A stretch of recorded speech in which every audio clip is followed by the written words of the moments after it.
Lu Shaosan really didn't have any money left after buying a house.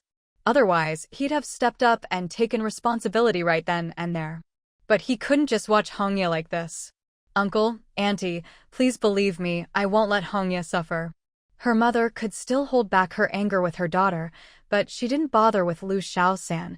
And how exactly are you going to do that? With your little air pump business on the street. Lu Shaosan was embarrassed, but he didn't want Hongya to be looked down on. Auntie, my business. Hongya interrupted, it's true, my boyfriend isn't very successful and doesn't have much to offer. But you all said it, this is free love. Just let me make my own choice. As for the family, I can't help, but I also don't want to get in the way of my brother's marriage. I'll move into the dormitory. Her brother's wife jumped in, so what about the bride price? She'd never seen anyone so fixated on the bride price before. Hongya shot back sarcastically, it's free love now, we're not selling sons and daughters. However you handle your own bride price, we won't interfere. But my parents are both workers at the pharmaceutical factory. We still have our dignity. The whole family was left speechless by Hongya's words. In a family like theirs, if word got out that they were selling their daughter, it would be a real disgrace. Dignity still mattered. Hongya continued, Mom's a full-time worker at the pharmaceutical factory, and my sister-in-law took over her job. As for Dad's job, you can figure it out yourselves. And don't talk about putting me through school anymore. If I hadn't gone to college, I'd have been happy to take over Mom's job too. Her father hadn't expected quiet Hongya to say such things and shouted, get out. It was New Year's, where was she supposed to go? Hongya's eyes were red as she stood up to leave. Her mother said, you're a girl and you're saying these things for a man? Threatening your parents? Don't just blame your dad, even I think you're shameless. Hongya replied, if I cared about saving face, I wouldn't be with someone with no money or status. I guess this is over. Her mother said, even though we're short a wedding apartment for your brother, we're not selling our daughter to get him married. Maybe we've been a little biased, but we've always been responsible to you both. Do you really think I want a bride price for the family? It's for your own dignity. Hongya understood this, but with her sister-in-law stirring things up, everything had gotten twisted. Lu Shaosan couldn't let Hongya just walk out like that. He'd come to meet the parents properly, not to run off with their daughter. Auntie, please don't be angry. Hongya's just upset right now. I'm serious about her, meeting the parents, proposing, getting married. I want to do everything properly. Without your approval, I wouldn't do anything rash. Her eldest sister-in-law, brother, and brother's wife all sneered. Easy to say. What are you going to use to get married? Her father glanced at Lu Shaosan, his tone softening a little. Let's eat. He could at least respect Lu Shaosan's attitude. Her sister-in-law wanted to say more, but her eldest brother stopped her. He had his own pride, he couldn't be the kind of person who sold his own sister. If word got out among his childhood friends in the compound, he'd never live it down. Besides, he was already married and had a place to live, he wasn't in a hurry. Big brother Hongya knew exactly what was going on. He wanted both money and pride. To put it bluntly, letting his brother and sister-in-law move back home was worse than letting his little sister stay there. After all, the girl would eventually leave, but if it was his brother, the two brothers would end up sharing a house for good. Big brother Hongya was no fool. He was much sharper than those women in the family who only knew how to talk but not think. He understood the situation perfectly. Besides, their parents' attitude was clear for all to see. It wasn't up to the brothers to say anything. In a big courtyard like this, with so many people and so much gossip, if they acted too greedy, they'd just become a laughingstock. As for the brother-in-law from the countryside, well, he was just that, a country brother-in-law. Even if his sister married well, it didn't mean he'd benefit from it. Hongya knew that, given the family's attitude, even if she found a capable husband, it wouldn't necessarily bring her any advantage. As for her brother and sister-in-law, their faces were dark with displeasure. They were eager to get the house and didn't care about their reputation, but it just wasn't their place to speak up. Their bad attitude didn't bother anyone, though. Hongya was thoroughly fed up with her sister-in-law. With the way things were now, the awkwardness of the scene really wasn't made any worse by those two sour faces. You could say, with the whole family gathered together, everyone had their own agenda. They weren't eating food, they were eating their worries. The meal was eaten in a heavy, oppressive silence. Lu Shaosan didn't even get a chance to introduce himself or talk about his own situation. He was just labeled as the country son-in-law. At least, on the surface, they muddled through. If you asked Lu Shaosan, he'd say the atmosphere at this meal was just as tense as the ones at home before his eldest brother got married. Turns out, city families weren't much different from country ones after all. When it was time to leave after the meal, Hongya's mother said, "If it were up to me, I wouldn't agree to your marriage. I don't think you're a good match, and I expect there'll be plenty of conflicts in the future. But if you insist, I can't ruin the family's reputation over this. People would say we're trying to sell our daughter." Those words were just what Hongya had used earlier to jab at her sister-in-law, but who would have thought her mother would remember them? Lu Shaosan wanted to explain, but it was all just angry talk, no need to take it to heart. Hongya's father waved his hand, cutting Lu Shaosan off, and spoke with the authority of the head of the family. "Let's be clear, there will be no bride price, and we won't provide a dowry or a house. As for the marriage, let's get it done quickly." Hongya knew the family still planned to clear out a room for her brother's wedding. Hearing her own father say this left her feeling bitterly disappointed. Hongya's mother nodded in agreement. "That's what your father and I both think." Lu Shaosan didn't see anything wrong with it. In the countryside, when a daughter got married, she never got a share of the family property anyway. But he had to consider Hongya's feelings. Since she didn't speak up, he couldn't let the atmosphere freeze over. "I know Mom and Dad are just looking out for Hongya and don't trust me yet. It's just angry words. I'll take my time getting to know Hongya, and I'll make sure you both feel comfortable with me." Hongya's brother suddenly chimed in, "Take your time? If you don't get married soon, how am I supposed to have my own wedding?" That really put Hongya on the spot. What was worse, her parents didn't say a word. For the sake of their son, would they really kick their daughter out? Lu Shaosan was embarrassed to suggest that Hongya move in with him before marriage. It wouldn't be proper. So he suggested, "We really shouldn't delay the wedding. If needed, we can just rent a place for now." Renting a place to get married was pretty common in the city. Who could afford to buy a house? There was no need to rush the daughter out the door just for that. Hongya's brother sneered, "Easy for you to say. Who's going to pay the rent? Why should we have to rent a place to get married when there's space at home?" Big brother Hongya's face was dark as a storm. That's all this brother cared about, getting his share of the house. Hongya understood all too well. She gave a cold laugh. "Don't worry, I won't get involved in the house business." She pulled Lu Shaosan away, leaving the brothers to fight among themselves. Hongya's parents didn't look happy watching their sons and daughters-in-law either. If there was any other way, would they really let their daughter leave with a man like this? Letting her stay in the school dorm wasn't impossible, but how long could that last? Seeing her eldest daughter-in-law always trying to set Hongya up with someone, Hongya's mother sometimes thought it would be better if her daughter just found someone and left home. It would be less of a headache. Watching Hongya walk out, her mother looked back several times, comforting herself that it was better for her daughter to find someone herself than to be sold by the pound by her sister-in-law. Lu Shaosan saw how upset Hongya was and felt bad for her. "It's the new year, don't be upset. I have a place. I'll go stay with my second brother, and you can stay at my place for now." How could anyone be happy after something like this? Hongya said, "My brothers used to be fine, but after they got married, they all changed. I'm okay, I have a job, but what about Shaoxi? Have they even thought about her future?" Lu Shaosan replied, "I think your parents have it all figured out. Your mom's words weren't for outsiders. Every family with a daughter thinks this way. She's cautious with me because she cares about you." Yes, at first they're cautious, and then they start rushing you to get married. That's the difference between being responsible and not. No matter how you look at it, it's hard to feel happy. Hongya said, "So what's their plan?" To clear out a room, they want their daughter to get married as soon as possible. No bride price, no dowry. It was a harsh truth, but it was still the truth.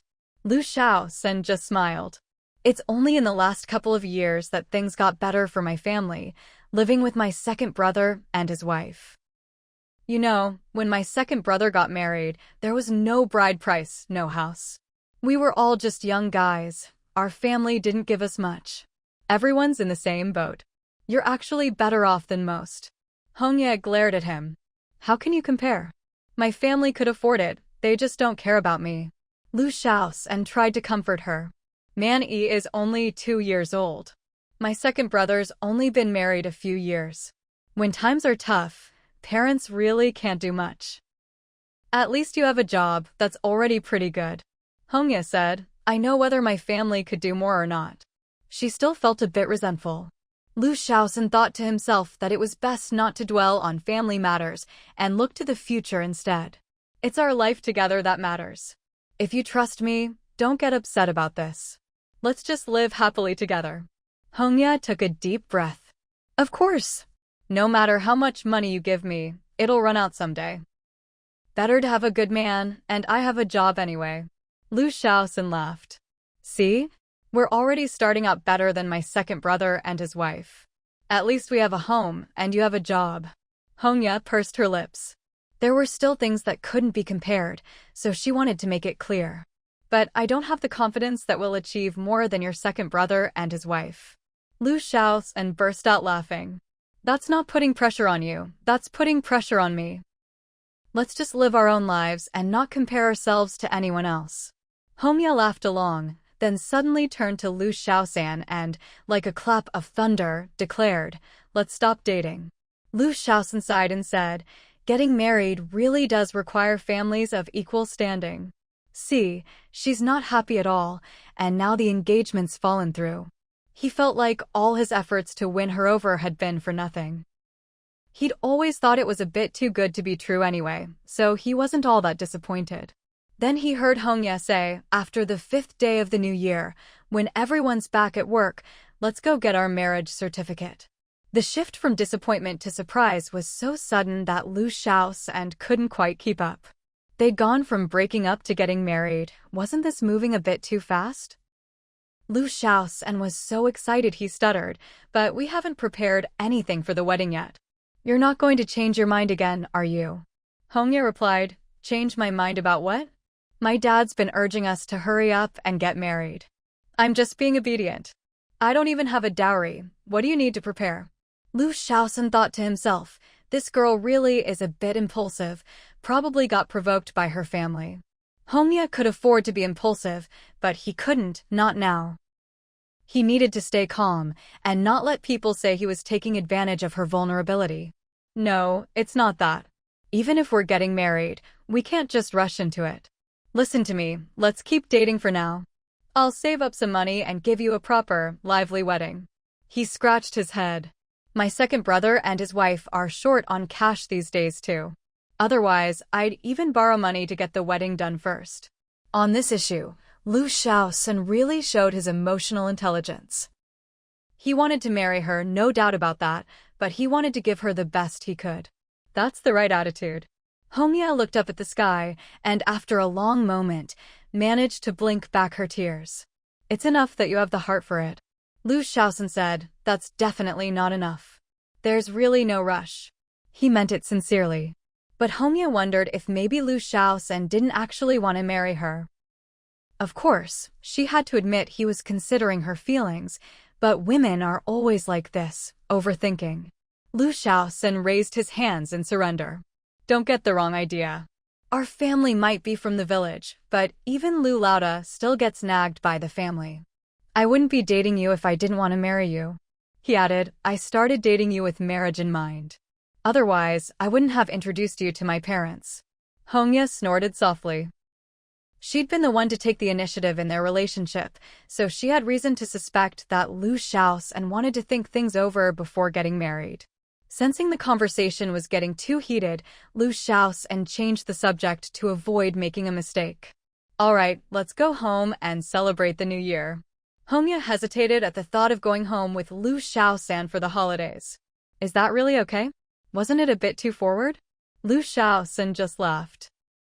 Your sister-in-law is spending the new year at your place, so why can't you come to mine? Hongya wanted to say, that's because their family doesn't care about such things. But honestly, her own family wasn't exactly traditional either. Lu Shaoxin said, we'll be family sooner or later. Don't feel awkward. I know you've got nowhere else to go. If I left you out in the cold and my mom found out, she'd have my hide. Hongya replied, she wouldn't. Auntie's not the type to hit people. In Hongya's opinion, Lu Xiaosan's mother was just too soft-hearted. But in the end, she still went home with Lu Xiaosan. After everything that had just happened, she wanted to feel some family warmth. If she'd stayed alone, she definitely would have ended up crying. When Lu Xiaosan brought Hongya home for the new year, Fang Yuan and Lu Chuan didn't say a word, just happily got everything ready for the holiday together. Lu Xiaosan's mother didn't ask a single question, warmly welcoming her future daughter-in-law and even arranging a place for her to stay. Hongya truly felt at ease there. She even thought getting married right away wouldn't be so bad, at least she'd have a home of her own. But behind Hongya's back, Lu Xiaosan's mother and Fang Yuan discussed everything and got the full story about Hongya's family situation. Once she understood, Lu Xiaosan's mother started to think things over. A young woman coming home with their son like this, how could they not give her an explanation? When the second son got married, it was a special case. Otherwise, the Lu family would never have done something so out of the ordinary. Lu Xiaosan explained Hongya's family situation and finally shared her wish to get married as soon as possible. Her family had no objections. Lu Xiaosan's mother just felt sorry for Hongya. How did she end up with such a terrible sister-in-law? Really heartless. It's better to get married soon and avoid all that trouble. Talking about getting married quickly made Lu Xiaosan blush.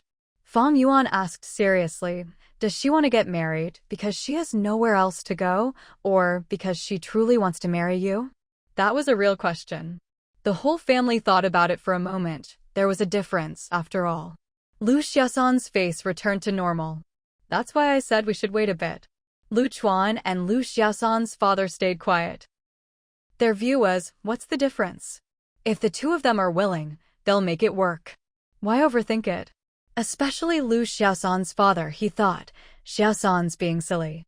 What's there to consider? Your second brother's marriage was even more sudden, and look how well they're doing. As long as the people are right, it doesn't matter how long they've known each other, or why they're getting married. Fang Yuan said, waiting isn't the answer. If a girl has something weighing on her mind, how can she get along with you? Besides, our family can't do something that would ruin her reputation. Lu Xiaosan was too embarrassed to say it, but the real reason was he had no money for a wedding. Otherwise, he would have been happy to make it official. He wasn't stupid. Being able to marry a wife in the countryside was already a big deal. Back when Lu Laoda married Li Meng, the men in the Lu family all knew why. Of course, things were different now. He wasn't about to make the same choices as Lu Laoda, but as for Hongya, Lu Xiaosan was truly fond of her. Fang Yuan asked Lu Xiaosan, do you actually like her? Lu Xiaosan blushed. Of course he did, otherwise, why go to all this trouble? Fang Yuan pressed, say it. Lu Xiaosan blurted out, I really do like her. Then, a little embarrassed, he added, she's straightforward, knows what she wants, and she's someone you can build a life with. Ahem. Fang Yuan ignored his awkwardness. Whether Hongya was sincere about wanting to marry or not, as long as Lu Xiaosan truly liked her, that was enough. Fang Yuan said, Mom, let's go propose. At least give them some official status, let them get engaged first. Lu Xiaosan's mother knew things were moving fast, but not this fast. But it's New Year's Eve today. Fang Yuan replied, doesn't matter if we're rich or poor, having a wife makes for a better new year. Didn't her family say they wanted it done quickly? Lu Xiaosan said, but our family really doesn't have any money. Even for an engagement, you can't show up empty-handed. He wanted to have some money in hand before talking about it. Fang Yuan said, you've got your second brother, let him worry about it. Lu Xiaosan's eyes turned red at her words. So, Lu Chuan was given the task of scraping together at least 500 yuan as soon as possible. Fang Yuan said, for a girl's family, if things are uncertain, 500 is the most we can give. If they really don't want anything, we'll give 200. Whether it's in the countryside or the city, that's still a decent amount. Fang Yuan's words were right on the mark. Hongya's parents insisted they didn't want anything, and giving them 200 was already plenty. If they changed their minds, at most it'd be 500. Any more than that, and people would laugh at them. Old Lady Lu nodded. In-laws who didn't care about their own daughter's dignity weren't worth giving more to. Better to let her daughter-in-law keep some money in hand. The problem was, the Lu family was really strapped for cash this year. They didn't have any money left. Where was Lu Chuan supposed to find money during the new year? Everyone he knew was short on cash too. The ones he was close with, Zhang Wei, fifth brother, fifth sister-in-law, they were all broke. Wasn't everyone in the same boat? And everyone knew Lu Chuan. He'd seen a lot of good opportunities, but couldn't afford them himself, so he'd chat about them with his friends. Out of trust, everyone ended up with no money to spare. As for the rest, there wasn't much financial friendship, and even fewer who could actually lend that kind of money. Lu Chuan couldn't bring himself to ask Master Lu or Uncle Ping for a loan. They earned their money through skill and hard work. So, on New Year's Eve, the teacher got a visit from his student. See? When you need something, remember your teacher. Then the student spoke up, "Teacher, could you give me my New Year's money in advance?" 500. Maybe the teacher hadn't seen much of the world, but he'd never encountered something like this before. Just one day before New Year's, and the student was already asking for lucky money, down to the exact amount. And these weren't elementary school kids, but graduate students. The student really had a thick skin. Granted, they all studied economics and weren't short on cash, but for a student to be so shameless, it made even the teacher take notice. Lu Chuan blushed. But he had no choice, he had to borrow the money. Losing face once was better than losing it outside. At least the teacher was one of his own. The teacher didn't even bother with formalities, smacked his lips, and said, "Boss Lu." Lu Chuan blushed even more. He didn't dare answer to that. What kind of boss has less than 500 yuan to his name? How ironic. The teacher handed over 1,000, saying, "Let this be a lesson. No matter how cheap or suitable something is, don't buy blindly. Always leave yourself a way out." It really was a lesson learned. Otherwise, he wouldn't have ended up like this. Lu Chuan grinned from ear to ear. The teacher was so generous. "I'm in a hurry, teacher. I'll head out first. I'll come wish you a happy new year tomorrow, and you don't need to give me any lucky money then." The teacher twitched his mouth. "You're still thinking about lucky money? Your son's already so big, and you still have the nerve to ask." He thought to himself, it's hard to accept gifts from students. These few sets of clothes he'd received were worth a lot. He also understood that this student really wasn't the type to lack money. He must have been in a real pinch, otherwise he wouldn't have done something like this, giving gifts one moment, then coming back to ask for money the next. The timing was just too perfect. Come to think of it, it wasn't a huge sum. Maybe Lu Chuan was up to something behind his wife's back. The teacher felt a bit regretful. He should have given him a word of caution. After the last incident, the teacher knew that Lu Chuan's wife was no ordinary person, not someone to be trifled with. When Lu Chuan came to visit tomorrow, the teacher would have to remind him, "Don't hide money matters from your wife." But Lu Chuan was already gone. His younger brother's engagement was waiting on that money. And besides, his wife had said, "With your second brother here, there's nothing to worry about." Such trust. As a man, he had to step up, or else he'd embarrass his wife. At home, Lu Shaosan watched as his second brother went out and came back with money. His eyes turned red. Second brother really had no money. He'd even borrowed Xiaosan's bankbook. And now, not only had he put all that in, but he'd borrowed more for Xiaosan's sake. They hadn't been in the provincial capital long. Who did they even know? He'd really put second brother in a tough spot. Lu Chuan handed the money straight to old Lady Lu, telling her to get things done quickly. Watching Lu Chuan's actions, Lu Shaosan felt even more complicated. That money was supposed to be what he, Lu Shaosan, owed second brother and would have to pay back someday.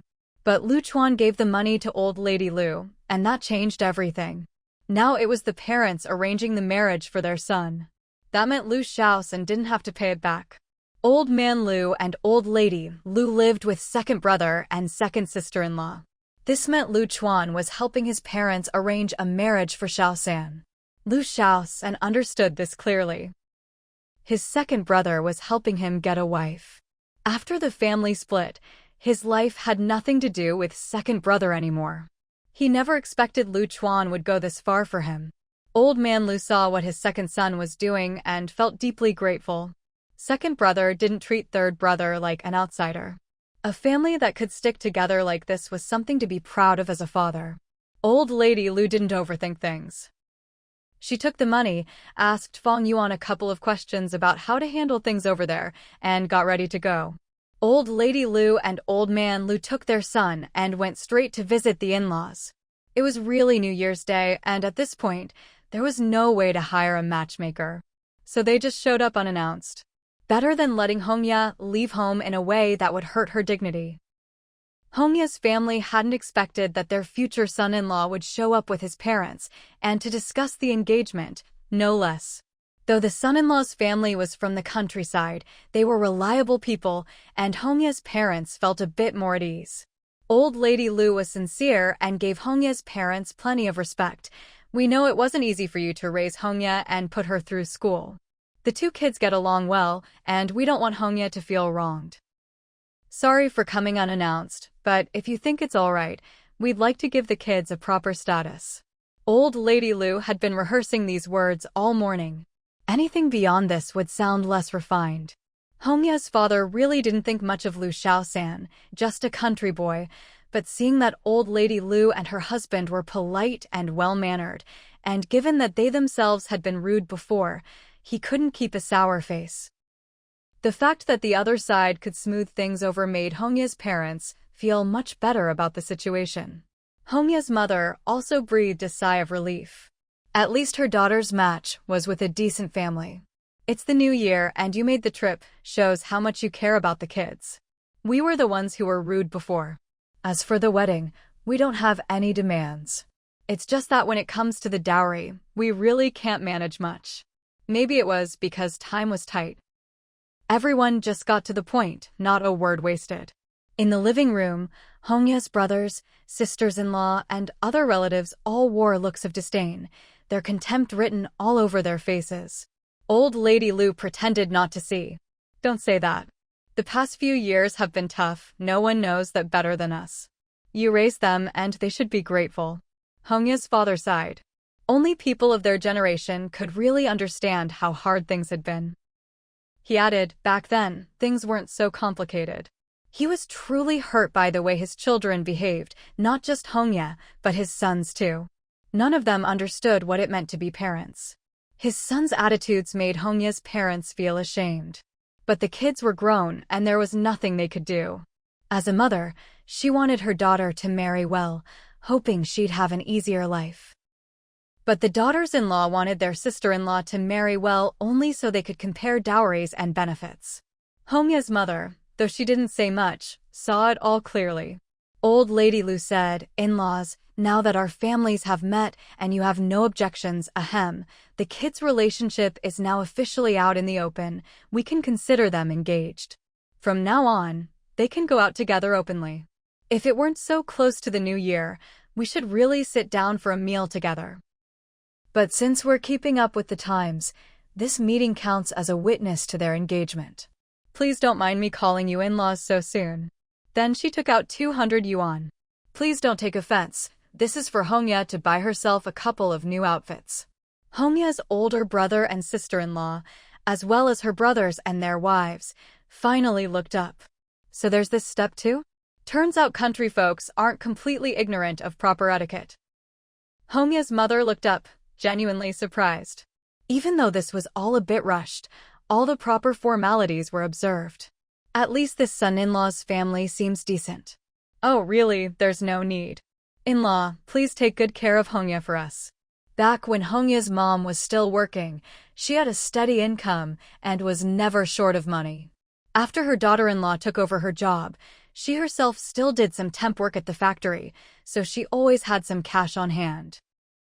But with so many kids, there were always extra expenses, so she never managed to save much. Her sons and their wives all had jobs, but the family never saw a penny from them. The old couple's personalities had been worn down by these children over the years.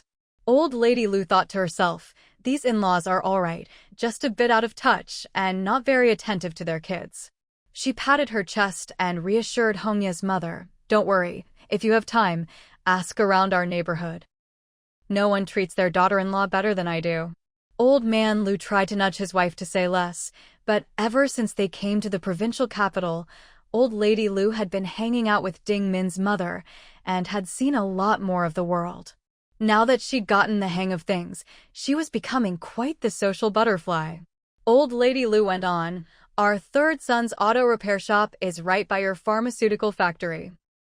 The kids will live there after they get married, so you'll be able to see for yourself how they're doing. You can rest assured. Only then did Hongya's mother realize that her future son-in-law actually owned a house and a shop in the city, not just some roadside tire patching stall. Her face flushed, she'd underestimated them. Hongya's brother and sister-in-law, as well as her other siblings, also felt a bit embarrassed. Turns out this brother-in-law wasn't lacking in resources at all. He just kept a low profile. Now there was no way they could skip the bride price.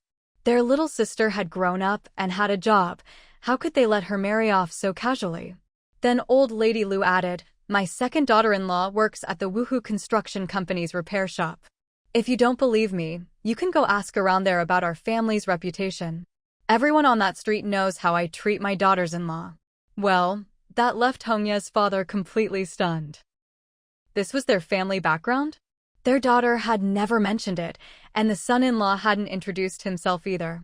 The two sisters-in-law, who had just heard that the new brother-in-law had a house in the city and were thinking of asking for a higher bride price, now didn't dare bring it up. They couldn't figure out just how wealthy this family was. If they asked for too little, they'd lose out. If they asked for too much, they might ruin such a good match. Hongya's mother finally breathed a sigh of relief. If they could talk like this, at least on the surface, her future mother-in-law seemed easygoing, and the family background sounded solid. She felt reassured about her daughter. After all, they'd been to that area before. There really was a repair shop. Hongya's father kept his mouth shut, but his gaze swept over his two sons, signaling them to stay quiet as well. So it was just Hongya's mother and Old Lady Lu exchanging a few polite words. Nothing more. The engagement was settled. After sending off their in-laws, who had come over in such a rush, the whole family immediately broke into a commotion. Some said they couldn't just let Hongya get married off like this. Others wanted to go investigate the other family's background. Hongya's mother said, I told you, there's no dowry and we're not asking for a bride price. It's the same no matter what kind of family they are. Don't make a fuss, this is how it's going to be.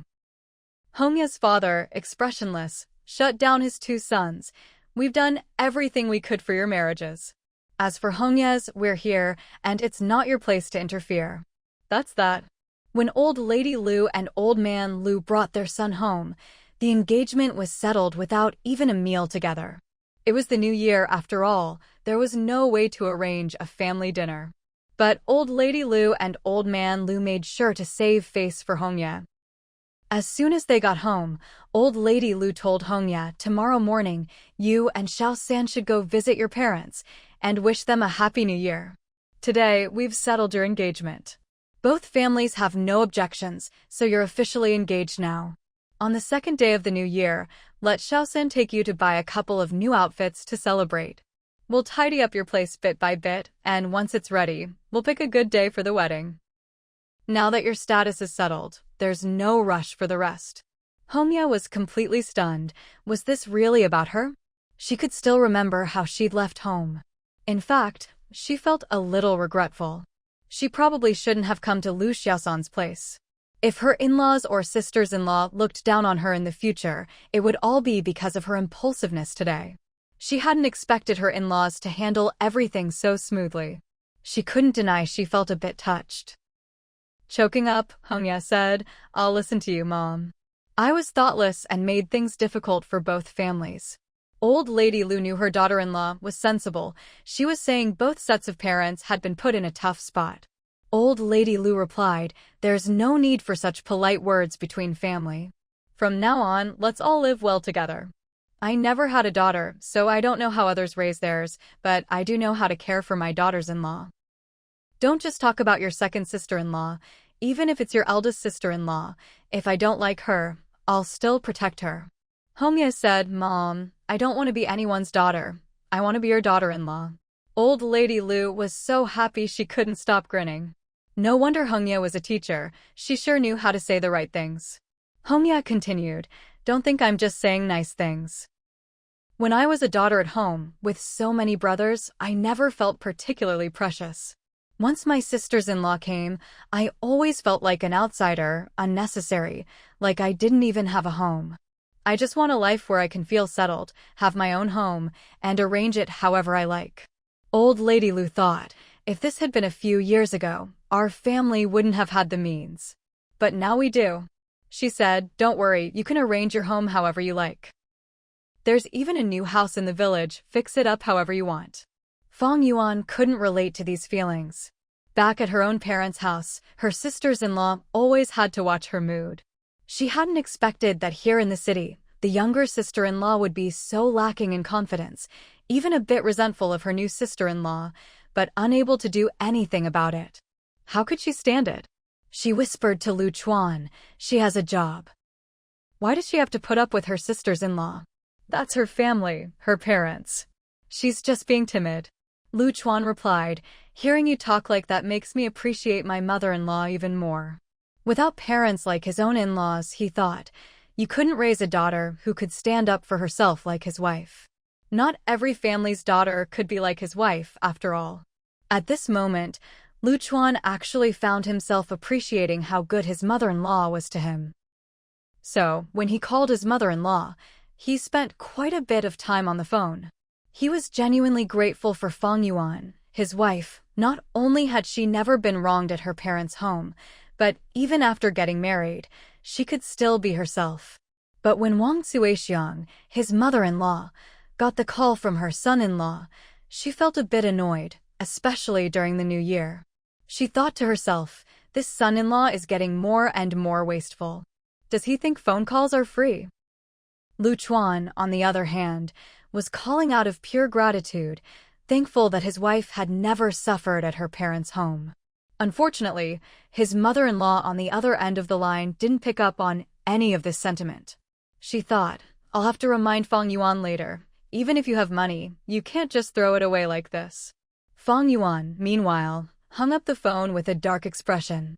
She didn't need her mother to remind her. She knew exactly what their family's financial situation was. She turned to Lu Chuan and said, "We're out of money." Lu Chuan looked at the phone, dissatisfied, and retorted stubbornly, "It's not like I can go wash cars on the first day of the new year. Even if I wanted to, nobody's coming to get their car washed today." Fang Yuan thought, if you can't make money, at least you could spend less. Isn't that just common sense? She said, but you could make fewer phone calls and save on the phone bill. Lu Chuan felt like nothing was going right. He thought about how good his father-in-law and mother-in-law were to his wife, and couldn't understand why Fang Yuan was being so cold. That's your grandma. She spoiled you. All your sisters-in-law treat your parents like royalty. Look at Hongye, you should treat my parents even better in the future. Otherwise, he'd feel guilty for letting down his father-in-law's good intentions. Lu Chuan said, "Look at Hongye, learn from her." Fang Yuan's face darkened even more. "Don't talk to me about grandma or even great-grandma. Everyone has to live within their means. Do you know how expensive phone calls are? Just calm down, will you?" Lu Chuan was full of indignation, but didn't dare argue back. How could things be this way? Just then, Wu Hu came in with Ding Min and overheard the last couple of lines. Ding Min couldn't help but laugh. "You're right, even great-grandma can't be reached. She's in another world. You can't call her." Wu Hu chimed in, "The post office doesn't offer that service. Not now, and probably never will." Ding Min nodded seriously, otherwise, that would be a problem. Fang Yuan looked at the two of them for a long moment, at a loss for words. "Are you guys kidding me? Is this how you joke around?" Then Lu Chuan and Fang Yuan both looked at Wu Hu and Ding Min. The room fell silent for a moment, until Lu Chuan broke the ice. Ahem, it's the new year. What are we even talking about? The four of them all burst out laughing. Fang Yuan let the phone call issue go. The festive atmosphere immediately picked up. Ding Min handed Man Yi a big red envelope. It wouldn't feel like New Year's without you, Man Yi. We should have come earlier. Here, this is from your aunt. Wu Hu raised his eyebrows, thinking, I haven't even said anything yet, and you beat me to it. What am I supposed to say now? Besides, when Ding Min was at her own parents' house, she was surrounded by nieces and nephews. It was always lively. She was just saying this to make Man Yi happy. Wu Hu hugged Man Yi. There was no need for words between uncle and nephew. He just stuffed a big red envelope into Man Yi's pocket. Did you miss your uncle? Man Yi knew there would be red envelopes today and grinned, hugging Wu Hu's head and covering his face with kisses. Uncle, I missed you. Wu Hu didn't mind at all. He kissed his nephew and said, Go play. Don't let anyone take advantage of you. Your uncle cares about you. A real uncle truly dotes on his nephew. Ding Min noticed this too. No matter how close Wu Hu was to her own nephews, it was never quite like this. He might be friendly, but it wasn't as genuine as with Man Yi. He didn't say much, but his actions spoke louder than words. She pursed her lips. This is what blood ties are like. You can't force it. She thought, when I have my own child, maybe it'll be the same. She touched her belly, glanced at Man Yi, and started to wonder, any decent man would know to treat his own child well, right?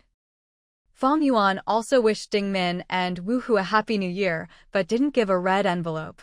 She said, this year, no matter what, we have to go home and spend the new year with our parents. Lu Chuan thought, my wife really does compare everything to her parents and see how good her mother is. Wu Hu said, whatever you say. When the time comes, we'll all go back with our kids. The house will be lively for sure. Ding Min just smiled and said nothing. Now wasn't the time to voice her opinion. Wu Hu and Lu Chuan were planning to go out and pay New Year's visits. Now that they'd settled down in the provincial capital, they had to keep up with their social circle. The four of them made a plan. In the morning, Wu Hu would accompany Ding Min to visit her colleagues, while Lu Chuan would take Fang Yuan to visit their teachers and classmates. In the afternoon, Fang Yuan, Lu Chuan, and Wu Hu would go together to visit business contacts. Ding Min and Man Yi didn't need to tag along for those visits. And so, their schedule was happily set. When Lu Chuan visited his teacher, he felt a bit embarrassed and explained why he'd had to borrow money in a hurry the day before. The teacher, since he was willing to lend the money, didn't mind at all and was happy for Lu Chuan. You did the right thing. It was decisive. Well done. You've got guts. The main thing was that the money was spent on something worthwhile, so the teacher didn't have to worry. He'd been afraid the student's family would come looking for trouble. Lu Chuan laughed. As long as the two of them are happy, everyone else is just worrying for nothing. The teacher didn't say much about his student's family affairs, but he did give Lu Chuan some advice. This is a lesson. Remember to always have a backup plan. Lu Chuan nodded. The two of them had taken on too much before the new year, and it had been a struggle everywhere. He'd really learned his lesson. From now on, he'd act within his means. The teacher understood. Once a student's family foundation was solid, situations like this wouldn't happen often. That Boss Lu nickname wasn't all sarcasm. He was a bit annoyed that Lu Chuan hadn't brought Man Yi along. Did he look like the kind of person who'd skip giving a red envelope to his grand disciple? Lu Chuan felt embarrassed and joked, Teacher, are you trying to pretend yesterday's loan was today's red envelope? The teacher immediately took out 200 yuan. This is Man Yi's New Year's money. Fang Yuan happily accepted it. The teacher thought, so generous, not at all like the rumors about country girls at school. I'm very pleased with Lu Chuan's wife. Then he told Lu Chuan, you still need to pay back what you borrowed yesterday. Hearing this, Lu Chuan felt much more at ease. He really could pay it back. The teacher had eased his embarrassment. Fang Yuan, standing by, realized how lucky they were to have a teacher like this. When they were out of money, someone would help. When there was trouble, someone would step up. Unfortunately, no matter how good her impression of the teacher was, He didn't take out another 200 yuan for the student's wife. Lu Chuan also took Fang Yuan to visit a classmate who lived in a communal building, just a routine New Year's visit. When the two of them got home, they called out to Wu Hu at the door, ready to head out for more visits. The whole day was a whirlwind. With no outsiders in the car, just Lu Chuan, Fang Yuan, and Wu Hu said, "I finally get it. Aside from Man-Yi, my fondness for other people's kids is all fake." Lu Chuan agreed, a real uncle. That was the honest truth. Fang Yuan didn't know where her confidence came from, but she immediately said, "If you think other people's kids are better than Man-Yi, aren't you just being silly?" Wu Hu nodded. That's true. They couldn't do something so silly in their family. Wu Hu muttered to himself, other people's kids might be better behaved than our Man-Yi, more sensible, even better looking, but I just think Man-Yi is the best. I've never seen a kid like Man-Yi. Even when he's naughty, I still find him adorable. Lu Chuan's face fell. Is there really anything good about our Man-Yi? Even as his uncle, you can't talk about your nephew like that. To Fang Yuan, though, it didn't sound like he was praising their Man-Yi at all. Only that last sentence is worth listening to. I won't argue with you. In the future, I'll be just as fond of your kid as you are. Then, as if by magic, the two brothers turned their gaze to Lu Chuan. Who knows why they suddenly zeroed in on him? Lu Chuan was confused. I haven't even complained about Wu Hu criticizing my Man-Yi. What did I do wrong? What do you mean? Don't look at me. What's this got to do with me? Fang Yuan said seriously, do you think sister-in-law Ding Min is happier with her own nephew than with Man-Yi? Lu Chuan replied without even thinking, of course. Otherwise, by your logic, if she liked Man-Yi more than her own nephew, wouldn't that be silly? Fang Yuan and Wu Hu both nodded, and then the brothers said, that's not something we can force. Fang Yuan added, sister-in-law isn't like us, she's closer to her own family. We can't force it. But the two brothers still stared earnestly at Lu Chuan, as if he had to say something. But what was he supposed to say? Lu Chuan was at a loss.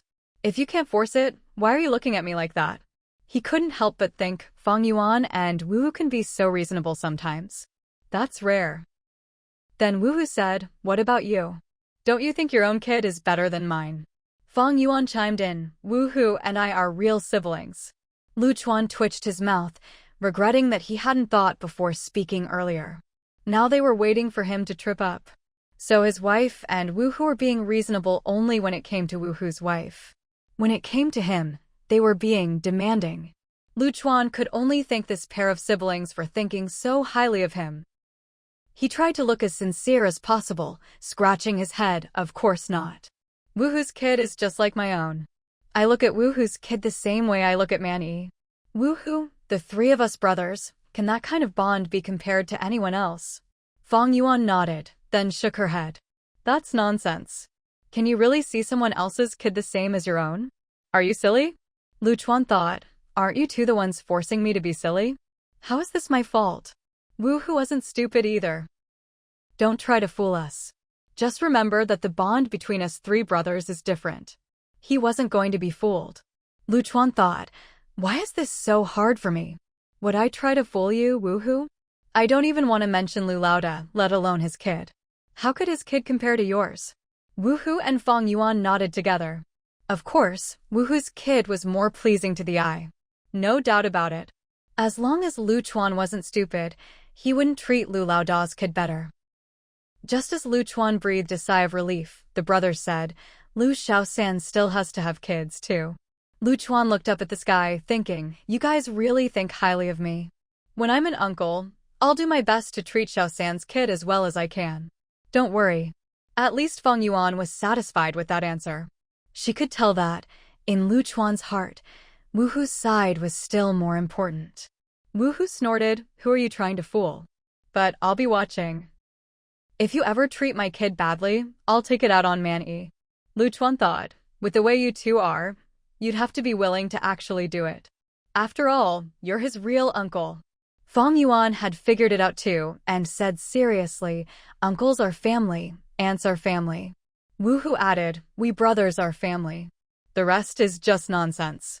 The two brothers actually got sentimental at this point. Lu Chuan felt excluded by the brothers. Hey, you can't say that. The bond between the three of us brothers, Woohoo's kid is my kid too. That's not just empty talk. Besides, with Fang Yuan's temper, if he didn't treat Woohoo's kid well, could life at home go on? Woohoo snorted lightly. You dare treat them badly? He had confidence in his sister. See, everyone's on the same page. Fang Yuan added, I'm watching you. Woohoo raised his chin and gave Lu Chuan a sidelong glance. What could Lu Chuan do but declare, I'll prove myself with my actions? What else could he say? He felt a bit pressured. He'd have to be careful with these things in the future. One wrong move and he might offend his brother-in-law. Meanwhile, Ding Min was at home playing with Man Yi, the two of them having a great time. She didn't feel excluded at all. Even though Man Yi wasn't as close to her as her own nephew, she'd watched him grow up, and her affection for Man Yi as an aunt was real. Of course, compared to her own nephew, it was a little less. You just can't compare the two. She felt life was pretty good. She had no idea that outside, the three siblings were all feeling sentimental about the kids because Woohoo was spending the new year at the Ding family. They'd even decided how close or distant they'd be with each other in the future. Lu's mother and father didn't rest during the new year. With so many relatives visiting, Lu's father's repair stall was even busier. They were also worried about Lu Shaoxin bringing Hongya home for New Year's greetings. Who knew how that was going? When Lu Shaoxin brought Hongya home, they were both in high spirits. Hongya was just as happy. Lu's mother asked the two, so, did your in-laws have any complaints? Hongya replied shyly, my parents wanted me to stay at home, saying that coming over like this would make you look down on me. She'd already started calling them mom and dad, confirming their engagement. Lu's mother was delighted and stuffed all the spare change she'd earned that morning into Hongya's hand. A gift for calling us mom and dad. With the relationship confirmed by both sets of parents, Hongya didn't find it hard to change how she addressed them. Lu Shaoxin shyly told his parents, now that we're engaged, it's different. Hongya's parents treat me well, and her brothers and sisters-in-law are nice, too. Lu's mother was happy and relieved. That's good, that's good. In the future, come home more often, be diligent, be sweet, and people will like you. Lu Shaoxin and Hongya nodded together. We'll listen to Mom. They both knew what to do. Seeing how busy things were at the stall, Lu Shaoxin picked up some tools to help his dad. Lu's mother stopped him. It's the new year. Take Hongya out for a walk. We don't need you here. Hongya started tidying up the stall, even more diligent than Lu Shaoxin. Mom, Dad, it's so busy here, we'll just help out. Besides, where would we go to have fun? The new daughter-in-law is still working, so why is she being so diligent? This made Old Lady Lu anxious just watching her. Old Lady Lu pulled Hongya away. Let's shout and help out then. She didn't mention anything about Hongya's family. Old Lady Lu took Hongya out for a stroll. Didn't she say she wanted to decorate her own home? With nowhere else to go, they went over to tidy up the house. Coincidentally, the courtyard behind Lu Xiaosan's shop was empty, so the mother and daughter-in-law set about arranging things, feeling quite pleased with themselves. Meanwhile, Old Man Lu and Lu Xiaosan were having a more serious conversation. Lu Xiaosan didn't look as shy as before. Seeing that no one else was around, Old Man Lu said to Lu Xiaosan, you should know why she's being good to you. Lu Xiaosan grinned, showing his teeth. Of course he understood. Don't worry. Old Man Lu was suspicious that his son hadn't really understood. You really get it? Lu Xiaosan replied, I managed to set up my own stall in the county town. I've seen all kinds of people and situations. When things suddenly change, I get uneasy. All right, that was reassuring. Old Man Lu said, don't overthink things. The one living with you is your wife. As long as your wife is good, that's enough. By the way, how's your shop doing? Can you leave it for a bit? At the mention of this, both father and son perked up. Nothing is more exciting than making money. It's doing all right, there's always work to do. Old Man Lu wanted his son to be more respectable. He worried that otherwise, his daughter-in-law might look down on him, so he suggested, fixing cars is dirty work, people might look down on you for it. Besides, your wife is a teacher. Maybe you should hire a mechanic, make things more presentable. It'll look better for Hongya too. Lu Shaoxan replied, if it's just for the sake of this marriage, there's no need. But since the shop is already there, let's see how it develops. These days, he rarely repaired cars himself at the county shop. Lu Shaoxan was well aware of his own situation. But if his wife really looked down on a mechanic, Lu Shaoxan would have to reconsider the marriage. Just because they were engaged didn't mean he was blind to everything. You could say that in this engagement, the girl had her own reasons, and the young man was very clear-headed. They didn't get together because of love at first sight or romance. Both had chosen each other rationally. Suddenly, old man Lu felt there was nothing more to say. His son had grown up and understood more than he thought. Lu Shaoxan was thinking about his repair shop. When he rode over there, the young couple had already started working on their little home. One fixing cars, the other tidying up the yard, discussing things together. Old Lady Lu was happy to see this and didn't interfere, letting the two of them build their relationship. Old Lady Lu discussed with Fang Yuan, I don't think Hongya plans to go home. Shaoxan does have a house, but we can't let the girls stay there alone. And we can't let Shaoxan live with her before marriage either. I wanted to ask if Hongya could stay here for now. Fang Yuan replied, Mom, how could you even need to ask me about this? It's not like you're splitting the house in half for Shaoxan. You make the arrangements, just don't let Hongya feel wronged. Old Lady Lu was pleased, her daughter-in-law was so generous. I'll listen to you. Once Shaoxan gets married, they can live their own life. Then she added, if you want to keep living as a big family, your dad and I won't interfere in your lives. I think Shaoxan and Hongya are doing well. Want to give it a try? Fang Yuan looked at her mother-in-law. You don't want to help me with the kids anymore? Old Lady Lu replied firmly, that's not it. I just have to think things through. What she didn't say was that she really couldn't bear to be apart from her eldest grandson. Honestly, Fang Yuan made her feel especially comfortable here. It wasn't about material conditions. Before sister-in-law Zhao came, Old Lady Lu was always busy, but she was happy here, with a capable daughter-in-law backing her up. She felt confident, even walked taller when she went out. Seeing that Fang Yuan liked her and wanted her around, Old Lady Lu's eyes nearly turned into slits from smiling. Having settled things with her daughter-in-law, Old Lady Lu felt much lighter. In fact, Hongya wasn't the type to overstep boundaries. She only came to Xiaosan's place for New Year's dinner because she had nowhere else to go. It was a spur-of-the-moment decision. Afterwards, she regretted it and, that evening, had Xiaosan accompany her back to her dorm at the school. It was just that the school was on break, and the dorm wasn't heated, so it was a bit cold. But Hongya was quite content.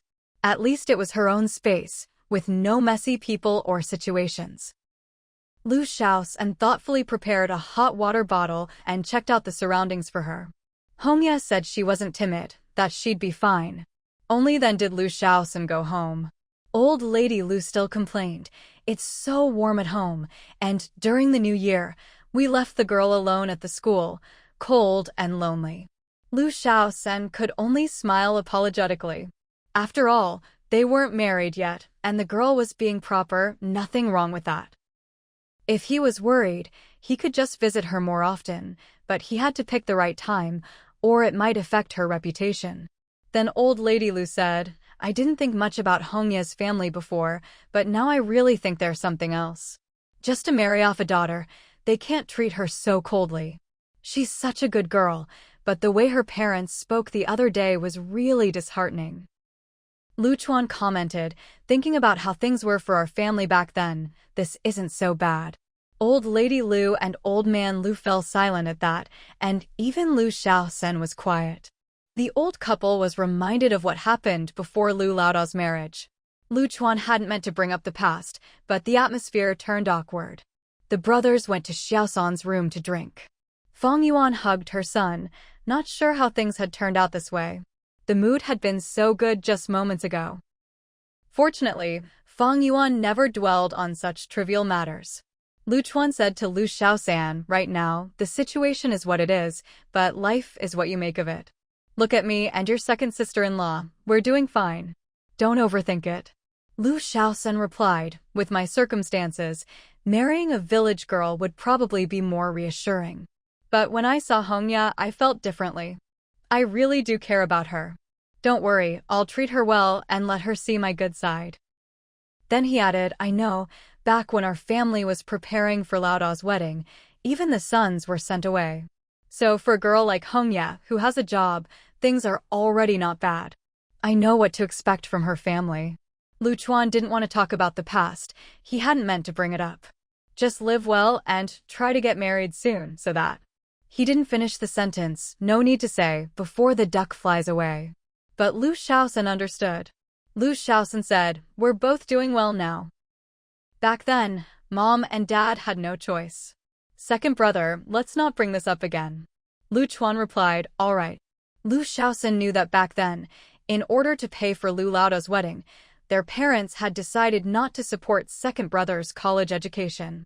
Second brother had worked so hard to get to where he was, no wonder life turned out this way. He got along well enough with their parents, but when this topic came up, there was still some resentment. It wasn't just second brother. Lu Shaosan himself still held a bit of a grudge over it. He was also someone who got hurt because of Lu Laodao's marriage. But then again, that bride who married and became second sister-in-law, and it's hard to say exactly where to place the blame for all this.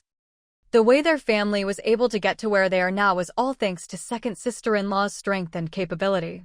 Lu Shaosan truly admired her from the bottom of his heart. After the brothers finished talking, they went their separate ways. Back in the house, old man Lu sighed to his wife, our second son just isn't the type to hold a grudge.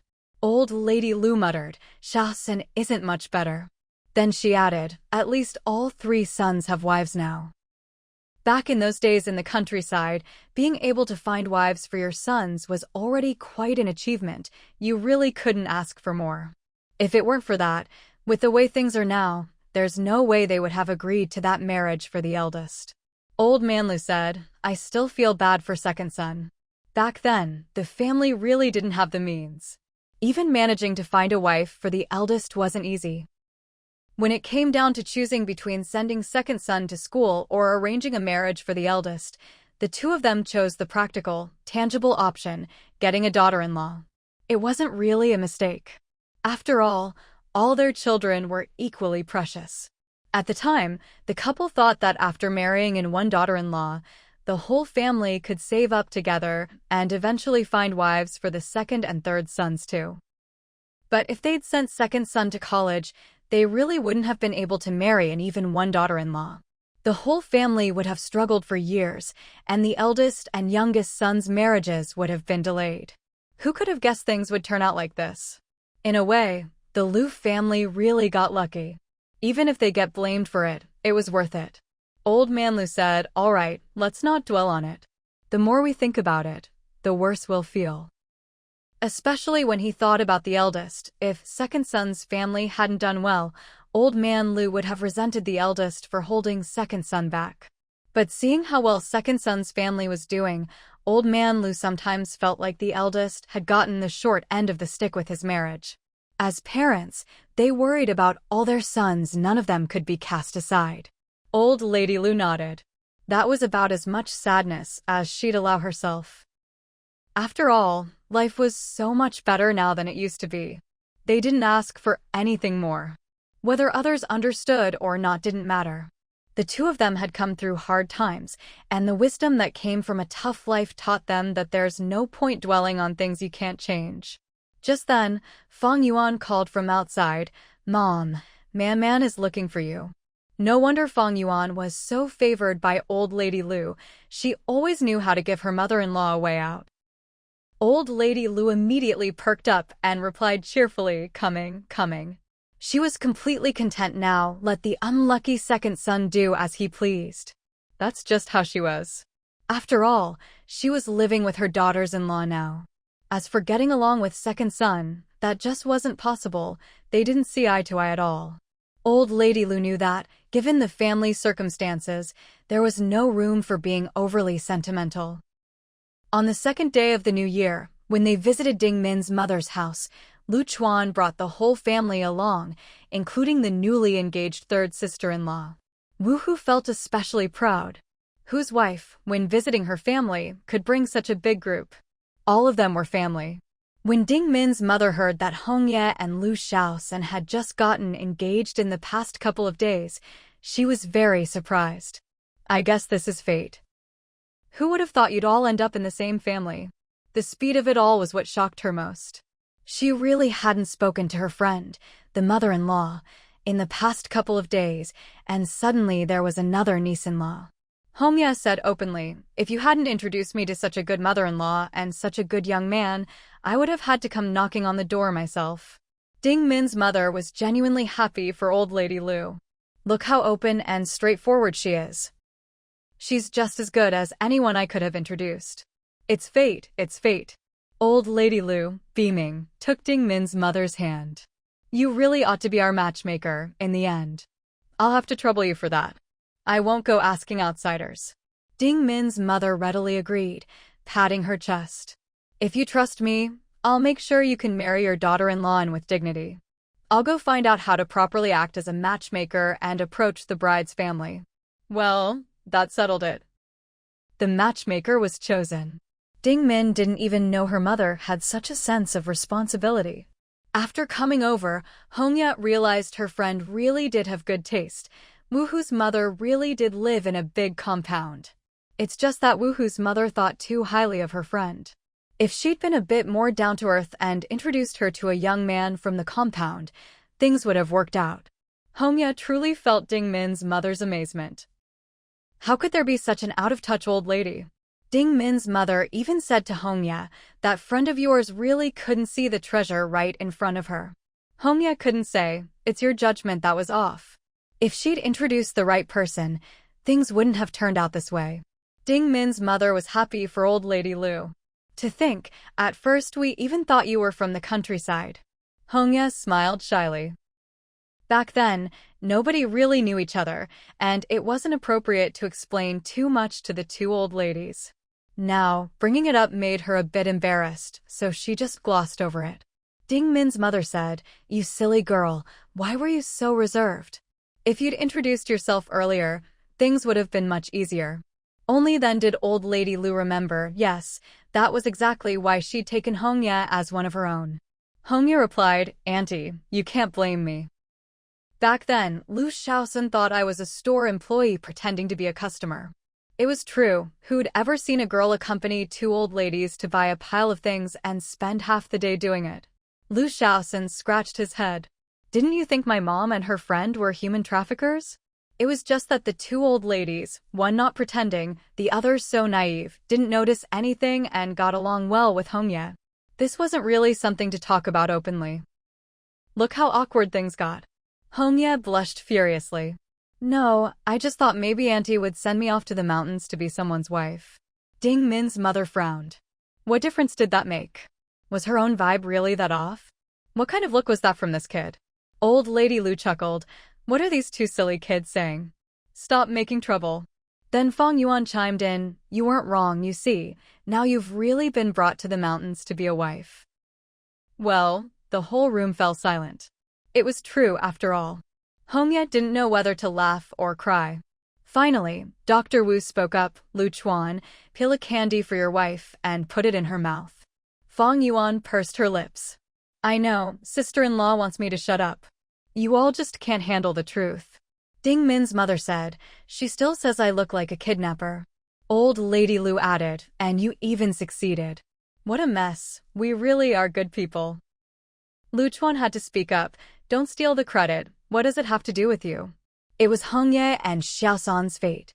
He was the real hero behind the scenes, wasn't he? But did he ever say so? No one else said much, but old lady Lu turned to her second son and snapped, what's this got to do with you? Lu Chuan felt so wronged, why wouldn't it have anything to do with him? He just didn't care to say it out loud. Fang Yuan chimed in, let's just make mom happy. Old man Lu added, it's only when she's at her in-laws' place that this woman dares to say whatever she wants. Old lady Lu laughed, then whispered to Ding Min's mother, I'm feeling so pleased, but I don't even dare show off. Ding Min's mother laughed too. Wasn't that the truth? Her in-law was a steady person. Anyone would feel proud, but you only say these heartfelt things to those you're close to. Ding Min's father watched his wife and old lady Lu giggling together and honestly couldn't get used to it. His wife was always so aloof. How had she changed so much? Dr. Wu commented that the house felt so lively with so many people around. The atmosphere was completely different, and the conversation finally moved away from the new daughter-in-law. After all, you couldn't let the mothers-in-law bask in their pride over this and leave the new bride feeling awkward. That really wouldn't be polite. Lu Shaoxin sat with Hongya, while Dr. Wu and a few of the sisters-in-law came over to chat. When they heard Hongya was a teacher, they started talking about work. Lu Shaoxin was a bit reserved. He didn't feel at ease in this crowd. Dr. Wu said, "Last year, our two families even spent New Year's together, but now you seem so distant, Shaoxin. That won't do." Lu Shaoxin blushed bright red and admitted, "Sister-in-law, I'm just shy." The sisters-in-law all laughed and made sure to include Hongya, giving their mother-in-law plenty of face. It wasn't easy for their mother-in-law to have a friend she'd stayed close with for so many years, and the whole family understood how rare that was. Hongya could see what was going on. She didn't say much, but she came across as easygoing and approachable. After the meal, old lady Lu finally took her family home, feeling especially proud. This meal had nothing to do with her son or daughter-in-law. It was Ding Min's mother hosting her friend and their families, and she made that clear at the table. Ding Min even said, "All right, don't worry. I'm not competing with you. Our relationship may be real, but it's not as strong as your friendship." Meanwhile, Ding Min's mother sighed to her daughters-in-law, who would have thought that the one I introduced to Shaoxin didn't work out, but the one who just came along for the matchmaking ended up being the right one? No one would ever say the mother-in-law had poor judgment. They just said, "You're Xiaosan's benefactor. This marriage was meant to start with you." Ding Min's mother nodded. "I think so too." Ding Min's father was too embarrassed to say anything. He looked at his daughters-in-law in disapproval. Why were they flattering their mother-in-law like this? But as long as his wife was happy, whatever. After all, she never saw herself clearly anyway. The sisters-in-law all had good things to say about Hongya. Between the lines, there was no sense of looking down on the Lu family. Whenever they spoke, it was always in consideration of Lu Shaoxin. Ding Min's mother was even more pleased. This girl is reliable. Ding Min's father thought to himself, "You look so comforted and proud. Aren't you overdoing it a bit?" Ding Min's mother even started asking around about how to be a matchmaker and what she needed to do to help. She really was willing to go all out for her friend. The Ding family joked that their mother's youthful passion had come a bit late in life. Who would have thought she'd show her true colors at this age? Honestly, Lu Shaoxin and Hongya themselves weren't nearly as enthusiastic as Ding Min's mother. At home, after the second day of the new year, Lu Shaoxin and old man Lu each went back to their respective repair shops. Of course, they hadn't been idle on New Year's Day either. The two of them were determined to make money. Old man Lu worried that if his son and daughter-in-law didn't have enough, his grandson would suffer. Lu Shaoxin felt just as much pressure. He had a house and a wife to provide for, and everything was a bit tight. In the county, Fang Yuan drove Lu Shaoxin and Hongya over for a visit. First, it was to let Hongya get to know the family home, and second, Lu Shaoxin needed to make some plans for his shop. Lu Shaoxin knew what he was doing. He let his apprentice run the shop for now. Hongya was surprised to find that her countryman actually had a shop in the county. Even if the house wasn't his, the shop was. Not only was he skilled at repairs, he also sold bicycles. She used to think that, coming from the provincial capital and having a job, she had the upper hand. But now she realized it wasn't all that. Fang Yuan took the two of them back to the village so Hongya could meet the family. Relatives and friends gathered for a meal. As for Lu Laoda and his family, Fang Yuan didn't even mention them, nor did she give Lu Shaoxin and his wife a chance to meet his eldest brother and sister-in-law. In the village, everyone got to know Lu Xiaosan's new wife. When it came to the Lu family's situation, the villagers were genuinely envious. A teacher from the provincial capital. It was like the Lu family had climbed up the social ladder. Plenty of people gossiped behind their backs, saying the Lu family had struck it lucky. How did they manage to rise up like this? Just a few years ago, it was a struggle for the three sons to each find a wife. Now, all three daughters-in-law were not only present, but each one was more impressive than the last. You could say that Lu Xiaoshan's marriage caused quite a stir in village gossip.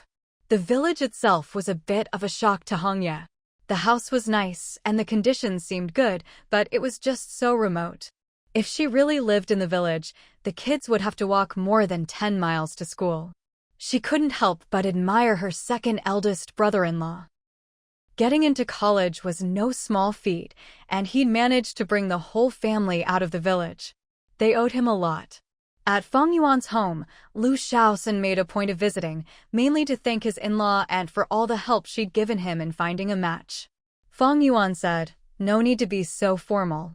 After all, she was the one who'd asked her aunt for help. Still, Lu Xiaoshan brought gifts to pay his respects for the new year. Seeing Lu Xiaoshan bring his wife to visit, Fang Daoling and Wang Suixiang were happy for their in-laws and made sure to treat them warmly. Wang Suixiang didn't even have time to feel sorry that her grandson didn't have her daughter by his side. She insisted the three of them stay for a meal. Of course, this showed how seriously they took Hongye's visit, but the main thing was that Wang Suixiang wanted to have a private chat with Fang Yuan. Fang Daoling was just happily drinking with Lu Xiaoshan, not thinking much about anything. Wang Suixiang whispered to Fang Yuan, "Now you've got a sister-in-law who's a teacher. You'd better be careful in the future. With your personality, you never know when you'll end up being someone else's stepping stone." Wang Suixiang was genuinely worried. Her daughter wasn't the type to curry favor, and now her status wasn't as high as her sister-in-law's. She was just waiting to be looked down on by her mother-in-law. Fang Yuan didn't care. "You worry too much. If I really become someone else's stepping stone, I'll just keep my distance. Look at Lu Lada and his wife, do I bother with them? My life goes on just the same." Wang Suixiang nearly cursed her daughter for talking nonsense. Why couldn't she just be a little more careful? Other people might not know what's going on, but how could Fang Yuan herself not know? How could eldest Lu's situation be compared to third Lu's? Eldest Lu's case is special. She and her mother-in-law probably both prefer the kids not to visit each other, otherwise it'd just be awkward for everyone. But is third Lu's situation the same? There are only 3 brothers in total. If you and another one both keep your distance, clearly the problem is with you, right? How can someone not even understand such basic social sense? It's really worrying. Wang Suixiang broke all this down for her daughter, but unfortunately, Fang Yuan didn't appreciate it at all. "I get it. You're telling me to be on guard against third Lu and his wife. You're overthinking it." Wang Suixiang's face darkened. That's not what she meant at all. She just wanted her daughter to be a bit more sensible, but this girl just wouldn't listen. "You're so stubborn." Fang Yuan replied, "Why don't you see it this way? Third Lu's wife is a teacher. In the future, when Man goes to school, her third aunt will look after her. Isn't that convenient?" Of course it is. Before, their family didn't even have a relative who is a teacher. Now they do, and she's family, so at least they have someone to talk to and can know what's really going on with the kid at school. Fang Daoling nodded along. "That's foresight. Did you specifically find a teacher for third Lu to marry?" Fang Yuan thought to herself, "You're giving me too much credit. I wish I had that kind of ability." Wang Suixiang thought, "Does my daughter really have that kind of foresight? At best, it's just a blind cat stumbling on a dead mouse." Wang Suixiang told her husband not to butt in. "I'm not saying third Lu's wife is bad. I'm saying you shouldn't always act like you're so important. Get along with your mother-in-law. Don't make her treat you like some ancestor to be worshipped, understand?" Fang Yuan nodded. "Then you should tell my mother-in-law that." "I never asked for that." Fang Daoling laughed from the side. "It's just that our in-laws get along well with Fang Yuan. Our kid knows what's what." Wang Suixiang was so angry she felt dizzy. "What do you mean she knows what's what? Her in-law is just being thrown off by your daughter, okay?" Fang Yuan tried to reassure Wang Suixiang. "Mom, don't worry about me. I know how to take care of myself.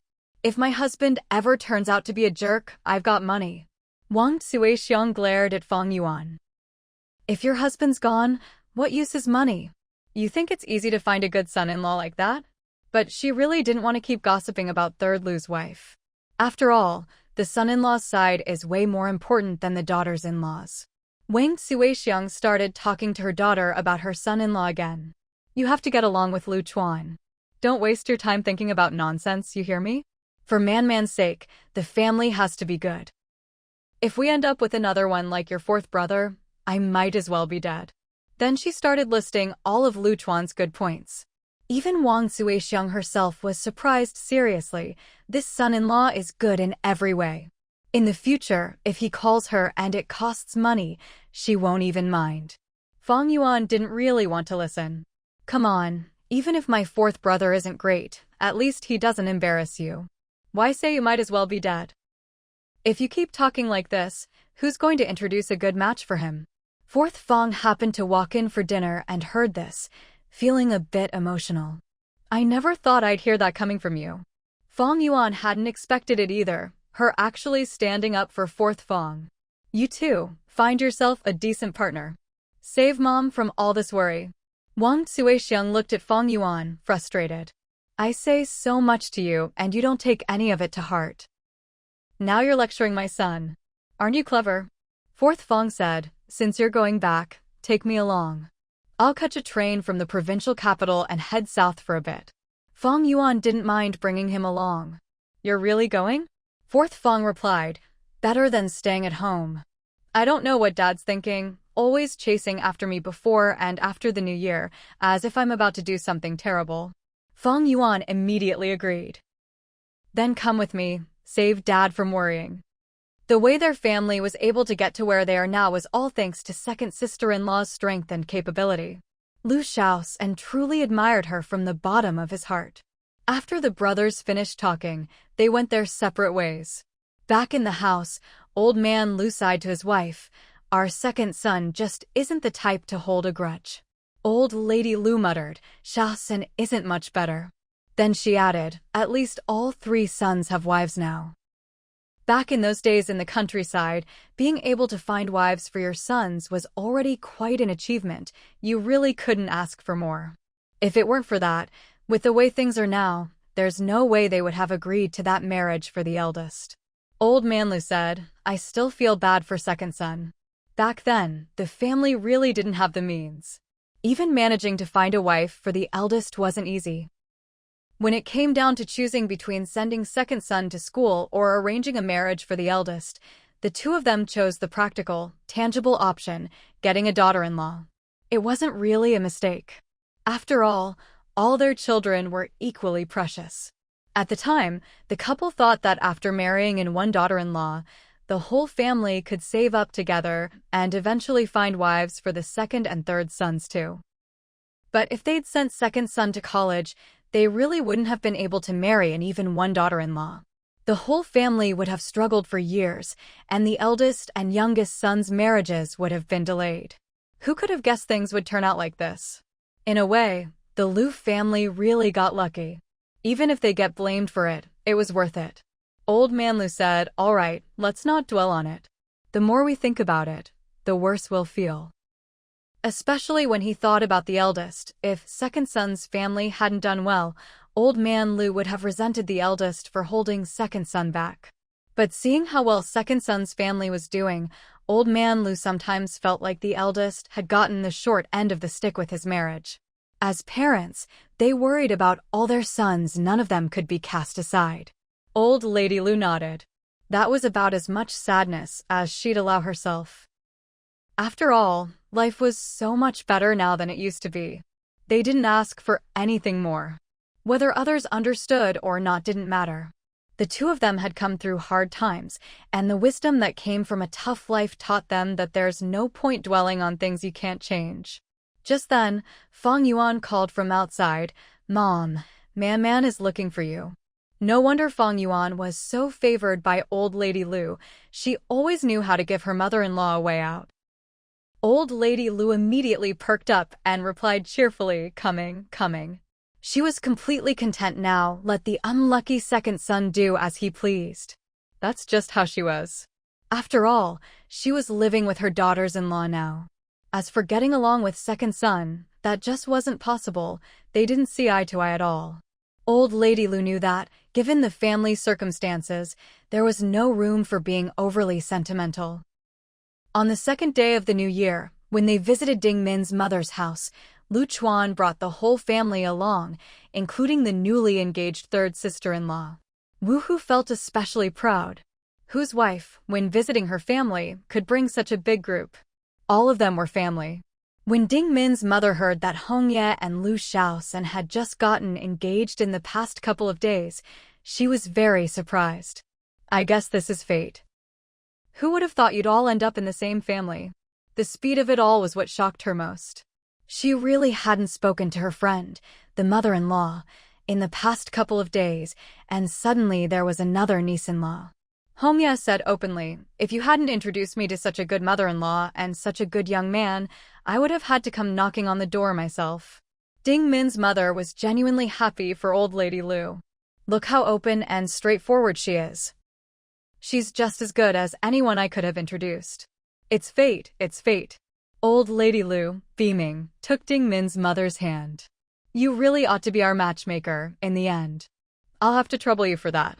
I won't go asking outsiders. Ding Min's mother readily agreed, patting her chest. If you trust me, I'll make sure you can marry your daughter-in-law and with dignity. I'll go find out how to properly act as a matchmaker and approach the bride's family. Well, that settled it. The matchmaker was chosen.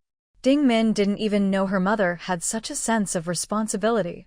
After coming over, Hong Ye realized her friend really did have good taste. Wu Hu's mother really did live in a big compound. It's just that Wu Hu's mother thought too highly of her friend. If she'd been a bit more down-to-earth and introduced her to a young man from the compound, things would have worked out. Hong Ye truly felt Ding Min's mother's amazement. How could there be such an out-of-touch old lady? Ding Min's mother even said to Hong Ye, that friend of yours really couldn't see the treasure right in front of her. Hong Ye couldn't say, it's your judgment that was off. If she'd introduced the right person, things wouldn't have turned out this way. Ding Min's mother was happy for old Lady Lu. To think, at first we even thought you were from the countryside. Hong Ye smiled shyly. Back then, nobody really knew each other, and it wasn't appropriate to explain too much to the two old ladies. Now, bringing it up made her a bit embarrassed, so she just glossed over it. Ding Min's mother said, you silly girl, why were you so reserved? If you'd introduced yourself earlier, things would have been much easier. Only then did old Lady Lu remember, yes, that was exactly why she'd taken Hong Ye as one of her own. Hong Ye replied, Auntie, you can't blame me. Back then, Lu Shaosan thought I was a store employee pretending to be a customer. It was true. Who'd ever seen a girl accompany two old ladies to buy a pile of things and spend half the day doing it? Lu Shaosan scratched his head. Didn't you think my mom and her friend were human traffickers? It was just that the two old ladies, one not pretending, the other so naive, didn't notice anything and got along well with Hong Ye. This wasn't really something to talk about openly. Look how awkward things got. Hong Ye blushed furiously. No, I just thought maybe Auntie would send me off to the mountains to be someone's wife. Ding Min's mother frowned. What difference did that make? Was her own vibe really that off? What kind of look was that from this kid? Old Lady Lu chuckled. What are these two silly kids saying? Stop making trouble. Then Fang Yuan chimed in, you weren't wrong, you see. Now you've really been brought to the mountains to be a wife. Well, the whole room fell silent. It was true after all. Hong Ye didn't know whether to laugh or cry. Finally, Dr. Wu spoke up, Lu Chuan, peel a candy for your wife and put it in her mouth. Fang Yuan pursed her lips. I know, sister-in-law wants me to shut up. You all just can't handle the truth. Ding Min's mother said, she still says I look like a kidnapper. Old Lady Lu added, and you even succeeded. What a mess, we really are good people. Lu Chuan had to speak up, don't steal the credit, what does it have to do with you? It was Hong Ye and Xiaosan's fate. He was the real hero behind the scenes, wasn't he? But did he ever say so? No one else said much, but old Lady Lu turned to her second son and snapped, what's this got to do with you? Lu Chuan felt so wronged, why wouldn't it have anything to do with him? He just didn't care to say it out loud. Fang Yuan chimed in, let's just make Mom happy. Old Man Lu added, It's only when she's at her in-laws' place that this woman dares to say whatever she wants. Old Lady Lu laughed, then whispered to Ding Min's mother, "I'm feeling so pleased, but I don't even dare show off." Ding Min's mother laughed too. Wasn't that the truth? Her in-law was a steady person. Anyone would feel proud, but you only say these heartfelt things to those you're close to. Ding Min's father watched his wife and old lady Lu giggling together and honestly couldn't get used to it. His wife was always so aloof. How had she changed so much? Dr. Wu commented that the house felt so lively with so many people around. The atmosphere was completely different, and the conversation finally moved away from the new daughter-in-law. After all, you couldn't let the mothers-in-law bask in their pride over this and leave the new bride feeling awkward. That really wouldn't be polite. Lu Shaoxin sat with Hongya, while Dr. Wu and a few of the sisters-in-law came over to chat. When they heard Hongya was a teacher, they started talking about work. Lu Shaoxin was a bit reserved. He didn't feel at ease in this crowd. Dr. Wu said, "Last year, our two families even spent New Year's together, but now you seem so distant, Xiao-san. That won't do." Lu Shaoxin blushed bright red and admitted, "Sister-in-law, I'm just shy." The sisters-in-law all laughed and made sure to include Hongya, giving their mother-in-law plenty of face. It wasn't easy for their mother-in-law to have a friend she'd stayed close with for so many years, and the whole family understood how rare that was. Hongya could see what was going on. She didn't say much, but she came across as easygoing and approachable. After the meal, old lady Lu finally took her family home, feeling especially proud. This meal had nothing to do with her son or daughter-in-law. It was Ding Min's mother hosting her friend and their families, and she made that clear at the table. Ding Min even said, "All right, don't worry. I'm not competing with you. Our relationship may be real, but it's not as strong as your friendship." Meanwhile, Ding Min's mother sighed to her daughters-in-law, "Who would have thought that the one I introduced to Xiaos and didn't work out, but the one who just came along for the matchmaking ended up being the right one?" No one would ever say the mother-in-law had poor judgment. They just said, "You're Xiaosan's benefactor. This marriage was meant to start with you." Ding Min's mother nodded. "I think so too." Ding Min's father was too embarrassed to say anything. He looked at his daughters-in-law in disapproval. Why were they flattering their mother-in-law like this? But as long as his wife was happy, whatever. After all, she never saw herself clearly anyway. The sisters-in-law all had good things to say about Hongya. Between the lines, there was no sense of looking down on the Lu family. Whenever they spoke, it was always in consideration of Lu Shaoxin. Ding Min's mother was even more pleased. This girl is reliable. Ding Min's father thought to himself, "You look so comforted and proud. Aren't you overdoing it a bit?" Ding Min's mother even started asking around about how to be a matchmaker and what she needed to do to help. She really was willing to go all out for her friend. The Ding family joked that their mother's youthful passion had come a bit late in life. Who would have thought she'd show her true colors at this age? Honestly, Lu Shaoxin and Hongya themselves weren't nearly as enthusiastic as Ding Min's mother. At home, after the second day of the new year, Lu Shaoxin and old man Lu each went back to their respective repair shops. Of course, they hadn't been idle on New Year's Day either. The two of them were determined to make money. Old man Lu worried that if his son and daughter-in-law didn't have enough, his grandson would suffer. Lu Shaoxin felt just as much pressure. He had a house and a wife to provide for, and everything was a bit tight. In the county, Fang Yuan drove Lu Shaoxin and Hongya over for a visit. First, it was to let Hongya get to know the family home, and second, Lu Shaoxin needed to make some plans for his shop. Lu Shaoxin knew what he was doing. He let his apprentice run the shop for now. Hongya was surprised to find that her countryman actually had a shop in the county. Even if the house wasn't his, the shop was. Not only was he skilled at repairs, he also sold bicycles. She used to think that, coming from the provincial capital and having a job, she had the upper hand. But now she realized it wasn't all that.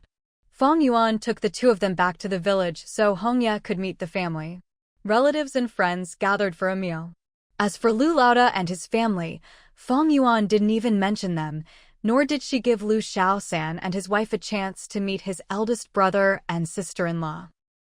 In the village, everyone got to know Lu Xiaosan's new wife. When it came to the Lu family situation, the villagers were genuinely envious. A teacher from the provincial capital. It was like the Lu family had climbed up the social ladder. Plenty of people gossiped behind their backs, saying the Lu family had struck it lucky. How did they manage to rise up like this? Just a few years ago, it was a struggle for the 3 sons to each find a wife. Now, all 3 daughters-in-law were not only present, but each one was more impressive than the last.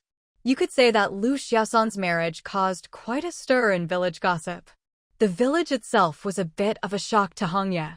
The house was nice, and the conditions seemed good, but it was just so remote. If she really lived in the village, the kids would have to walk more than 10 miles to school. She couldn't help but admire her second eldest brother-in-law. Getting into college was no small feat, and he'd managed to bring the whole family out of the village. They owed him a lot. At Fang Yuan's home, Lu Xiaosan made a point of visiting, mainly to thank his in-law and for all the help she'd given him in finding a match. Fang Yuan said, "No need to be so formal." After all, she was the one who'd asked her aunt for help. Still, Lu Xiaosan brought gifts to pay his respects for the new year. Seeing Lu Xiaosan bring his wife to visit, Fang Daoling and Wang Suixiang were happy for their in-laws and made sure to treat them warmly. Wang Suixiang didn't even have time to feel sorry that her grandson didn't have her daughter by his side. She insisted the 3 of them stay for a meal. Of course, this showed how seriously they took Hongye's visit, but the main thing was that Wang Suixiang wanted to have a private chat with Fang Yuan. Fang Daoling was just happily drinking with Lu Xiaosan, not thinking much about anything. Wang Suixiang whispered to Fang Yuan, "Now you've got a sister-in-law who's a teacher. You'd better be careful in the future.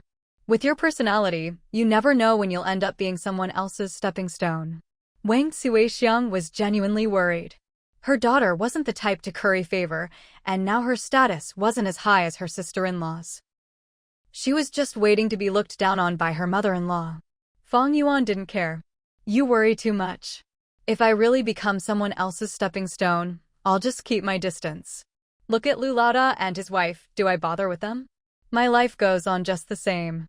Wang Suixiang nearly cursed her daughter for talking nonsense. Why couldn't she just be a little more careful? Other people might not know what's going on, but how could Fang Yuan herself not know?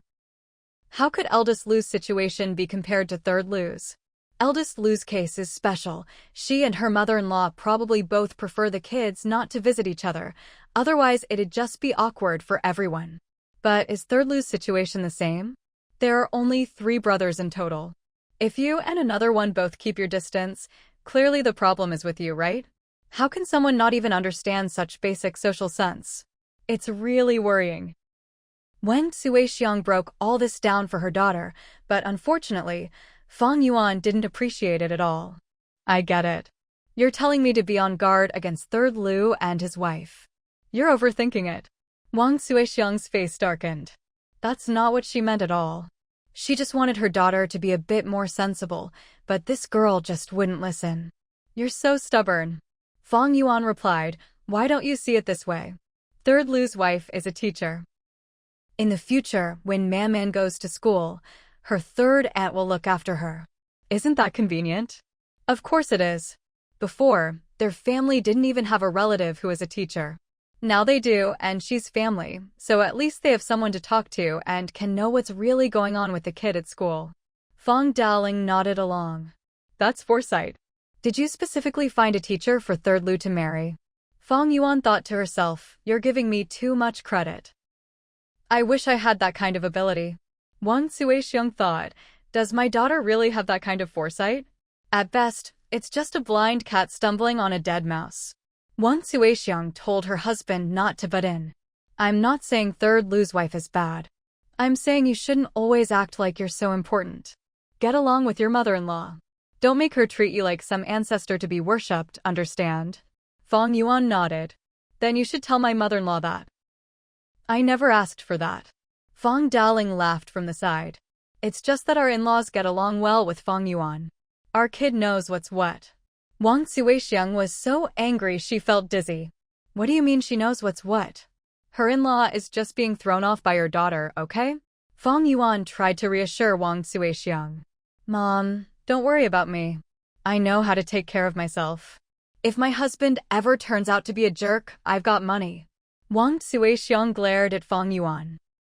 If your husband's gone, what use is money? You think it's easy to find a good son-in-law like that?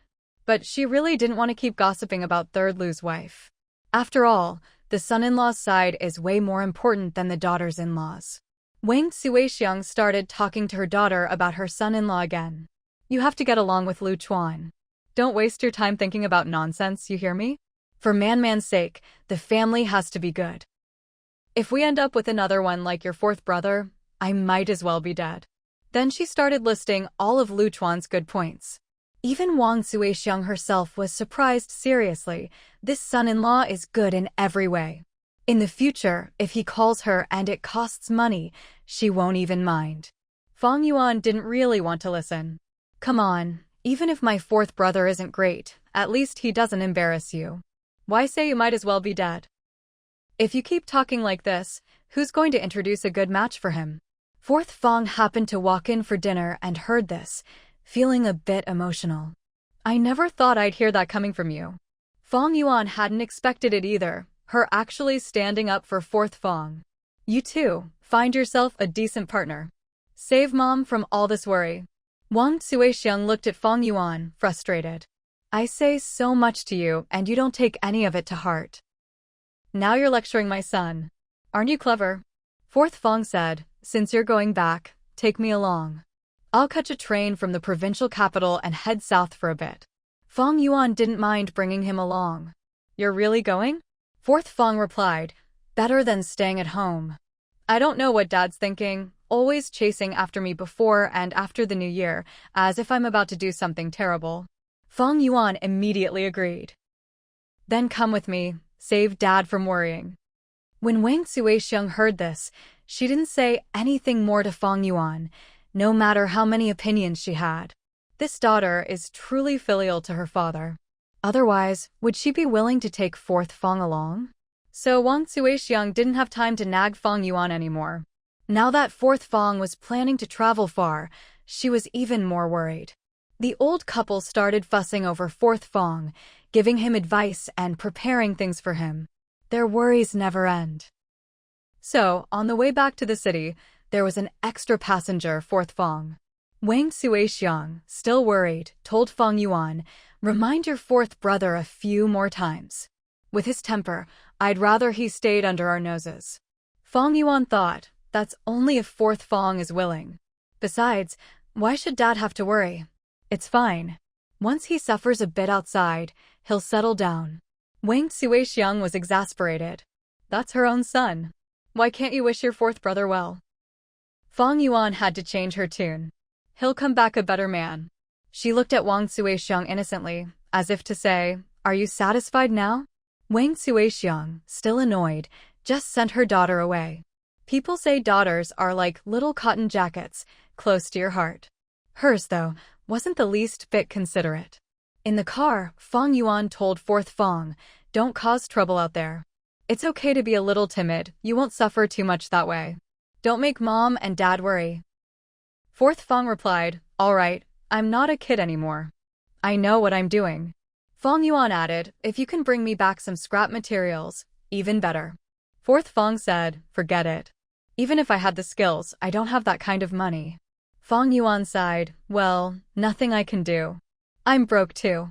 Third Lu felt relieved. His sister-in-law wasn't being fooled, and she was tight with money. Of course, she really didn't have much left. Then Fang Yuan started nagging her fourth brother, you've been hustling in the county for 2 years. How come you haven't saved any money? Fourth Fang stayed silent. Fang Yuan didn't believe her brothers couldn't save money. It had to be that divorced woman who squandered it all. That money-wasting woman. Then she added, you sure were generous, giving her everything you had. Fourth Fang looked a bit melancholy. We were together for a while, after all. Fang Yuan took a deep breath. She never knew her fourth brother could be so willing to spend money. If it were her fifth brother, he'd never hand over everything. Fang Yuan didn't believe anyone in their family could be a lovesick fool. Seriously, you don't have any money left? Fourth Fang just smiled. I won't starve. I've still got a little left. Fang Yuan breathed a sigh of relief. That's more like it. There's no way someone from their family could be that clueless. But looking at Fourth Fang's dejected state, she figured he probably didn't have much left anyway. Fang Yuan couldn't help but mutter, "Weren't you the one who didn't want her? Why are you like this now?" Fourth Fang replied, "Whatever you say, I'm a man who failed at marriage now." Fang Yuan said, "But you never really put your heart into it, did you?" Fourth Fang replied, "When I got married, it was tough for me too. You don't get it. This is just how it is." Even Third Lu couldn't understand. Why insist on acting like this? Hongya thought to herself, he's just wallowing in heartbreak for the sake of heartbreak, trying to feel something. Unfortunately, neither Fang Yuan nor Lu Shao's and could really get into the right frame of mind. They just didn't understand why things had to be this way. The immediate reaction was to drop the topic. No one was planning to discuss this further with Fang Siho.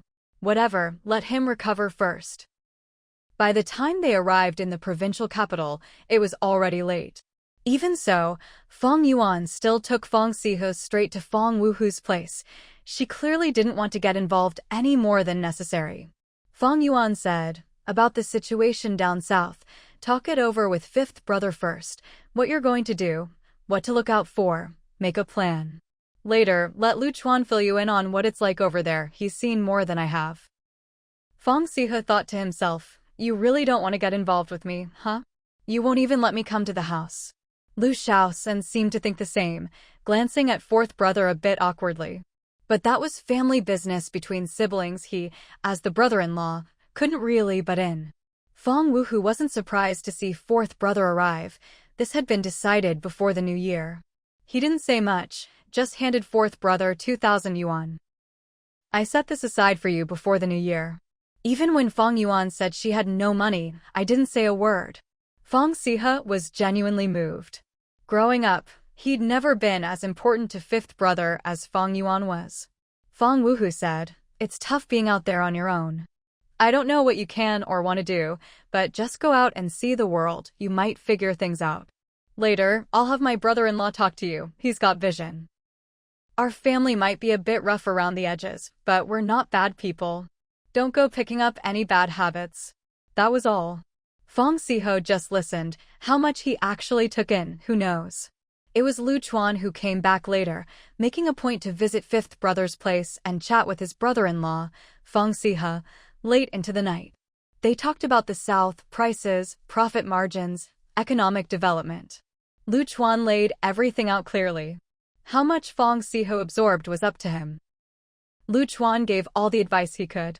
As for things he couldn't warn about, well, those were things he hadn't experienced himself. Fang Siha listened very attentively. Lu Chuan said, "Fourth brother, you'll be on your own out there. We don't have any friends down that way, so be careful." Fang Siha replied, "Brother-in-law, I won't stand on ceremony with you. Knowing all this is way better than going in blind. I'm just going to broaden my horizons, not necessarily to do anything big. Don't worry about me." Then he added, "I've learned pretty much everything I need to. I'll chat with fifth brother for a bit. You should head home early." Lu Chuan scratched his head, feeling a little awkward. "It's fine, fourth brother. I can just rest here." Fang Siha raised an eyebrow, face turning stern. "Forget it. It's not good to stay out all night."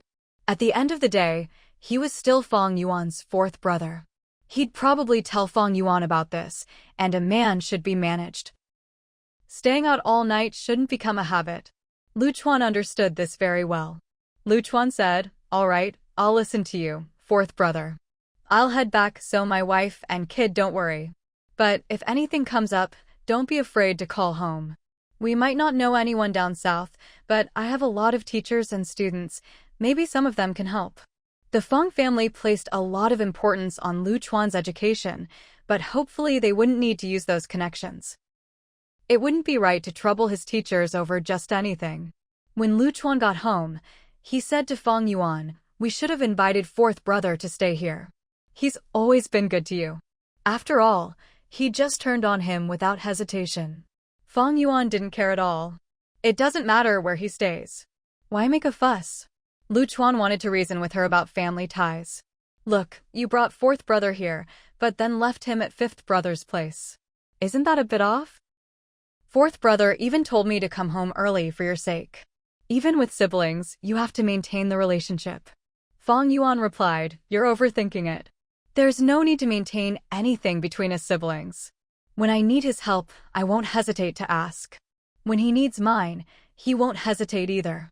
Lu Chuan honestly couldn't see any deep feelings between them. You two are really that close? Fang Yuan snorted. Close? You're overthinking it. Did you forget when he brought his wife to the provincial capital? Lu Chuan nodded. That wasn't exactly a sign of closeness. But don't people say family helps each other in times of need? Fang Yuan said, aren't you an academic? Haven't you heard of being forced to help? I'm saying, if I need his help and he doesn't want to, I still have ways to make him do it. Lu Chuan understood, by the same logic, if fourth brother needed something from Fang Yuan, he'd have ways to make her comply. Lu Chuan sighed, that's some deep sibling bond. I bet Mom has no idea. Fang Yuan said, don't worry about what Mom knows. Just remember, except for fifth brother, don't get too sentimental about my brothers, especially the eldest and fourth brother. Lu Chuan nodded seriously. After all, Fang Yuan grew up with her brothers, she knew them best. He just wanted to learn from her experience. Meanwhile, the two Fang brothers were having peanuts and baijiu, chatting away. Fang Sihe glanced at Ding Min, his sister-in-law, who was still not home so late, and teased fifth brother, no wonder Fang Yuan left me here. The way you live, there's no difference between having a wife and not. Fang Wuhu replied, nonsense. My wife isn't home because she's on duty tonight. Remembering that fourth brother was newly divorced, he didn't say anything to rub it in. The happiness of his marriage wasn't something fourth brother could understand. He didn't bother arguing about it. Fang Sihu didn't realize fifth brother was looking down on him and muttered, she's that far along and still working? That job can't be easy. Fang Wuhu said proudly, of course it's not easy. If I weren't here with you, I'd be at the hospital with her. Fang Sihe thought, what are you so proud of? You're just trying to tag along and be half a government worker. Fang Wuhu nodded. If he could work with his wife, that'd be perfect. He didn't care about the money. I'd like to, but she doesn't want me to. Fang Sihe laughed. See, some perks just aren't meant for you. He could tell the Fang family really valued Ding Min's job. Speaking of which, fifth brother reminded fourth brother again, keep your eyes open. Our family might not be saints, but we've never had a bad apple. Fang Sihe said, so you all think I'm destined to go down the wrong path? Fang Wuhu said, you've never been a good kid since you were little. Always picking the easy jobs and shirking the hard ones, doing whatever it took for a bite to eat. Out there, you need to keep your head straight. There won't be brothers around to bail you out. Fang Sihu curled his lips. What's the point of bringing up childhood stuff? Fifth brother really holds a grudge. He turned away, I get it. Stop worrying. That was the end of the conversation. Fifth brother told fourth brother to get some rest and went back to his room. The five brothers were about to head out when fourth brother Fang said, you're doing pretty well here in the provincial capital, but I have to tell you, our eldest brother is not someone to take lightly. Don't underestimate him. He continued, don't think he's content just staying in the county. If you weren't here in the provincial capital, maybe Big Brother wouldn't think much of it and would be satisfied with the county. But now that you're here, he'll try to follow in your footsteps and he might just make it. Who would know the five tigers better than themselves? The eldest was ambitious. There's no way he'd be happy seeing his younger brother outshine him. Fifth brother said, I know what I'm doing. Fourth brother might be a bit of a jerk, but saying this, fifth brother appreciated it. At least they weren't watching their brothers tear each other apart. Fifth brother didn't say it to fourth brother, but even if he tried to follow in his footsteps, it wouldn't help. The way things were now, it wasn't something Fang fifth brother could accomplish alone. Only he and his brother-in-law knew how much effort his brother-in-law had put in. If Lu Chuan hadn't come to study here, if it weren't for all those connections with teachers and classmates, it would have been hard for them to get a foothold. Then again, who knows if Big Brother Fang could ever connect with people like that? Fifth brother said, last time I went home, I noticed you and Big Brother didn't talk much. Is there some bad blood between you? He'd been holding this question in for a long time. If it hadn't come up with fourth brother, he might never have asked. After all, it was a family matter. Fourth brother's eyelids drooped, not wanting to talk about it. I just don't want to deal with him. Fifth brother asked, business stuff. Fourth brother replied, not entirely. I'm not as capable as him, not as shrewd, and I can't toss and turn business like he can, but that's not enough to make me avoid him. They were brothers, after all. If he said too much, fifth brother might not believe him. And as men, what's the point in gossiping? Fifth brother said, all right, you're getting deep on me now. When you get there, see what you can do. If it works out, great. If not, just come back. We'll go back to what we know. Fourth brother said, people thrive when they move, trees die when they're transplanted. I can't be bothered with the county anymore. Let Big Brother show off if he wants. The two of them talked late into the night. When fifth brother woke up the next day, fourth brother had already packed up and left. Fifth brother was anxious and complained to Fang Yuan. Didn't he say he'd stay a few days? Why'd he leave so soon? Fang Yuan replied, he came by this morning to say goodbye, grabbed some food, and left. Don't worry, I gave him all the phone numbers home, here, and your wife's office. Fifth brother felt relieved. His wife's office number was the safest. You made sure to highlight that one, right? He should memorize your sister-in-law's office number. Lu Chuan watched the siblings in amazement. No wonder they were twins. Their minds worked exactly the same. Lu's mother clapped her hands and said, I was wondering why Fang Yuan insisted fourth brother memorize the number. We should all remember your aunt's number. Then Lu's mother went straight to Man Yi and asked, what's your aunt's work number? Man Yi was just a kid, how could he know?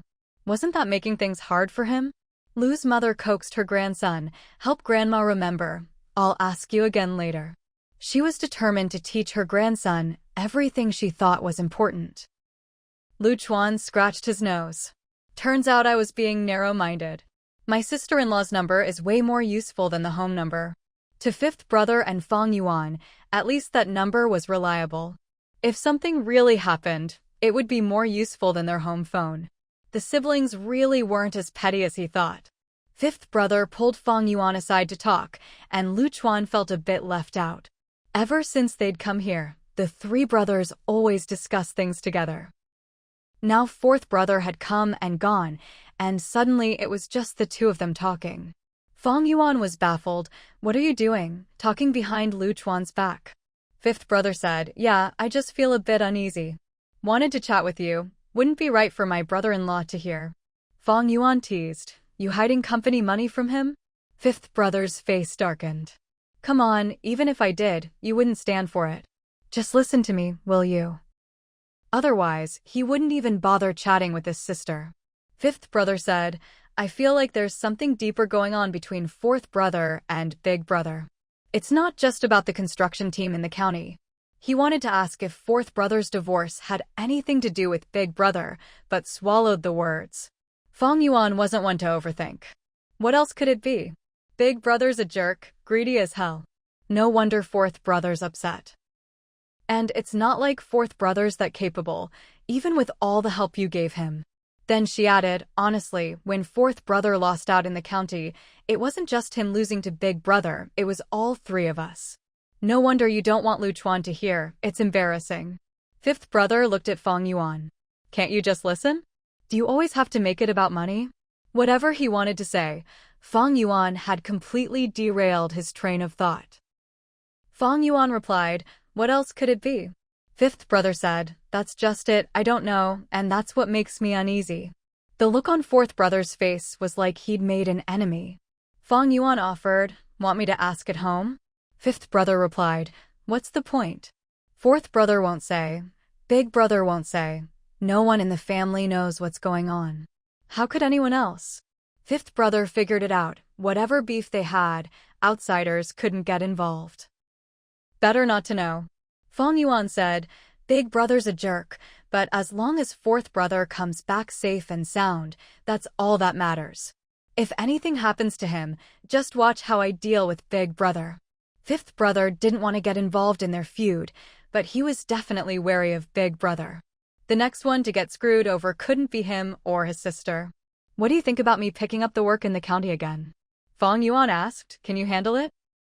They'd just gotten things started in the provincial capital, and everything needed attention. Then she added, "Anywhere's better than working with Big Brother. No point wasting energy on him." Fifth brother glanced at Fang Yuan, tapping the table. "Do you really not get what I mean?"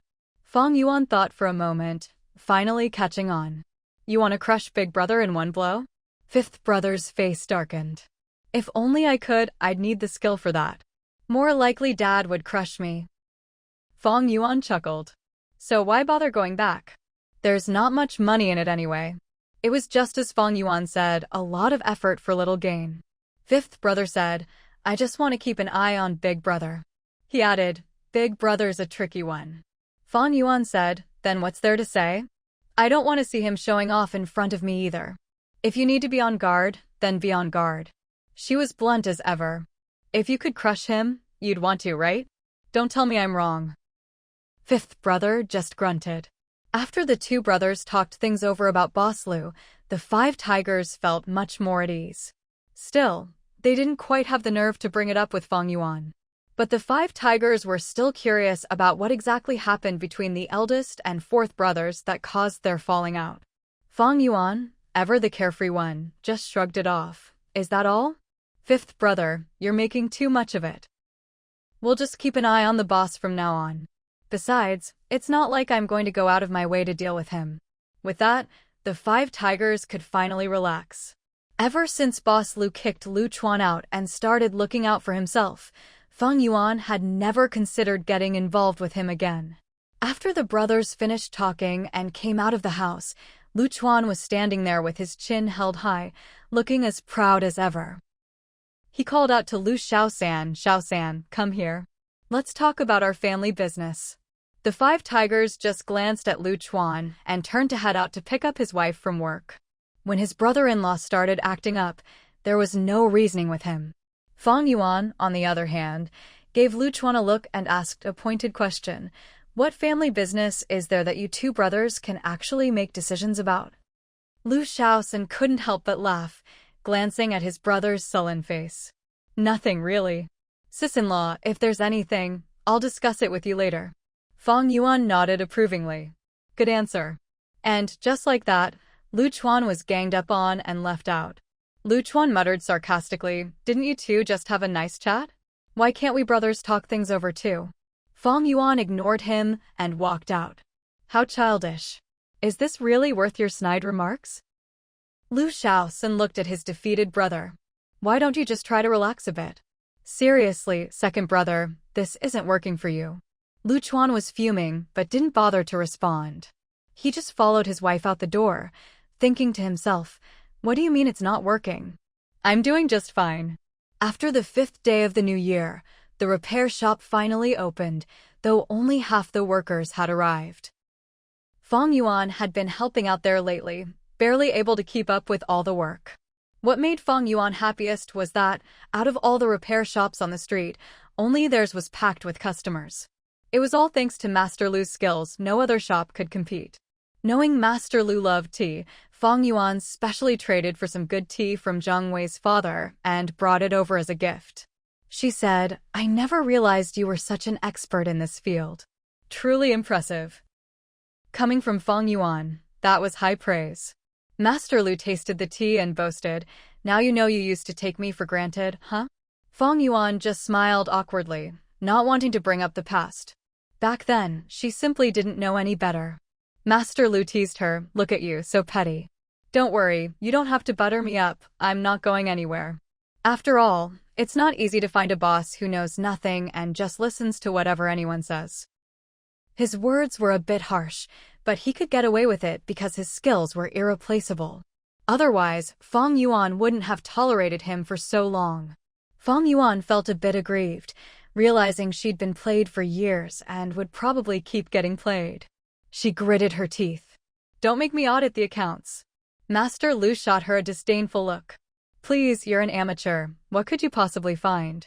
He really was pushing his luck. In a good mood, Master Lu strolled off with his tea. Fang Yuan bared her teeth in frustration. That old man was so shameless, always trying to get the last word. He just couldn't let the past go. But even if she was an outsider, Fang Yuan knew what was going on. Besides, with Uncle Ping around, she wasn't worried. Master Lu just liked to run his mouth. Of course, his skills really were top-notch. One of Master Lu's apprentices tried to talk him down. "Master, aren't you just making things hard for yourself? She's the boss, no need to tease her so much." Master Lu replied, "I just can't stand seeing her like this. I'd rather she go back to the way she used to be, not caring about anything." The apprentices thought to themselves, so you actually like seeing the boss looking dejected. But as apprentices, they couldn't call their master out for being a glutton for punishment. At least their skills were solid. They figured if they worked harder, maybe the boss would be in a better mood. Master Lu sipped his good tea, feeling quite pleased. Business was booming, and he was proud that his skills were finally being recognized. Of course, the shop's success wasn't just because of him. Fang Yuan was just giving him credit. Still, it was a good feeling, especially with customers lining up down the street. As the saying goes, it's all thanks to the competition making them look good. After the new year, Man Yi had gotten used to his thick winter clothes and was walking steadily, though he was still as chubby as ever. He ran wild around the house and yard, so much so that even Grandma Lu, with her good physique, couldn't keep up with her grandson. Lately, Grandma Lu was at her wits' end with Man Yi. He just couldn't sit still. If she took her eyes off him for a second, he'd get into trouble. If he got his mother upset, he'd definitely get a scolding. So Grandma Lu wasn't afraid of him getting into mischief.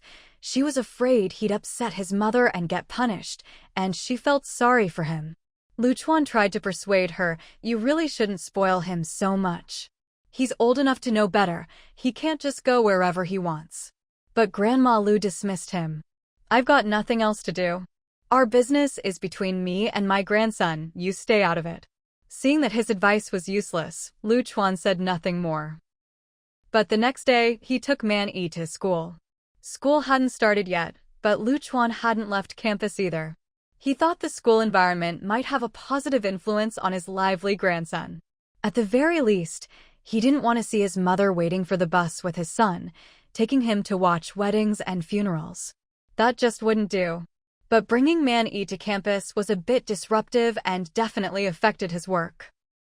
Sometimes, when Lu Chuan took Man Yi to the library, it was truly awkward. The kid would make a scene, and Lu Chuan had to endure the stares from others. He tried to teach Man Yi about manners, when to do what, and how not to attract unwanted attention. In the end, they were always asked to leave by the librarian, who made it clear that Man Yi was not welcome. Lu Chuan was willing to tough it out, but the library staff weren't having it. At least Man Yi understood why they got kicked out. Lu Chuan also realized that bringing his son to disrupt others' reading was wrong, but he was determined to teach his son a lesson.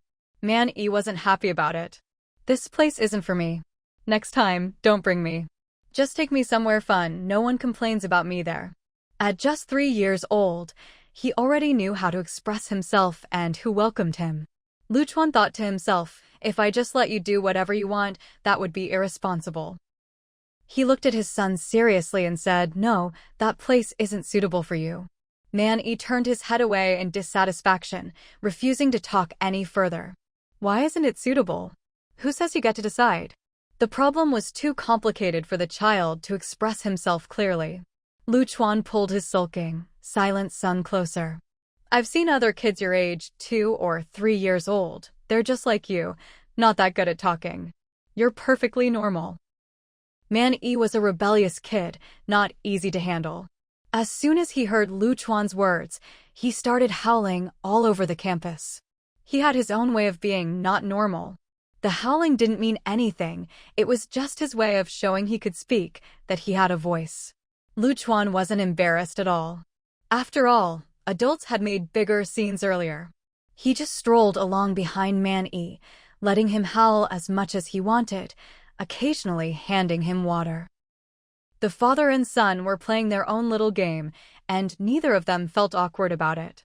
Once Man Yi had howled enough, He took a sip of water and started complaining that his dad was irresponsible. Grandma would never let me yell like this. She's afraid I'd hurt my voice. Lu Chuan, the laid-back dad, comforted his son. It's fine. If you can yell, your voice is fine. Go ahead, keep going. Man-yi looked utterly wronged. How could his dad be like this? His voice was already hoarse. How could he just let him yell? You're wrong. Lu Chuan was especially pleased. Even though his son was still young, he already knew right from wrong, which meant he needed to be taught even more. It's my first time being a dad too. If I do something wrong, you'll have to be patient with me. Man-yi had never realized his dad was this kind of person. He struggled with it for a while. If you don't know, you should learn from Grandma. If he learned from Grandma, he'd just end up spoiling you even more. Dream on. Lu Chuan sneered inwardly. I don't think you're a particularly good son either, but I haven't asked you to learn from anyone else, have I? I'm also your grandma's son. Do you see me making her angry? If you don't learn how to be a son, why should I learn how to be a dad? Man-yi was completely defeated. He couldn't argue with that logic. It actually seemed pretty fair. He hung his head and went home, never having heard such reasoning before. Lu Chuan thought to himself, my son is smart. He can already speak in full sentences and reason things out logically. That's rare. But he's just too mischievous, too much of a handful. A child like this really needs careful guidance. Man-yi never thought to ask Grandma whether his dad was a good son. He just watched how Lu Chuan always listened to his own mother. Grandma noticed.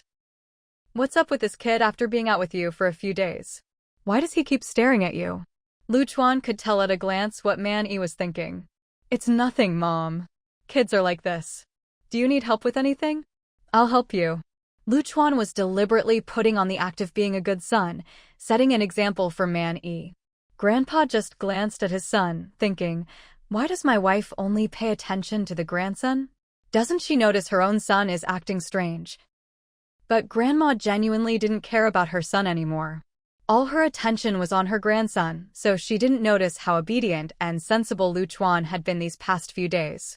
But Lu Chuan's performance only made Man-yi more anxious. He was sure now he could never be a son like his dad. After dinner, he told his dad, I don't want to learn how to be a son anymore. I can't do it. I just want to play. I don't want to look after kids or earn money to support a family. Lu Chuan laughed. For a child to understand this much was no small feat. All those days spent with him hadn't been wasted. It just goes to show, kids are highly moldable. Whatever you teach them, they'll learn. That's why you have to guide them well. Grandma felt sorry for her grandson. Listen to what he's saying. He's just a kid. Let him play and be happy. Before Grandpa could say anything, Fang Yuan spoke up. Mom, let's not interfere in this. If you want to play with Man-yi, Lu Chuan will leave him to you. You two can play as much as you want. As for how to educate the child, our family will follow Lu Chuan's lead. Fang Yuan was decisive. She knew what was best for Man-yi and was determined not to let anyone mess up Lu Chuan's approach. Before Grandma could respond, Lu Chuan looked at Fang Yuan and protested. How can you be so heartless? Was this really his own son? As a dad, he was supposed to be the strict one. Shouldn't the mom be the one to pull him back, to plead on the child's behalf? That's how a normal family works. Fang Yuan ignored Lu Chuan's nonsense. If a child doesn't behave, it's because the adults didn't teach him well. My parents and I haven't seen much of the world, so we don't have the experience to teach him properly. From now on, all matters of Man-yi's education are up to you. Don't worry, I won't undermine you behind your back. Then Fang Yuan looked at Grandma, who, seeing her daughter-in-law's expression, asked in confusion, Why are you looking at me? What do you mean? Fang Yuan wouldn't let her mother-in-law dodge the issue. It's your turn to make a statement. Grandma, a bit timid, asked, Do I have to agree? Fang Yuan couldn't say no. After all, this was her mother-in-law, so she softened her tone. You can give Lu Chuan suggestions and try to get more time to play with Man-yi. Then she turned to Lu Chuan and assigned him the task directly. It's up to you to decide, but the child's education comes first. Grandma looked at her daughter-in-law with a hint of resentment. So basically, she wasn't allowed to take the lead. This was even worse than not giving her any say at all. Were the couple just teaming up to mess with her? Lu Chuan rolled his eyes at the two women. You two really know how to play games. He didn't want to get involved anymore. Grandpa spoke up. Let me say a few words. Fang Yuan is right, I support her. Kids need to be taught. We can't spoil them just because we love them. That would be irresponsible. Lu Chuan, Fang Yuan is letting you take charge of Man Yi's education because she trusts you. She's praising you. Lu Chuan was surprised at his father's stance. Did he have any principles left? Of course, letting his own mother raise Man Yi wouldn't work. But it was obvious Grandpa was just trying to support his daughter-in-law. Lu Chuan said, Should I make a thank you speech now?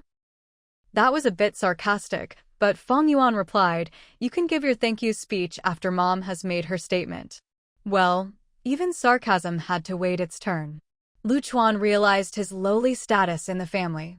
His wife was the empress, he was just a subject. Fang Yuan turned and applauded Grandpa, encouraging him. Dad, that was great. Please continue. Grandpa, flustered after being interrupted, stammered, what was I saying? Fang Yuan helpfully reminded him, You were saying that by letting Lu Chuan educate Man Yi, I'm showing trust and support for him. Right, that's what he'd been saying, but he'd already finished. Still, he had to give his daughter-in-law face. Yes, Fang Yuan is supporting you. From now on, I'll listen to her. I won't interfere with you educating Man Yi. That's our Lu family's 100-year plan. Fang Yuan nodded. This was exactly what she wanted to hear. Otherwise, why ask for everyone's stance? Her father-in-law's words were really on point. Lu Chuan curled his lips. 100-year plan, he scoffed inwardly. Back when their family first started out, they didn't even have a 3-day plan. His dad had really learned to play the game. Fang Yuan clapped enthusiastically. Dad, well said. Then she turned to look at Lu Chuan's mother. The old lady understood immediately. Her daughter-in-law wanted that final statement of support. She shot a sideways glance at her husband. Why did he have to open his mouth and drag their grandson into this? And to top it off, he even stepped on his own wife's toes. She'd settle accounts with him later. With her daughter-in-law watching, Lu Chuan's mother looked at her grandson and said with difficulty, I'll do my best not to cause trouble for Lu Chuan. Fang Yuan wasn't entirely satisfied. This was supposed to be a 100-year plan. Was doing your best really enough? She pressed on, Lu Chuan's teaching is for our family, for the Lu family's foundation. My dad already said, it's a 100-year plan. Mom, we have to support Lu Chuan. It's not easy for him to teach the child.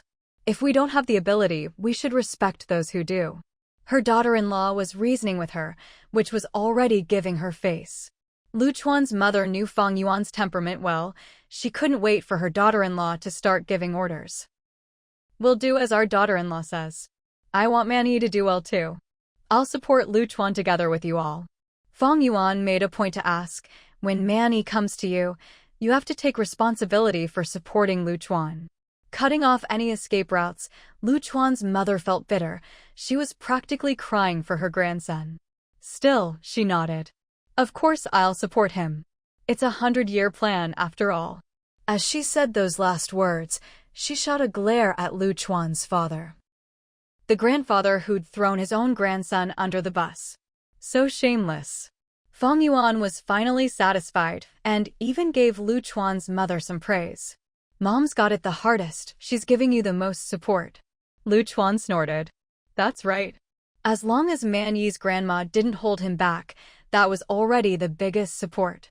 The whole family agreed on that. Lu Chuan's mother was modest. It's what I should do. If my grandson does well, the whole family does well. I'd love to show him off. Then she turned to Lu Chuan and said, not quite sincerely, teach him well. Say what needs to be said. Say what needs to be said. The second time, what she really meant was, hit him if he needs hitting, but as a grandma, she couldn't bring herself to say it outright, so she used vague language to remind Lu Chuan. Lu Chuan pretended not to hear. Man Yi was his own son. Could he really hit his own kid? His mom was overthinking it. Fang Yuan was satisfied. The whole family had nothing more to say. Then the person in question, Man Yi, finally spoke up. I haven't given my opinion yet. Lu Chuan's parents both looked at Fang Yuan. They still wanted to hear their grandson's thoughts. Lu Chuan sighed inwardly. Your mom has already made such a fuss. Do you really think your opinion matters now? Everyone knew that it was up to Fang Yuan to make the final call. What they thought didn't matter. Fang Yuan raised her eyebrows at Man Yi. Just watch us make our statements. That's enough. Man Yi wasn't happy, looking aggrieved. How can you do this, adults? Grandma? Lu Chuan's mother immediately sided with her grandson. Let my grandson speak. We should listen to Man Yi's opinion. That's called, what's the word, rights. Lu Chuan rubbed his forehead. Now his mother was talking about rights? But could she say that to her daughter-in-law? As the newly appointed instructor, Lu Chuan was very respectful of human rights.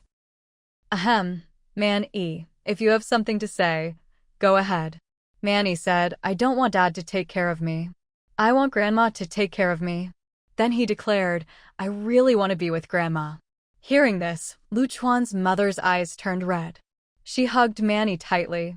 Grandson, Grandma's precious eldest grandson. Man Yi, just as emotional, hugged her back. Grandma.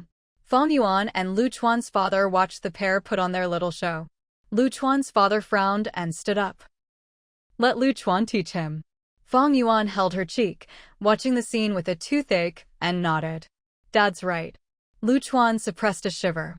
He thought, this is going to be a long road. If it weren't for his son's special abilities, would he really want to take Man Yi everywhere?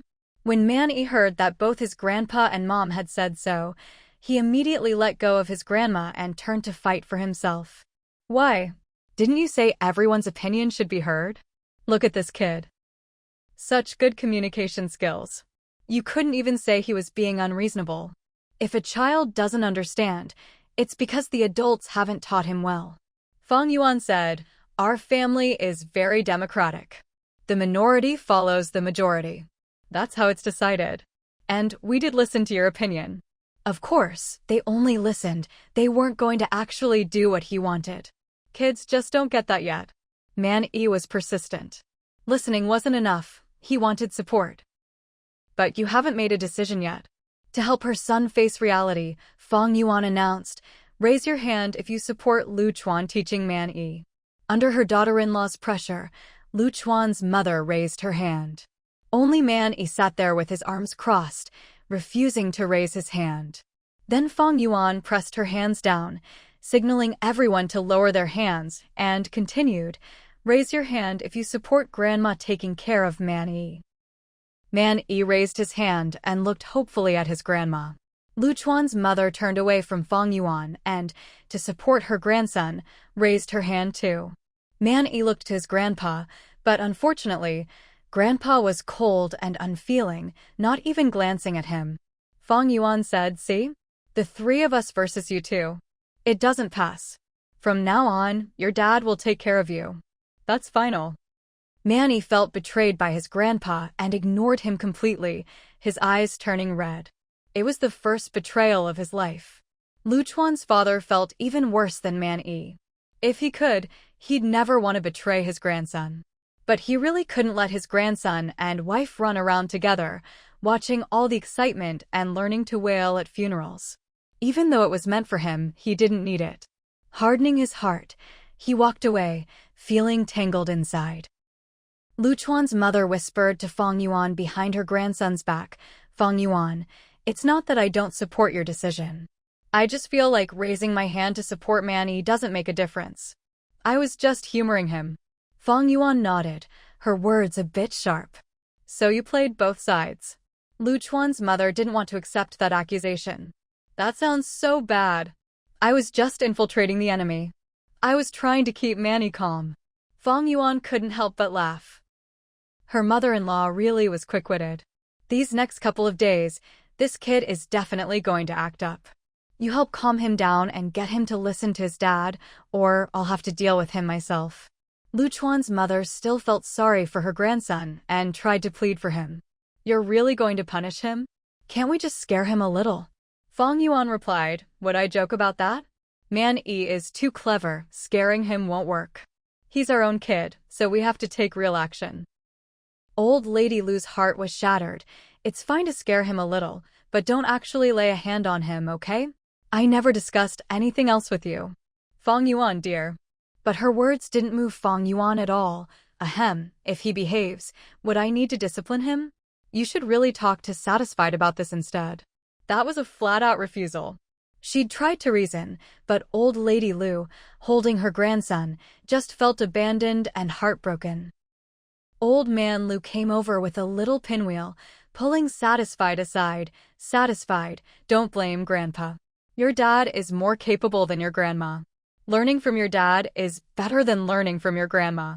Seeing her daughter-in-law wasn't around, Old Lady Lu glared at Old Man Lu. Traitor. Old Man Lu thought the accusation was too much. If you were a bit more reliable, would Satisfied have to suffer like this? And you blame me? Honestly, they almost started fighting amongst themselves. Lu Chuan had no idea his own family was like a big drama, with enemies within and without, everyone scheming behind the scenes. Luckily, Fang Yuan remained unshakable. No matter how everyone fussed, she stood firm on Satisfied's issue. Lu Chuan didn't feel happy about it at all. Disciplining the child was his responsibility as a father, and he didn't dare let Fang Yuan take Satisfied herself. But Fang Yuan's attitude made Lu Chuan conflicted. Why was she being so hard on their own child? This kind of trust from Fang Yuan was too cruel for Satisfied. How could a mother be so cold and unreasonable? If Fang Yuan heard Lu Chuan's complaints, she'd just say he was being dramatic and ignore him. With no support at home, Satisfied couldn't blame Grandpa, so of course he went to his uncle and aunt. They were his real backers. Woohoo felt sorry for his nephew. How could they do this? What had Satisfied do to deserve being ganged up on? If I were there, I'd definitely take your side. Satisfied was sure his uncle supported him, so he suggested confidently, then let's do it all over again next time.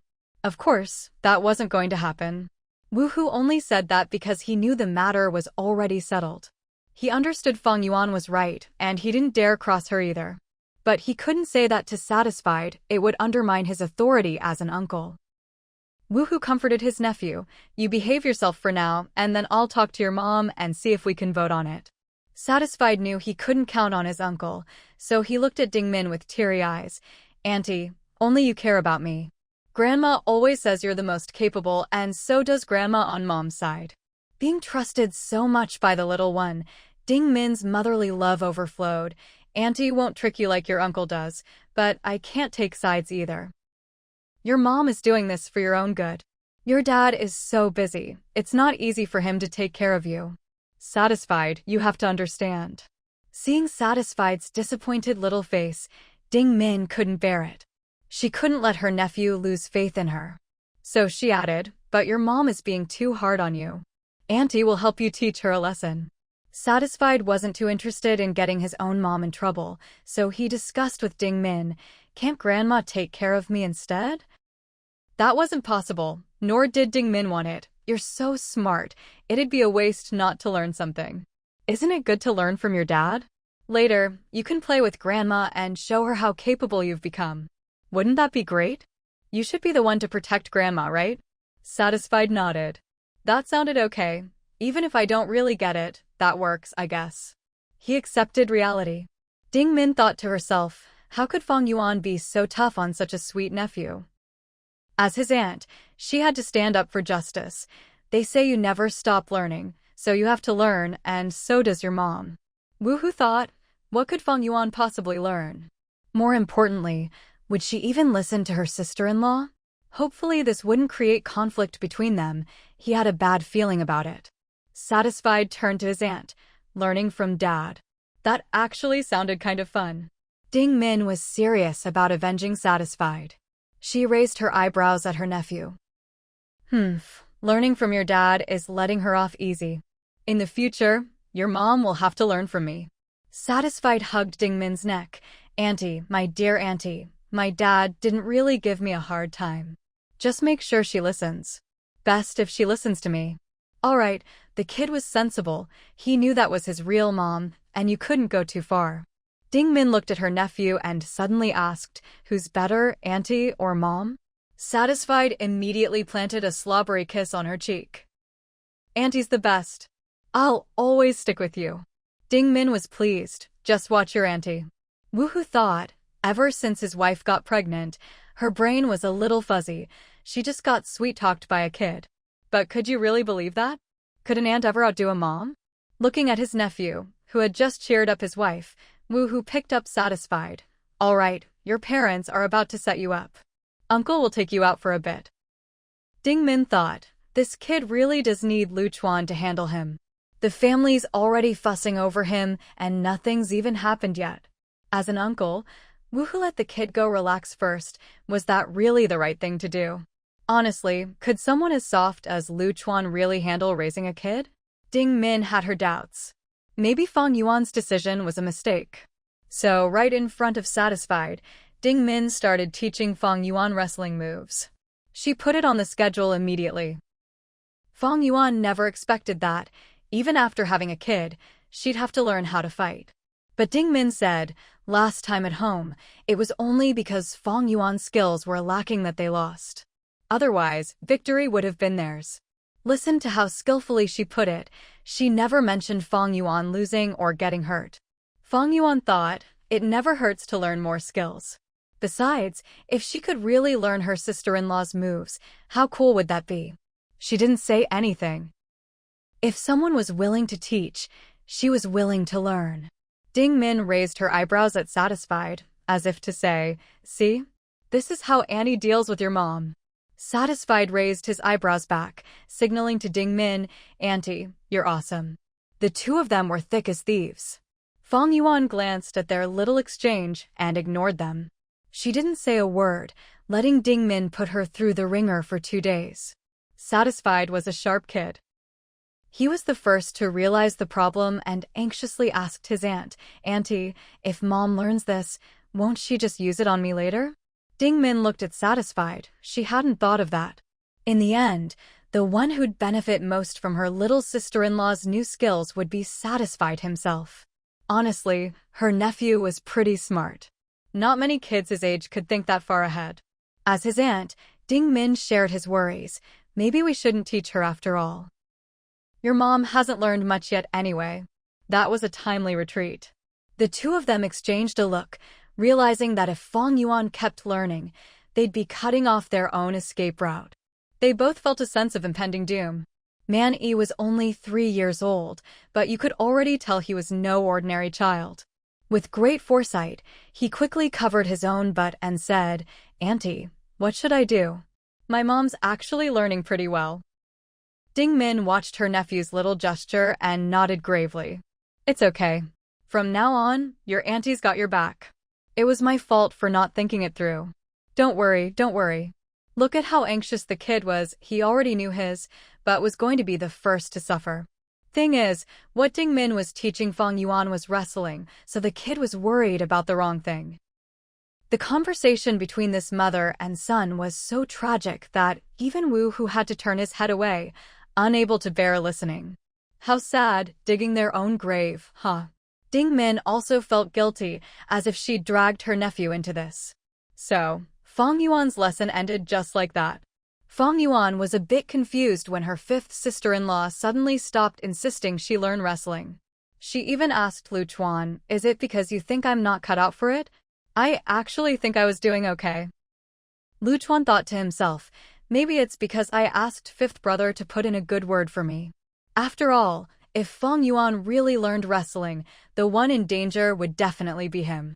But Lu Chuan couldn't say that he was afraid his wife would become too formidable, so he secretly asked 5th brother to get 5th sister-in-law to ease up. Instead, he coaxed Fang Yuan, if you don't want to learn, then don't. That stuff is pretty dangerous anyway. You've got me. I'll protect you from now on. Fang Yuan actually believed him. After all, back in the village, Lu Chuan had lost face in front of the elders just to protect her. Fang Yuan said, I just felt like 5th sister-in-law always wanted Man Yi to teach me, which seemed off. What do you think? What could they be up to? Lu Chuan thought, what could 5th sister-in-law and Man Yi possibly be plotting? You're overthinking it. Man Yi's nice to everyone except you. No mother would be happy hearing that. Who was he insulting? Fang Yuan almost lost her temper at Lu Chuan. If you didn't spoil the kid all day and act like a pushover dad, would I have to be the fierce mom? Lu Chuan realized he'd said the wrong thing. From now on, I'll be the strict father. You can be the doting mom, I promise. Fang Yuan snorted. If she believed that, she'd be an idiot. That's impossible. Don't you know what you're like with the kid? The truth was, Fang Yuan knew herself well. There was no way she could be the doting type. Lu Chuan said, just watch me. He felt a bit sorry for Man Yi. Why couldn't both parents be nice to their son together? Something about this dynamic just felt off. Meanwhile, Ding Min called Wang Suixiang and started with, Mom, I'm sorry. Wang Suixiang was stunned. Why was she apologizing? Was there trouble in her fifth son's marriage? She was so shocked she couldn't even speak for a while. She needed a moment to process this. Hearing no response, Ding Min continued, Mom, I was planning to teach Fang Yuan how to wrestle, but look, Man Yi is still so little. Even he knows that if his mom learns this, his days are numbered. Over the phone, Wang Suixiang let out a sigh of relief. As long as it wasn't her fifth son and daughter-in-law having marital issues. Ding Min said, Mom, I'm Man Yi's and after all. I watched him grow up. I think I should look out for Fang Yuan a bit more. Maybe it's better if she doesn't learn wrestling. Wang Suixiang never had such expectations of her daughter-in-law, let alone her own daughter. Hearing this, she relaxed. My good daughter-in-law, it's fine if you let me down, as long as you're good to Man Yi and your brother-in-law. Really, I don't expect that from you. Fang Yuan is tough enough already, she doesn't need to get any fiercer. She meant every word. For the sake of her daughter's marriage, the less you teach her, the more peace we'll have at home. Ding Min clearly didn't get her mother-in-law's concern. Mom, you don't have to feel bad for me. It's my fault for not completing the task. Wang Suixiang couldn't exactly say, thank goodness you didn't finish it, or she'd worry even more about her daughter's marriage. Things were already stressful enough. But she couldn't say that to her daughter-in-law. It's just that things at home distracted you. Ding Min, I'm here to take care of things at home, so don't worry. I'll talk to Woohoo and get him to focus more on the family instead of wandering around and causing you trouble. Before Ding Min could reply, Wang Suixiang continued, of course, you still need to take care of yourself, especially with the baby. Ding Min, I know you're a good one. You always think of the family. With you looking after Fang Yuan, I feel at ease. Ding Min felt a bit embarrassed. She hadn't really done much, her brother-in-law was actually pretty easy to deal with. All his fussing was just for Fang Yuan's sake. Anyone could see that Lu Chuan, the college graduate, was completely tied to her. Ding Min mostly listened to her mother-in-law talk, barely getting a word in. Eventually, Ding Min understood. Wang Suixiang really didn't want her daughter to become any tougher, just to keep her out of trouble. After hanging up, Woohoo glanced at his wife and thought, is she getting silly from pregnancy? She can't even pick up on Mom's hints anymore. Woohoo said, you really don't need to worry so much. Mom doesn't actually want Fang Yuan to get any tougher. Honestly, if you really taught her, it's not Man Yi who'd suffer, it's your brother-in-law. Ding Min shot him a look. You think I don't know that? Woohoo thought, what do you know? That wasn't your attitude just now. He said, then why make such a fuss? Ding Min replied, I just wanted to show Mom that I take things seriously, that I care about our family. Woohoo looked at his wife in confusion. Was there something going on he didn't know about? What kind of attitude? Ding Min said lightly, that I care about everything in the family. You wouldn't understand, it's a woman's thing. Ding Min was thinking about how she hadn't managed to bond with her sisters-in-law last time, so she needed to find a way to fit in. Woohoo thought, what do you mean I don't understand? When I'm home, Mom, the 3 sisters-in-law, and a sister, every day is like a stage play. But not many wives take Ding Min's approach. He looked at his wife a bit sulkily, but didn't say much. At least he was sure that his wife was capable at work and also sharp when it came to family matters. But whether his mom would appreciate this approach, Woohoo wasn't sure. Still, it was better for Ding Min to try to get along with the family than not to try at all. Suddenly, Ding Min said, I really do feel bad for Man Yi. If I'd known, I wouldn't have tried to teach Fang Yuan. She already hits him pretty hard as it is. Woohoo had grown up getting smacked by his parents and didn't see any problem with it. What kid doesn't get a few smacks now and then? So he said to Dingmin, "Don't just feel bad for Man-E. When our kid is born, Fang Yuan will be an aunt, and she'll treat our kid just like her own. So you're not just tricking one person here, you've dragged in your own brother-in-law and even your own child." It took Dingmin a while to process it all. She couldn't believe how far-reaching this was. She felt so foolish. "Are you serious?" Woohoo thought to himself, "You're just too naive." He said, "Do you see any difference between how I treat Man-E and how Lu Chuan treats him?" Dingmin thought about it. The difference was, Lu Chuan never hit Man-E. But Woohoo, as an uncle, treated Man-E just like his own kid, no holding back. Dingmin realized how serious this was. "Can you talk to Fang Yuan? A nephew and a son aren't the same. You can't just hit a child whenever you want. You should use persuasion and education." Woohoo replied, "You want his siblings to act like strangers?" Of course not. Not to mention, if Fang Yuan found out, it could cause a rift between husband and wife. Dingmin regretted it. She shouldn't have tried to teach Fang Yuan, shouldn't have tried to be clever. Dingmin stroked her belly. She was 100% against Fang Yuan or Woohoo hitting their child. Dingmin murmured, "Sweet baby, the happiest time is when you're still in my belly." Woohoo couldn't help but laugh. He was the real father, he'd never really hit his own kid. And as for Fang Yuan, no matter how much she disliked Fang Lauda and his wife, she never hit their eldest nephews, right? The two brothers got along so well. How could Fang Yuan not care for her own child? Woohoo was convinced that his sister would definitely treat his child the best. That's how he comforted Dingmin. He completely forgot what kind of person Fang Yuan was. She never bothered with Fang Lauda's kids. She didn't care about them. No relationship there. But Wu Ji's child. If they misbehaved or were out of line, she'd definitely step in. She and Wu Ge were close. How could she just watch his child go astray? If she saw something wrong and didn't correct it, she'd feel she was letting Wu Ge down.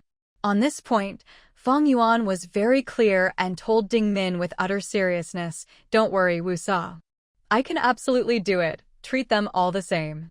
If any child misbehaves, I'll set them straight. I'm their real aunt, and I won't go easy on them for any reason." Dingmin felt worse than ever. She didn't want Fang Yuan to actually treat them all the same. Really, there was no need. Wang Suixiang had tried to get the better of Dingmin, but Fang Yuan just sent it right back to her mother, unchanged. Lately, Dingmin had been feeling a bit depressed and irritable, her mental state not great. According to Dr. Wu, it was just prenatal syndrome. She and her sister-in-law had never had a falling out, but lately they'd been arguing over Man-E and Fang Yuan. Mainly because Fang Yuan was too harsh with Man-E, quick to slap him. Dingmin tried to protect Man-E and correct Fang Yuan's approach to discipline. She even got angry at Fang Yuan. Fang Yuan was baffled. Since when were Dingmin and Man-E so close? Was it because Dingmin was about to give birth and her maternal instincts were in overdrive? She patiently explained to Dingmin, his dad is the one who's supposed to discipline him. But his dad spoils him. If I don't step in, what will he become? Dingmin argued back, what did Man-E do wrong? You just hit him without reason. Even if he did something wrong, he's not a bad kid. How can you just hit him? You have a mouth, use it to talk. For the sake of her own child's future, Dingmin was giving it her all. If she didn't correct Fang Yuan's habit of hitting now, her own child would be next. And the timing mattered. Using Man-E as an example was better than using her own child. After all, talking about Man-E wouldn't affect her relationship with her sister-in-law or her husband. Dingmin had thought it all through. Fang Yuan gave Dingmin a dark look. Since when did you and Man-E get so close? So close that even his own mother was jealous. Dingmin felt a little guilty. What are you talking about? We've always been close. In the past, I just put up with you.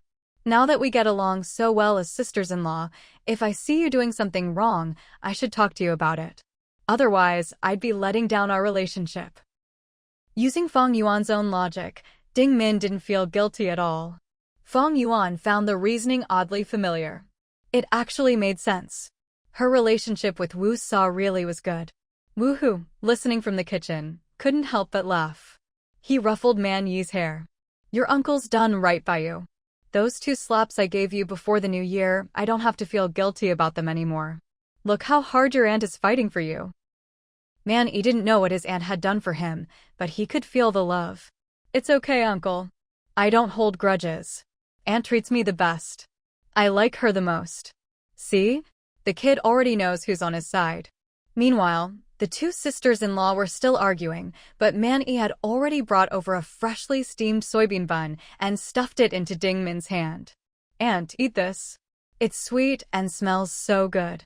Ding Min looked at Man Yi, her heart melting. She should have stood up for him sooner. She really did care about him. Looking at Fang Yuan, she felt even less guilty. She turned to Fang Yuan. See? What a good kid.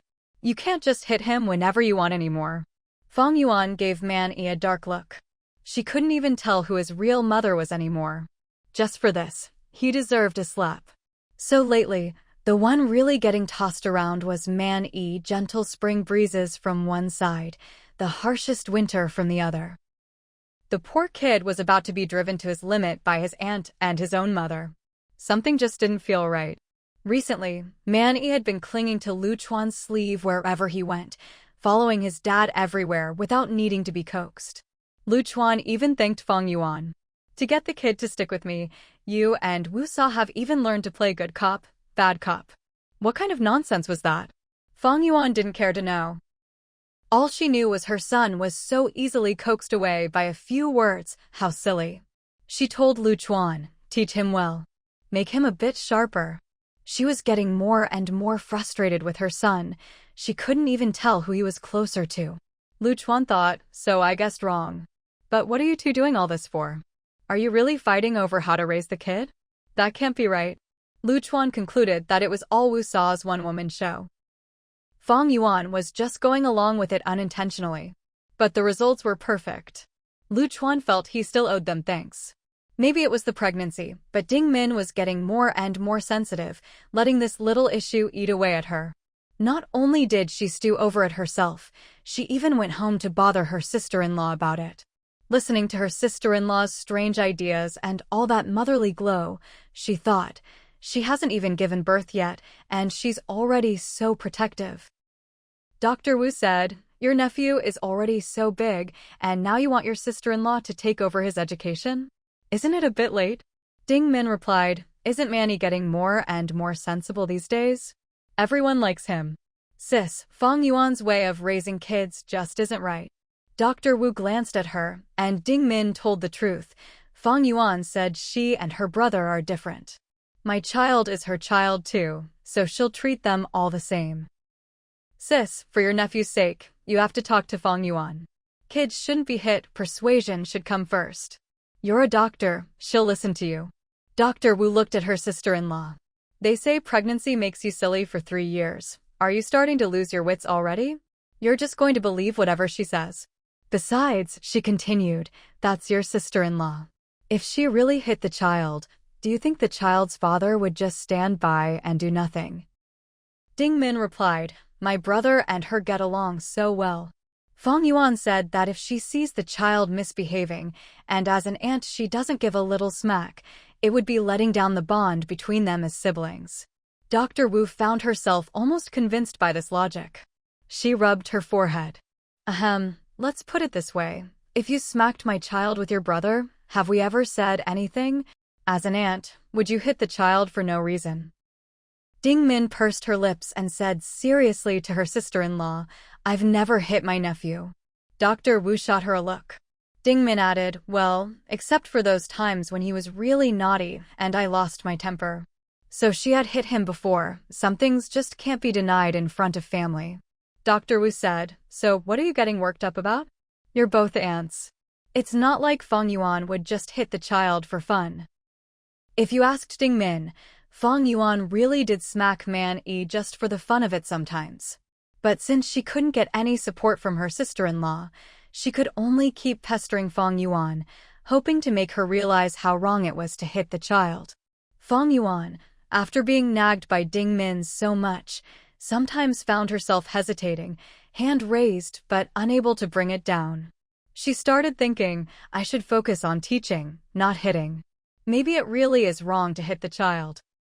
Besides, Man-yi was getting closer to his aunt these days. If she kept hitting him, who knows, maybe the child would start thinking of someone else as his mother. Fang Yuan gave this some serious thought. She was straightforward, not thoughtless. When it came to matters of interest, she always weighed her options. Ding Min's mother and old lady Lu had no secrets between them. They gossiped about everything. When she heard from her daughter-in-law about Ding Min's little crisis, she just laughed and shared it with old lady Lu, who enjoyed the joke behind the scenes. So old lady Lu really knew exactly why Ding Min was pestering Fang Yuan. Thinking about it, since her own grandson Man-yi was the one who'd benefit in the end, old lady Lu didn't say anything. She just watched Ding Min's antics. If her daughter-in-law really stopped hitting her grandson, old lady Lu figured that was a good outcome. Besides, despite all the bickering between the sisters-in-law, their relationship had clearly become much more harmonious. There was a lot less formality between them now. Man-yi had hardly been smacked lately, which was definitely thanks to Ding Min's persuasive education. Old lady Lu had even secretly given Ding Min extra treats for it. More importantly, spending time with Lu Chuan had really changed Man-yi. The things he saw and learned were completely different now. The change was obvious to anyone. For example, when they went out, Man-yi would greet people without being told. After seeing it done enough times, he picked it up naturally. Now, when he went to the library with Lu Chuan, he wouldn't make noise while others were reading. Even if he was a bit mischievous, at least he didn't disturb anyone. This was the power of environment. He was being shaped by the atmosphere around him. Old lady Lu finally understood how her son was raising the child. But Lu Chuan's compensation payments to the library were getting a bit high. Lu Chuan said it was worth every penny. As long as Man-yi could sit quietly and read for 10 minutes, it was worth it. The changes in Man-yi were so obvious that even outsiders commented, how come this child seems so different from before? Looking at her grandson hanging from the wooden bar in the yard, old lady Lu replied modestly, he's still just as mischievous. Everyone's just being polite. A neighbor dropping by said, if kids aren't mischievous, they're not really kids. But your grandson really is something so polite and well-mannered. Old lady Lu couldn't stop smiling. She couldn't even pretend to be modest. She really did think Man-yi was wonderful in every way. She often pulled old man Lu aside to mutter, turns out, there really is a difference in how you raise a child. Back in our day, was that really raising a child? Old man Lu sighed, we just kept the kids alive. They're actually cultivating their child. Sending him to school was the right thing to do. Old lady Lu nodded, that's exactly it. Old man, you really have insight.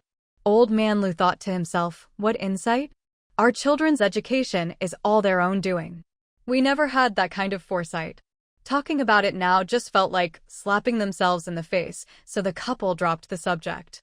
Old lady Lu pulled Fang Yuan aside. You're the only one willing to put in so much effort with the child. But it's worth it. Just look at our Man-yi. Everyone praises him wherever he goes. Fang Yuan was proud, too. Her father had always wanted a child like this, but after having so many kids, he'd never managed it. She had done it, proving that quality matters more than quantity. Fang Yuan said, as long as you don't feel sorry for your grandson. Old lady Lu replied, not at all. That's his father. What could he possibly do to Man-yi? Before, it was just me being short-sighted, stopping Lu Chuan from teaching the child. Seeing her mother-in-law finally understood, Fang Yuan changed the subject. Isn't it time to start planning Xiaosan and Hongya's wedding? Old lady Lu said, I already talked to your in-laws aunt at Hongya's house. Her parents said, whatever we agreed on before, we'll stick to now. Hongya doesn't want a bride price, and they won't give a dowry. When they get married, the two families will just have a meal together. Honestly, it was like they didn't take their daughter seriously at all. You couldn't even call it integrity. Fang Yuan asked, do you think her family has some kind of issue with Hongya or? Old lady Lu replied, I checked, they actually treat their daughter well. The reason they're doing this is to guard against their sons.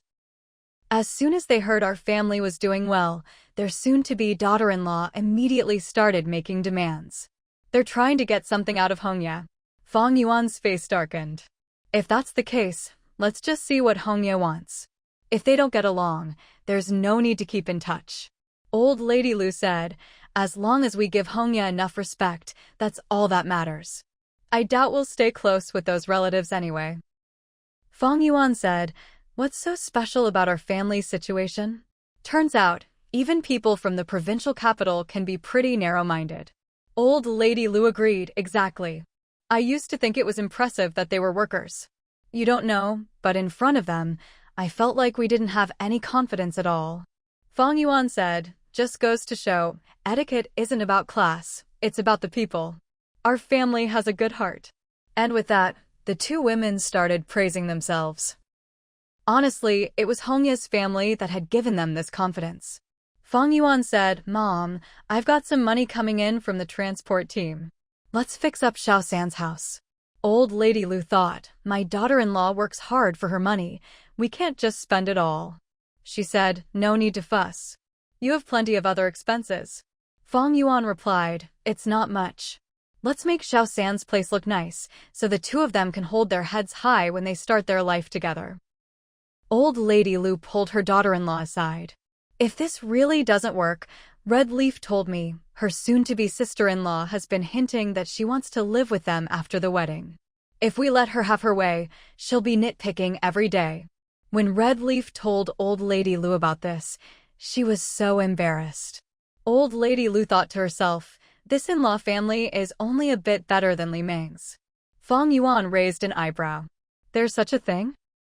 No one else has any right to covet what belongs to their family. Fang Yuan said, all the more reason to make a fuss about it now. Just cut off her hopes right away. What, are we supposed to let this little thing ruin third brother and his wife's marriage? Red Leaf is easy to push around, but her sister-in-law isn't. We should take this chance to make things clear. Old Lady Lu was immediately convinced, especially by Fang Yuan's assertiveness. She changed her tune at once. That's what I'm saying. Our family needs someone like you to take the lead. I'll talk to Red Leaf about it later. Fang Yuan replied, no need. When she gets off work, the three of us can go out for a walk together. I'll talk to her. Relatives like that need to understand what belongs to others is theirs, and you can't just covet it. Old Lady Lu absolutely trusted her daughter-in-law Fang Yuan, nodding along. I just don't have that kind of nerve. I'm afraid the marriage will fall through. Can we really make a fuss like this? Was Fang Yuan the type to be afraid? She said, just watch me. Whether the marriage goes through or not isn't up to them. Old Lady Lu's eyes practically spun in admiration. When would she ever have that kind of presence? When Red Leaf came home, Fang Yuan said, let your future sister-in-law know that since you're both getting married, let's all go shopping at the department store together. Red Leaf hesitated. She and her future sister-in-law weren't close, and she was afraid it would be embarrassing. Maybe we shouldn't. Fang Yuan insisted, no way. Our family's getting a daughter-in-law, how can we be casual about it? Red Leaf said, sister-in-law, I'm worried about causing you trouble. You don't know, my future sister-in-law can be a bit sharp-tongued. She doesn't care much about what she says. People don't really like her. Fang Yuan nodded. That's exactly why we need to get to know each other. You don't know your sister-in-law well enough. Come on, I promise things will go smoothly for you from now on. Red Leaf really didn't want to, but her second sister-in-law was so enthusiastic that she couldn't say no. And so, for the first time, the two families had some real interaction. Red Leaf's future sister-in-law came, as did her current sister-in-law. But Red Leaf's mother didn't come. She'd already said she wouldn't provide a dowry, and if she showed up now, what would that look like? She felt guilty for not helping her daughter, but there just wasn't money for it. Besides, it would be embarrassing. Red Leaf's mother probably knew what her two daughters-in-law were like and didn't want to lose face in public. As Old Lady Lu saw it, plenty of girls these days get married without a dowry. The in-law's mother really didn't need to keep bringing it up. What, is she going to stop being in-laws over this and never visit her daughter again? Red Leaf's future sister-in-law was still polite to Fang Yuan. In their families, everyone was considered cousins by marriage, so the two sisters-in-law both called Fang Yuan cousin sister-in-law and cousin brother's wife. Fang Yuan was polite in return, greeting them and saying to Red Leaf's future sister-in-law, "Since we're all free today, and Red Leaf and Xiao San still have a lot to buy, and I hear you're getting married soon too, it's a good chance for us all to go shopping together." Red Leaf's future sister-in-law grinned and said, "Oh, I feel bad making you spend money on us, cousin sister-in-law." Red Leaf's face darkened immediately. What did she mean, letting her sister-in-law pay for her? Where did she get the nerve? And did she even think about how this would make Red Leaf look in her new family? Fang Yuan didn't even frown. No need to be polite. It's not like it costs much. Cousin, pick out whatever you need. I'll help you move it all. Old Lady Lu and Red Leaf both looked at Fang Yuan with admiration. She'd handled it so openly and decisively.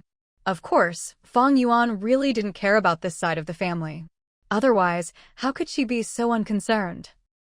Red Leaf felt awkward. Red Leaf's future sister-in-law just smiled, not the least bit embarrassed. Cousin sister-in-law, you really are generous. She handled the situation lightly. Fang Yuan pulled Red Leaf aside and said, "Better to deal with this now than have to tiptoe around her in the future. What, are you supposed to stop buying meat or anything nice for the house?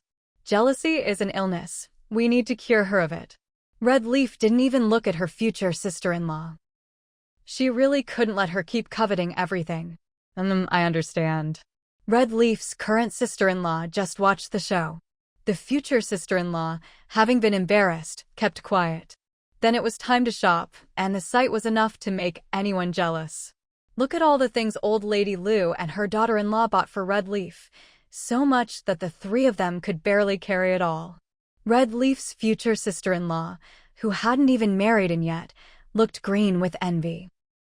Even after buying so much, Fang Yuan wanted to get a washing machine, saying that Xiao San's work clothes got too dirty and it wasn't right to make Red Leaf wash them by hand.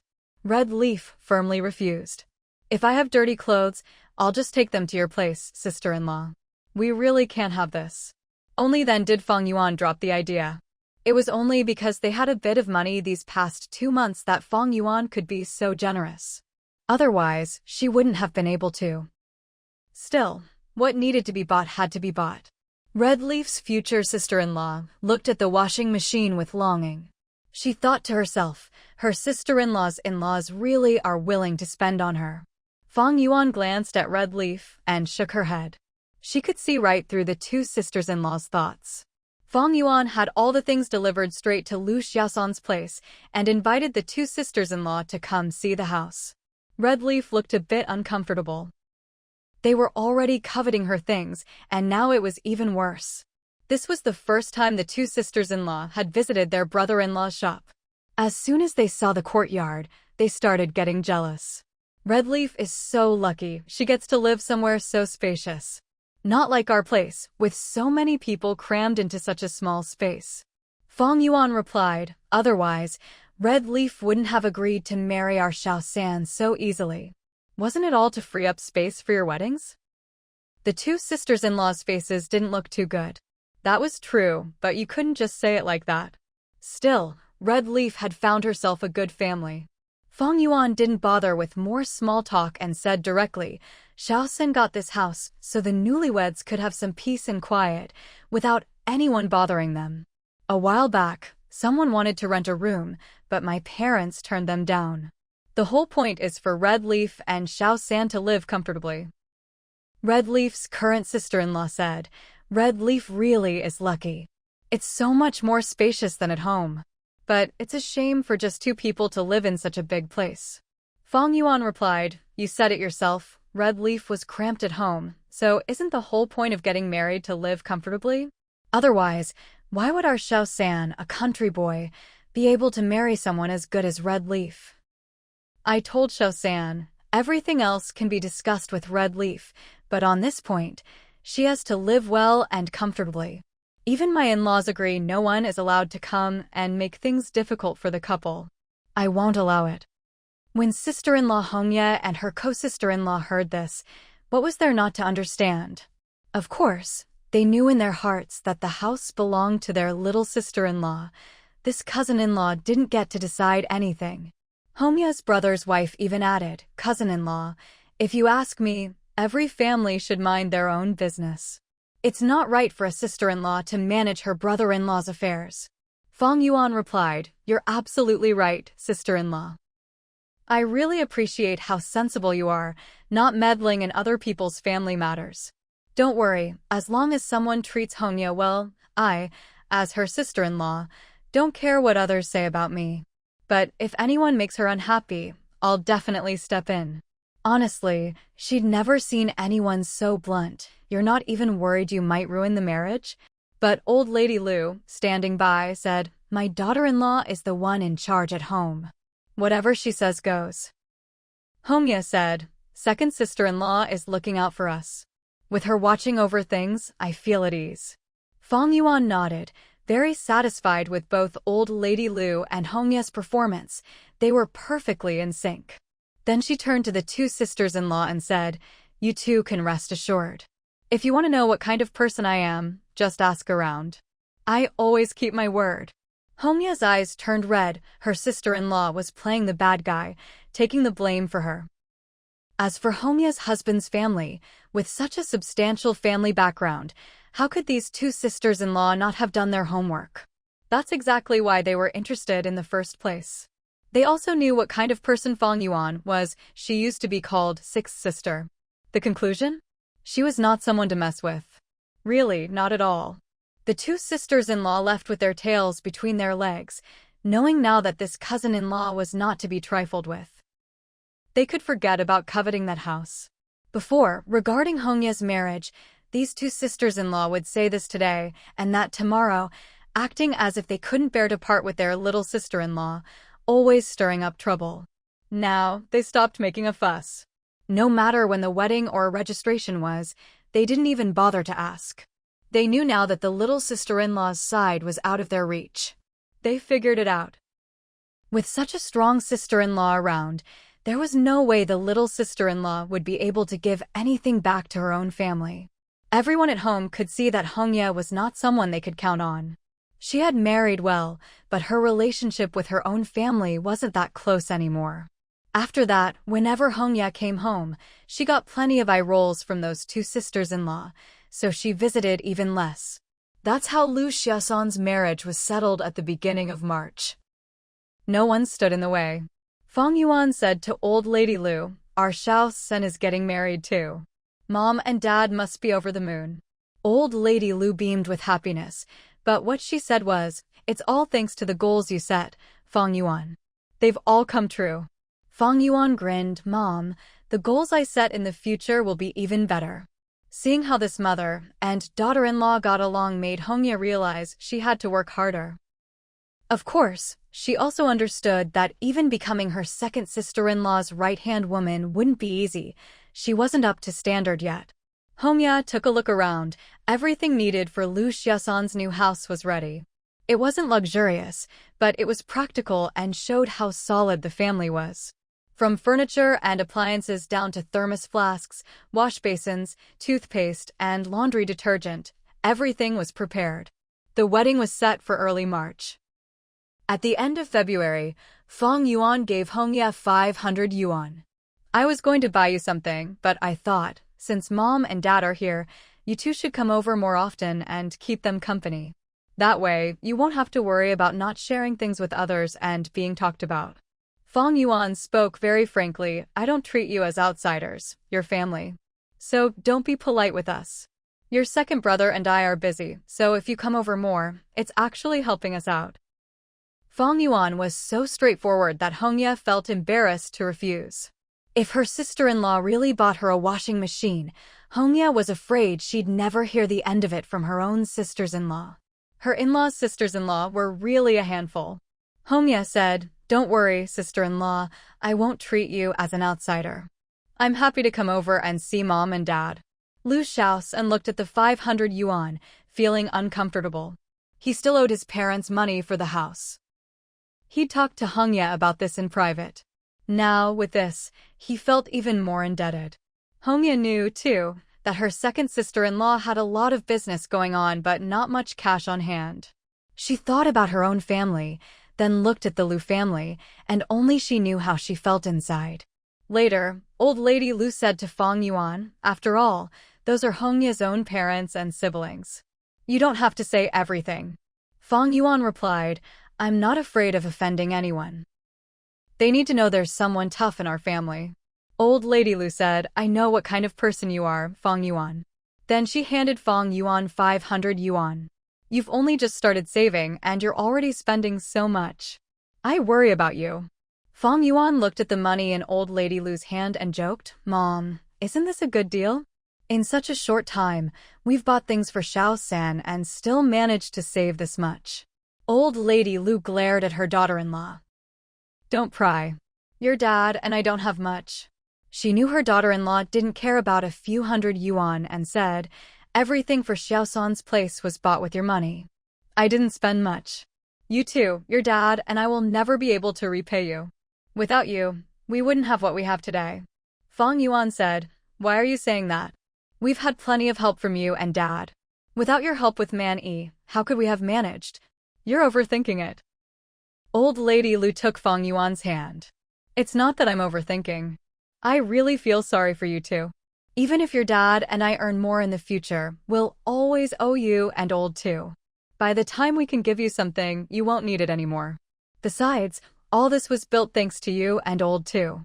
Those words were a little sad, but that's just how things were. Fang Yuan thought, luckily she'd never been taken advantage of, or she wouldn't have accepted this logic.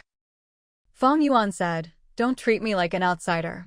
Then she added, "Are you thinking of moving in with Xiao San for an easier life?" Old lady Lu really hadn't thought about that. She'd kept these words in her heart for a long time, only telling Fang Yuan now that Xiao San was getting married. When she heard Fang Yuan say that, old lady Lu protested, "You wish? You think I'd want to live with a teacher? That'd be so much fun, wouldn't it?" Well, these two really had no taboos when they talked.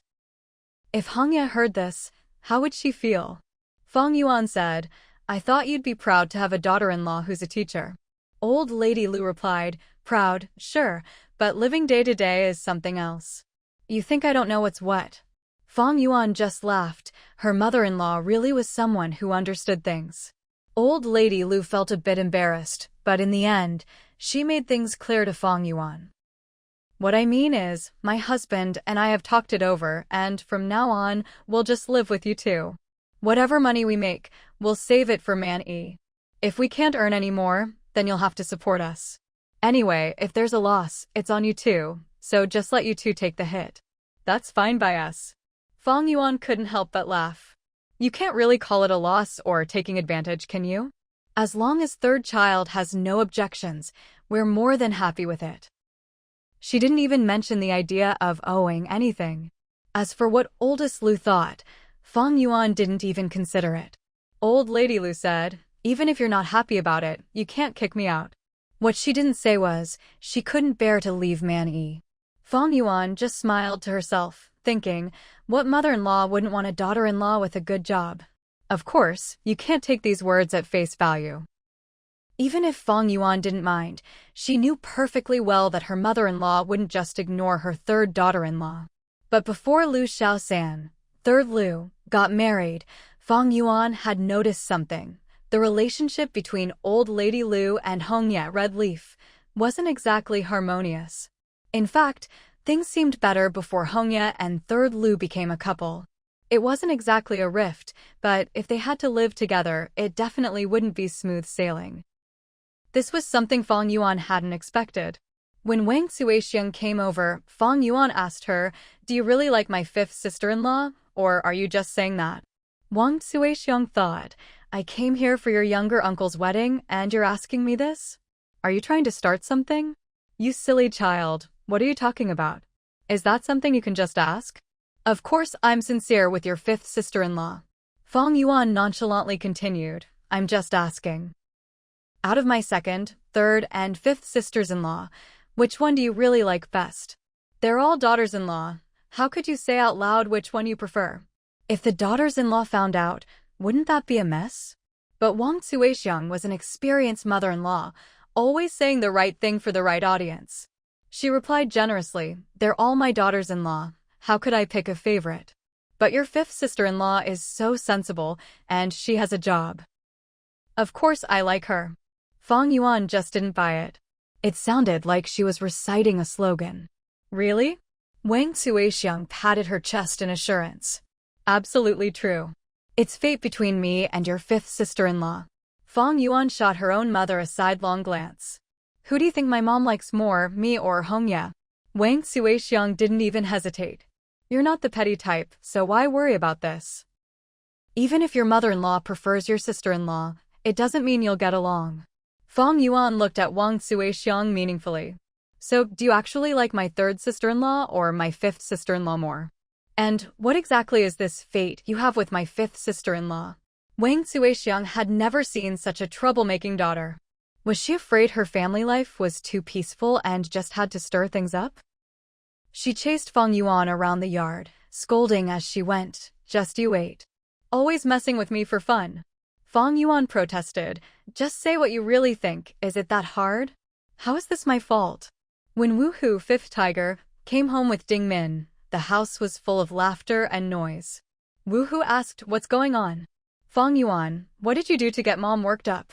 Fang Yuan grumbled, wanting to defend herself. It really wasn't her fault this time. For the first time, Wang Suixiang pulled Fang Yuan close and said affectionately, "We're just playing around, you wouldn't understand, don't get involved." She absolutely wouldn't let Fang Yuan speak, afraid her daughter would spill everything. If the daughters-in-law found out, would they let her off the hook? Ding Min's belly was already showing, and Wang Suixiang quickly had her sit down, fussing over her. It's not easy having a job, even if it's a good position. But being pregnant and not getting to rest, that's not right either. Ding Min replied, "Mom, I'm really fine. Everyone at work takes care of me, and I only do the lightest tasks. Besides, everyone else works through pregnancy too." She didn't think it was a big deal. Wang Suixiang, hearing that her daughter-in-law was being looked after, immediately said, "Your workplace is so warm-hearted. Next time, let Woohoo bring more pig's feet from your dad for your coworkers to try, to thank them for taking care of you." Ding Min blushed, but she appreciated her mother-in-law's thoughtfulness. "That's really not necessary. After I have the baby, I'll just take more shifts during the holidays." Wang Suixiang said, "We live close by, spending the holidays at work is just the same. The whole family supports your job, so taking extra shifts is only right. But we should still thank your coworkers." When it came to social niceties, Wang Suixiang never missed a beat. Besides, her daughter-in-law worked at such a good place, she had to be understanding as a family member. Woohoo said, "Don't worry, Mom. Tomorrow morning when I take Ding Min to work, I'll bring some over." Ding Min felt a bit embarrassed. Her coworkers would probably feel awkward and end up taking even better care of her. Wang Suixiang had brought several parcels, all for Woohoo and Ding Min's soon-to-be-born baby. Diapers, little quilts, clothes, for both boys and girls. Everything was brand new, and she showed each item to Ding Min. Fang Yuan glanced at the things and immediately understood the difference in how Wang Suixiang treated her third and fifth sisters-in-law. Her own mother's kindness to her fifth sister-in-law felt a bit distant, not as close. If it were her third sister-in-law having a baby, Wang Suixiang definitely wouldn't have prepared so thoroughly. She'd use whatever was on hand and discuss things with her. That was the difference. After figuring it out, Fang Yuan went over and took Old Lady Lu's hand. "Mom, I know you and I are the closest." Where did that come from? Even Wang Suixiang turned her head to look at Fang Yuan. Was she showing off? Old Lady Lu looked at her daughter-in-law, then at her in-law, whose face had turned green, and hurried to smooth things over. "You silly child, do we even need to say how close we are?" She winked at Fang Yuan. "What's wrong? Did your mom get mad at you?" Why else would she suddenly say this and make her in-law's face change color? Fang Yuan replied, "No, I just suddenly realized that what you said about living with us and getting along with me must be true." Old Lady Lu looked a bit aggrieved. "So you didn't believe me before?" All her sincerity wasted. Fang Yuan said, "I believe you now." Then she grinned mischievously. "We really are a perfect match." Old Lady Lu was so pleased by her daughter-in-law's flattery, she didn't know what to do. It's never too late to believe. "I'm just happy. We really are a match made in heaven." Wang Suixiang thought to herself, "I've never seen such a shameless mother-in-law." She didn't even want to look their way. Those words were just too much. After coaxing her mother-in-law, Fang Yuan went over to Wang Suixiang. "What's wrong? Why the long face? Did my fifth sister-in-law upset you?" Wang Suixiang pointed at Fang Yuan. "Who else but you could get me this worked up? You just love to mess with me." She turned and went inside, unable to stay angry at her daughter. "You just had to drag your mother-in-law into this to get at me. But tell me, just because you and your mother-in-law get along so well, do you really have to show it off in front of her? Are you doing it on purpose, just to make her see?" A lot of people who see through this kind of thing just laugh. All you can say is, Fang Yuan is really blessed, her mother-in-law is good to her, and her own mother must be even better. Even old Lady Lu laughed along. "In-law, Fang Yuan only dares to mess with you like this because she's close to you." Wang Suixiang snorted, knowing her own daughter best. "In-law, please don't say that. I know exactly what kind of person I gave birth to. All right then, let's just drop it. There's really no way to defend Fang Yuan here. In front of your own mother, you pull your mother-in-law aside for a private chat. If that's not snubbing your mom, what is?" Wang Suixiang said, "In-law, I haven't congratulated you yet. You found such a wonderful daughter-in-law for Xiaosan. Decent job, good character, and such a pretty girl." When it came to Lu Xiaosan's wife, Wang Suixiang was genuinely happy for them. To find such a daughter-in-law, for country folks, that's really marrying up. Old Lady Lu took Wang Suixiang's hand. "You're right, in-law. It's our Xiaosan's good fortune to marry such a good girl." Then she lowered her voice and spoke to Wang Suixiang with particular sincerity. "You have a daughter-in-law too, so let me just say this once. If I get along with any of my daughters-in-law, it's only Fang Yuan. No one else. We really get along. If I'm lying, may heaven strike me down." Now Wang Suixiang finally understood why her son-in-law didn't care much for this mother-in-law/daughter-in-law pair. There's really no need to express your affection so openly, it's easy to be misunderstood. Just a moment ago, it was a match made in heaven, now it's may heaven strike me down. Why make things so complicated? Wang Suixiang said, "In-law, I really do congratulate you. My daughter gets along well with her mother-in-law, and I'm proud of her. But this isn't the time to brag about my own kid. Xiaosan is lucky to have such a good wife. I'm happy for you. See? The in-laws have cleared the air. Xiaosan's wife is great, and my daughter gets along with you, I believe it. But this isn't the time to praise my own daughter." Wang Suixiang, treating old Lady Lu like family, couldn't help but say honestly, "But honestly, our Fang Yuan can't compare to your Xiaosan's wife. I even feel sorry for my son-in-law." Old Lady Lu replied, "How can you say that, in-law? I don't even bother bragging about how good our Fang Yuan is. Without Fang Yuan, Lu Chuan wouldn't be where he is today, and neither would Xiaosan. In our family, Fang Yuan's the one in charge. As for your son-in-law, I don't think he's all that great either." That's really how this mother-in-law talks, and that's how she acts too. So Wang Suixiang was left speechless by her in-law. There's really no room for more polite words. She took old Lady Lu's hand in return. "In-law, please stop. I'm already embarrassed for her. It's only because you and your family don't look down on her. She's just a bit rough around the edges." Then added, "Anyway, now that she's married into your family, it's not my place to have any complaints." Old Lady Lu agreed, that's true. They really don't look down on Fang Yuan. Wang Suixiang was left at a loss for words by her in-law. Looking at it now, she realized she'd been overthinking things. There really wasn't any mother-in-law/daughter-in-law issue here. No wonder Fang Yuan asked her those questions earlier. Then old Lady Lu took Wang Suixiang around the house, showing her everything. For her in-law to come early was a real sign of respect. Old Lady Lu explained everything in detail. What Fang Yuan and Lu Chuan bought for Xiaosan, what they prepared, the story behind Xiaosan's house, the shop. She told Wang Suixiang all about it. Finally, she said, "In-law, tell me, how could anyone say Fang Yuan isn't good?" I really struck gold with her, and so did Lu Chuan. No one else would be so generous. If it were me, I couldn't do it. Even if I got it back, I wouldn't want to part with it. Exactly.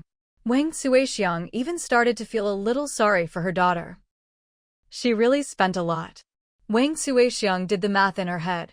Her daughter must have a substantial family business. She knew what Fang Yuan was like. If she dared to give so much away, then she must have even more in reserve. Honestly, ever since they were kids, both Wu Hu and Fang Yuan have had this stubborn streak. They know what they have is good, and neither of them is naturally generous. Old Lady Lu didn't have all these thoughts. She happily took Wang Suixiang's hand. "In-law, let me show you Shaosan's courtyard." Wang Suixiang, always up for some excitement, immediately agreed, "Of course, we have to go." With someone to join in, Old Lady Lu was so happy she could hardly stop smiling. Then Old Lady Lu even called over Ding Min's mother, her in-law's in-law, and the three of them made quite the lively group. Even though Shaosan's wedding was only 2 days away, the three of them managed to turn the new house upside down. That's what happens when you have in-laws who all think they know best. Everyone tries to outdo each other. Old Lady Lu, who's never been one to take charge, heard the in-laws wanted to keep fussing and asked, "Is this really okay?" Wang Suixiang, wanting to show how open-minded she was, said, "It's great. I think we can fuss even more. It's a wedding, shouldn't it be happy and lively? The kids shouldn't feel shortchanged." Ding Min's mother, with her forward-thinking attitude, chimed in, "Exactly. You only get married once in a lifetime. If we don't help them prepare, who will? Let's go all out." Old Lady Lu, with her indecisive nature, just went along with the flow. "Well, if everyone wants to fuss, so be it." Lu Shaosan, watching from the side, was getting anxious. The bedding on the Kong was all new. Why go to the department store for more sets? Isn't that a waste of money? A simple photo frame on the wall would do, no need for all the fancy stuff. It's all just wasting money. Unable to take it anymore, Lu Shaosan went to find Fang Yuan. "Second sister-in-law, can you talk to them? Tell them to stop fussing. I still have debts to pay, who knows when I'll be done." Fang Yuan replied, "I'm not worried, so why are you? My mom's just fussing for my sake. Otherwise, would she be so generous? She never expected you to pay for it."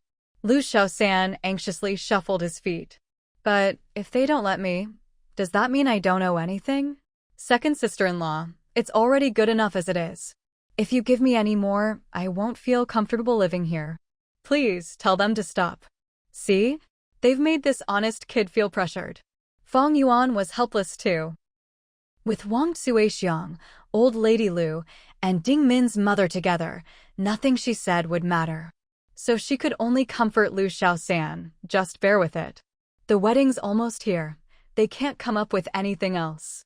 Lu Shaosan, nearly at his wit's end, muttered, "Do you know how hard it is to make money?" What he didn't say was, in the end, he'd have to pay it all back.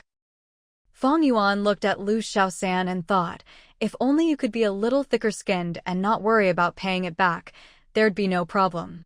"I can handle it, so why are you so anxious?" That's just how honest he is. Poor kid.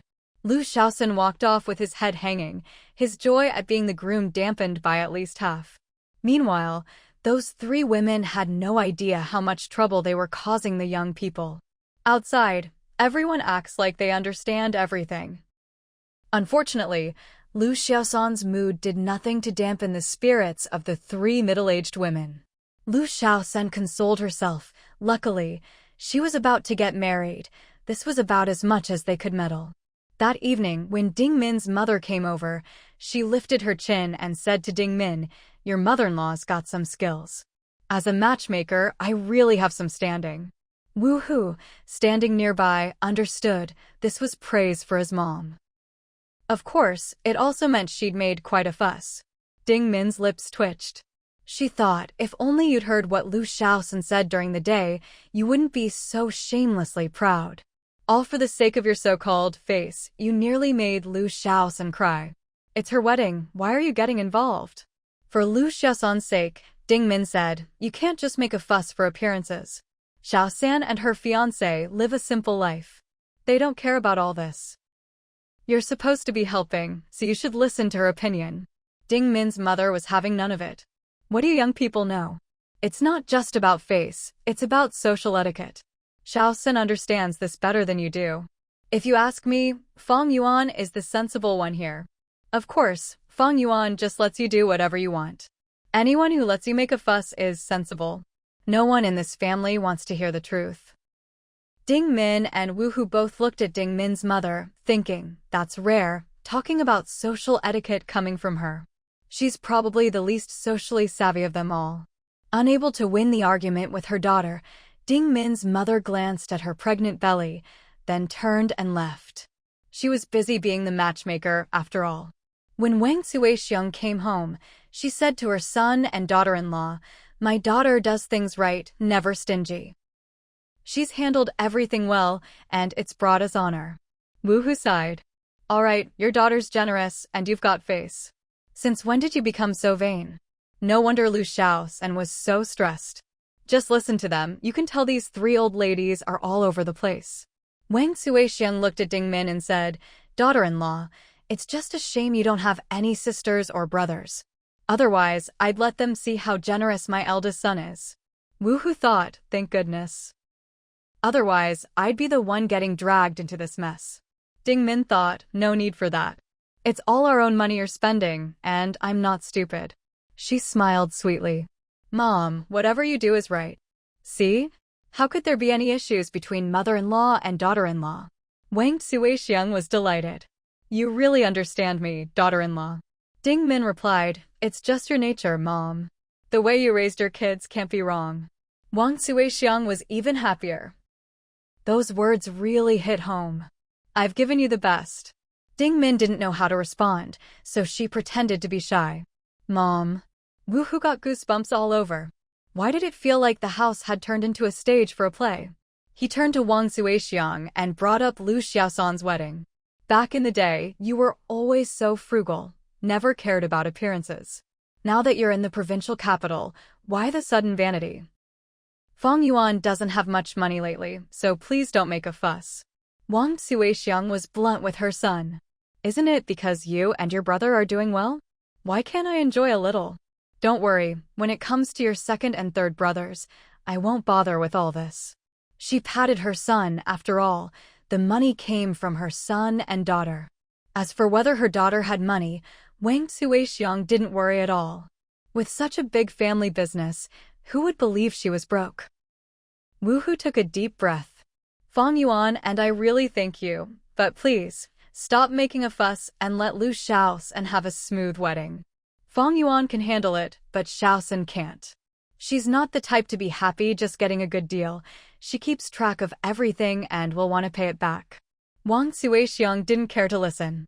My daughter is so generous. Why can't I do a little favor while I'm at it?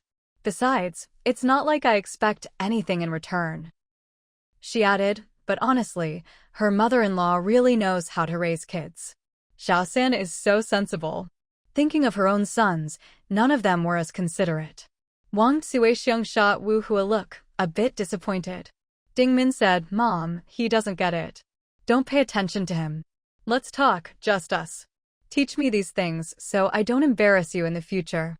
Wang Suixiang took her daughter-in-law's hand, laughing to herself, as if I'd dare teach you.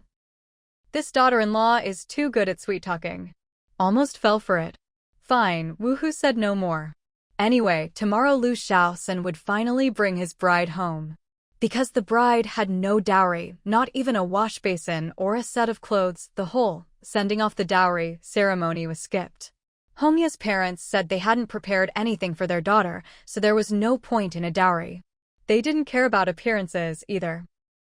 As for Hongya's brothers and sisters-in-law, they didn't bother to show up, since there was nothing in it for them. They couldn't be bothered with even the appearance of helping out. Hongya herself said, if they don't care about appearances, I care even less. Our life together isn't for show. So everything Hongya bought for herself was just placed directly in Lu Xiaosan's new home. Honestly, it was a good thing, and the families were both respectable. Why did they have to be so stubborn about it?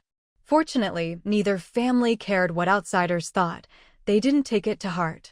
On Lu Xiaoson's side, Lu Chuan helped with the festivities as usual. Whatever needed to be done was done. The bride's family's situation didn't affect the joy of the wedding. To avoid making Hongya feel slighted, the next day Lu Chuan and Wu Hu drove 2 cars to pick up the bride. It was a grand show. The bride's immediate family all came, but Hongya's parents didn't notify any other relatives. At least her brothers and sisters-in-law didn't make a scene, though the sisters-in-law didn't look too pleased. Luckily, no one cared about their attitude. Hongya's colleagues joined in the fun, so the occasion was still lively. When Hongya's parents arrived, they discreetly checked out their daughter's new home and the relatives here, getting a sense of what kind of family she was marrying into. The day's schedule was simple, and even the traditional returning to the bride's family visit was skipped. Hongya and her mother sat together in Hongya's new room. Seeing that Hongya didn't look well, Ding Min ushered her own sisters-in-law and brothers' wives out, giving mother and daughter some privacy. Hongya's mother said, "I think it's good you married this way. You're living your own life now and you don't have to get involved with the family anymore. You don't have to bother with anyone." Hongya burst into tears, finally letting out her grievance. "I knew you'd always support my education. You couldn't really just abandon me." Her parents treated her this way because they were afraid she'd get entangled in family drama. The 2 women who had married into the family before hadn't turned out well. Hongya's mother's eyes reddened too. No matter how good a daughter-in-law is, how could she compare to her own daughter? That just won't do. Life at home has to go on, and a son can't be without a wife. Otherwise, wouldn't that mean the daughter is always the one who has to make sacrifices? Hongya's mother said, "It's your big day. Your husband is a good man, and his family isn't bad either. Why are you crying? Don't blame your father and me. This is all we're capable of. We still have to look after your brothers in the future. We can't give you much. If we don't give you anything, you don't need to worry about us. It's fine. But it can't be calculated like that. After all, the family raised her for so many years." Hongya called out Mom. Her mother continued, "Your sister-in-law and your brother's wives aren't easy to get along with. Don't get mixed up with them in the future. Just live your own life. All right, your father and I are leaving now." As she spoke, she took out 200 yuan and stuffed it into Hongya's hand. "This is the betrothal gift from your mother-in-law. Keep it for yourself." 200 yuan could buy a lot of things. If used as dowry, it would give the bride's parents a lot of face. But Hongya's mother would rather forego that pride and leave something practical for her daughter. As parents, they really put a lot of thought into it. Tears streamed down Hongya's face. "You keep it. The family needs money for so many things. I have a salary and Xiaosun has money too." Hongya's mother looked around the room. "It's a new house. How well off could you be? Other people's money isn't yours. There's an old saying, relying on relatives won't make you rich. Watching others eat won't fill your belly. Don't look at how well off your brother and sister-in-law are and think your life will be the same as theirs. You have to rely on yourself. Live within your means. Don't compare yourself to others." Hongya had been taught this way since she was a child. "I understand. I really do." Her mother thought to herself, "It's a pity. My daughter turned out well, but even though I taught my son the same way, he just didn't get it." At this moment, Hongya's mother reminded her daughter, "Show proper respect where it's due. Your brother and sister-in-law have done as much as they can. It hasn't been easy for them. Don't embarrass your father." Hongya sobbed, clutching her mother's hand. "I understand. I really do. I knew it. You and Dad still care about me." Then her mother wiped her eyes and left. She didn't even look back as she got into the car. She felt guilty inside. Was this really caring? Hongya's father had been quiet and reserved the whole time, the kind of person you could tell at a glance was hard to approach, and he didn't seem interested in getting close to this side of the family either.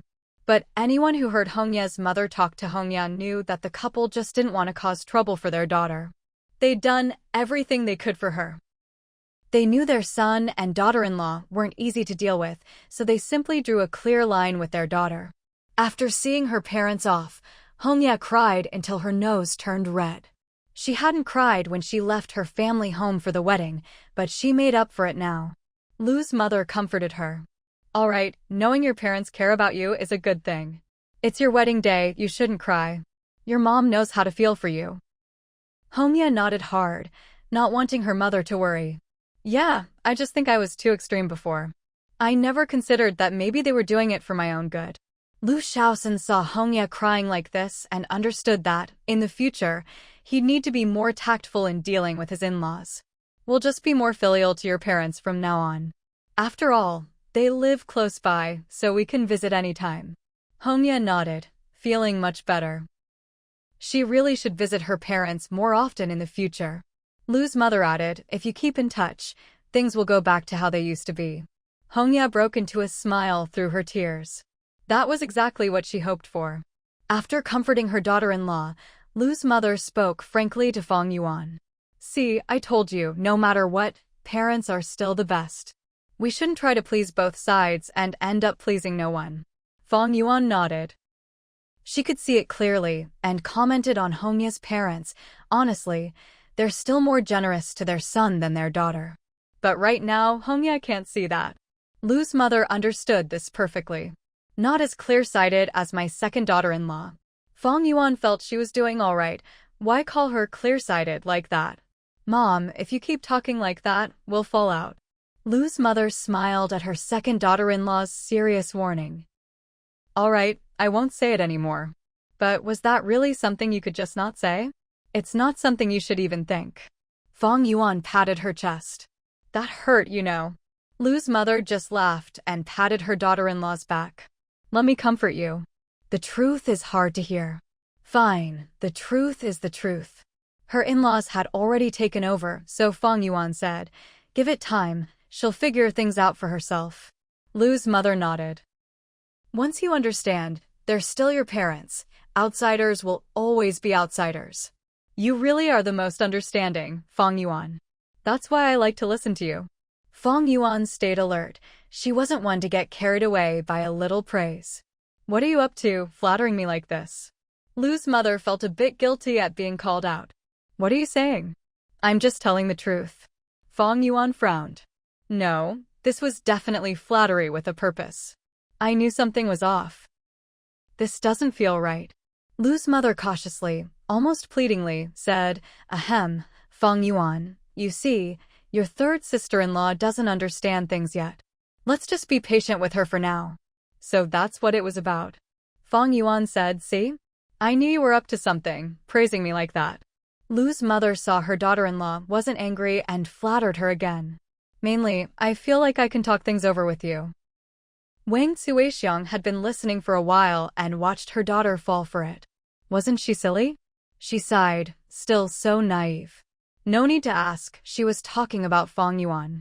Lu's mother and Fang Yuan turned around, startled. When did she get behind them? They hadn't noticed her at all while they were talking. Good thing it was just Wang Xuexiang listening in. Wang Xuexiang looked at the pair. What are you looking at? You two were talking, why shouldn't I listen? Fang Yuan accused her own mother, you were eavesdropping. Lu's mother felt embarrassed and tried to smooth things over. We're all family here. My in-law wouldn't laugh at me. Wang Xuexiang addressed Lu's mother first. I wouldn't dare compare myself to you. You and your daughter-in-law get along so well. Her tone was sour, which made Lu's mother especially pleased. Then she looked at her own daughter. I don't care to bother with you. I'll go over to my eldest son and daughter-in-law. We get along just fine. Fang Yuan scoffed and exposed her. You can stay 3 days, but if you can stay 3 months, then I'll believe you really get along with your eldest daughter-in-law. Wang Xuexiang was so angry her nose was crooked. Do I need to prove anything to you? 3 months either she'd go crazy or her daughter-in-law would. Both Wang Xuexiang and Ding Min knew in their hearts that they weren't suited to long-term cohabitation as mother and daughter-in-law. After Wang Xuexiang left, Ding Min came over. Are you trying to make things hard for Mom or for me?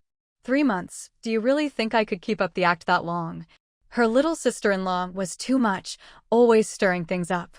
Fang Yuan didn't even want to bother with her sister-in-law Ding Min. She thought to herself, how come every time I say something private, someone always overhears? She turned to old lady Lu and said, "Mom, we're not like those other mothers and daughters-in-law. We live our lives honestly, not just for show." The implication was clear. Fifth sister-in-law, your relationship with your mother-in-law is all for appearances, just to show others. Ding Min, standing nearby, was so annoyed she glared. What kind of talk was this? Old lady Lu nodded.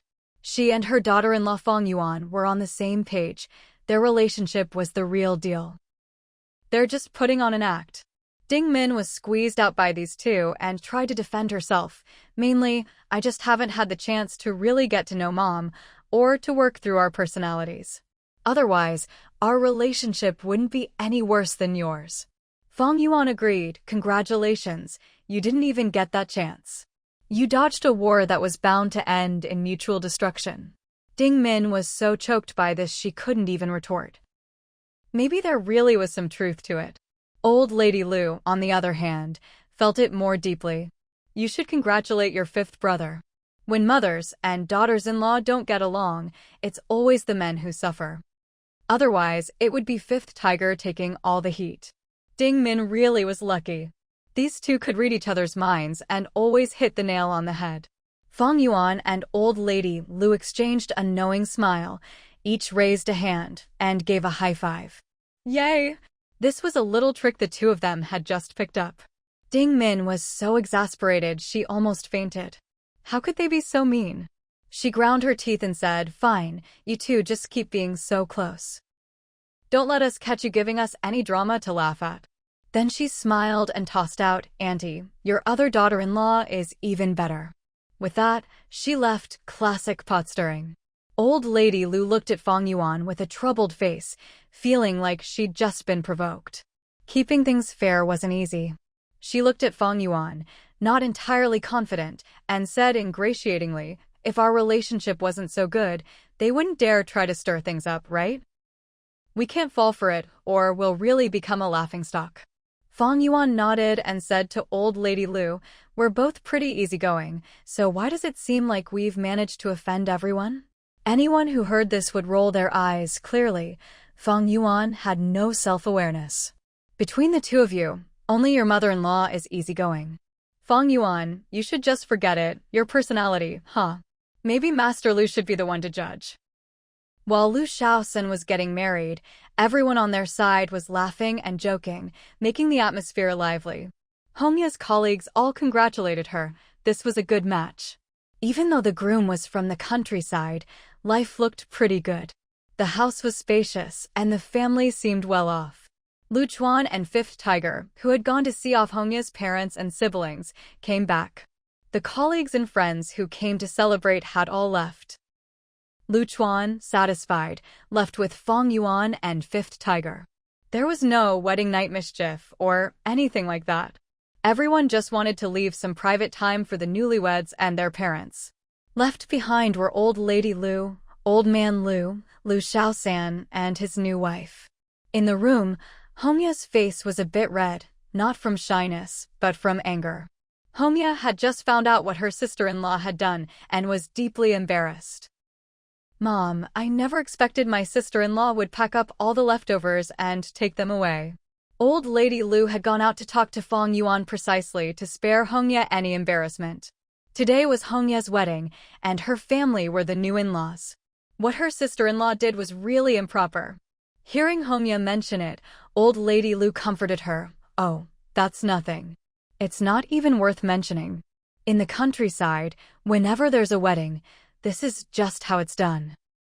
When you and Shaosan host a banquet back in the village, you'll see for yourself." Lu Shaos and shot his mom a look. People like that are rare anywhere, but his own mom could say it with a straight face, dragging the whole village down with her. Of course, Hongya understood. Her mother-in-law was giving her a way out, saving her dignity. "Mom," old lady Lu said to Hongya, "today is your wedding day. Nothing could make us happier. You didn't look down on our rural background, and your parents are good people too. They didn't look down on Shaosan either. Your dad and I are truly happy, especially for you two." Old man Lu chimed in, "That's all there is to it. Living a good life is what matters. Being happy is the most important thing." As for Hongya's siblings and in-laws, Old man and old lady Lu didn't say a word. After all, they were Hongya's family, and it wouldn't be appropriate to comment. Old lady Lu then changed the subject to Fang Yuan and Lu Chuan, trying to steer the conversation away. Your sister-in-law didn't mean to not help you clean up. She's really busy, dealing with Man Yi. Mom and your sister-in-law Zhao will help tidy up here. Hongya knew Fang Yuan was busy. Her fifth sister-in-law was heavily pregnant and needed someone by her side. No need, Mom. We can tidy up ourselves. There's not much left to do. The tables and chairs are almost all sorted. Even though Hongya's family didn't come, there were plenty of people from the Lu family, plus Hongya's colleagues, so the banquet was quite lively. Luckily, they were in the provincial capital, where there are people who handle these events. Otherwise, it wouldn't be possible for just one or two people to clean up. If not, her sister-in-law wouldn't have just packed up a few leftovers and left. And all the expenses were covered by Lu Chuan and Fang Yuan. Lu Shaoxin felt that just getting married had left him owing his second brother and sister-in-law a mountain of money and favors. It was a bit overwhelming. Hongya was considerate. It was fine for her mother-in-law to help clean up, but she wouldn't let sister-in-law Zhao do it. Mom, really, it's fine. The two of us aren't going anywhere today. We'll just tidy up at home. Let sister-in-law Zhao go back and help look after Man Yi. Fifth sister-in-law is so far along, she really can't be left alone. Old lady Lu nodded. Her daughter-in-law was thoughtful and sent sister-in-law Zhao home. Old lady Lu and old man Lu stayed to help their son and daughter-in-law clean up. The four of them chatting together didn't feel lonely at all. Hongya relaxed.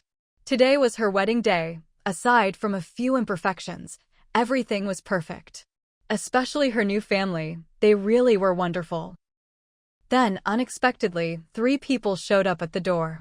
Old man Lu, old lady Lu, and Lu Shaoxin all stared, a bit dumbfounded.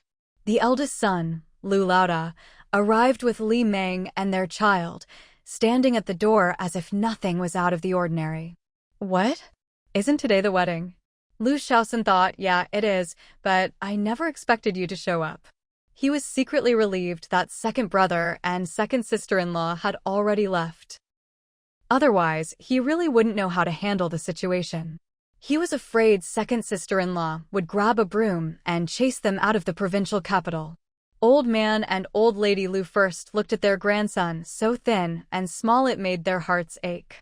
Old lady Lu said, "Come in, the child must be hungry." Hongya was a bit stunned. She'd just experienced the warmth of the Lu family, and now she was about to see a very different side. Life really is full of surprises. As eldest brother Lu and Li Meng entered the house, Li Meng immediately made herself unwelcome. Didn't you say you were doing well in the provincial capital? How come for such a big event like a wedding, there isn't a single guest? It's so cold and deserted in here. After saying that, Li Meng started wandering around the house, looking everywhere and clicking her tongue in disapproval. She really knew how to make herself unwelcome. Watching her, Hongya felt like her home was being eyed up. Lu Shaoxin replied coolly, "Not as well as you're doing back in the village." He thought to himself, why should I bother with a woman like her? Then he introduced everyone. This is Hongya, my wife. This is my eldest brother and sister-in-law. Hongya greeted them politely. Big brother, sister-in-law, we didn't know you were coming today. The wedding banquet ended a bit early, so I'll go to the kitchen and make some food. The couple were nothing if not courteous. Eldest brother Lu responded politely, the bus only gets here at this time, so we're a bit late. Sorry to trouble you, sister-in-law. The Lu family was a bit taken aback by eldest brother Lu's words. Was this really something he would say? Eldest brother Lu's change in attitude had been hard one. When he went around the village collecting mountain goods, he realized he couldn't get by with a sharp tongue. People outside weren't his parents, they didn't care about his mood. Over time, he naturally learned to improve. After being glared at by eldest brother Lu, Li Meng didn't dare to snoop around anymore. She finally spoke like a normal person. Your big brother and I aren't outsiders. Whatever you have is fine, don't go to any trouble. This pace of conversation made father and mother Lu a bit uncomfortable and a little nervous. Everyone understood that the eldest couple must be here for a reason. Hongye smiled and turned to the child, praising him. This must be our eldest nephew, right? He's so handsome. Thank you both for coming all this way for us. Saying this, she was about to head to the kitchen. As the hostess, Hongye was doing a great job. Mother Lu pulled her back. You just got married. What are you doing going to the kitchen? I'll go. Li Ming added sourly. Third brother's wife really is from the provincial capital, so precious. When we got married, there was no such thing as the new bride not going into the kitchen. She remembered clearly that the day after her own wedding, she was already in the kitchen, trying to please her mother-in-law. Lu Xiaosan, Father Lu, and Mother Lu all breathed a sigh of relief at Li Ming's words. Now that was more like her. Hongye blushed, not sure how to respond. After all, she was the favored daughter-in-law. Mother Lu thought to herself, I'm being generous here. What kind of new bride were you anyway? But since she was the mother of her grandson, she decided to give her son and grandson some face and didn't call Li Ming out. The fact that the eldest brother came today was a good thing. The old couple was genuinely happy, especially to see their grandson. Eldest brother Lu's change in attitude made Father Lu even happier. Whatever the reason, learning to speak properly was progress. Lu shouts and wasn't about to let this go. My wife really is from the provincial capital, and she's a teacher. We had a proper matchmaker and everything. The matchmaker was fifth sister-in-law's own mother. Sister-in-law, you should know all about it, right? The implication was clear. You should think about how you became a daughter-in-law here, and don't compare yourself to my wife. Li Ming huffed and stormed off into the house, not bothering to be polite. Everyone could see she was angry and embarrassed. Clearly, she hadn't forgotten her own behavior. Lu Xiaosan snorted quietly. Mess with my wife? Huh, I'm not afraid of you. Mother Lu pulled Hongye aside and said, the house deed is in Xiaosan's name. The house belongs to him. Even your father and I are just guests here. Don't worry. She was genuinely concerned that her new daughter-in-law might think the family was trying to trick her into marriage, only for a brother to show up right after the wedding, eyeing the property. Mother Lu explained everything right away. With that, there was no room for misunderstanding. Hongye knew exactly where everyone stood. They were guests. If she was happy, she could entertain them. If not, she could show them the door. Moreover, her parents-in-law's clear stance gave Hongye confidence. Hongye took Mother Lu's hand and said, you and Dad are not guests. Don't say that, it makes me nervous. I'm counting on you to help me with the baby. Mother Lu was touched by her daughter-in-law's words. Don't worry, you have me. Then they went to entertain eldest brother Lu, Li Ming, and their son. As for visiting second brother's house to get acquainted, well, Li Ming didn't have the nerve for that. After dinner, Li Ming started pointing at things in Lu Xiaosan's house, such a big place, and in the provincial capital too. Must have cost a fortune. Hongye didn't even look up, ignoring her sister-in-law. Someone who only ever caused trouble didn't deserve her politeness. Lu Xiaosan replied, it's not just a house. There's a shop too. It did cost quite a bit. Second brother and second sister-in-law helped out a lot. Second brother even helped find the place. What do you think? Li Ming fell silent again. Why did everything come back to second brother and his wife? They seemed to be involved in everything. Eldest brother Lu couldn't sit still and started chatting. Dad, Mom, I heard you're running a repair stall in the provincial capital. Must be tough. Father Lu sighed, knowing his son's intentions all too well. Eldest, if you have something to say, just say it. Eldest brother Lu pretended to be embarrassed, coughing lightly. I really shouldn't bring this up, especially not at Xiaosan's wedding. But Dad, when we got married, things were tough at home. Father Lu didn't interrupt, waiting for him to get to the point. With no one giving him an out, eldest brother Lu awkwardly continued, life in the village is hard, and the schools aren't good. I just feel sorry for the child. What did that mean? If you feel sorry for the child, just come to the provincial capital, right? What a cunning plan. Father Lu sighed, eldest, when second brother got married, things weren't any better, but he brought your mom and me out here. I don't even know how we've managed to get by. Eldest brother Lu fell silent. He was just like second brother, but second brother had brought their parents out. If he tried to drag his parents back, it wouldn't look good. His father clearly wanted him to give up on the idea and not bring it up again. Mother Lu looked at her eldest son and said, "Or I could talk to second brother and see if he can help you out." Eldest brother Lu, shameless as he could be, knew full well that second brother and his wife were not to be trifled with. He quickly said, "No need. It's right for you to help with the kids, but relying on my brother wouldn't sound good." Father Lu thought, only second brother and his wife can keep the eldest in check. It's just that your mom and I aren't capable, so we're relying on second brother and his wife. The couple didn't pick up on eldest brother Lu's words at all. They stuck to the story that they were relying on second brother. Let's see what the eldest says now. Hongya understood. Whatever the eldest couple wanted, just push it onto second brother and his wife. Eldest brother Lu's face could no longer keep up the cheerful facade. His parents had clearly distanced themselves from him. He never expected his father to be so heartless toward him. Eldest Lu pulled his son over and said, "Mom, our eldest boy was raised by you. If she didn't care about her own son, surely she'd care about her grandson, right?" Eldest Lu was playing the emotional card. Truth be told, the man really had changed. If eldest Lu still wore that old face, always acting like the world owed him, and his parents should work themselves to the bone for him as a matter of course, well, who would bother with him then? Old lady Lu truly doted on her eldest grandson. If it weren't for that unlucky eldest couple always making trouble, things would be different. No need to say more. Old lady Lu took out some treats and stuffed them into her eldest grandson's mouth, ignoring whatever eldest Lu was saying. Still, it was obvious to everyone, this grandma couldn't bear to part with her grandson. But eldest Lu wasn't ready to give up. If third Lu could have a place in the provincial capital, it wasn't something he could have achieved on his own. Mom and Dad must have some money. At the very least, they still had that auto repair shop. Eldest Lu started playing the pity card. "Mom, it's not easy for kids from our village to go to school." Old lady Lu finally spoke. "What's the child's name? Does he have a name for school yet?" Eldest Lu rubbed his hands together and tried to flatter old man Lu with a grin. "We were waiting for Dad to name him. The grandchild's name should be given by his grandfather." Li Meng, standing to the side, opened her mouth but closed it again.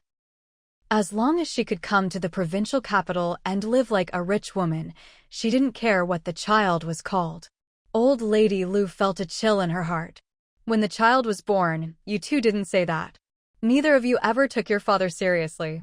Thinking back, old lady Lu felt cold inside. It's enough that your father took responsibility for the three of you. When it comes to your own child, you need to put your own heart into it. Eldest Lu never expected his mother to be so ruthless too, not caring about him, not even about her own grandson. Old lady Lu continued, "The child is still young, school is a long way off. You and your wife should work hard, buy a house in the provincial capital too, and then your child won't have to suffer when it's time for school." Eldest Lu could only say, "I'd like to, but I'm just a bit short on money." Old lady Lu replied, "I really do want to help you, but you know your father and I have never been capable. If it weren't for following your second brother and his wife, we wouldn't have even left the village. You know, I'm afraid of Fang Yuan." Eldest Lu never realized his own mother could be so spineless. It was truly infuriating.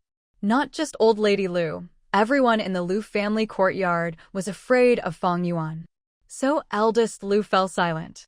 What his mother said was true. Li Meng couldn't take it anymore and snapped, "Huh. I get it now, you just don't want to help us. What kind of parents are you? You follow your capable son and enjoy the good life, but you look down on your own flesh and blood. Aren't you afraid people will laugh at you?" Eldest Lu said, "Shut up. Mom and Dad aren't like that." Third Lu snorted from the side. "Bringing this act home now, huh?" To be honest, all three brothers were pretty shrewd, but eldest Lu's little tricks just didn't work. Of course, that was only because their parents' hearts weren't with eldest Lu anymore. Old man Lu ignored Li Meng and spoke directly to the eldest. "Your mom and I aren't capable, so we can't help." Third Lu got where he is on his own. But honestly, you're even more capable than your third brother. Eldest Lu said, Mom, Dad, we're brothers. What's all this about who's capable and who's not? If we help each other out, we can all get by. Third Lu sneered. Eldest, you never helped anyone. What's this about helping each other? Eldest Lu said, Third, I'm not asking for much. Just let me stay at your place for a while. When I'm able, I'll move out with your sister-in-law. It's easy to invite a guest, hard to send them away. Everyone knows that. Third Lu didn't answer, but Hongye spoke up. Big brother, I'm afraid that won't work.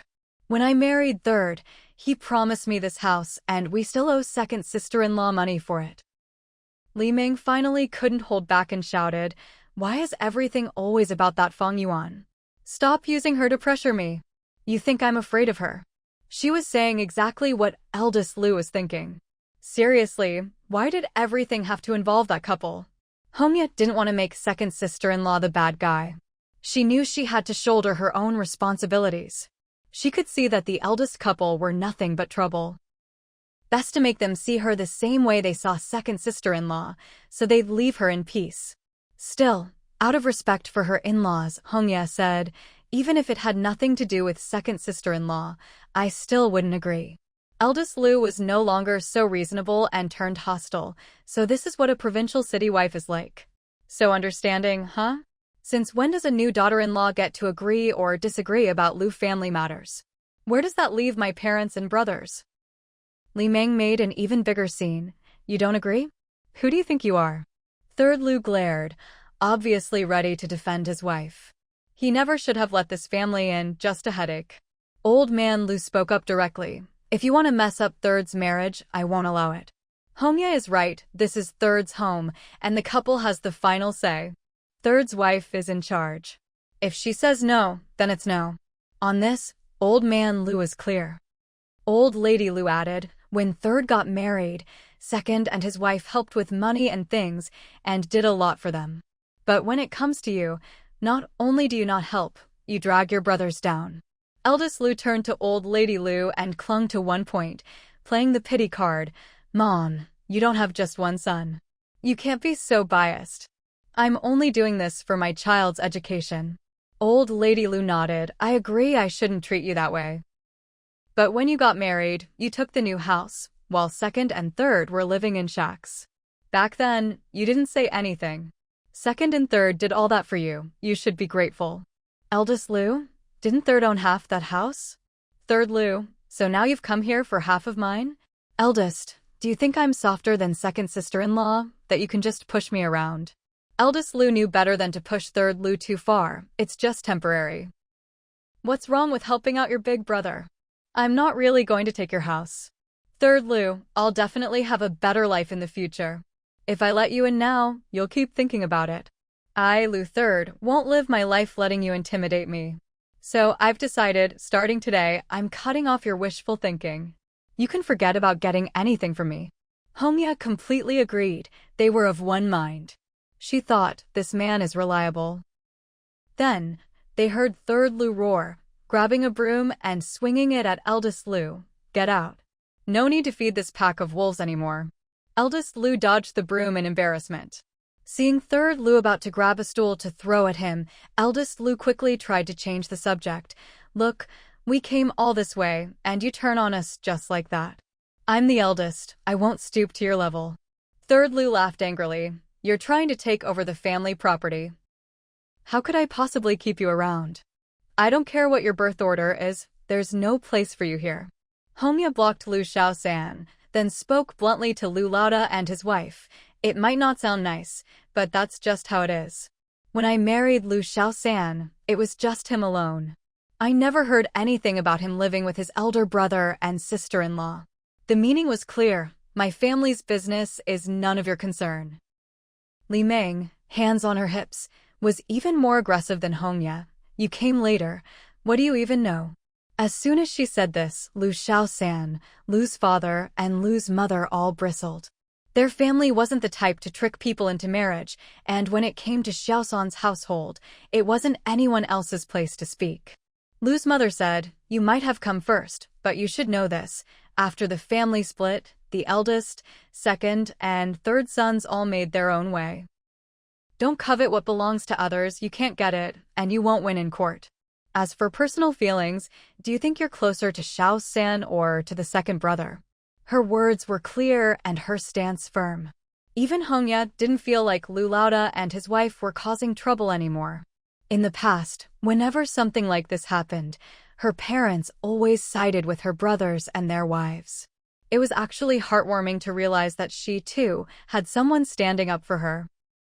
Then Lu's mother continued, when Xiao-san was running a repair shop alone in the county, did you too, as his elder brother and sister-in-law, ever invite him over for a meal?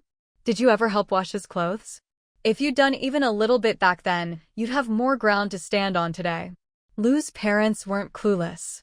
They just never felt the need to say these things.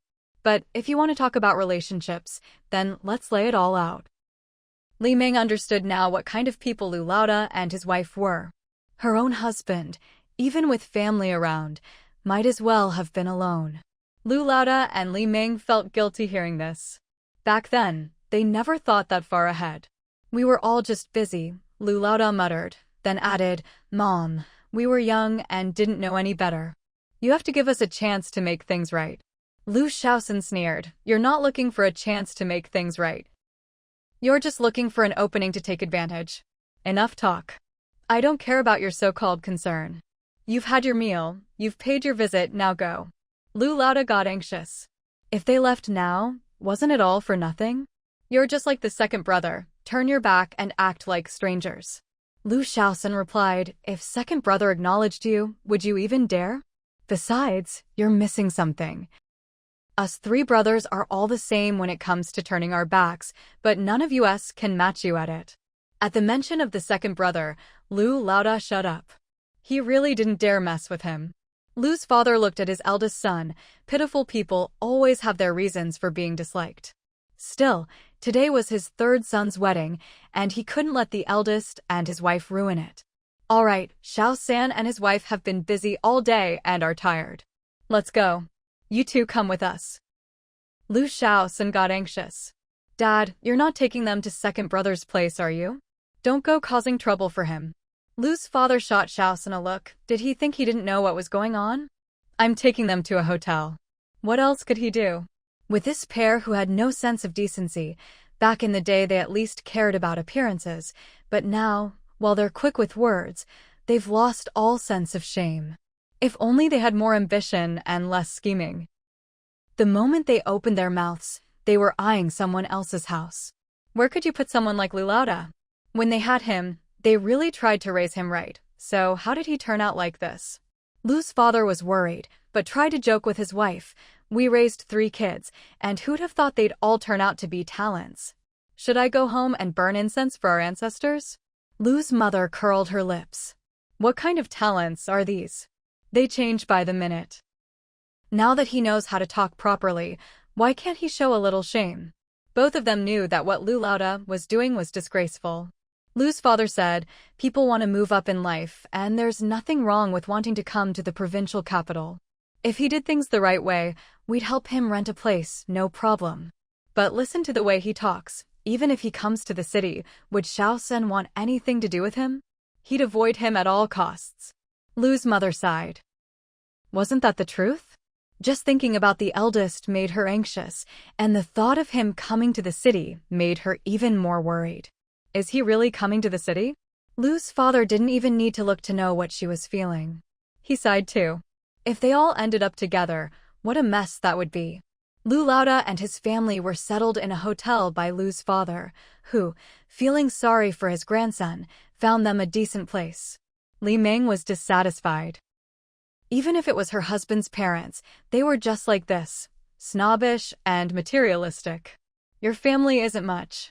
Lu Laoda looked around. The place was decent. If they'd actually stayed at second brother's house, he'd have to sleep with one eye open. Who knew what that woman Fang Yuan might do? Still better than your family. At least they're not eyeing our things. That was true, but you're the one eyeing other people's things. As for her own family, Li Ming had nothing to say. She commented, this city is bigger than our hometown, and there are more people. A small shop here would definitely make more money than back in the village. She was already calculating if they could get a foothold in the city, their little shop could become a big supermarket, and she'd be a rich woman. This was the right path. Li Meng felt reassured. Lu Laoda was still that future rich man. She hadn't married the wrong person. Lu Laoda was thinking too. The city was big, with lots of people, and business would be better. Those mountain goods sell for more here too. The two of them were both focused on money, and at least their goals were aligned. Their ambitions were fine, but their motives were questionable. Too scheming.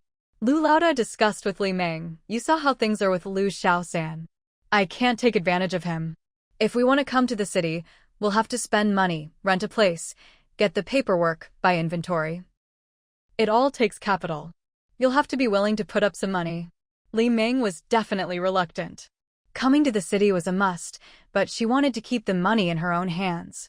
Are Dad and Mom really not going to help us at all? Now she wanted to claim family ties. Lu Laoda said, "If you're so capable, go to second brother's place." "I'm not going. You know what Dad and Mom are like in front of Fang Yuan." If Li Meng dared go, she wouldn't be hiding out in a hotel. Fang Yuan was tough, and Li Meng was wary of her. Lu Laoda said, "You want me to make big money, but you're not willing to give me any capital. What am I supposed to do?" Li Meng muttered, "We don't actually have much saved up at home." Lu Laoda knew exactly what Li Meng's hang-up was. "Then let's just buy a house in the village and live a steady life there. Stop comparing yourself to your two sisters-in-law all the time."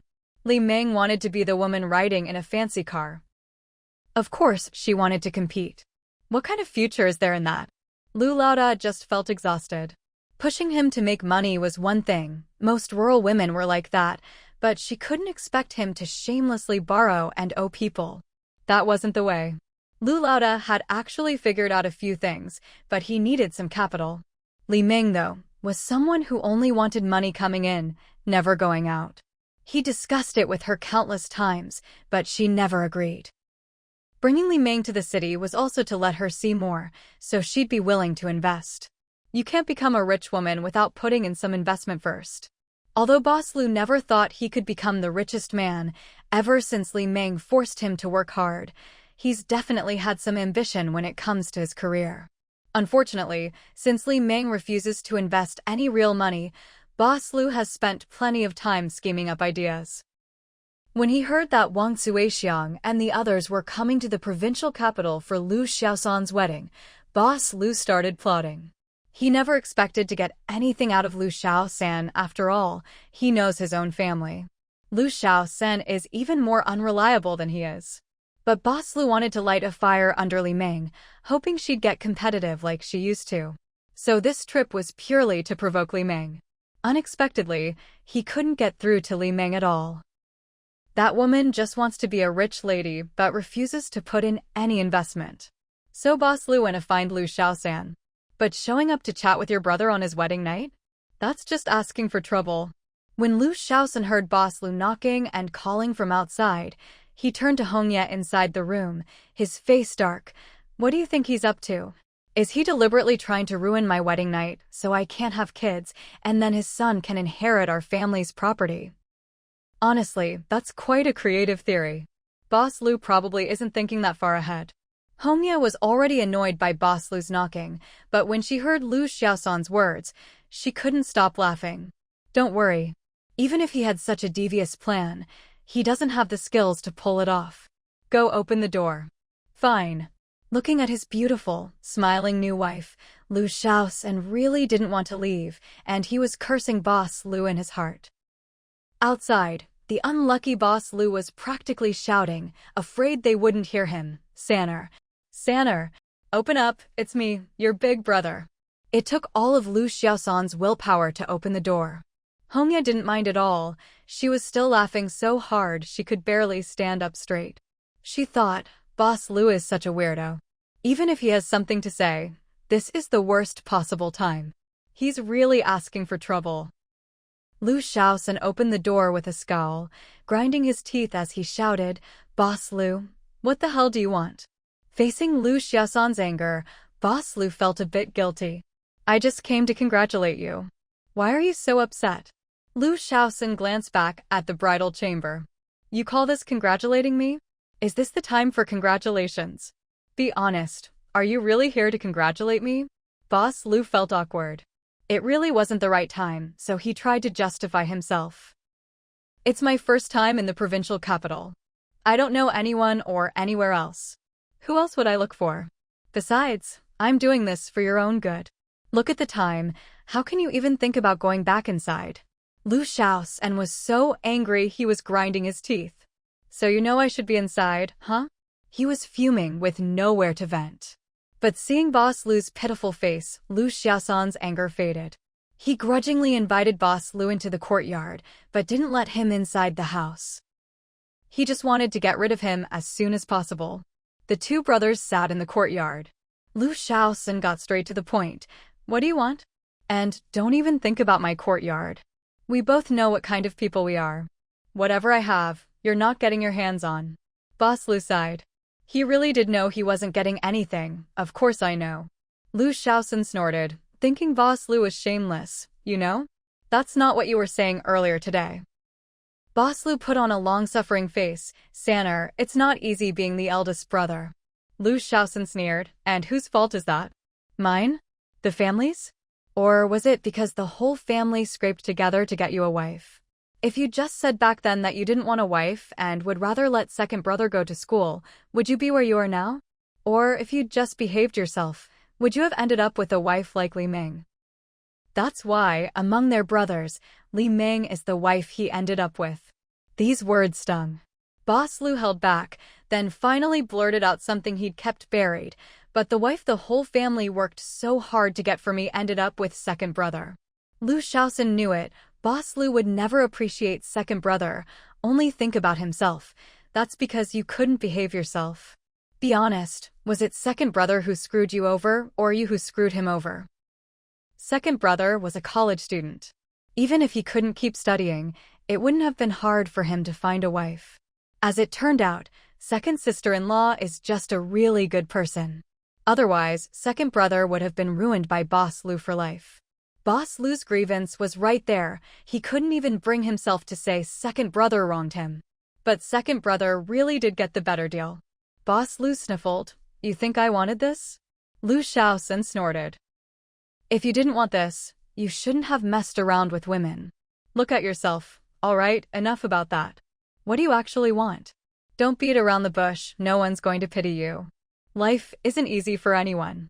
Don't think second brother's doing well just because things look good for him. He and his wife worked hard for everything they have. Boss Lu stopped beating around the bush. He could not talk Lu Shaoxin anyway. I want to stay in the provincial capital. I want to open a small grocery shop here. Lu Shaoxin's face darkened. He wanted to kick Boss Lu out, but Boss Lu dared to ask, I can't help you with that. But Boss Lu wouldn't let him off the hook after all that setup. Sanner, just hear me out. I've been doing pretty well at the rural supply point, and the wild goods from the village sell well. I think this business could work. Lu Shaoxin said, isn't that great? Just keep at it. Why do you have to come to the city?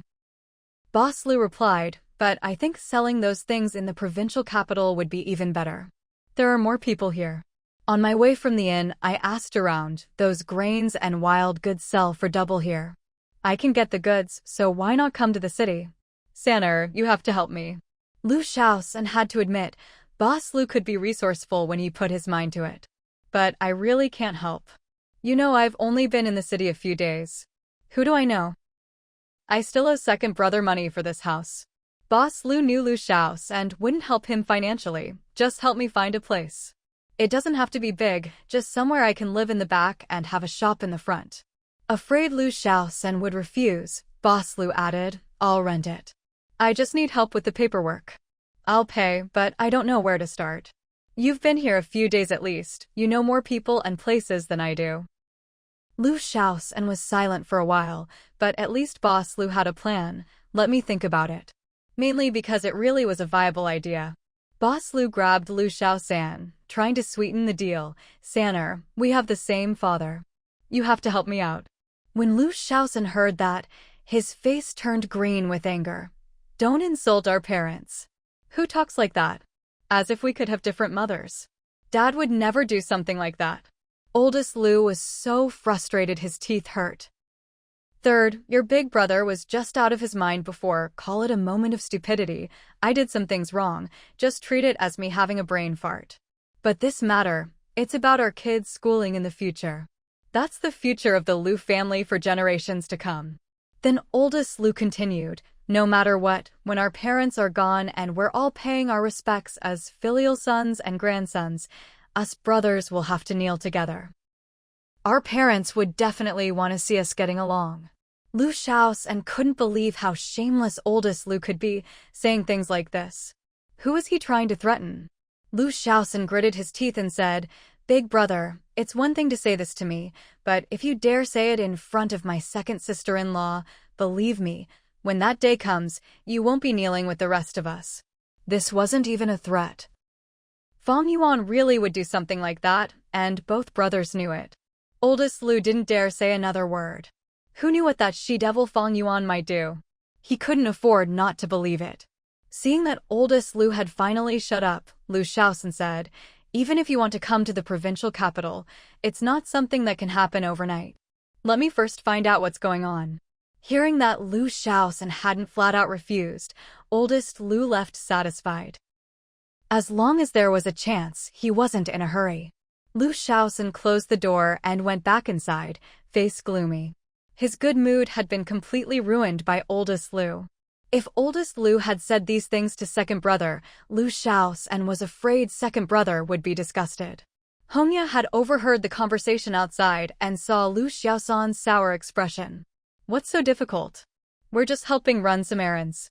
Lu Shaosan shook his head. The problem wasn't outside, but how to explain things at home. I just feel bad for second brother and second sister-in-law. He was really conflicted. Given oldest Lu's character and his relationship with second brother and second sister-in-law, if he quietly helped oldest Lu move to the provincial capital, how would he ever explain it to them? When he and Hongye got married, second brother and second sister-in-law had helped so much. Even with his shop, they'd put in so much effort. Hongye knew all this, so she understood why he was struggling. But after thinking it through rationally, Hongye tried to comfort him. Think about it.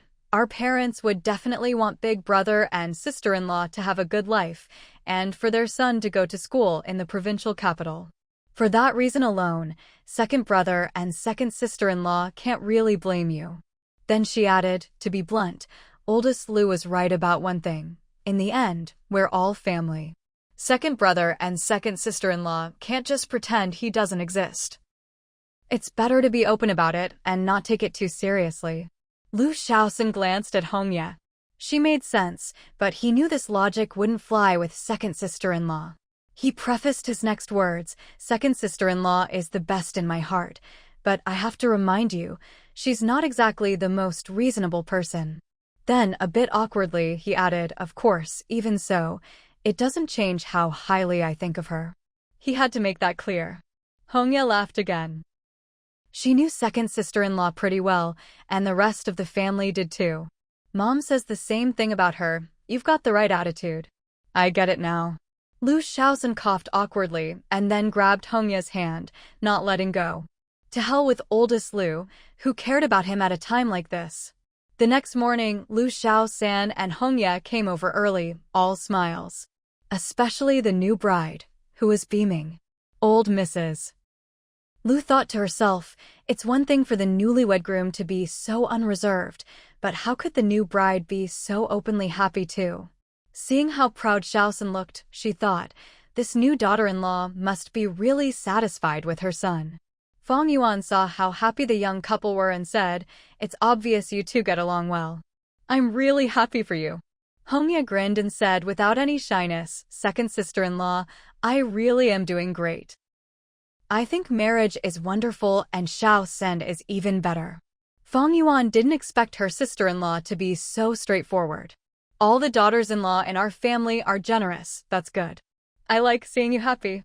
She was just as direct. Then she asked, so, what exactly do you like about him? Lu Chuan wanted his wife to stop talking. This wasn't something you needed to dig into. Just say something nice and move on, no need to get to the bottom of it. But Hongya answered openly, I used to be pretty cheerful, but I've never smiled this much. Since last night, I feel like I haven't stopped grinning. Whatever Shaoxin does or says, I just feel happy. Fang Yuan didn't quite get it, but figured it must be genuine. Still, she wondered, what's so funny? Old Mrs. Lu couldn't help but laugh. Good, really good. It seemed her son really was a good catch. Then she pulled her third daughter-in-law close. Ever since you two got engaged, I haven't stopped smiling. I really am happy. Hongya smiled shyly, her eyes on Lu Shaoxan. Whatever was in that look, Fang Yuan couldn't understand, and probably neither could old Mrs. Lu. Her smile was completely different from the new bride's. Fang Yuan turned to Lu Chuan and asked, she's just saying that to make him happy, right? Shaoxin doesn't seem like someone Hongya would be so crazy about. Lu Shaoxin said, I don't believe it either. Maybe it's because she's a teacher and knows how to say nice things to make me look good. Lu Chuan looked at the two of them and thought, what do you two know? He felt the same way about Fang Yuan, whatever she did made him happy. So he believed what Hongya said. Of course, if only their mother would stop grinning like a fool along with the new bride, the scene would look a bit better. Lu Chuan pulled Fang Yuan aside. If I ever see you look at me the way Hongya looks at Shaoxan, I could die happy. Fang Yuan looked at Hongya, then at Shaoxan, but couldn't see anything special in their eyes. If it means you'll live longer with me, I'd better not learn that look. I'd rather not be the reason you die happy. That made sense. She just wanted to grow old with him. Lu Chuan grinned from ear to ear. I know you want to grow old with me. Lu Shaoxan might not have been much of a student, but he understood perfectly well that second sister-in-law didn't mean it that way. But seeing his second brother grinning like an idiot at his wife, Lu Shaoxan wisely kept his mouth shut. Why did second brother look so silly when he smiled at second sister-in-law? Then there was the issue with oldest Lu. Lu Shaoxan wanted to bring it up, but seeing how good the atmosphere was, he didn't dare. Oldest Lu's presence would really ruin the mood. After old Mrs. Lu and old Mr. Lu had entertained their youngest son and daughter-in-law, they started to get restless. Their oldest son and daughter-in-law were still at the inn. They couldn't bring them over. Lu Chuan and Fang Yuan were busy enough already, no need to add to the chaos. So, after Lu Chuan and Fang Yuan left, old Mrs. Lu and Hongya went to the inn together. They had to hurry up and get that branch of the family settled. When they got to the inn, they didn't run into Big Brother Lu and his wife at all. Apparently, they'd taken their child out for a stroll in the provincial capital. Their whole family sure knows how to enjoy themselves, taking a trip to the provincial capital just like that. This really worried old lady Lu. Who knows what they're up to? They better not be making trouble. She regretted not making things clear to Fang Yuan before leaving. If they ran into each other now, she hoped Fang Yuan wouldn't misunderstand and think their whole family was ganging up on her. Old lady Lu didn't care about anything else. She only cared about what her second daughter-in-law thought of her. Fang Yuan's opinion always came first. Hongya comforted her mother-in-law. Mom, from what I've heard, my eldest brother is a thoughtful person. You can relax. People like him always have their concerns. In Hongya's view, Big Brother Lu was a sensible man. Sensible people were always easier to deal with. Old lady Lu pulled Hongya aside and complained, back in the day, my son used to have a good head on his shoulders. But ever since he married that wife of his and became what she calls the father of a child born with a silver spoon in his mouth, his brain's been a bit muddled. Hongya had to turn her head to hide her laughter. It was rude to make fun of her brother-in-law like this, but she couldn't help it. With a mother-in-law like this, Hongya genuinely felt life was pretty good. Even if there were occasional annoyances, there was always plenty of laughter. In the end, old lady Lu and Hongya didn't wait for Big Brother Lu and his wife. They just went home. There was no point hanging around. As it turned out, Big Brother Lu, Li Meng, and their child showed up at their door instead. Old lady Lu never expected that Big Brother Lu and his wife would dare to come to the second son's house. Seeing them, she was startled. You actually dared to come here? Didn't they know what Fang Yuan was like? How she felt about them? This was asking for trouble. Hongya looked at her mother-in-law and thought, what is it about this place that makes her so nervous? That's not how things should be. Big brother Lu was a little apprehensive too, but since he wanted to come to the provincial capital, there was no avoiding this. He'd already prepared himself mentally before coming.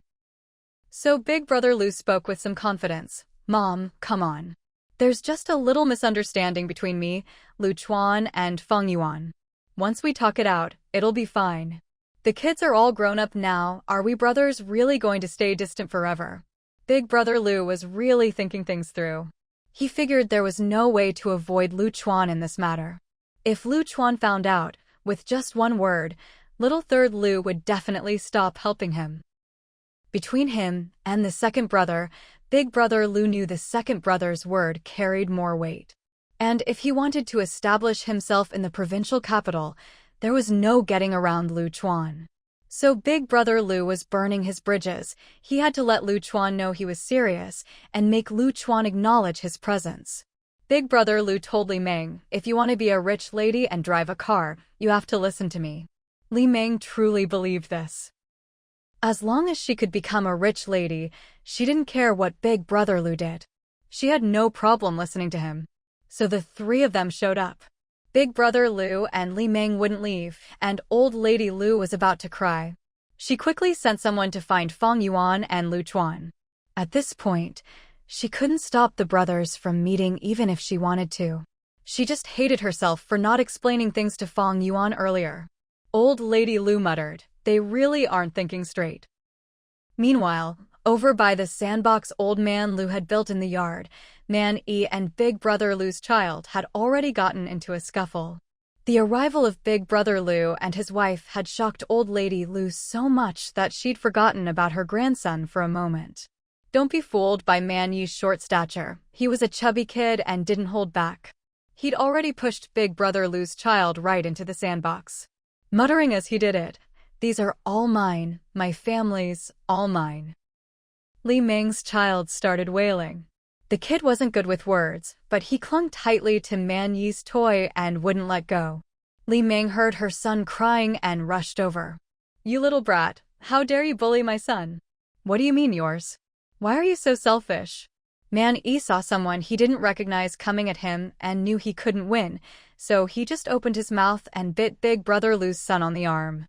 He thought, I'll fight the ones I can handle. Hongya was a bit flustered. Kids fighting was one thing, they could talk it out. But she couldn't just stand by and let Li Meng get involved and bully Man Yi. Otherwise, she'd be letting down Lu Xiaosan's trust in her.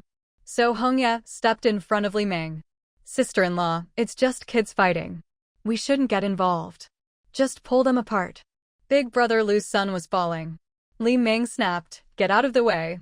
What's it got to do with you?" Well, she wasn't about to get out of the way. If she let her nephew get hit, that would be her failure. Old lady Lu hurried over too, wanting to separate the two kids. They were both her grandsons, she cared for them both. Man Yi was small and didn't hit hard, but the kids were little, and the scare made them both cry. Old man Lu came running in when he heard the crying. He was the first to separate the two kids faster than anyone else in the yard.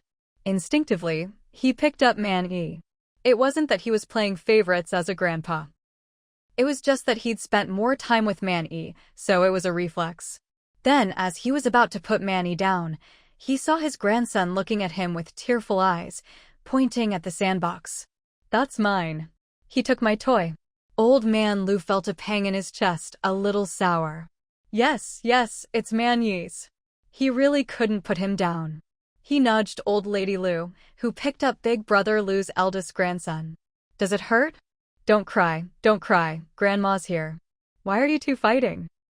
If they were back in the countryside, this wouldn't be a big deal. All kids were like this. 3 or 4 fights a day was normal. But here in the provincial capital, with Big brother Lu's and Lu Chuan's kids fighting, it made the parents feel a lot of pressure. Li Meng hadn't paid much attention to her child at home, but here, seeing her kid bullied by Fang Yuan's son, she was really upset.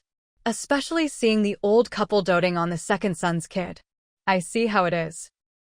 You're all bullying our family, even the kids aren't welcome. What kind of grandparents are you, playing favorites like this?" There was really nothing to say to that, and no way to explain it to Li Meng without making things worse. Old man Lu didn't want to let go of Man Yi. Old lady Lu was holding big brother Lu's child, and Hongya wanted to say something, but Li Meng's mouth was like a machine gun. She wouldn't let anyone else get a word in. All the commotion had drawn a crowd of neighbors to watch the show. When Fang Yuan came home, this was the scene she walked into. The moment she stepped through the door, the courtyard fell silent. Hongya breathed a sigh of relief. So second sister-in-law's presence was this strong. Too bad there wasn't some special entrance music for her. It would have made the effect even better. Man Yi saw his mom and immediately burst into tears, struggling to get down from old man Lu's arms and running straight into Fang Yuan's embrace. Why did you come back so late? Then, our home's been invaded. A neighbor couldn't help but laugh out loud. Man Yi is getting more and more interesting, they thought. Fang Yuan picked up her son. It's okay. Aren't you a tough little guy? Man Yi had always been the type of kid who could cry and argue at the same time. No matter how loudly Li Meng yelled, he'd just keep talking back, lips smacking as he said, I didn't lose out, and it's not because Grandpa and Grandma took sides. If I fought him again now, I could still pin him down. Then he added, if you don't believe me, just try it. That auntie talks nonsense and doesn't watch her mouth. Hongya nodded. He'd repeated the story accurately, and he was even pretty polite about it. Clearly, the kid had been raised well. Everyone saw Fang Yuan, the lady boss, grinning from ear to ear. It seemed she wasn't angry at all about her kid getting into a fight. And she really wasn't. She lifted her chin and looked at Li Meng, then raised an eyebrow at their own weakling child, her face full of pride at Man Yi's victory. At least she didn't say to Man Yi directly, good job fighting. Fang Yuan was very satisfied with her son. This was exactly what she'd hoped for when she gave birth to him. No need for Lu Xiaoson's kids to help out 2 against 1, and Man Yi could still take them on by himself. He wasn't afraid of a one-on-one, and he even won. Li Meng hadn't expected Man Yi to be so quick with his words. She huffed, you little brat. Fang Yuan wasn't about to let her son be bullied. And you're an old brat. Who says you can talk to my son like that? Hongya was stunned. Honestly, their second sister-in-law was less polite than the kids. The neighbors, seeing the drama, quietly slipped away. This wasn't the usual friendly lady boss they were used to. This kind of spectacle wasn't so fun to watch. They'd thought it was just kids horsing around, and everyone had gathered for a laugh. But seeing things escalate like this, it was turning into a family scandal. Out of respect for Boss Lu, everyone made themselves scarce. Of course, as soon as they left, someone commented, no wonder she can be a lady boss. She knows how to talk to anyone, and she's tough. Lu Chuan came back just in time to hear that. Honestly, it wasn't much of a compliment. In the courtyard, Lu Lauda hadn't forgotten why he'd come over in the first place, but he hadn't expected the kids' fight to mess things up. Trying to smooth things over, Lu Lauda scolded Li Meng. What are you saying? We're all family here. Kids fight, that's normal. You're second and third brother, and I used to fight all the time growing up. Father and Mother Lu nodded. All the village kids grew up like this, nothing to make a fuss about. If Li Meng hadn't gotten involved, it wouldn't have blown up like this. Li Meng was about to say something, but Lu Lauda cut her off. Go comfort Debao. Mom's worried about her grandson. He whispered, don't you want to be a rich lady? Magically, Li Meng shut up. She went to comfort the crying Debao. The kid wasn't really hurt, and with someone familiar soothing him, he stopped crying quickly. Only then did Fang Yuan speak up. What are you all doing at my house? We're not that close. Lu Lauda felt a bit awkward. If he could, he'd be friendly with anyone, except he just couldn't bring himself to be soft or nice in front of Fang Yuan. He really had unresolved feelings for the woman he'd almost married. In the dead of night, he'd sometimes imagine her breaking down in front of him, crying and regretting everything. But now he wasn't as successful as her. He had to swallow his pride and speak kindly to Fang Yuan. Sister-in-law, it was my fault and your sister-in-law's fault before.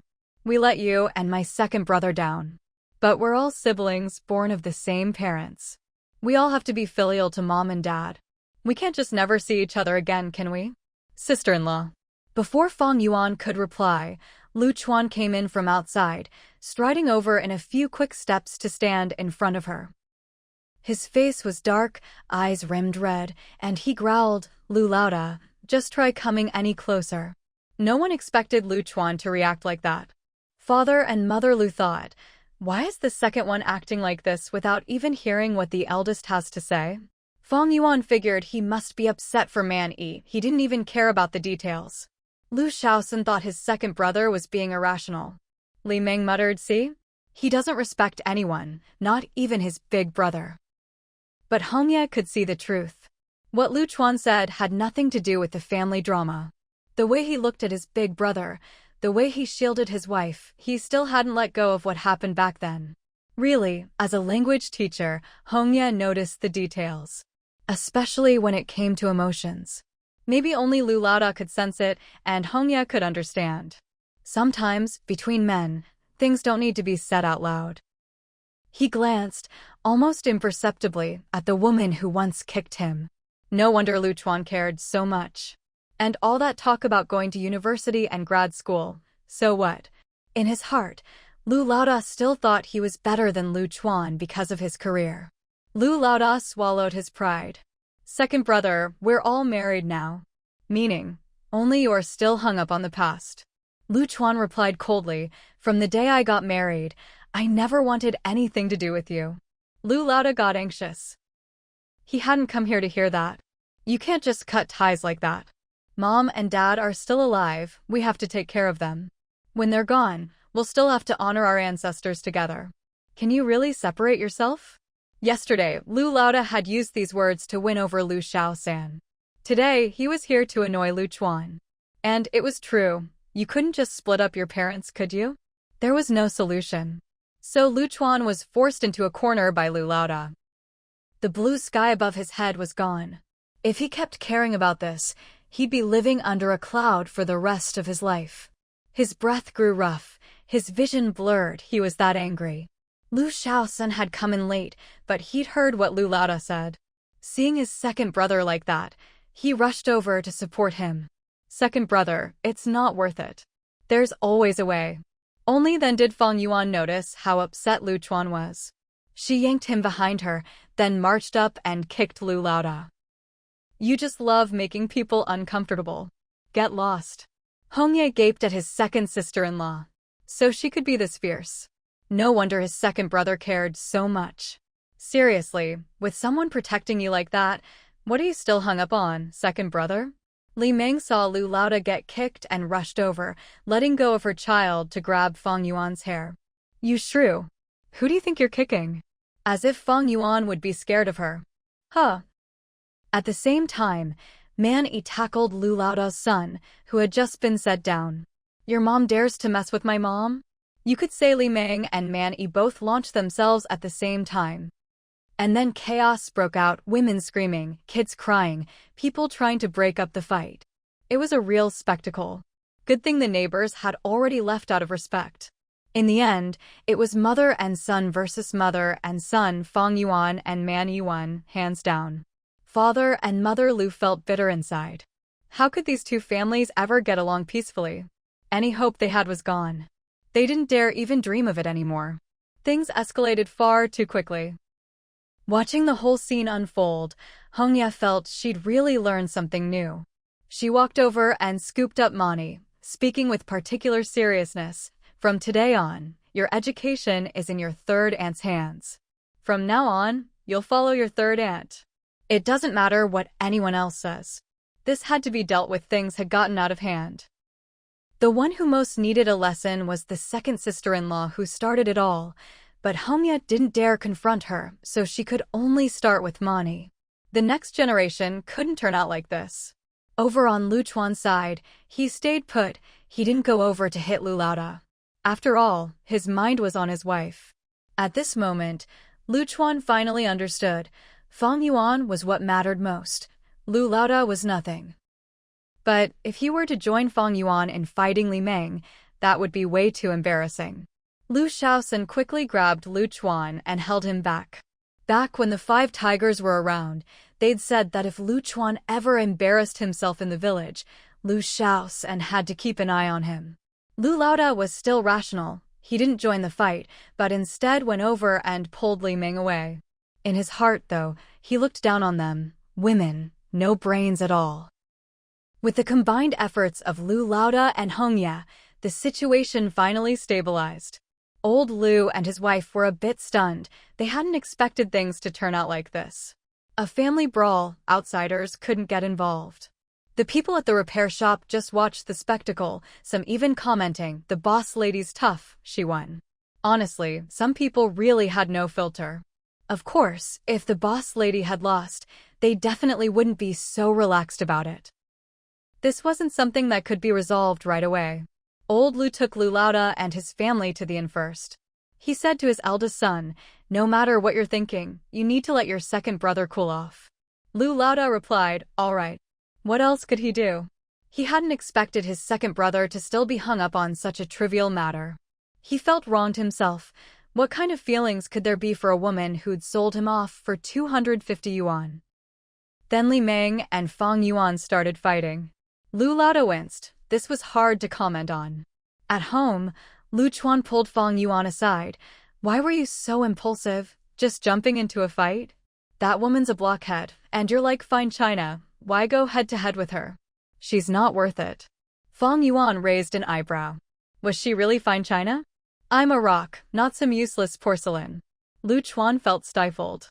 He was trying to say she was precious. Even so, you're a diamond, a gem.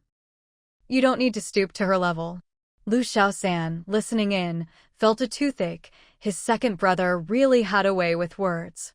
Meanwhile, Heng Ye was holding Mani, teaching her that you can't just get into fights, especially not physically. This was much more righteous than the way her second brother and second sister-in-law argued. The key point was that fighting is wrong, period. Not just fighting with certain people. And she was a grad student, too. How could she not understand even this much? Heng Ye looked down on her second brother's half-hearted attempt at educating his wife. Honestly, half of what she was saying was for Lu Chuan and Fang Yuan to hear. Unfortunately, the couple didn't take any of it in. The only one who did was Mani, third aunt, but if you lose a fight, it's embarrassing. Fang Yuan nodded in agreement. She got the point. The mother and daughter were really on the same wavelength.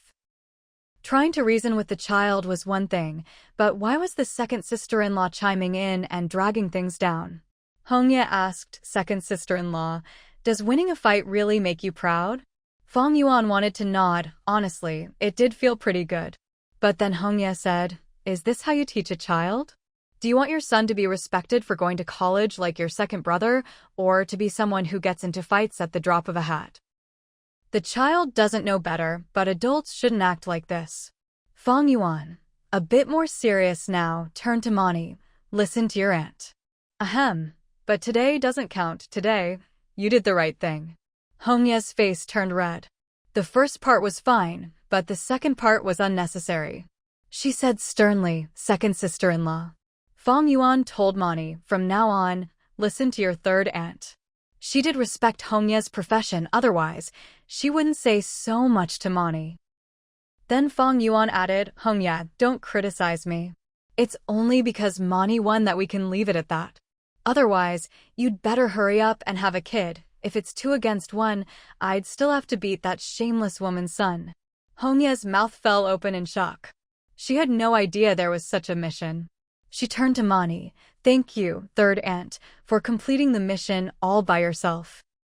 Now she wouldn't have to be pressured by her second sister-in-law to have a child just for this reason. It was only her second day of marriage. Only now did Heng Ye realize, so this is what nephews are for. Mani didn't really understand, but third aunt kept emphasizing manners, and third aunt liked polite children. Mani shyly replied, "You're welcome." Heng Ye really hadn't expected her eldest nephew to be so polite at this moment. The atmosphere became awkward again. Then, laughter erupted from the repair shop. That crowd had no intention of saving Fang Yuan's face. Heng Ye knew this would turn into a joke. Lu shouts and quickly cleared the scene, those troublemakers. Fang Yuan wasn't afraid of people knowing what she was thinking, though. Seeing Heng Ye upset, She boasted to Lu Chuan behind her back. See? Even though we had Mani later, she's not at a disadvantage at all. Lu Chuan couldn't praise her for that. Having a child isn't so they can fight with other people's kids. Fang Yuan replied, of course not. She's not worth it. Okay, that phrase was getting a lot of use today. Meanwhile, Hongya had almost finished lecturing Mani. The child still didn't quite understand why fighting was wrong, but she did know that third aunt didn't like kids who fought. Nobody did. Mani said, a bit aggrieved, I still want everyone to like me. So, no more fighting. Even though Mani was young, her logic was clear. She thought to herself, I'll have to ask fifth aunt later, if fighting is bad, why did she teach me wrestling? Maybe fifth aunt likes kids who fight. Hongya looked at Mani's obedient little face and nodded approvingly. Good girl. She thought, you really have to put your heart into teaching children. See? She's already learned. Now, only the family was left. Lu shouts and went over to Fang Yuan and confessed, it was all my fault. Second sister-in-law, today's mess is on me. Old Mrs. Lu also felt she was partly to blame and said first, Fang Yuan, Mani didn't suffer at all. In fact, she overachieved. Fang Yuan nodded. She agreed with that. If you have a kid and raise them to be a weakling, that's the real embarrassment. Hongya looked at the mother and daughter-in-law with a conflicted expression. After all she'd just said, the child understood, but these two hadn't taken in a word. Lu Chuan had been silent for a long time. Fang Yuan looked over at him. Let me take you to the hospital for a checkup. You seem fine most of the time, so how come a couple of words got you so worked up? That kind of person is full of hot air. Why do you care? Lu Chuan held it in for a while before saying, why do you care about that woman? Sure, he was upset by Lu Laoda, but at the end of the day, it all came back to Fang Yuan. Fang Yuan replied, which woman? She was genuinely confused. When had she ever cared about anyone? Lu Chuan said fiercely, shameless woman. With that, he pulled Fang Yuan back into the house. He didn't want to dwell on this issue anymore, it was just too exhausting. Fang Yuan muttered, why should I care what she does? This man was so unreasonable. Men weren't even a problem between them, let alone women. Lu Chuan squeezed out another sentence, your son has to beat her son. Isn't that what you care about? From Lu Chuan's perspective, Fang Yuan's wariness toward Li Meng was really just her unresolved feelings about oldest Lu's situation, a kind of unwillingness to let go. He hadn't wanted to think about it, but after being pressed by oldest Lu, Lu Chuan didn't want to be vague anymore. Like oldest Lu said, you can't avoid it. Fang Yuan looked at Lu Chuan and thought, this man's brain really doesn't work. If my son gets bullied by her son, would you be okay with that? Of course not. Lu Chuan opened his mouth, but in the end, didn't say anything. He turned away, lips pressed tight, and Fang Yuan just couldn't hit the right spot with him. But what he did say was, besides, with oldest Lu being such a coward, there's no way your son could be worse than his. If that's how he saw it, then there was really no problem. He was speaking from his own perspective. Fang Yuan thought her son was great, but he thought his was even better. Fang Yuan had no idea what was going on in Lu Chuan's mind. She was only concerned about his health. Why aren't you saying anything? Let's go to the hospital. As for what oldest Lu said, don't take it to heart. If mom and dad want to go over to their place, let them. There are plenty of ways to show filial piety. We don't have to all be tangled up together. As for future rituals, they can take the odd days. We'll take the even days. Just treat it as mom and dad getting double offerings. Lu Chuan was stunned by Fang Yuan's words. Flexibility and adaptability didn't really apply here. He declined politely. It wouldn't be right to trouble mom and dad like that.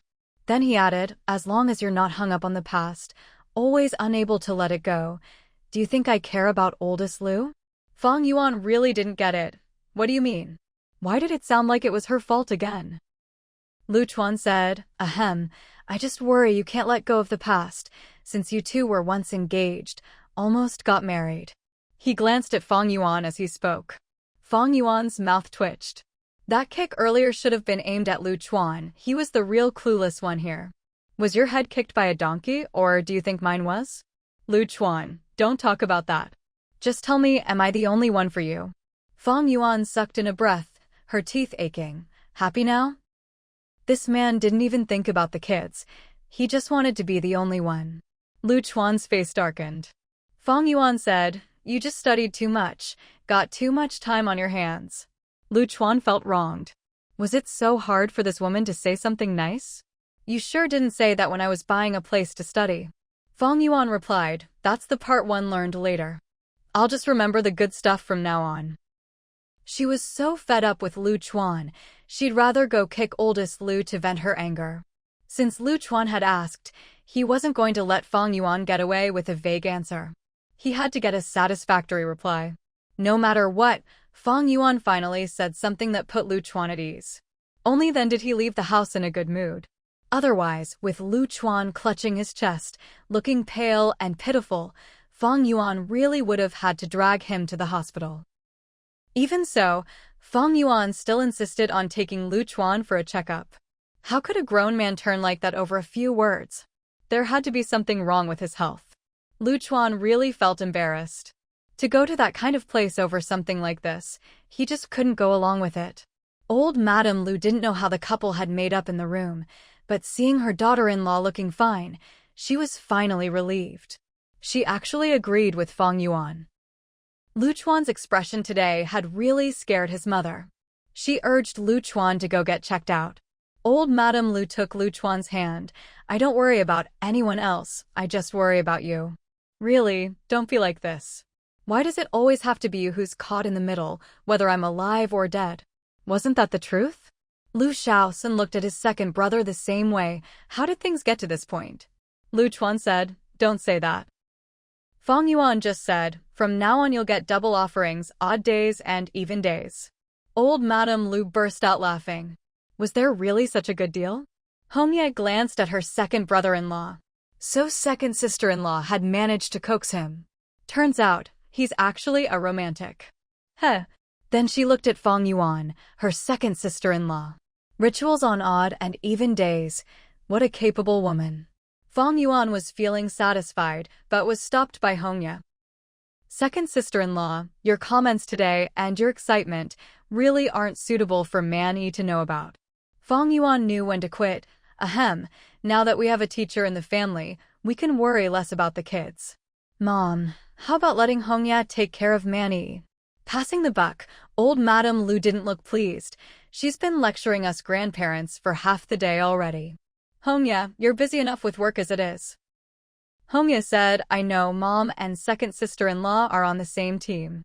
I need an ally in this house too, so I'll pick Man-Yi. We'll go 2 against 2, right, Man-Yi?" Man-Yi wanted to say no, he wanted to side with his grandma. But third aunt's look made him nod. Old Madame Lu and Fang Yuan both pulled Man-Yi aside. "Did your third aunt threaten you?" Hongye just felt exhausted. Educating kids was hard work. Luckily, Man-Yi didn't say anything or there'd be real family drama. Fang Yuan concluded, maybe all kids are afraid of teachers. With that baseless theory, old Madame Lu actually nodded along. Lu Chuan said to Hongye, "Don't worry, the trouble between oldest brother and his wife won't affect you or third brother." Lu Shaoxun had just gotten married. They couldn't let oldest Lu mess things up. Hongye said, "Second brother, my family is even more chaotic. Our family split up early and made things clear, so life is already pretty simple." Lu Chuan agreed, "Exactly. We split up early. Xiao-san, you two are living your own lives now. Our parents are still young and capable. They won't be a burden. We don't have many kids. If you want, when you have children, just let Mom take care of them. Man-Yi will look after them too. When Mom and Dad get old, Man-Yi will be there for them. They're close, after all." The point was, they wouldn't burden Lu Shaoxun. Saying Man-Yi would help was just a way of saying Lu Chuan and Fang Yuan would take care of things, but this way, everyone saved face. Hongye nodded, but didn't dare mention that with the odd and even days for rituals, there'd be nothing left for her and Xiao-san. She actually believed it. But Hongye's main point was, "I don't think it's a good idea. I know you and second sister-in-law are busy, but you can't just leave the kid with Mom. He needs to study. Here's what I think, second brother. Let's send Man-Yi to school. For the sake of the next generation."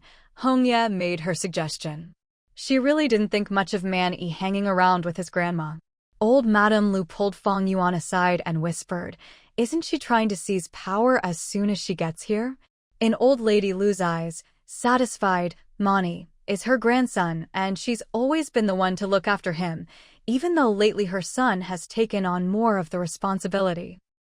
Now, her eldest daughter-in-law comes in and starts arranging things for Satisfied. Wasn't that just trying to take over? Fang Yuan thought what Hongye said made sense. You actually make a good point. I'm not hung up on power anyway. Besides, Satisfied isn't really under your care anymore. Old Lady Lu wasn't too happy about that. So, in her daughter-in-law's mind, the grandson isn't her responsibility, and the daughter-in-law just doesn't want her involved. Lu Chuan's expression darkened a little. Was his brother's wife looking down on Satisfied? You couldn't just say things like that. If he said now that he was the one looking after Satisfied, wouldn't that be a bit embarrassing? It would be obvious that his brother's wife thought he hadn't done a good job. To be fair, he only took over looking after Satisfied at the end of last year, so any bad habits were historical leftovers. There wasn't a good way to explain that. Lu Chuan felt like he was taking the blame for his mom. Anyway, Lu Chuan now finally understood what it meant to feel embarrassed when your child isn't well behaved. In our family, you're the one with an education background. When it comes to raising kids, we'll listen to you. However you say we should do it, that's how we'll do it. From now on, any issues with Satisfied, you have the final say. This was his way of acknowledging Hongye and giving her reassurance. When you two have kids in the future, Mom will just help out as an assistant. I mean it, I'll talk to Mom about it later. Hongye was pleased with her second brother-in-law's attitude. I don't have any other issues. Whatever's going on with Lu Laoda, the eldest, it doesn't affect my life with Xiao San. Like second brother said, everyone just lives their own life. Lu Chuan breathed a sigh of relief. His brother's wife was actually pretty reasonable. As long as she and Xiao San could live their lives in peace and not be affected by Lu Laoda and his wife, that was good enough. Honestly, with how much trouble Lu Laoda's family had stirred up, Lu Chuan had been worried Hongye would accuse their family of tricking her into marriage. Good thing Fang Yuan had brought Xiao San to meet Hongye in the village back then. Meanwhile, Old Man Lu had just sent Lu Laoda's family of 3 off. Thinking about how chaotic things had gotten at home, Old Man Lu said, "Laoda, what exactly is it that you want?" Lu Laoda replied, "Dad, back in the day, the 5 of us lived together. We weren't rich, but life was okay, and the brothers got along well. Just because we all got married doesn't mean we're not family anymore, right?" Old Man Lu sighed. As parents, they always hoped their sons would get along, but now look at the mess. Laoda, if only you'd understood this sooner, things wouldn't have gotten to this point. Lu Laoda said sheepishly, "Dad, I know I was wrong. But you know how second brother's wife is, she didn't even give me a chance to smooth things over." He seemed to have forgotten how he'd treated old lady Lu back in the village, or how he'd blamed his parents. Now all he talked about was how Fang Yuan and Lu Chuan didn't want to be close with him. Old Man Lu didn't want to hear anyone bad-mouthing Fang Yuan. "What are you saying?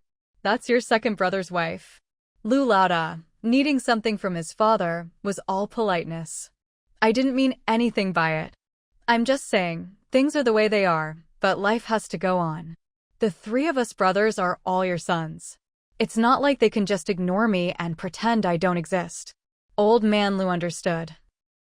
Laoda just wanted to force his way back in, regardless of whether the second couple wanted it or not. He had his own agenda, and as a father, Old Man Lu knew what kind of person his eldest was. But really, did he think Fang Yuan and Lu Chuan were people he could just cozy up to whenever he wanted? Old Man Lu thought his eldest was still a bit naive. Old Man Lu said, "Just say what you mean. You're right.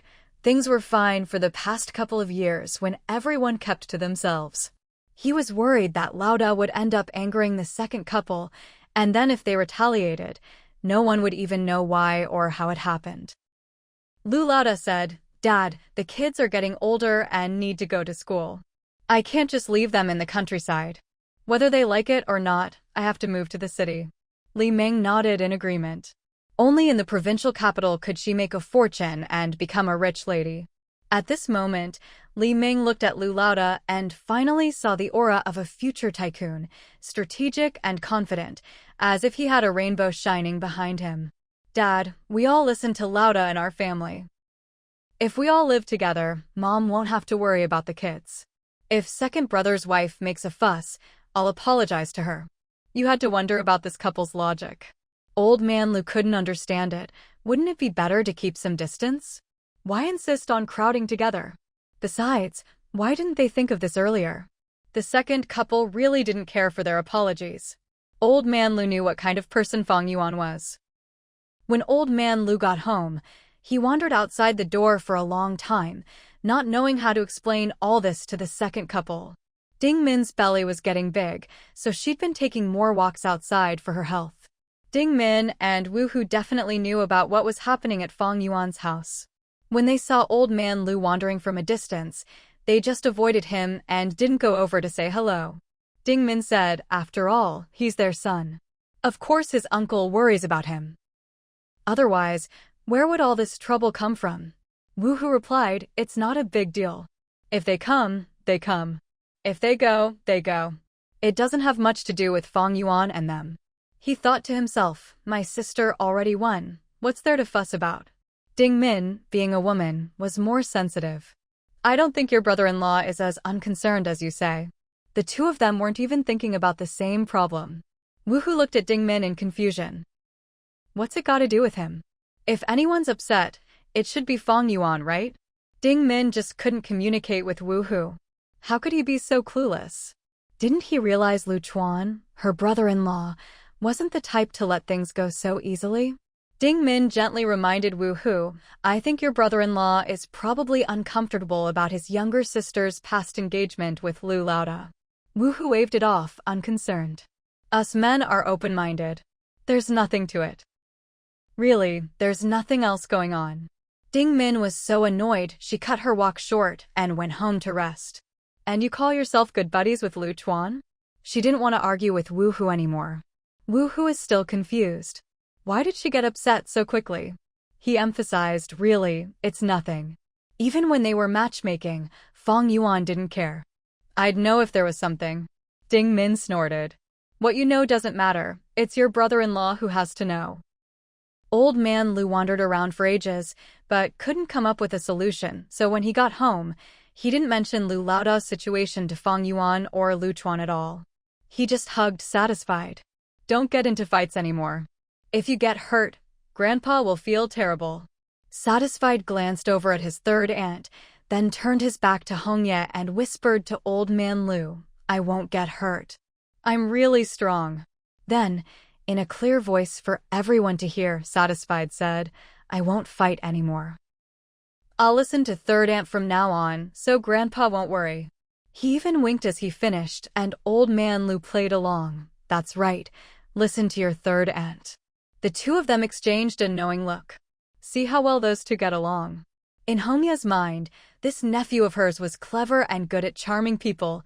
He needed to be taught well. A child like this could easily go down either a good or bad path. It wasn't until they got back to their room that old man Lu sighed to his wife. Why can't we just live in peace? Why do they all have to crowd together? The eldest just doesn't want to live a quiet life. Old lady Lu replied, exactly. It's like the eldest suddenly had a moment of clarity, which just makes me anxious. Who could disagree? The eldest had changed so much that even his own parents barely recognized him. Now he spoke clearly and logically. Though, of course, it was all his own logic. The old couple found themselves at a loss. Their own wisdom just wasn't enough to solve this problem. As for Fang Yuan and Lu Chuan, they really didn't pay any attention to eldest Lu. Lu Chuan's sights were set far beyond his eldest brother. Of course, that was under the premise that Fang Yuan had never cared about eldest Lu in the first place. Fang Yuan didn't think eldest Lu and Li Ming could have any impact on her life. She could easily ignore the couple. In Fang Yuan's words, they're not even worth noticing. It was Lu Xiao's and who finally couldn't hold it in and came to discuss the eldest brother's situation with their father. Lu Shaoxin knew his eldest brother well. Once he got fixated on something, it was hard for him to let go. Old man Lu sighed. Your big brother and his family went back first, but from the look of things, they'll be back sooner or later. Always stirring things up in the village, acting like he's more capable than anyone. Now that he's swallowed his pride, who could stop him? Lu Shaoxin had expected this outcome. He didn't want to make things hard for their parents. After all, they'd helped him buy his house. Otherwise, maybe I could. Old man Lu cut him off. No, even if you don't mind, your second sister-in-law would. Your house is your house. If he's got the ability, let him figure it out himself. If you want to help, just find a place with a storefront for him. The rent's on him. A split is a split.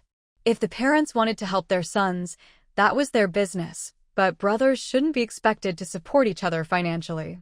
Lu Shaoxin didn't think much of his eldest brother, but if the eldest came to him, hat in hand, he couldn't just ignore him. It wasn't just about the shop. There were paperwork issues too, and Lu Shaoxin had already looked into it all. He was prepared for when the eldest came by, so he could explain things clearly and let him handle it himself. That was as much help as he was willing to give. Honestly, he'd already done more than enough, more than the eldest ever did for him. When he and the second brother built their houses in the village, the eldest didn't even show his face. If this were back in the day, in the village, no one would have bothered with him. Lu Shaoxin analyzed it with Hongya. It's only because I'm doing well now that I can let go of what the eldest did. If I were still in the village, or even just in the township, do you think I'd bother with him? What could Hongya say? Some things you can let go of, but some things and some people you just can't. For example, Satisfied's father, their second uncle, probably wouldn't be too happy about the eldest and his wife moving to the provincial capital. She just hoped they wouldn't end up on the receiving end of his anger. The couple both sighed, clearly thinking the same thing. Helping out wasn't the issue, it was being stuck between the second and eldest brothers that was so awkward. Lu Shaoxin really didn't want to deal with the eldest, but their parents' wishes made it hard to refuse. He felt guilty about the second brother's kindness to them. Hongya couldn't help gossiping. Did second sister-in-law and eldest brother really not have any feelings for each other back then? Lu Shaoxin was startled. If second brother heard that, there'd be trouble. What are you talking about? They just met through a matchmaker and saw each other a couple of times, that's all. Really? Then he analyzed it himself. Besides, with second sister-in-law's personality, she's not the type to fall for someone easily. Second brother knows that best. In Lu Shaoxin's view, after all these years of marriage, had second sister-in-law ever shown any affection for second brother? It was always second brother fussing over nothing. Hongya thought to herself, you're the clueless one. The person who understands the least is probably your second brother. Lu Shaoxin added, let's just keep this between us. Don't go asking second brother or second sister-in-law about it. Second brother's not that sharp when it comes to this stuff. Hongya was relieved, at least she didn't have to remind him. Good thing you're not stupid.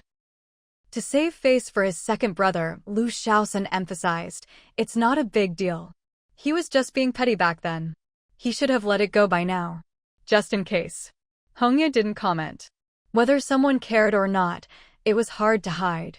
That was just gossip, though. They hadn't even gotten to the serious matters yet. Hongya and Lu Shaoxin started discussing the kindergartens near second sister-in-law's place. Lu Shaoxin felt sorry for his eldest nephew and tried to advocate for Satisfied. It's already this late in the year, maybe wait until after summer break to send him. Hongya was determined to repay second brother and sister-in-law's kindness. Second sister-in-law's family isn't short on money. It doesn't matter when he goes. The main thing is to let the child get used to the environment and learn how to interact with other kids. What she didn't say was that it would also separate Satisfied from his grandmother. The way that grandmother and grandson got along was enough to give anyone a headache. The child couldn't go on like this. Lu Shaoxin muttered, he's still so little. Satisfied really is still young. Aren't you worried second sister-in-law will feel bad? Hongya replied, I heard second brother always takes Satisfied to the library. If you're worried about Satisfied, it's still better than having him follow second brother around, or our mom, right? Lu Shaoxin knew about Satisfied's tearful complaints earlier in the year. Following his own mother around, the boy wouldn't learn much. No matter how good a grandmother is to her grandson, it's not enough. As for being with second brother, spending all day in the library wasn't easy for a kid. Lu Shaoxin sighed. The child really had it tough. In the end, he was persuaded by his wife, though he felt a bit guilty toward his eldest nephew. He even thought, so this is what they call pillow talk. It really works. Hongya had no idea what Lu Shaoxin was thinking and asked, "Do you think second sister-in-law will feel bad for the child?" But before Lu Shaoxin could answer, she said, "I think second sister-in-law is a strict mother. She won't object." Lu Shaoxin thought, "Shouldn't we also consider second brother and our mom's feelings?" Hongya nodded. "You know who in the family spoils the child." Lu Shaoxin scratched his head, feeling a bit embarrassed.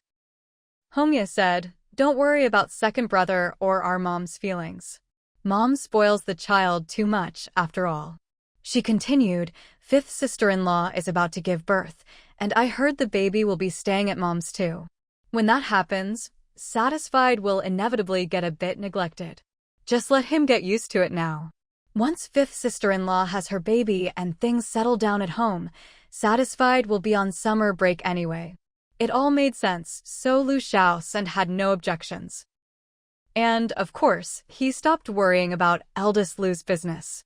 After everything was over, Lu Shaoxin thought back on how he had just sent his eldest nephew off to school. He couldn't help but sigh. That old saying, "If there's a stepmother, there'll be a stepfather too," was absolutely true. Just look at himself. He was living proof. As an uncle, hadn't he just sold off his nephew like that? Of course, he didn't dare say this to Hongya.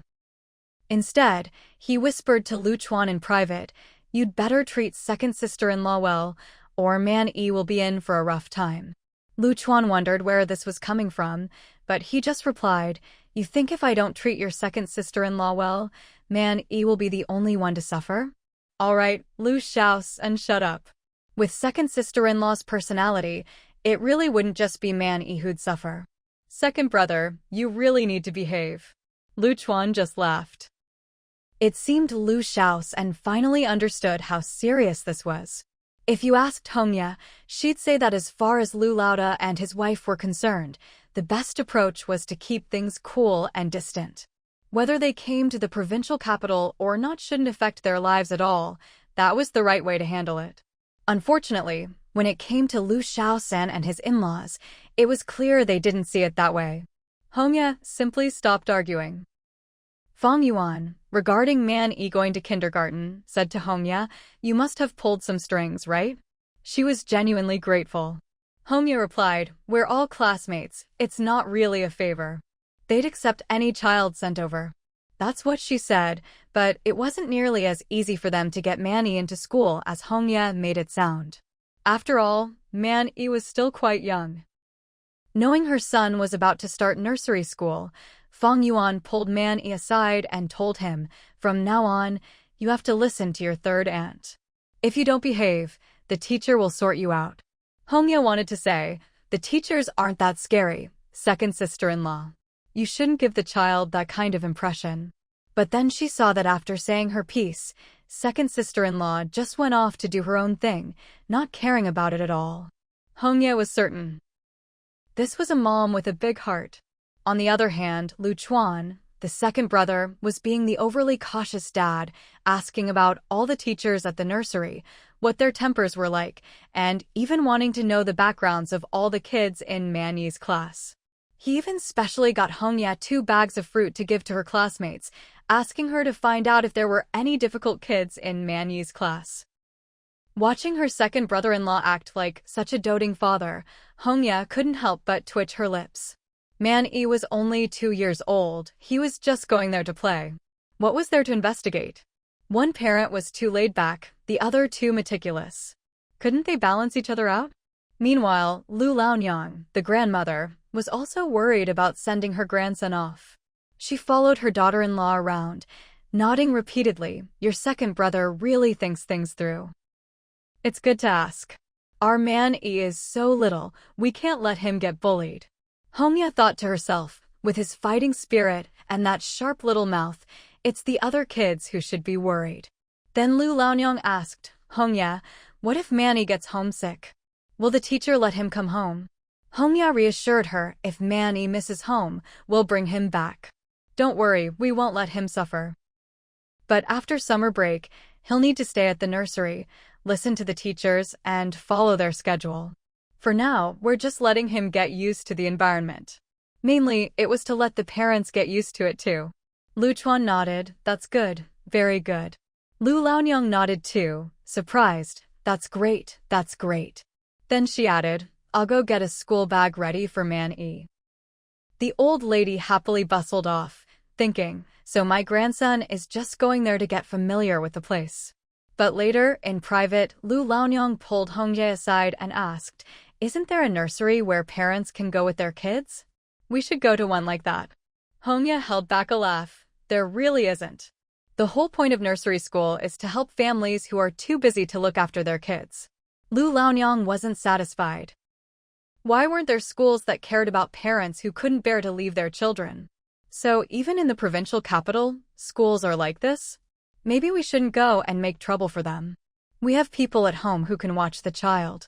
Hongye didn't know what to say. She'd never heard of a school where parents could attend with their kids. She also couldn't say that sending kids to school was mainly to deal with parents like her mother-in-law, who needed to learn to let go. She finally understood why her second brother, for all his doting, had so easily agreed to send Man-yi to school, because at home, this kid really was a handful. The parents' expectations were a bit unreasonable. Lu Laonyang, who was usually so thrifty, went to the department store and bought Man-yi the nicest school bag, using money from Lu Laoi's repair shop. The pencil case was the fanciest too. She bought a whole pile of things, useful or not. It was obvious she was willing to spend whatever it took for Man-yi's schooling. Hongye thought, he won't even use most of this stuff. What a waste. Lu Laonyang looked at the little school bag she'd packed, satisfied.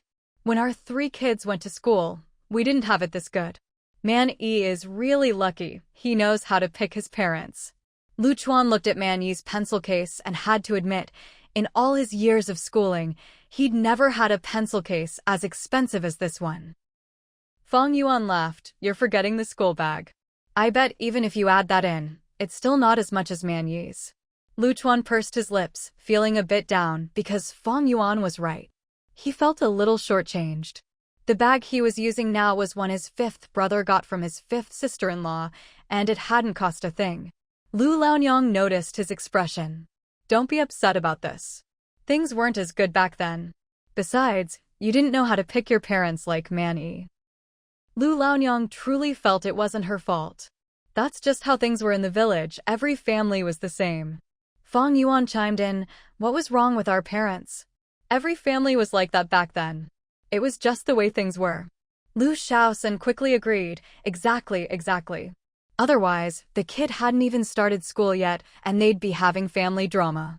Second brother was being melodramatic, so long as Man-yi was happy, that was enough.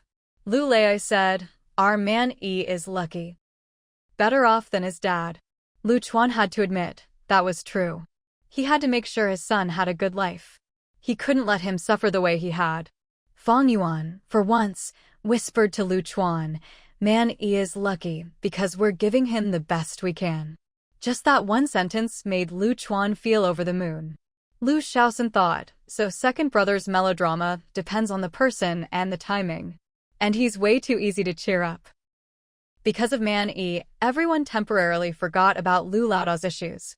Hongye felt that this was just fine, the whole family revolving around the child, every day lively and bustling. When it was time to send Man-yi to nursery school, Hongye had already prepared him for it, and the results were excellent. Mani happily walked into the daycare. Third aunt had said there would be other kids her age there, so she'd have friends to play with. But the ones who followed along to drop her off. Second uncle and Mani's grandma were full of worry and reluctance.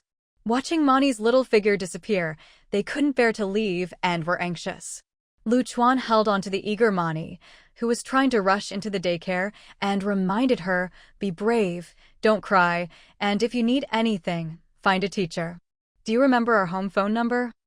Hongya wanted to say, "What's the use of remembering? It's not like the daycare will let her use the phone whenever she wants." Second uncle was overthinking things. Grandma Lu also held her granddaughter's hand and said, "Mani, Grandma will be waiting right outside. Don't be afraid. If you turn around, you'll see me." Hongya was already thinking about how to coax her mother-in-law to leave. If she kept standing guard like this, it would make it hard for the staff to do their work.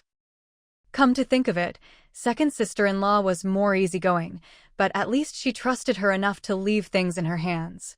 Maybe that was better. Right now, Hongya missed her decisive and straightforward second sister-in-law. Meanwhile, Mani happily walked into the daycare without even looking back once. Lu Chuan and Grandma Lu watched her longingly, unable to bring themselves to leave. Hongya thought to herself, "The child's already out of sight. What are you still looking at? Let's go." "You've met my classmate now, Mani is in her class." Grandma Lu looked longingly into the daycare. "Hongya, aren't all the kids in that class children of your classmates' classmates?" Hongya's face darkened. "You really think things through, don't you? No matter whose child it is, the teachers treat them all the same. But if Mani cries, my classmate will call my second brother. Because she's so little, we made special arrangements for that." Grandma Lu quickly told Lu Chuan, "You'd better keep an ear out for the phone. This courtyard is so deep, if Mani cries inside, we won't hear her." Hongya realized there was no reasoning with her mother-in-law, so she turned to second uncle. "Second brother, I have to go to work. Sooner or later, Mani has to start school, whether it's today or tomorrow. It's bound to happen. Fifth sister-in-law is about to give birth, so I think now is a good time." And with that, she left. Lu Chuan understood. His sister-in-law was telling him to be sensible and, by the way, to handle his own mother. This sister-in-law really was a sensible person, just a bit too cold sometimes. But he had to admit, she was right. Though he was reluctant, he still pulled Grandma Lu along. "Mom, we started school the same way when we were kids. Mani has great conditions here. Don't worry." Grandma Lu didn't even look at Lu Chuan and snapped, "Nonsense. You were 7 or 8 when you started first grade. Mani is only 2. How can I not worry?" If she wasn't afraid of causing conflict between her sons, Grandma Lu would have said, "How heartless do you have to be to leave such a little child here?" Lu Chuan corrected her, "She's 3 by Chinese counting, and this is just daycare. They're just playing with the kids." Grandma Lu said, "Then let Mani play at home with me. If it's just playing, what's the difference where she is?" She was about to go in and bring her granddaughter back. Lu Chuan stopped her. "If it was really just playing, would I need to take Mani to the library?" "Mom, do you know what she's like at the library?" Of course, Grandma Lu didn't know. She looked at Lu Chuan, aggrieved. Could it be worse than this? Lu Chuan exaggerated a bit about how hard it was to take care of Mani, making it sound pitiful. Grandma Lu only now realized her granddaughter had suffered when she wasn't around. Lu Chuan sighed, "See? At least here, Mani has other kids to play with. At the library, there's no one for her." Faced with this choice, Grandma Lu and Lu Chuan finally left. Otherwise, if her son insisted on keeping Mani with him, the child would suffer even more. Grandma Lu went straight to Grandpa Lu and started complaining, "These people are heartless. They're making my granddaughter suffer, separating us." Grandpa Lu just listened. He knew his wife understood deep down, she just needed to vent. He also knew Lu Chuan had said all that to reassure her, choosing the lesser of two evils. But still, there was some truth to it, and Grandpa Lu felt sorry for his granddaughter. "Don't be upset. Make something tasty and pick Mani up early." Grandma Lu, still upset, started blaming the older kids. "I'll just cook for Mani and let the rest of them go hungry." Grandpa Lu tried not to laugh. "Then don't cook at all. The 3 of us can go out to eat and let them fend for themselves." Grandma Lu nodded. She had to stand up for her granddaughter. "I'll go give Aunt Zhao the day off and let them see how it is." Grandpa Lu pulled her back. "The kids are all doing proper things. It's not easy for them to go hungry all day. Just let Aunt Zhao make some coarse food for them. We can't really starve them, and besides, we shouldn't make it too obvious." Grandma Lu grumbled, but eventually went home and whispered her complaints to Aunt Zhao. Aunt Xiao was actually quite impressed. This was the extent of the old lady's wrath. So Fang Yuan and the others ended up eating plain food for a few days without knowing why. Whenever Grandma Lu gave Ding Min extra food, she did it behind everyone's backs. Only Aunt Xiao knew what was going on. After all, Grandma was avenging her granddaughter. When Grandma Lu went to pick up Mani, Fang Yuan and Lu Chuan were already waiting at the daycare gate, so there was no way for the three of them to sneak off for a meal together. Grandma Lu, honest as ever, couldn't help but make a sarcastic remark when she saw her son and daughter-in-law. Here to pick up the child? If you have time for this, why did you send her here in the first place?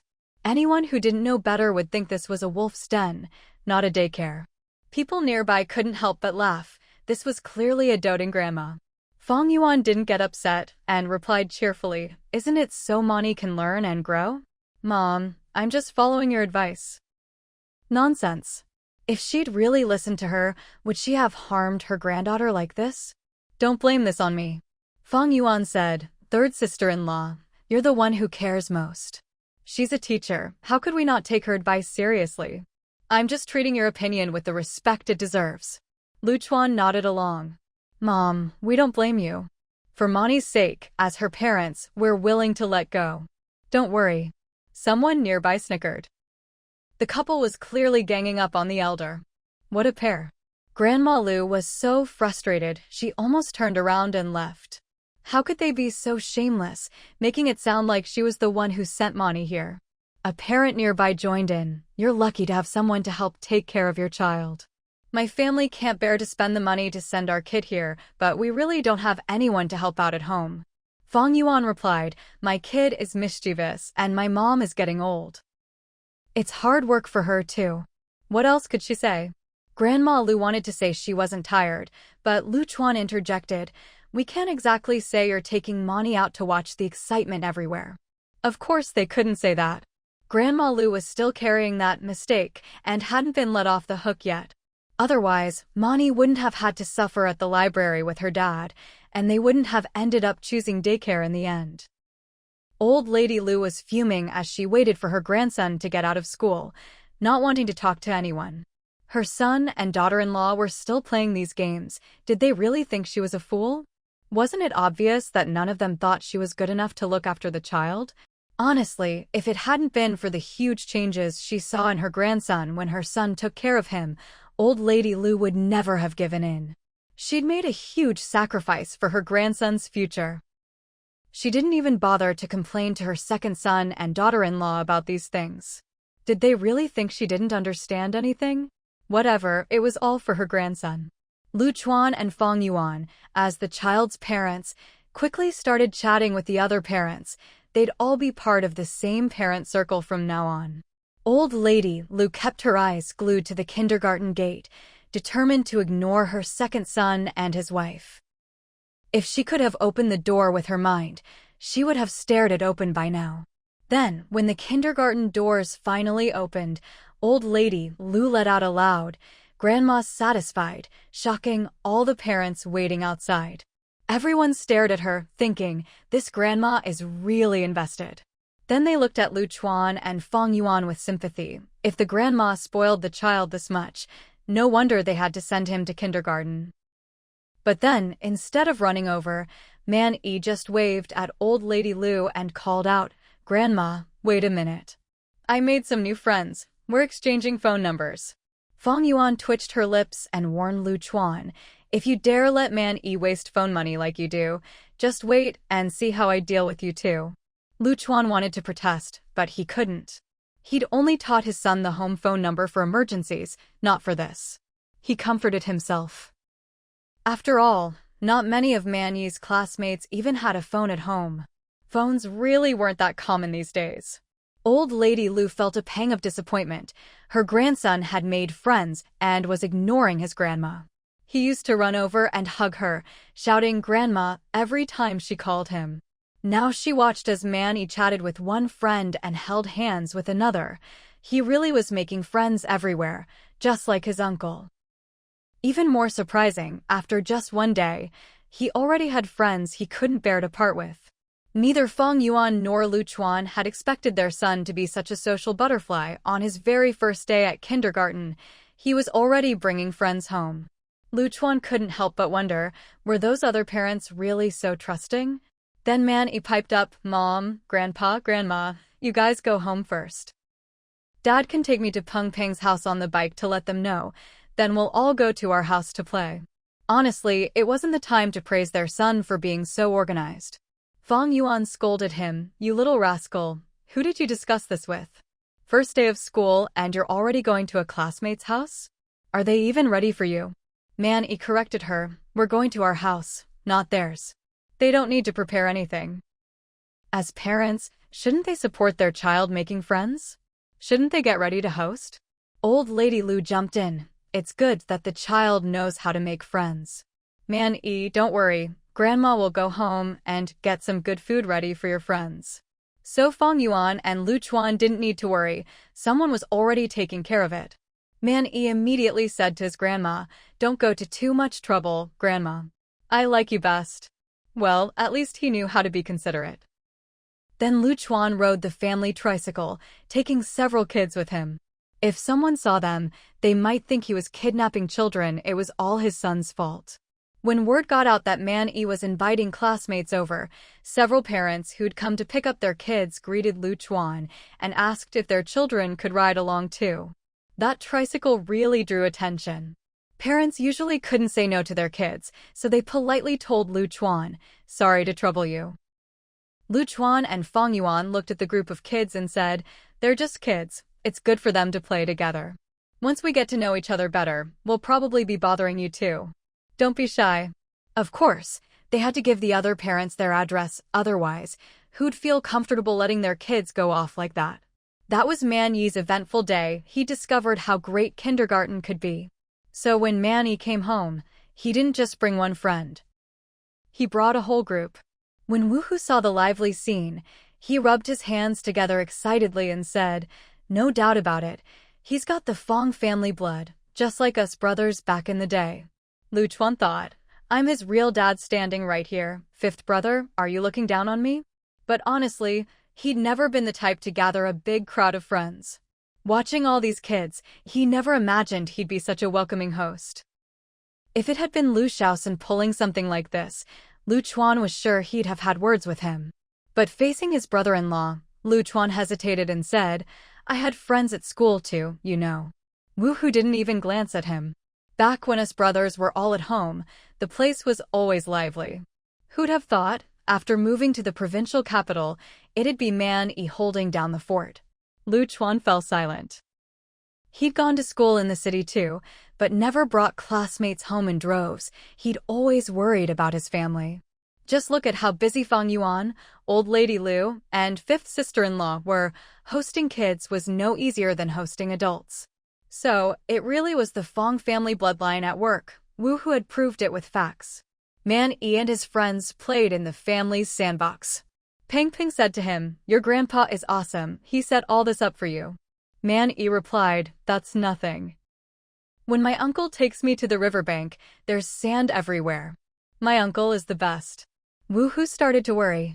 Taking one kid to the river was fine, but a whole group? That was asking for trouble. No responsible adult would do that. In the city, every family only had one child, and they were all precious. Woohoo really understood that now. He quickly told Man-yi, "Not every boast is worth making." Sure enough, Peng Peng chimed in, "Man-yi, ask your uncle to take us all to the riverbank." Man-yi replied, "No way. My uncle's about to have a baby. He's with my aunt now. He won't have time to play with us for a while."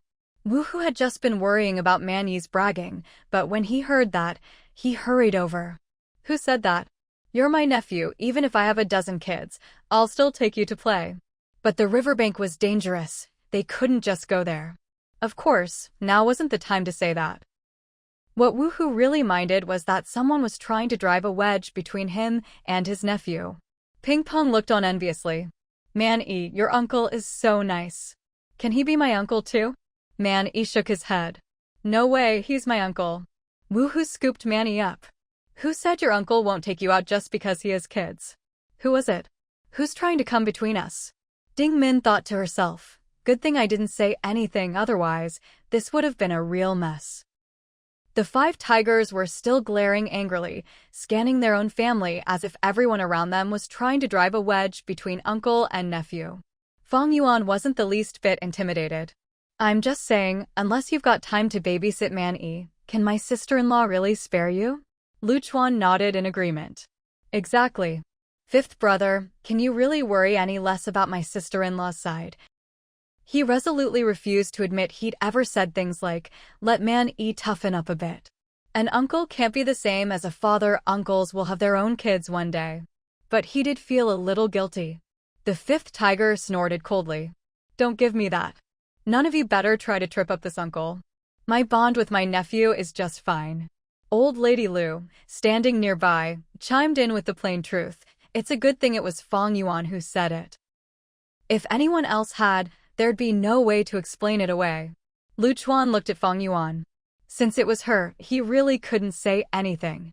If it had been someone else, would 5th tiger have let it slide so easily? He glanced at Ding Min next. Ding Min just smiled at him, and 5th tiger thought to himself, that doesn't count. Of course, in 5th tiger's mind, Ding Min would never say something like that anyway. Then he looked at Lu Chuan, his attitude clearly tougher, his gaze almost a warning. If Lu Chuan weren't feeling guilty, he'd probably have to poke at 5th brother a couple of times. Sister-in-law Zhao laughed along. It's rare to see a good uncle like old 5. Don't be fooled by how much he scolds Man Yi. Whenever Man Yi wants to do something, this uncle never hesitates to help. Lu Chuan thought, isn't that the truth? Makes me, as the father, feel like I should step back. If it weren't for the advantage of being the one taking Man Yi to school, he might not even get a turn to look after his own kid. Now, even that advantage was gone. The kid's 3rd aunt had already sent him off to daycare. Fang Yuan said, what are you looking at? Waiting for a medal or something. The kid likes you, so what? You're just doing your job. 5th tiger finally quieted down, turning back to chat with his nephew and his nephew's friends. He knew better than to mess with Fang Yuan. When Hongya and Lu Shaoxin arrived, they hadn't expected such a big fuss on Man Yi's first day of school. It wasn't that the child was crying or making trouble, he was just adapting too well.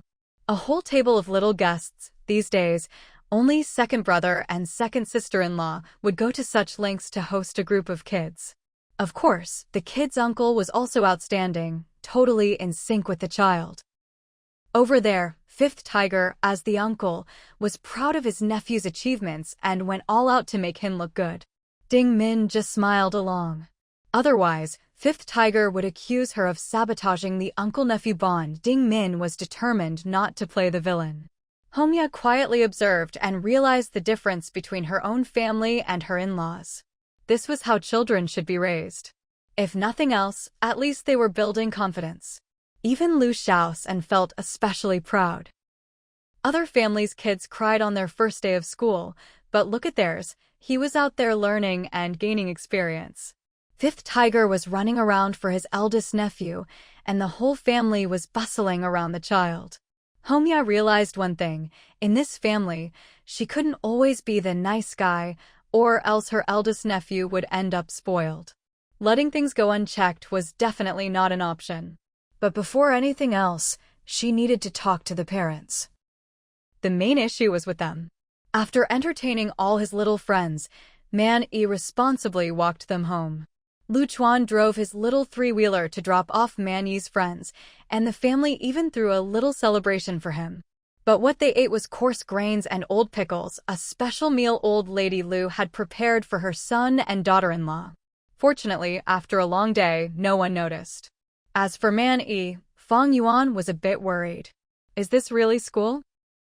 If he keeps learning like this, will he be able to go to college like his dad? Lu Chuan answered, it's just the first time. Going a bit overboard is inevitable.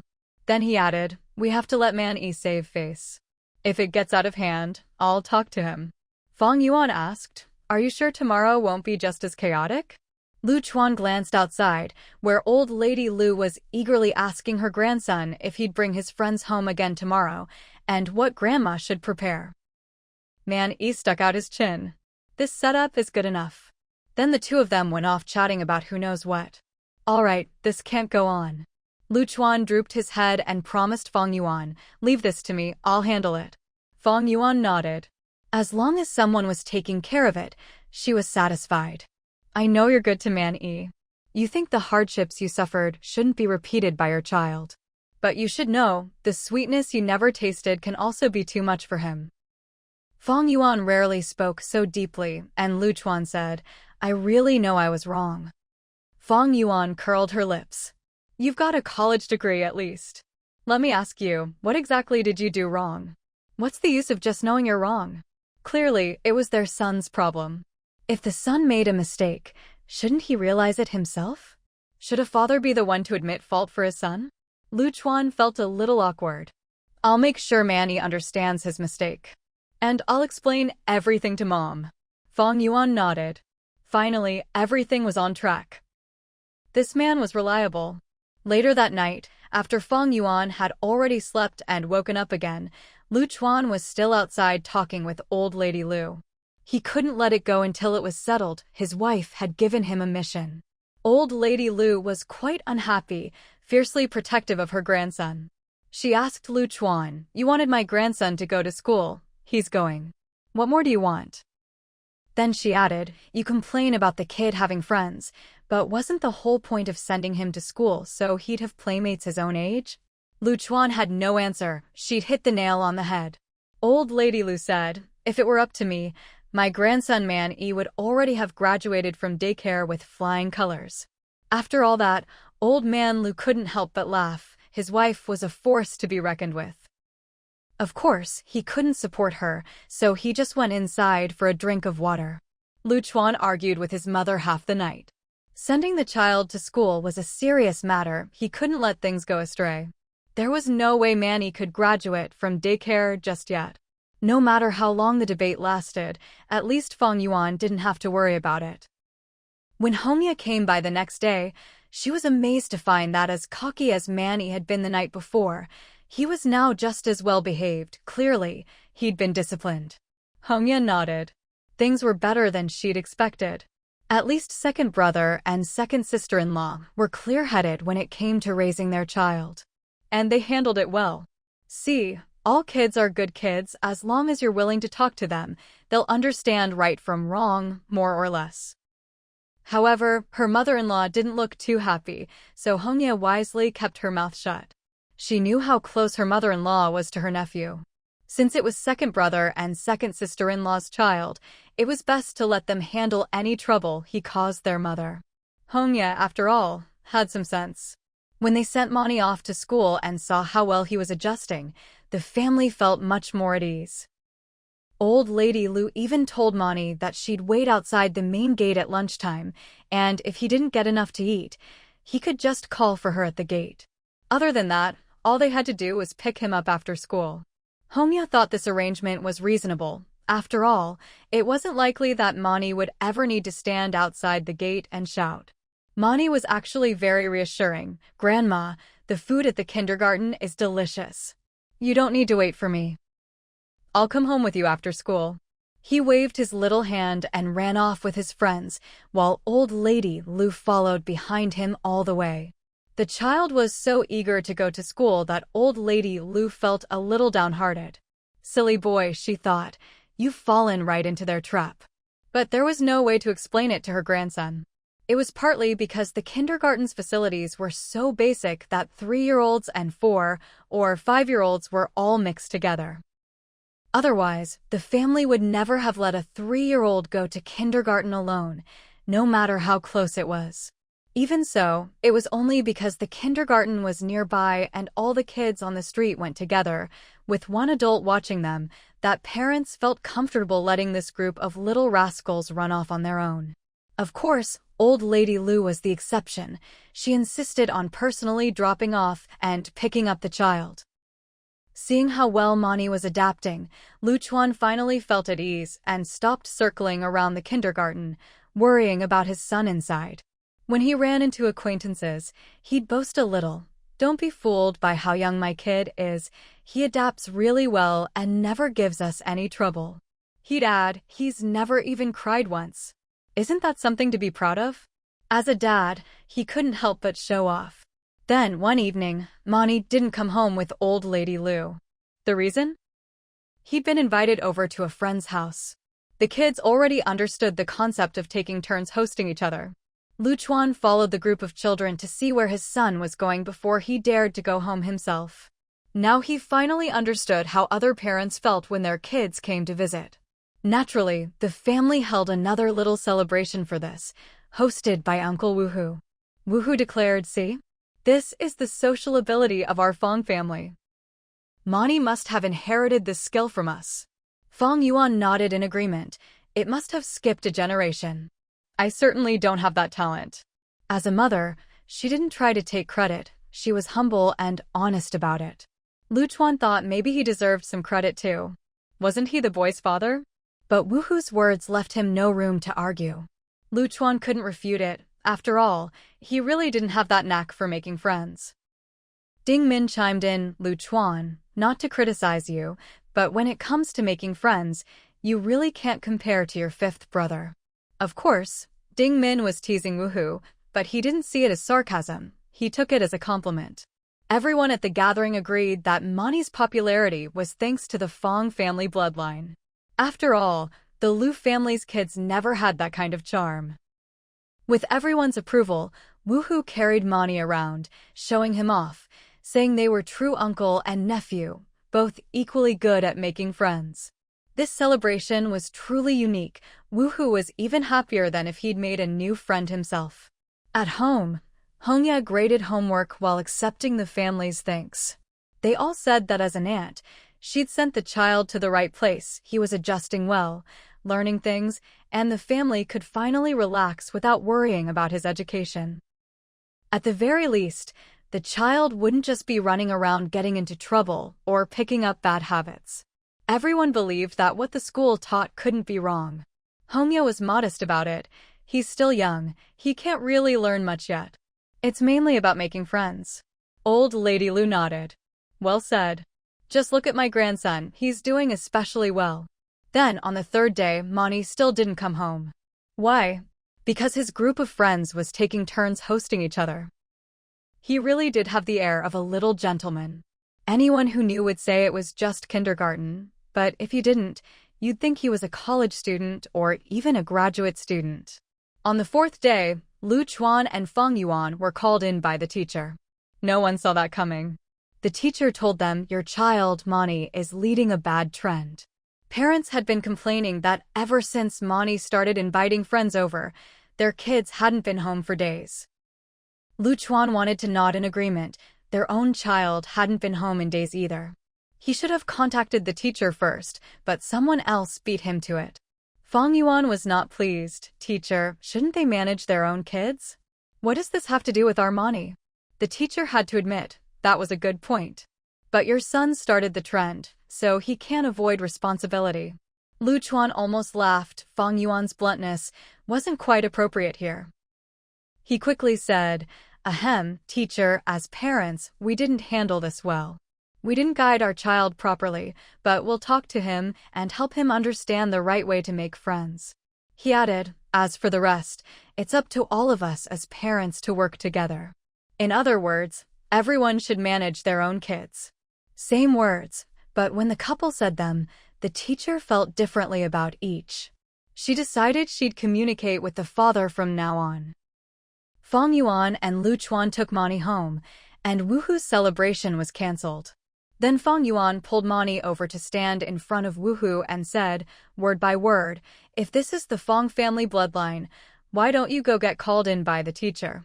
What does this world-traveling, friend-making personality have to do with me?" Lu Chuan breathed a sigh of relief. Yesterday, Woohoo had single-handedly excluded the Lu family from any credit. Woohoo hung his head, getting scolded alongside Mani, unable to defend himself. Just yesterday, he'd been so proud, saying his nephew took after him. Ding Min turned away, barely able to keep from laughing. The more they showed off yesterday, the more trouble they were in today. It wasn't that she didn't take the issue seriously, it was just that the contrast was so funny she couldn't keep a straight face. That uncle and nephew pair really lost face. Woohoo, feeling deflated, muttered, "Why don't you blame Lu Chuan?" Fang Yuan replied, "Lu Chuan tried to claim credit yesterday, but you and your wife insisted it was all the Fang family bloodline." Old Lu and Lu Shaosan couldn't help but laugh. It wasn't that they didn't want to take responsibility, it was just that Uncle Woohoo refused to share the credit. Just a few days ago, the 5 tigers were all showing off about how proud they were of this nephew, boasting about the continuation of their bloodline. But today, Fang Yuan was putting them in their place. The worst part was, everything she said was true. They were the ones who'd said those things in the first place. There was no way to argue back. This was a real-time slap in the face, and a big one at that. The way second sister-in-law and her brother interacted made even Hongye unable to hold back a laugh. "Sister-in-law, this isn't the way to solve the problem. Don't get so worked up." Ding Min, feeling sorry for her own husband, chimed in to calm Fang Yuan down. "Listen to the third aunt, Fang Yuan. Don't get so upset." But did these two really understand the pain of the Fang family? How could Fang Yuan not be upset? She held out her fingers and counted, "The 6 of us brothers, sure, we all got kept after school by teachers and had our parents called in, but which one of us had our parents called in after just 3 days of school? What's going to happen in the future? And he's still proud of it? How can I not be upset?" The 5th tiger sighed. Wasn't that the truth? If this was the Fang family's bloodline, it would be considered a breakthrough. Ding Min quickly clarified, it was 4 days, 4 days. Every day counts. Otherwise, her husband would have to suffer along with his nephew. Even Hongye hadn't realized that Man Yi was carrying so much on his little shoulders. Poor kid. Fang Yuan was about to lose it. Does it make a difference? 3 days, 4 days, what's the difference? Then she glared at Fang Woohoo. She could only glare at Woohoo.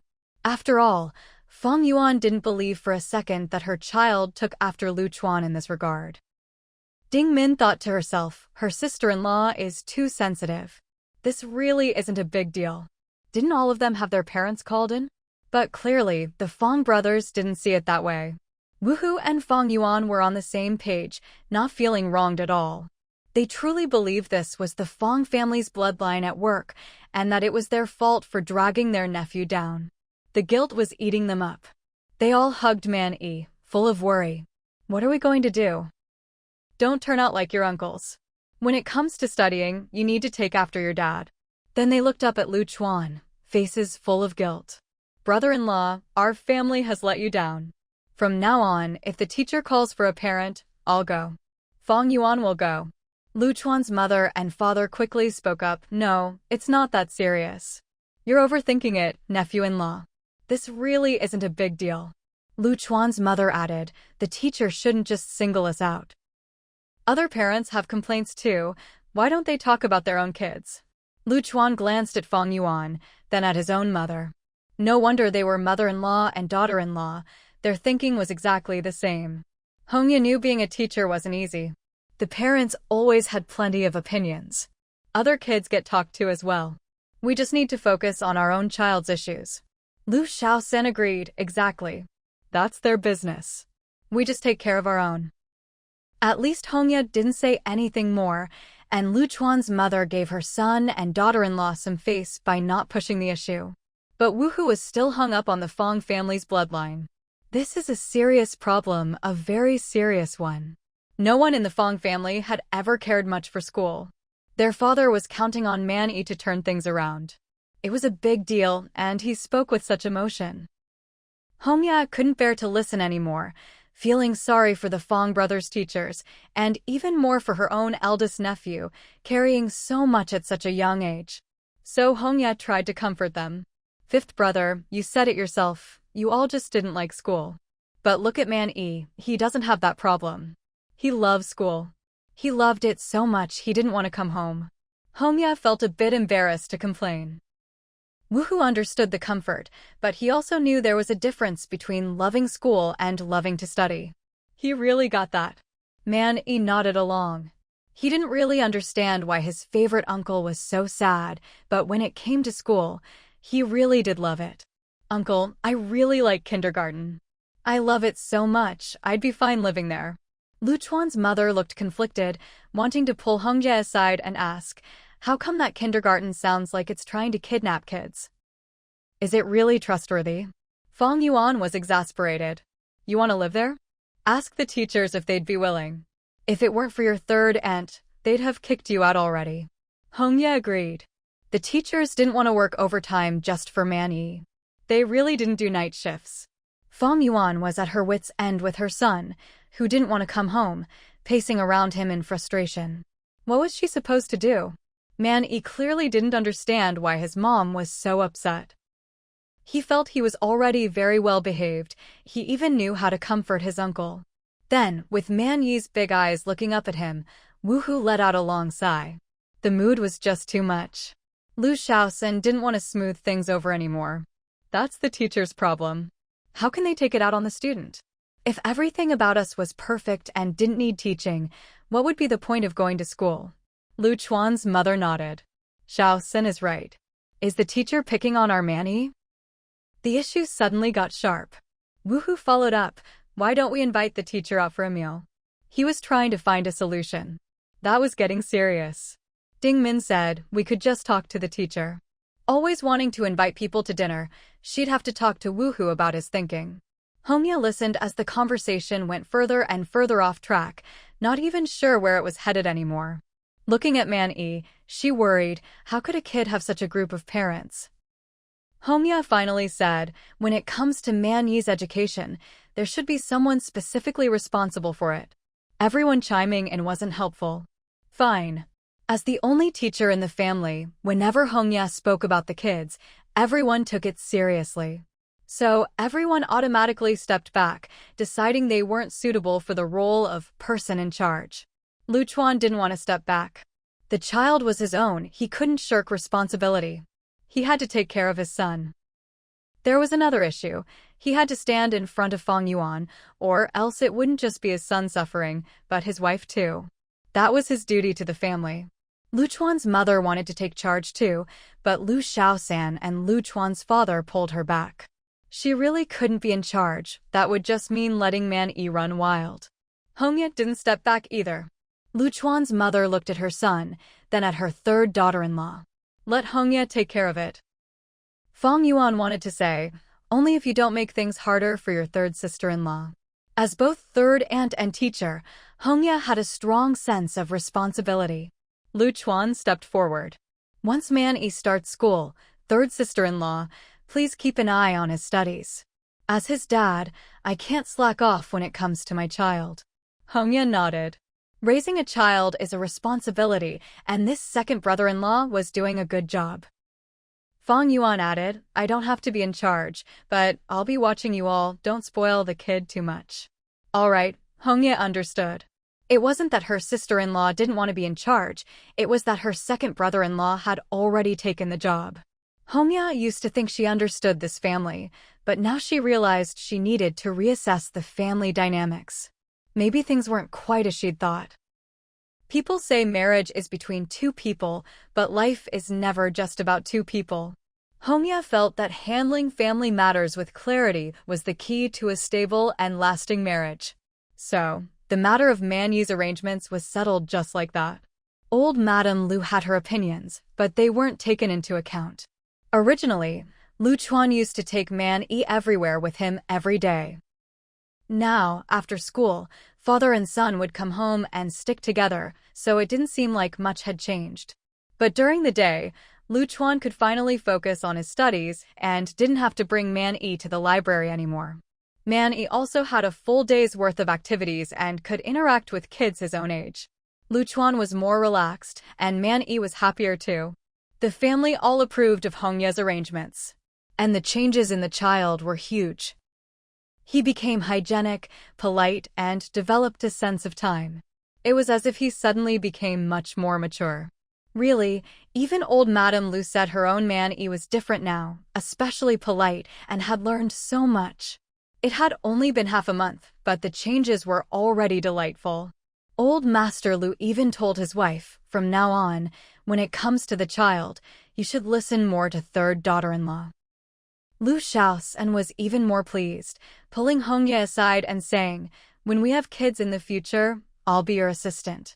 However you want to teach them, it's up to you. Hongya thought to herself, if I let you teach, I wouldn't be at ease. Who else but me is up for this?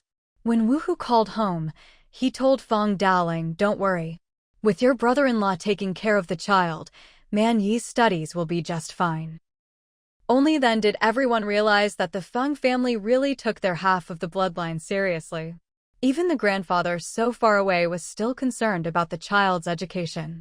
Ding Min, touching her own belly, started to worry a bit. In the future, she'd really have to pay attention to her own child's education. After all, her own child would carry the Fang surname. No matter how close she was to Man Yi, he was still a nephew. When it came to changing the family line, it still had to be her own child. Man Yi adapted to the nursery. The family got used to this new routine, and with Ding Min about to give birth, everyone had to admit, Hongya was far-sighted. Hongya herself felt a bit embarrassed to accept that praise. After all, it had only been half a month. What could you really tell in such a short time? As for her eldest nephew, Hongya truly felt that the real worries were yet to come. Just looking at this group of parents, she knew the road ahead would be long and arduous. Clearly, these people hadn't thought that far ahead and were already thrilled by these small achievements. Hongya was all smiles with her in-laws, but when she spoke to her second brother-in-law, she only said one thing. Second brother, you can't slack off when it comes to the child's education. Lu Chuan nodded with a smile, knowing she was worried he'd get complacent. This sister-in-law was always so clear-headed. Once things had settled down, Fang Yuan finally realized why her 2-year-old son could be so influential among the 3-4- and 5-year-olds at the nursery. It was because his grandma always packed him enough snacks to share and make friends. So, behind every little rascal, there's a parent quietly making sacrifices. Old Madame Lu truly deserved the credit. Fang Yuan, face dark, scolded Man Yi. Even my dad knows this trick is wasteful, and yet you're not even as good as your grandpa. Woohoo nodded in agreement. They'd done the same as kids, but Fang Daoling had always said making friends this way was just squandering money. Hongya, Lu Chuan, and Ding Min could only stare speechlessly at the two brothers. Was this really the way to analyze the problem? What a unique perspective. Hongya couldn't very well suggest separating mother and child, so she just told her second brother-in-law, second brother, you really should pay more attention to Man Yi. Ding Min felt ashamed. Thank you for your hard work, brother-in-law. What else could she say? Who knows how the child would turn out if left to his uncle? To be honest, this wasn't even about the Fang family's bloodline anymore. Really. Then, old Madame Lu started getting called aside for talks every now and then. When it came to Man Yi's education, as his grandma, she was a constant source of all sorts of problems, always pulling things off track. Since the child was too young to reason with, they could only talk to the adults. Old Madame Lu was unhappy. What do you want from me? I can't even bring my grandson some snacks? You want the child to go hungry. Lu Chuan and Fang Yuan tried to reason with her for ages, but old Madame Lu wouldn't budge. She insisted on bringing snacks for her grandson. Then Hongya changed tack. Mom, you're so good to Man Yi. When Xiao's son and I have a child, will you be able to treat them the same? Old Madame Lu thought she probably could, but didn't dare promise. Before she saw the next grandchild, she secretly believed she and Man Yi were the closest pair. No one could take his place. So, feeling a bit guilty in front of her eldest daughter-in-law, she finally accepted the question. Lu Chuan realized that next time, if reasoning didn't work, he could try a different approach. Fang Yuan just raised her eyebrows. If she were the one talking to her mother-in-law, things would never get so complicated. Whatever she said, her mother-in-law would think it was great. When this was said, the whole family fell silent. The relationship between that mother-in-law and daughter-in-law could only be described as unspeakable. When it came to Man Yi's education, everyone in the family understood one thing. They needed to keep an extra eye on his grandma, because when things went off track, it was usually the grandma-grandson duo teaming up. Behind closed doors, old Madame Lu grumbled to old Master Lu, "Don't think I'm stupid. I can see they don't want me looking after Man Yi." They're even saying they're afraid I won't treat their future kids well. I get it, they never planned to let me look after their kids. Old Master Lu thought, the old lady's pretty sharp, she's got it figured out. He tried to comfort her, mainly, I just can't bear to see you work so hard. We're old-fashioned now, and the parents are educated, they can raise their kids however they want. We don't need to tire ourselves out. Old Madame Lu muttered, but I want to. Unfortunately, they didn't want her to. Old Master Lu thought, wanting to doesn't help, if they don't want us, that's that. Besides, when you look after Manny and when our son does, the results are clearly different. I prefer the way our son raises the child, he makes us look good in public. Seeing his wife looking like a storm was brewing, old Master Lu really went all out. At his age, he shamelessly said, how about we have another one? You can raise that one however you want, I won't say a word. He left old Madame Lu blushing furiously, what nonsense. That old rascal. Besides, she couldn't have another child anyway. She turned and left, the topic really couldn't go on. Old Master Lu breathed a sigh of relief. Good thing his wife didn't actually want another child, he wouldn't be able to manage it anyway. He rubbed his face and glanced outside, grateful no one else had heard. Otherwise, he'd have been thoroughly embarrassed. The whole family had no real mother-in-law/daughter-in-law conflicts, but because of one grandson, his wife now saw everyone as a class enemy. If this went on, would their son and daughter-in-law be happy? Old Madame Lu went out, intending to find someone to chat with and cool off. At her age, having another child was out of the question. That old man really dared to say anything. Then she saw Ding Min coming in from outside, frowning. Old Lady Lu noticed something off about the way Ding Min walked into the house. Instinctively, she glanced at Ding Min's belly. What's wrong? Ding Min took a breath and supported her lower back. It's nothing. On my way home from work, I ran into a troublemaker causing a scene on the street. I went over and gave him a piece of my mind. Old Lady Lu helped steady Ding Min. Why are you getting yourself all worked up? Look at the state you're in. Are you all right? Ding Min replied, it's not a big deal. My stomach just feels a bit unsettled. I'll rest for a bit and eat something, then I'll be fine. Old Lady Lu helped Ding Min sit down and pointed at her belly. Does it hurt? Ding Min touched her belly. Not really. She did feel a bit uncomfortable, but she didn't think it was anything serious. She usually didn't make a fuss about these things. Old Lady Lu looked at Ding Min in amazement. People who work, once they get busy, do they just ignore everything else? How can you not feel any pain? Ding Min was confused. Was she supposed to be in pain? She calmly took a sip of warm water. Then she heard Old Lady Lu calling out to Old Man Lu, old man, come out quick. We're going to the hospital. Her voice was nearly frantic. With a pregnant woman always shuffling around at home, Old Man Lu rushed out as soon as he heard. What's happened? Old Lady Lu was already packing things up. Our niece-in-law is probably about to give birth. Hurry up and get the tricycle ready. She'd never seen such a laid-back pregnant woman. In his hurry, Old Man Lu even bumped his head on the way out. He was clearly flustered. Ding Min sat there steadily, still rubbing her belly. I don't think so. I don't feel anything. This was truly a case of the emperor isn't anxious, but the eunuchs are. Old Man Lu pushed the tricycle over anxious. If I'd known, I would have learned to drive. Quick, get on the tricycle. Old Lady Lu pulled Ding Min outside, thinking to herself, you really can keep your cool. Then she heard Ding Min say, I can drive. Let me do it. Old Lady Lu was truly speechless. Drive what? Get in the tricycle. Did this woman have any sense of being a pregnant woman at all? She still wanted to drive herself to the hospital? Old Man Lu was sweating. Don't worry, niece-in-law. We'll get to the hospital as fast as possible. Forget about driving yourself. Honestly, Ding Min didn't feel anything was wrong. So Old Man Lu pedaled the tricycle and took her to the hospital. On the way, Old Lady Lu called Woohoo on her big old cell phone. Having one really was convenient. Ding Min even told Woohoo, don't worry, I don't feel anything's wrong. Old Lady Lu just stared at Ding Min's belly, feeling exhausted. She still didn't think anything was happening. At the clinic, Dr. Wu was on duty. Seeing her sister-in-law's belly, she frowned. Didn't I tell you? It's your due date. You should be careful. Why are you only coming now?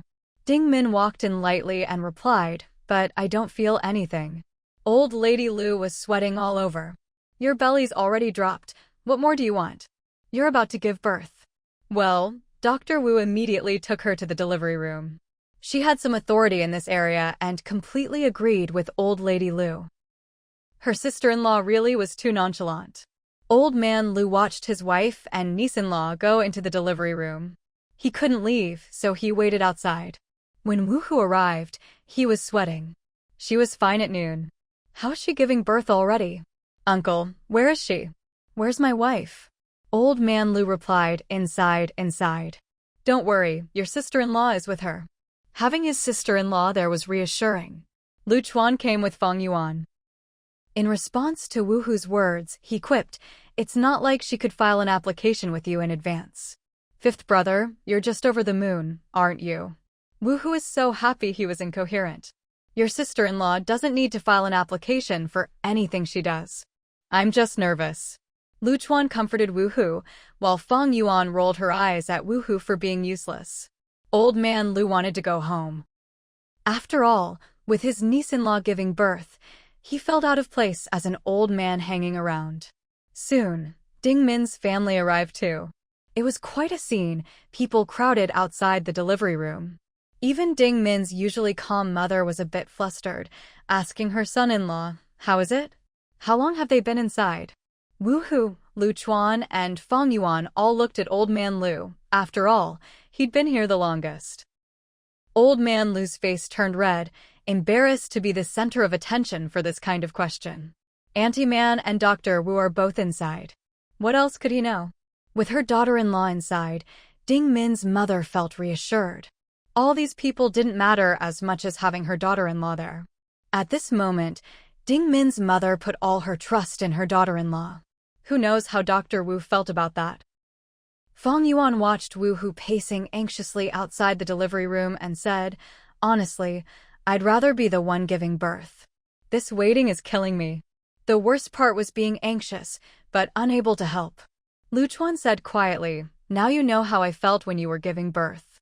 Woohoo is annoyed, glaring at the two of them. My wife is giving birth, can you two not do this? Fine, the two fell silent. Fang Yuan understood, he was anxious and whispered to Lu Chuan, otherwise, I'd go in and help. Lu Chuan pulled her back, not letting her say more. Then he realized, why wasn't his mother-in-law here at this moment? Wang Suixiang had been planning for her daughter-in-law to give birth, running back and forth to the provincial capital all month. As luck would have it, she was in the provincial capital today. But because she was at Woohoo's house, in the rush, everyone forgot about her. Whenever Ding Min went to or from work, she always went to Fang Yuan's house. Wang Suixiang rushed over, face dark with worry. I should be in there with my daughter-in-law. At a time like this, being forgotten as the mother-in-law was really upsetting. Ding Min's mother comforted her, don't worry, Auntie Man is with her. That's good too. Wang Suixiang gave Ding Min's mother a resentful look. Good? You trust Auntie Man more than me. Woohoo was honestly unhappy. His wife was giving birth, and everyone's focus was all over the place. What was the point of having them here? He felt like, aside from himself and his wife, no one else was really family. Who knows if Ding Min, in the delivery room, felt the same way. Luckily, they didn't have to wait long before the sound of a baby's cry came from inside. Ding Min really was laid back. She gave birth not long after entering the delivery room. The whole time, her sister-in-law scolded her for coming so late. Old Lady Lu came out beaming, holding Woohoo's little girl, and said to Wang Suixiang and Ding Min's mother, a big, healthy girl. Congratulations, in-laws. Woohoo craned his neck and called into the room, how's my wife? Old Lady Lu replied, she's fine, don't worry. Come see our chubby little girl, she's beautiful. Hearing his wife was fine, Woohoo finally had the mind to care about the baby. He immediately corrected, that's our little girl, she's precious. Old Lady Lu thought her nephew's words were off and corrected him, a chubby girl, a big one. Don't worry. Then she added, really, she's a big, chubby girl. Ding Min's mother suddenly burst into laughter, then went over to pick up her granddaughter. Oh my, you've raised her so well, she's so chubby. The baby was heavy in her arms, no wonder everyone insisted on calling her a chubby girl. Wu Hu didn't want to hear it. It was one thing for others to say it, but now even his mother-in-law was joining in. No matter how good friends are, can they compare to a granddaughter? Mom. Ding Min's mother couldn't take her eyes off the baby in her arms. You're upset. Are you unhappy your wife gave birth to a girl? Wu Hu's gaze followed the little girl in his mother-in-law's arms. He was upset, but not about having a daughter. He just didn't like people talking about her that way. I'm just unhappy you all keep saying that about my daughter. She'd just been born, and already people were calling her chubby and just a girl. As far as he was concerned, anything his wife gave birth to was precious. Wang Xuexiang hadn't even held her granddaughter yet. Seeing the others fussing, she went over and took the baby herself. My precious granddaughter, Grandma has so many things prepared for you. Wu Hu's eyes followed his mother. How come I haven't seen them? Don't just be sweet-talking, my little girl. He emphasized the word little. Every daughter is someone's precious little girl. Wang Xuexiang replied, what if you were all hoping for a boy? I had to consider your feelings, didn't I? As they spoke, Ding Min's sister-in-law had already brought the baby over. Everyone wanted a look. Wang Xuexiang opened a bundle she'd brought, taking out a collection of soft, pink baby clothes. It was clear she'd prepared everything for a little girl. Ding Min's second and third sisters-in-law exclaimed, looks like you really weren't worried about anyone preferring boys over girls. Auntie, you secretly prepared all this. How thoughtful of you. Wang Xuexiang scoffed. Just look at our daughter. Her aunt gets the best treatment at home. That's the standard. If I wasn't worried about people making a fuss, would I have had to secretly prepare things for my granddaughter? Well, she really could brag. No one's daughter got treated better at her parents' home than the Fang family's girls. Even Fang Yuan stepped up and added with a laugh, that's just how it is with girls in our family. Ding Min's mother burst out laughing again. Old Lady Lu chimed in, that's right, my daughter-in-law gets the same treatment, both at her parents' and in-laws' homes. Meanwhile, Ding Min was still in the delivery room, feeling helpless. Can you at least bring me to the ward before you all start chatting? Poor woman, she'd just given birth and was already being forgotten. Or at least, someone could bring the baby in for her to see. She was the one who gave birth, after all. Dr. Wu, her sister-in-law, was tending to Ding Min and grumbled, I'm right here. What are you complaining about? Ding Min, after being lectured by her sister-in-law, said pitifully, I just want to see my big, chubby girl. Well, now the whole maternity ward was talking about the Fang family's big chubby girl.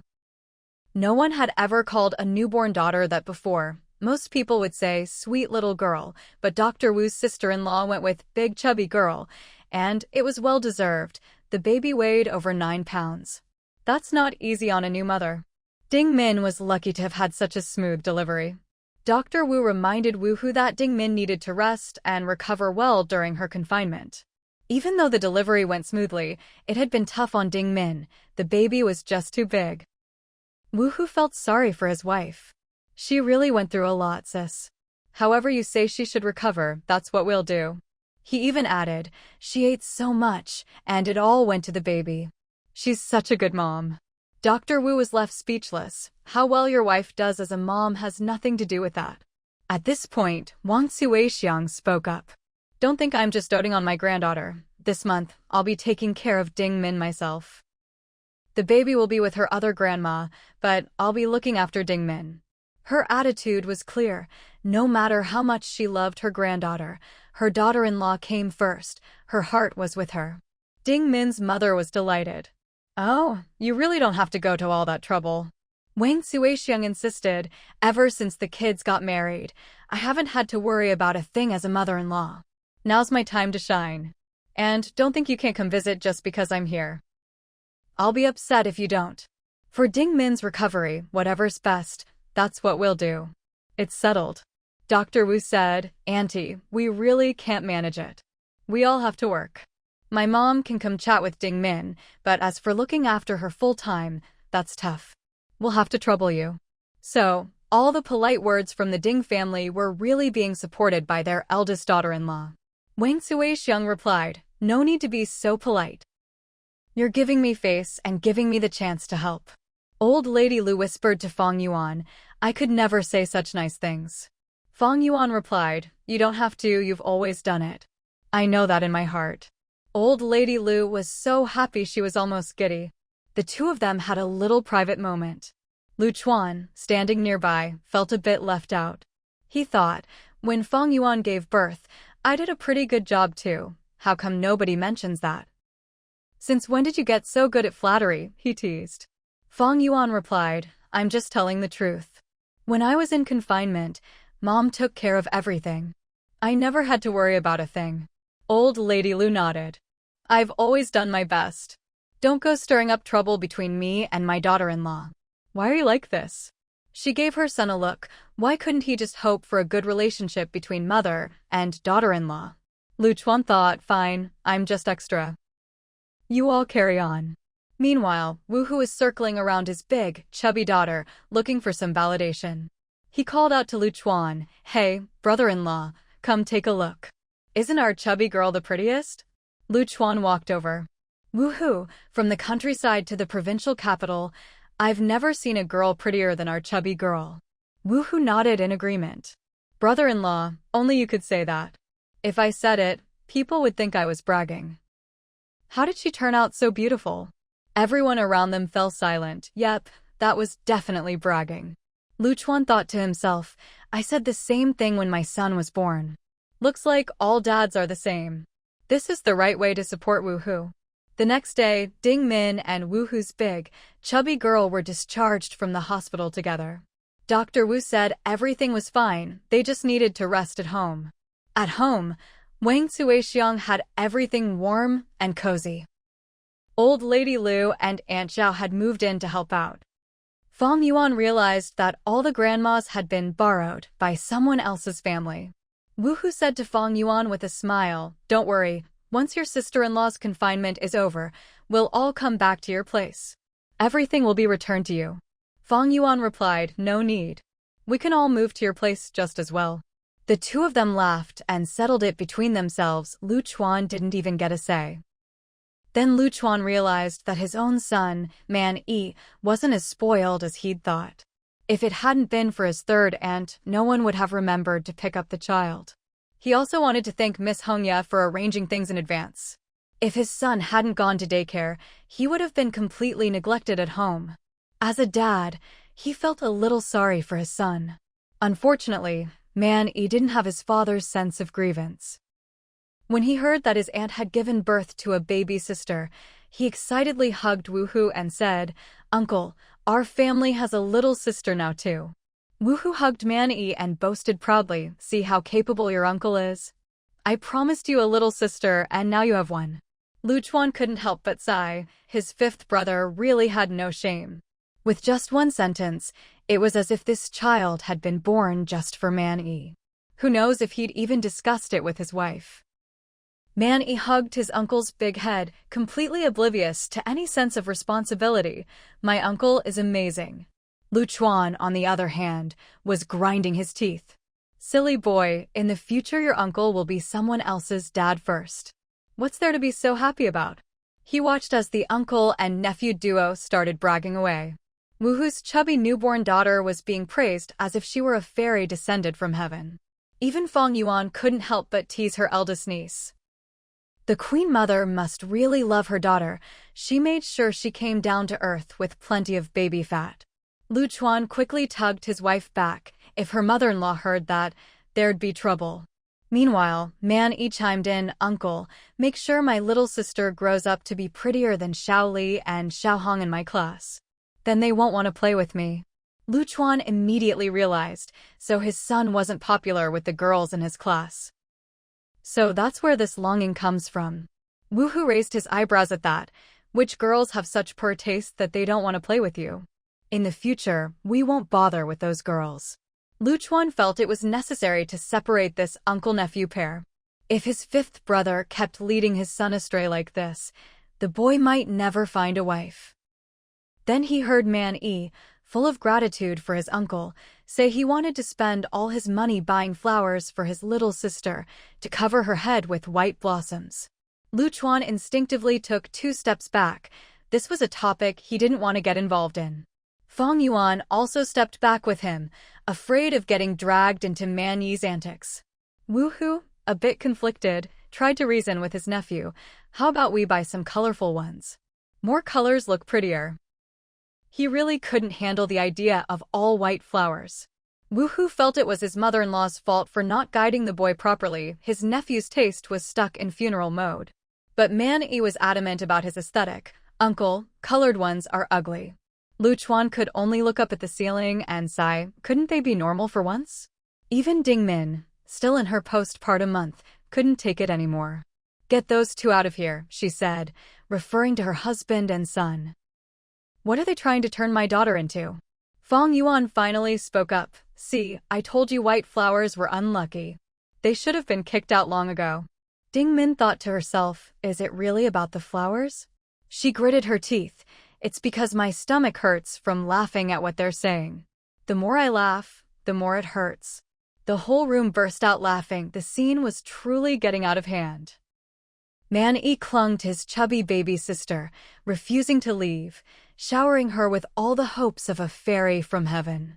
Wu Hu looked at his nephew, then at his own daughter, and thought maybe he shouldn't brag so much in the future. The pressure on his daughter was getting too high. The whole family gathered around the 2 children, their mood and the atmosphere as warm as could be. Wang Suixiang even said, if only she were lucky enough, she could spend her days here with her son, daughter, and granddaughter. How wonderful that would be. When Fang Daoling arrived, the families of Fang Lauer, Fang Laosan, and Fang Lauda had all come together in a chartered vehicle, bringing a whole carload of gifts. It was clear how much they valued Wu Hu's daughter. The Ding family saw firsthand how genuine country folk could be. Fang Daoling had brought an entire pig, a whole lamb, and over a dozen chickens, all for his granddaughter. He said, all of this is for my granddaughter to eat. At first, everyone thought Fang Daoling was just being polite. Surely all that food was for the baby's 1-month celebration or the 10-day feast. After all, what could a newborn eat? But Fang Daoling insisted, for the baby's 10-day banquet, he'd pay for a restaurant. All this food was for his granddaughter. Wu Hu was stunned. Had his dad struck it rich? That's really generous.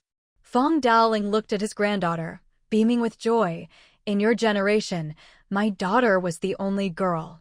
Now, in the next generation, there's just this one granddaughter. Our family's girls are truly precious. None of you boys can compare. If you wanted a daughter, you should have had one. Wang Suixiang laughed along, fully supporting Fang Daoling's view. Their family's little girl was just that precious. Fang Lauda, Fang Lauer, and Fang Laosan only now realized how much their parents cherished daughters. No wonder Fang Yuan had always been so spoiled. Fang Daoling even told Man Yi, from now on, you're all big brothers. You have to look after your little sister. Man Yi, already brainwashed by Wu Hu, agreed wholeheartedly, of course. Fatty girl has me, Grandpa, don't worry.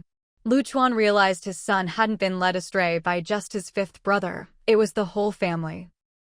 So that's what it's like to have a daughter. The Ding family realized their own thinking was too limited. In the room, the sisters-in-law chatting with Ding Min started to chime in. 3rd sister-in-law said, I never dared to compare myself to you before, and now I really can't. 2nd sister-in-law nodded, I don't have your luck, being able to give the family a daughter. Who would have thought our in-laws would really cherish a girl, not just say it? In other families, this might have been a dig at the sisters-in-law for not having sons, but here, no one took it that way. After all, the gifts were real and substantial. Really, Wang Suixiang even gave her shop to her granddaughter, right in front of Fang Yuan and Lu Chuan. She said, originally, I set up the shop for Fang Yuan. But now I see Fang Yuan is doing well, and even if something were to happen in the future, she wouldn't need the shop. Now that Wu Hu has a daughter, I'll give it to my granddaughter. The sisters-in-law could only watch as the shop slipped away. They hadn't had daughters, so they had nothing to compete for. They'd always thought their mother-in-law was stingy and would only pass the shop down when she was old, but who knew a chubby little girl would get it so easily? The daughters-in-law kept quiet, but the son-in-law wasn't happy when he heard this. Why leave a backup plan? Did she not trust them? Lu Chuan said, "Mom, what do you mean by this?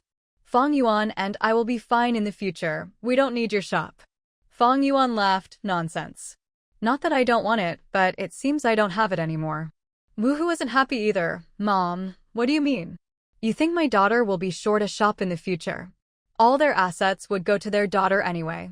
With Ding Min's job, she might not even be allowed to have a second child in the future. Woohoo's whole fortune would go to his chubby daughter. Would she really be short a shop?" Woohoo felt his mother was stealing his thunder. Wang Suixiang just smiled and ignored her daughter, son-in-law, and especially her son. She only had eyes for her granddaughter. What's yours is yours. What we give our granddaughter is from us. With that, she planted a loving kiss on her chubby granddaughter's cheek. Fang Daoling stared at his granddaughter and said, "She's really different from those bald little boys. Just look at how cute she is, so chubby." There was really no way to argue with that. She truly was chubby. Fang Lao's wife looked at her parents-in-law and sighed, "No matter how filial I am, it's nothing compared to having a daughter and being spoiled for it." Fang Laosan's wife chimed in, "Isn't that the truth?" The two sisters-in-law lamented that they'd used the wrong approach. If only they'd known, having a daughter would have saved them so much trouble. Still, both brothers had already set up shops in the provincial capital, so they weren't really eyeing the one in Wang Chuixiang's hands. Fang Lao's wife thought to herself, "It's only because I have a shop in the provincial capital now that I'm not hung up about it. Otherwise, who knows how long I'd be stewing over this." Her gaze drifted to the eldest sister-in-law.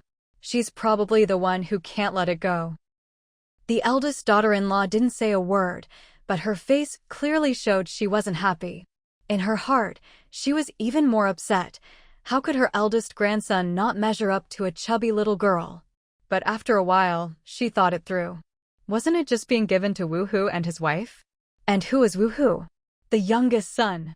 As the saying goes, the second son's eldest son is the apple of the grandmother's eye. Their family had that too. So, as for the rest of the shops the old couple owned, they'd definitely go to her eldest grandson. Now that Woohoo's daughter had gotten the first one, when the rest go to her grandson, no one would have anything to say. She felt pretty pleased with herself. Truth be told, the eldest Fang family wasn't lacking money for a shop. But in the eldest daughter-in-law's mind, everything the old couple owned should belong to their branch of the family. She'd always thought that way. Ding Min was just happy and didn't think much about the rest because she truly was delighted. The child was finally born and pregnancy had been no small burden. As for the shop, she really didn't care. Her husband could earn money, and they weren't lacking. Wasn't it even better that the grandparents doted on the child? What parent wouldn't be happy for their child to be so loved? Having a daughter, Ding Min herself had no regrets. She cherished everything. But her in-laws understood this in a way Ding Min hadn't expected, which made her especially happy. The Fang brothers spent 10 days organizing a celebration for Woohoo's daughter. Fang Daoling was so happy he hired 2 busloads to bring the villagers over. The gifts they received didn't even cover the cost of transportation, which showed just how overjoyed Fang Daoling was. He'd lost all sense of proportion. Even Fang Lauda hadn't expected his father to be so thrilled. He thought, no matter how much you dote on a granddaughter, can she really be more important than a grandson? But the old couple proved with their actions that, in this family, the granddaughter really was more valued. This left both Fang Lauda and his wife feeling a bit uncomfortable. When the Fang brothers headed back home, Fang Lauda seriously started to reconsider his parents' attitude toward him as the eldest son. It turned out, in their eyes, he really wasn't as important as Fang Yuan, the granddaughter. This was something he'd only realized after seeing how they treated Woohoo's daughter. Both Fang Lauda and his wife began to wonder if their branch of the family was really as important to their parents as they'd always believed. While Wang Chuixiang was helping her daughter-in-law through her postpartum month, Lu Laonyang was looking after the baby together with Zhao Xiaozi and Ding Min's mother. The 3 mothers-in-law sitting together was like a dramatic stage play. Zhao Xiaozi usually avoided them if she could. Honestly, it was a battlefield at any moment. Ding Min's mother was all talk and no action. She'd only move her mouth. Wang Chuixiang focused on caring for Ding Min, but as a mother-in-law, it wasn't as convenient as having Zhao Xiaozi help. Between mother-in-law and daughter-in-law, there were always some subtle little frictions. Lu Laonyang doted on the chubby baby girl every day and could get along with any of the other mothers-in-law, but she spent more time flattering Wang Chuixiang.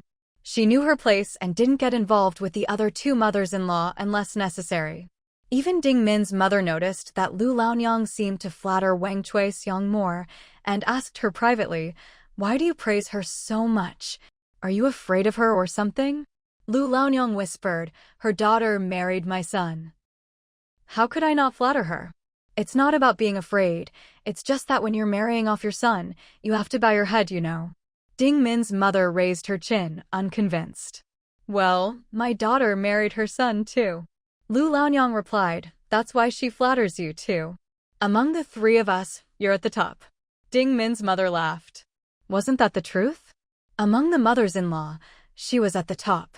Lu Laonyang really knew how to resolve these things. Zhao Xiaozi, who was close to Ding Min, sighed to her when the other mothers-in-law weren't around. "You really have it tough. It would have been better if I'd looked after you during your postpartum month. At least we could talk things over." Ding Min burst out laughing. She really felt the same way. Having both mothers together was just impossible to handle. "I think so too. Let's keep this between us." Zhao Xiaozi grinned. "Of course we have to keep it quiet. Your mom, your mother-in-law. We can't afford to offend either of them." Ding Min could only sigh. Isn't that the truth? Her own mother was all talk, always nitpicking. She'd never lifted a finger to help, just not making things worse was good enough. Her mother-in-law was polite, but honestly, they couldn't get along for long periods, not because of any real conflict, but because their living habits were just too different. Ding Min's postpartum month was nothing like she'd imagined. She just hoped it would be over soon. It was too much to bear. At night, Wu Hu would comfort his wife. "Once you're through this month, we'll go stay at Fang Yuan's place. With the whole family squeezed in together, even if my mom wants to stay, there won't be room." Ding Min, stubborn as ever, said, "Nonsense. I'm happy to have mom here." She just couldn't admit she didn't get along with her mother-in-law. Wu Hu snickered, made her some honey water, and handed her a banana. "Sure, you're just thrilled." Ding Min turned away, refusing to admit she was a bit irritated. She was already drinking honey water and eating bananas. Wu Hu still felt sorry for his wife. When his mother wasn't around, he'd quickly wet a towel with hot water to wipe her down, so she could feel a bit more comfortable. Ding Min sighed. Even keeping up good hygiene habits had to be done on the sly these days. Meanwhile, Lu Chuan and Fang Yuan were living quite comfortably lately. With Lu Laonyang and Zhao Xiaozi both away, Lu Chuan took care of picking up and dropping off their child every day. If they felt like cooking, they'd cook. If not, the three of them would just go over to Fifth Brother's house for a meal. Sometimes, if everyone was in a good mood, they'd take Lu Leoi and the four of them out to eat at a restaurant. Life was easy and pleasant. Lu Leoi worried about the money, but seeing his grandson so happy made it worthwhile. Eating out was great. The grandson gained new experiences and learned new things. Sometimes, when Fang Yuan and Lu Chuan came home late, Lu Leoi would take Man-Yi out to eat by himself. Lately, Man-Yi had even learned how to order dishes. Lu Xiaosan and Hongya wanted to invite the old man over for a meal, but he wasn't interested. He said, "It's rare to have times like these." Lu Chuan and Fang Yuan both knew that with Aunt Zhao now in the house, old man Lu wasn't really used to it. He still cherished having the whole family eat together. As for the third son's family, even though they were all family, old man Lu still felt a bit intimidated by his daughter-in-law, who was a teacher. Especially after hearing old lady Lu come home and mutter about the issues between Ding Min and Fang Yuan's mother, old man Lu thought to himself, "That's basically a model for how we, as parents, get along with our teacher daughter-in-law. We're facing the same problems." Silly woman, always amused by other people's troubles. Just wait, when your own daughter-in-law has a baby, you'll get a taste of this yourself. Recently, Old Man Lu had been especially nice to Fang Yuan. He'd realized that if he and his wife wanted to live comfortably in their old age, they'd have to stick with the second son's family. He was already used to the second daughter-in-law's temperament. Plus, Fang Yuan was from the countryside too, so getting along with her felt easy and natural. For example, when it came to changing towels, if Fang Yuan told Old Man Lu to switch, he'd happily say, "We should learn from city folks too. Everyone gets their own towel now." So, they just adapted to the city lifestyle, following their daughter-in-law's lead.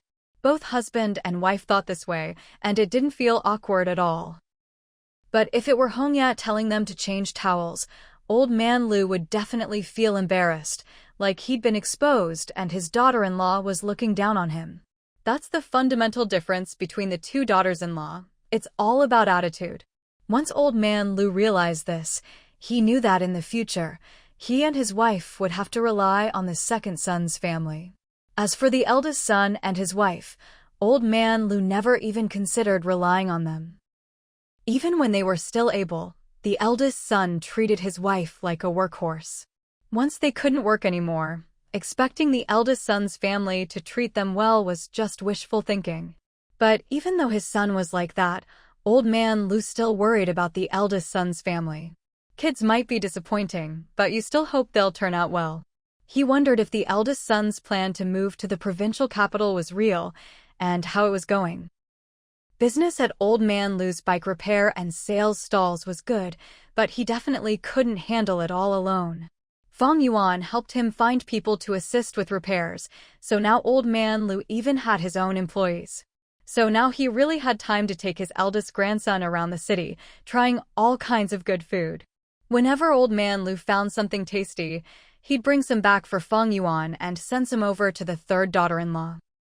With money in his pocket, Old Man Lu lived more freely and wasn't stingy anymore. He was pleased that his grandson didn't keep good things to himself. Whenever he found something delicious, he'd bring some back for his chubby little sister. If she couldn't eat it, it would end up with Ding Min, her aunt. People say you can't refuse someone who feeds you. Ding Min now often sighed, "My feelings for Man Yi are genuine, and his feelings for me as his aunt are real too."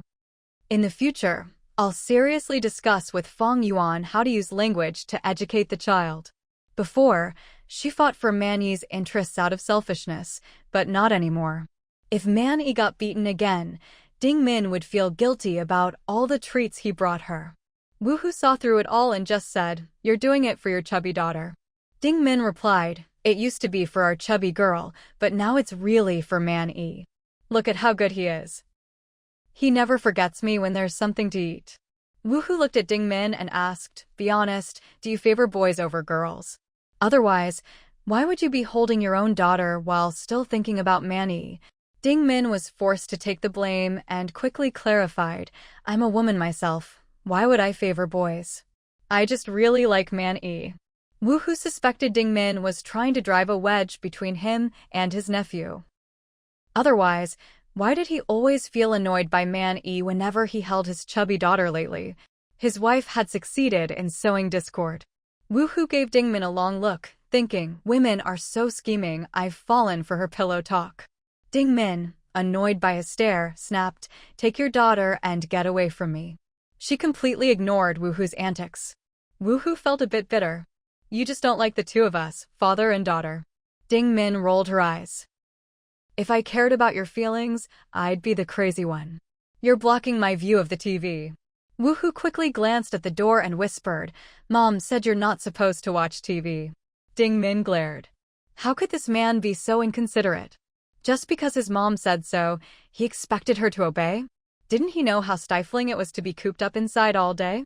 Just pretend you didn't see. Mom's not always right. She doesn't let me bathe either, but I still do, don't I? Woohoo. That's just you being stubborn. I shouldn't have listened to you and let you get away with it. Now he was an accomplice. Ding Min retorted, "Just move aside. Do you know what it's like to be stuck inside all day? Woohoo, every woman in confinement is like this." Ding Min didn't want to talk to Woohoo anymore. This was how mother-in-law and daughter-in-law conflicts started over these little things. What the mother-in-law saw as genuine concern, Ding Min found useless. Woohoo is stuck between his wife and his mother, having to coax his wife while also keeping his mother company. It was a miserable situation. Wang Shuixiang, the mother-in-law, was sharp and could tell her daughter-in-law didn't appreciate her efforts. Sometimes, Wang Shuixiang couldn't help but complain to Ding Min's mother, her in-law. Maybe Ding Min doesn't like hearing it from me, but maybe you could talk to her. It's all for her own good. Once her health is restored, she can do anything. We've all been through it. Ding Min's mother replied, what can I say? I also think making Ding Min stay bundled up isn't quite right. But since she's part of your family now and you, as her mother-in-law, really do care about her, I don't agree with your methods, but I respect your opinion. Well, old lady Lu felt awkward, her turn to take a stand, and she quickly slipped away. Old lady Lu reflected that she used to be a dispensable, unimportant person and felt her life lacked meaning. But suddenly, she became important. She learned what it meant to take a stand and have her opinion respected, but it didn't make her as happy as she'd imagined. It wasn't as satisfying as she thought it would be. Sometimes, it's actually nice not to have to take a stand. Hearing her in-law's words, what could Wang Shuixiang say? Thank you for respecting me? Was she wrong? Her in-law was just being non-committal. She wanted to complain to old lady Lu, but her in-law had already disappeared. She was slippery too. Ding Min's mother also wanted to complain to old lady Lu, but her in-law didn't want to get too close, preferring to flatter her own daughter-in-law's mother. This was the current atmosphere in Ding Min's family. Honestly, even without any major conflicts, just this kind of tension was enough to keep Ding Min and Woohoo on their toes. Whenever Wang Shuixiang, the mother-in-law, felt upset, she'd go find Fang Yuan to vent. Everyone needed an outlet, after all. It was a pity her daughter wasn't the considerate type. Fang Yuan was the kind who'd say, tell me what's bothering you so I can have a laugh, and then immediately retort, aren't you getting along with your daughter-in-law just fine? You could say Wang Shuixiang was really exasperated. Other people's daughters were like padded jackets, warm and close. Hers was like a sieve, full of holes. But she still had to talk to her daughter. Otherwise, in the whole provincial capital, there wasn't a single confidant to listen to her vent. So she said, I do like your fifth sister-in-law, but if it came to living together, we just wouldn't get along. Fang Yuan replied, I think she feels the same way, so you don't have to worry. Fifth sister-in-law doesn't want to live with you either. Wang Shuixiang was so annoyed. How does your mother-in-law put up with you? Can't you just keep your mouth shut and listen to me for once? Fang Yuan spread her hands. My mother-in-law can't be harder to deal with than fifth sister-in-law. And look, even fifth sister-in-law manages to put up with me. That was the last straw. Wang Shuixiang's temper finally exploded at her daughter. Fang Yuan felt so. Lu Chuan tried his best to shield his wife, but still had to mediate. Mom, just think of it this way. You're not actually living with fifth sister-in-law in the city. Just a month, that's all.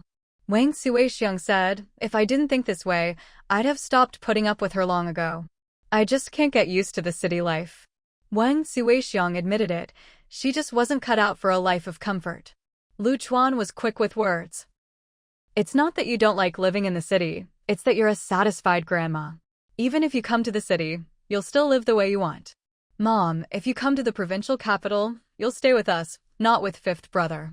Fang Yuan curled her lip, thinking, what nonsense. Even a ghost wouldn't believe that. Wang Shuixiang looked at her son-in-law, thinking, sure, you miss me, but don't drag my son into this. I do like you, but I can't just neglect your fifth brother. I'd better not come to the city at all, save everyone the trouble. Fang Yuan fanned the flames, serves you right. Now you know what it means to have a son. Deep down, it's still all about her son. You, as the son-in-law, can try all you want to please her, but she doesn't care. Lu Chuan saw the feather duster in his mother-in-law's hand fly out. If Fang Yuan hadn't dodged in time, she'd have gotten a smack. Lu Chuan thought, serves you right. I'm trying to smooth things over here. Why can't you just stay out of it? Always have to run your mouth. Lu Chuan said, Mom, Fang Yuan's just teasing you. If fifth sister-in-law were ever really unfilial, she'd be the first to object. No matter how close they are, she'd cut ties in a heartbeat. Wang Suixiang snorted, but she believed that. She even added, "That's more honest than what you said before." Lu Chuan felt aggrieved. So, bringing his mother-in-law over and saying those nice things just made him seem fake. The son and daughter were both good, but the son-in-law wasn't. Got it. Fang Yuan burst out laughing. See what happens when you try to play the good guy? Now you know where you stand. Wang Suixiang gritted her teeth. I've never seen anyone as mouthy as you. Stirring up trouble on both sides, what do you get out of it? Lu Chuan nodded in agreement. You'd be better off saying less. After Wang Suixiang had vented, she felt much calmer. Of course, as for the little skirmishes between daughter and son-in-law, Wang Suixiang didn't bother with them. She could see her daughter and son-in-law got along well, they'd never really fight. Once Wang Suixiang's anger had subsided, she went back to Wu Hu's place and greeted her daughter-in-law Ding Min with a big, genuine smile. Her expression and sincerity were the real deal. When it came to being a mother-in-law, Wang Suixiang really had it down. Even Fang Yuan and Lu Chuan, who only dropped by occasionally, felt tired just watching Wang Suixiang. Being a mother-in-law was no easy job. And Ding Min had it tough too. Lu Chuan and Fang Yuan both thought so. Whenever Wang Suixiang wasn't around, Ding Min would ask Wu Hu to get her some fruit, wipe her hair with a damp cloth, and freshen up a bit. She even had Wu Hu tidy up the room. Ding Min couldn't stand the stuffy smell and needed to air things out. But if Wang Suixiang was home, there was absolutely no way she'd allow her daughter-in-law to open the windows. Wang Suixiang was determined to follow all the old traditions to take good care of her daughter-in-law during confinement, afraid that any carelessness on her part would affect Ding Min's recovery. Wang Suixiang said, "No matter what you think, I just want my son and daughter-in-law to be healthy." That's non-negotiable. It was only half a month, but not just Ding Min. Wang Suixiang, Ding Min's mother, and even Lu Chuan's own mother were all counting down the days until Ding Min finished her confinement. The mother-in-law/daughter-in-law tension was plain for all to see. Wu Hu was also getting a taste of being stuck in the middle. He realized that being a son caught between his wife and his mother was harder than he'd ever imagined. Wu Hu felt so bitter about it. When he saw Lu Chuan, he was full of envy. How lucky was his brother-in-law, having his wife and mother get along so well. Whenever Wu Hu sighed about it, Lu Chuan would modestly say, "I have to thank my father and mother-in-law for raising Fang Yuan so well." In other words, Fang Yuan had enough authority at home. Wu Hu probably didn't catch the subtext, but Lu Chuan knew their family's unique dynamic. His happiness was something most people couldn't even dream of. That line, "It's all thanks to my wife's authority," was something Lu Chuan wouldn't dare say out loud, for fear that Wu Hu would flip out. Everyone in the family could feel the tension between mother-in-law and daughter-in-law. Ding Min's mother even went home and told her own daughters-in-law, "Don't complain that I'm not a responsible mother-in-law.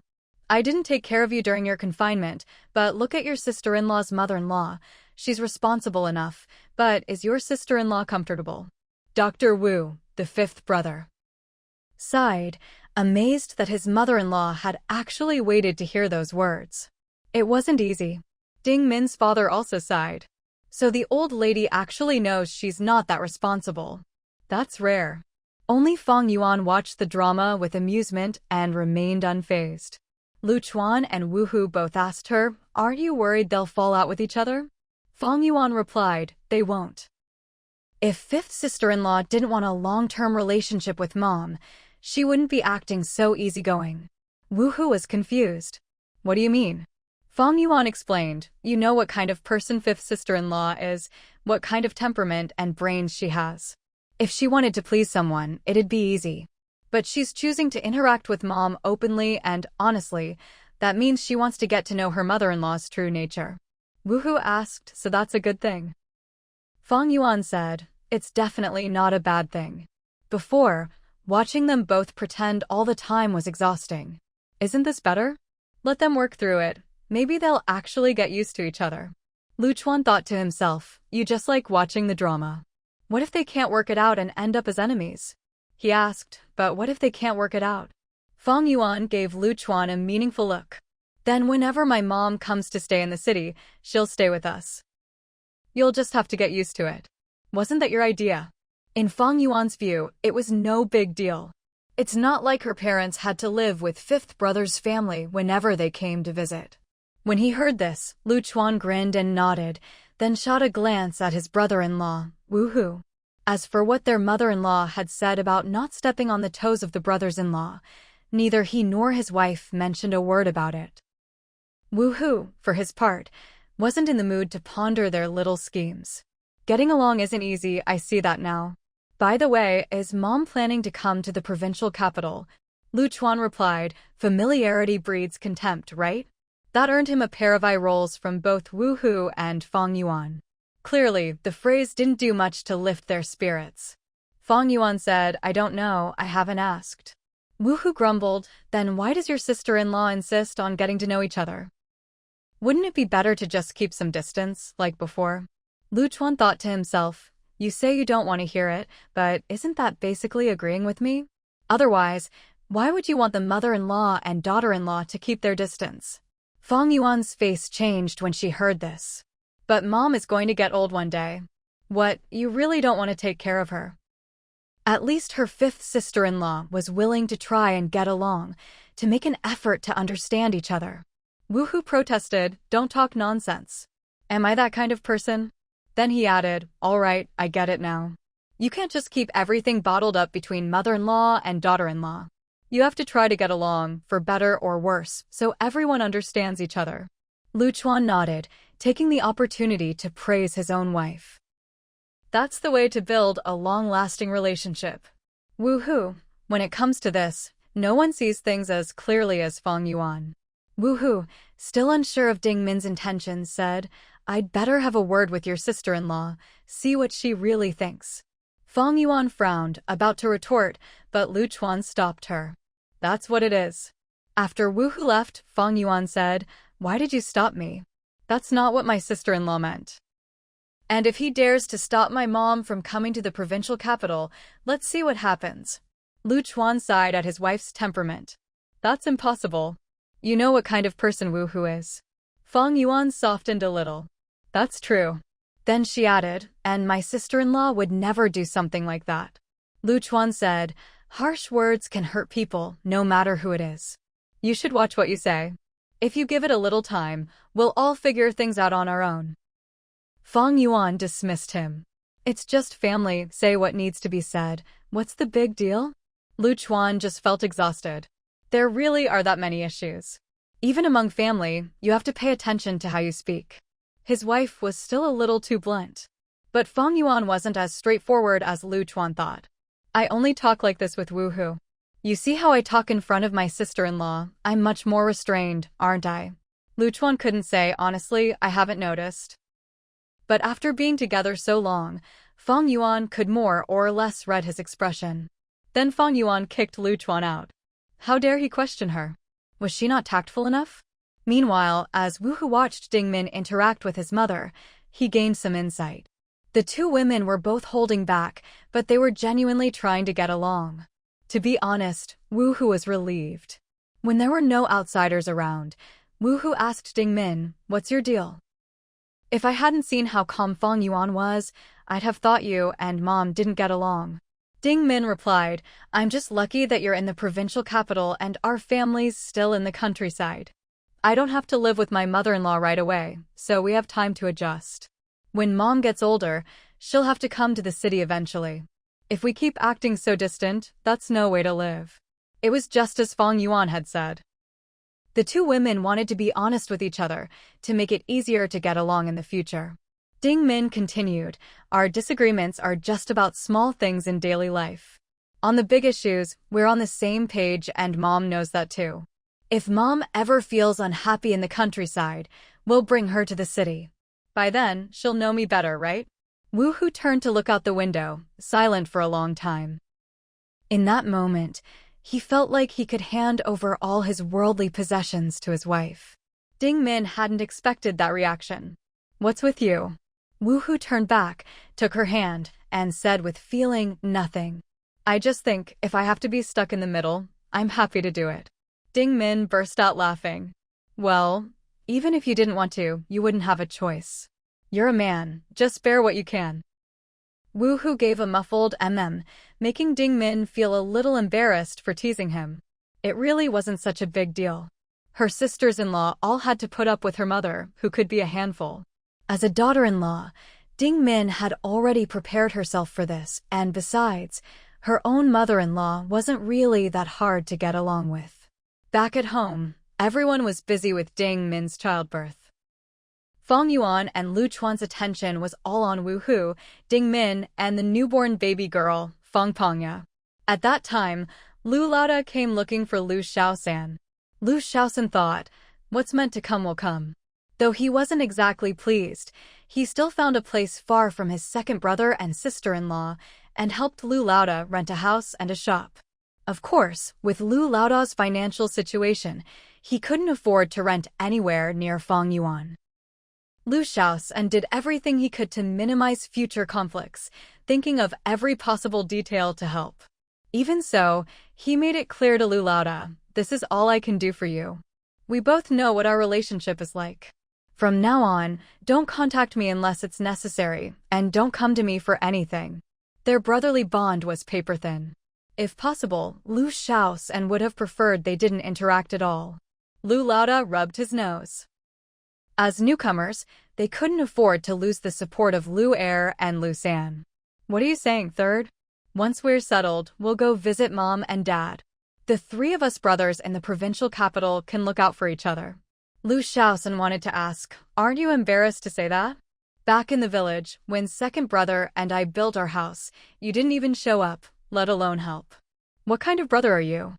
What kind of support did you ever give? Lu Xiaosan ground his teeth in frustration. Clearly, Lu Laoda was just trying to make life difficult for second brother. If you really want Mom and Dad to have some peace, just don't bother them so much. With that, he took Hongye and left. Some brothers, it seems, were just not meant to be. Hongye thought her husband was still being too optimistic. This wasn't something Lu Xiaosan could just wash his hands of. For example, Lu Laoda's eldest son would need to go to school, and the couple didn't have time to look after the child. That would be a problem down the line.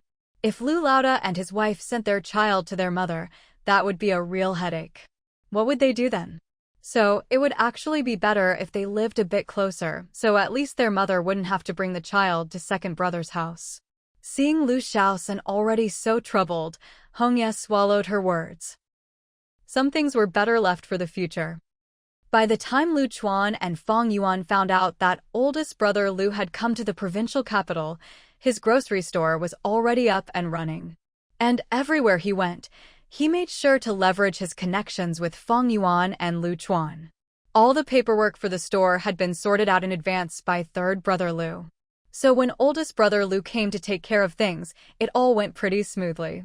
To put it bluntly, it was all thanks to Ding Min's connections. When Lu Chuan realized this, he was so frustrated he could barely stand it. He didn't have a kind word for third brother Lu for days. Fang Yuan, on the other hand, was calm about it. This is just like the old saying, a stinky, but can't be thrown away. Lu Chuan knew it was true, but he still couldn't get over it. He found everything about third brother Lu irritating, and third brother Lu felt wronged. But there was nowhere to air his grievances. To second brother, he'd just been disloyal. Hongye was pretty unfazed by the whole thing. Since it was done, there was no avoiding the fallout, so she tried to comfort him. You were always going to get it from both sides with this. Let second brother vent for a couple of days, it's only fair. If he wants to kick you a few times, you'll just have to take it. Third brother Lu shot her a resentful look. Easy for you to say. It's not you he's mad at. Hongye just gave him a lesson. That's because I think ahead. Look at how well I get along with Man E. Why do you think that is? Third brother Lu was confused. You mean you planned for this all along? Hongye thought men could be so dense. From the moment you started helping oldest brother Lu, you should have known this day would come. She could only comfort him. Look, you did it for Mom and Dad. Second brother's a reasonable guy. He'll come around. Third brother Lu sighed. But until he does, every time he sees me, he looks like he's about to pass out. Maybe I should just stay away for a while. Hongye replied, don't be silly. If second brother wants to kick you, just let him. If you avoid him now, it'll just make things awkward between you two. This is exactly when you should go over, let him get it out of his system. Third brother Lu gritted his teeth. He was just asking for trouble. Why is my life so hard? Damn that oldest brother Lu. Sure enough, that evening, oldest brother Lu, the cause of all this trouble, showed up at their parents' place with a bag of pastries. Third brother Lu was so angry his nose was crooked. What are you doing here? Wasn't this just making things worse for him? Second brother would definitely take it out on him. Oldest brother Lu, acting all self-important, said, "What do you mean? I'm here to see mom and dad. I'm their son. How could I come to the provincial capital and not visit them?" Yeah, right? When did oldest brother Lu ever care about this stuff? Back when you all lived in the same village, he never bothered with these niceties. You could just imagine Lu Chuan's face when he saw oldest brother Lu coming and going from their home. Their father just sighed. Oldest brother Lu had really grown a thick skin. Oldest brother Lu shamelessly said, "I just wanted to see mom and dad. Now that we're all in the provincial capital, the whole family can be together." Their father, just as frustrated as third brother Lu, replied, "Since you're here, just focus on living your own life. You don't need to worry about us, we're doing fine." He couldn't very well tell his son to stop coming around. But it was obvious he was making things difficult for second brother. Oldest brother Lu had made up his mind to stick around, and if no one told him otherwise, he'd just pretend not to notice. Yeah, business is going well. People know we're from the Lu family, so they look out for us. Lu Chuan's face was so dark it was almost scary. Oldest brother Lu was clearly taking advantage of him. Their mother wasn't home, and their father kept glancing at second brother's face. At this point, Fang Yuan spoke up. "If you can use your connections, that's your skill. But let me be clear, it's fine to care about mom and dad, and it's your duty to be filial, but only if they're willing. Don't make things hard for them. Right now, you're just putting them in a tough spot. That's not filial piety." She continued, "And you don't need to say anything. Since you know how to use my connections, you should also know you can't mess with me. Don't get on my bad side, or I'll show you what I can do. However third brother let you in, I can make you leave the same way." Lu Chuan kept quiet. Fang Yuan didn't spare oldest brother Lu a shred of face.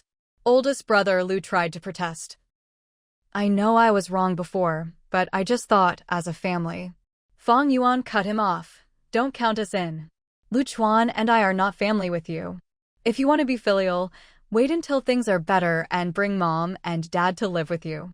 There are plenty of ways to be filial that actually make them comfortable." Oldest brother Lu tried to speak again, but Fang Yuan interrupted. "Don't say mom and dad can't bear to leave us. If they really couldn't, we could all live together for a year. There are ways. But as for my house, you, your wife, and your kids don't come knocking. We don't have that kind of relationship." Fang Yuan handled things decisively, not dragging them out at all. She said, "I hope you understand. If you don't, I'm not obliged to teach you. Reality will make it clear. Just because you're thick-skinned doesn't mean you can worm your way into my family." Oldest brother Lu's face turned green. Who did this woman think she was? Who knows who'll be relying on whom in the future? Their father said, "You heard her. That's how it's going to be. As for your mother and me, you don't need to worry." That goes for third brother too. If your second sister-in-law agrees, your mother and I will stay with second brother. If she doesn't, we'll go back to the village. We have enough to live on. Third brother Lu was surprised his father had thought it all through. Then their father added, "If any of you want to see us, invite us over for a meal, we'll come." Fang Yuan smiled. She liked hearing that. Their father turned to Fang Yuan and asked, "How's that for an attitude?" Fang Yuan nodded approvingly. That's how a father should be. Eating at their place is giving them face. She added, "Of course, if you want to stay with us, that's a huge honor for us." Her attitude made their father beam with pride. Third brother Lu, who'd looked upset just a moment ago, was surprised to hear his parents and second sister-in-law talk like this. So this was how his parents got along with his second sister-in-law. He said, "Fine, it's not like I care about saving face. I'll just come over for a free meal." What could oldest brother Lu say? There was no way to repair things with second brother, but they could still nod hello when they met. He never expected second brother to actually give him anything. Oldest brother Lu was content. Once the door was closed, outsiders wouldn't know what went on inside. As long as he could invite his parents over for a meal and let people know he had relatives in the provincial capital looking out for him, that was enough. He managed to keep a smile on his face and didn't show any anger. All right, since mom and dad said so, that's how it'll be. He even left with a smile. What he really thought inside, no one cared. Of all these people, Boss Lu has changed the most. Back when we were still in the village, everyone knew him as someone who cared more about saving face than anything else, even if it meant suffering for it. But look at him now, just a few years later, and he's a completely different person. He's all about the money now and doesn't care about his reputation at all. Fang Yuan asked Lu Xiaosan, what on earth did he go through in the countryside? How did he turn into a different person? He's learned to bend and adapt. Lu Chuan didn't like Fang Yuan paying attention to Boss Lu. Even if he took some magic elixir, it's got nothing to do with us. Fang Yuan replied, exactly. Even if he ascends to heaven in broad daylight and takes all the chickens and dogs with him, it still wouldn't have anything to do with us. We just live our own lives. Lu Xiaosan thought to himself, that didn't sound quite right, but just that one sentence made Lu Chuan beam with joy. Enough of that, let's go check out our house. Lu Xiaosan watched as Lu Chuan took his second sister-in-law and left. As for how Boss Lu ended up the way he is now, Lu Xiaosan didn't even get a chance to answer. Looks like there's no need to answer, second brother doesn't want to know, and he definitely doesn't want second sister-in-law to know. That just left old man Lu. Your second sister-in-law is right. Boss Lu's personality has changed so much, I barely recognize him. It's like he's a different person. Lu Xiaosan said, that's what comes from marrying a wife. You don't know how much Li Meng has put him through. Old man Lu replied, as long as he's a bit more diligent and knows how to take care of the family, a little trouble is fine.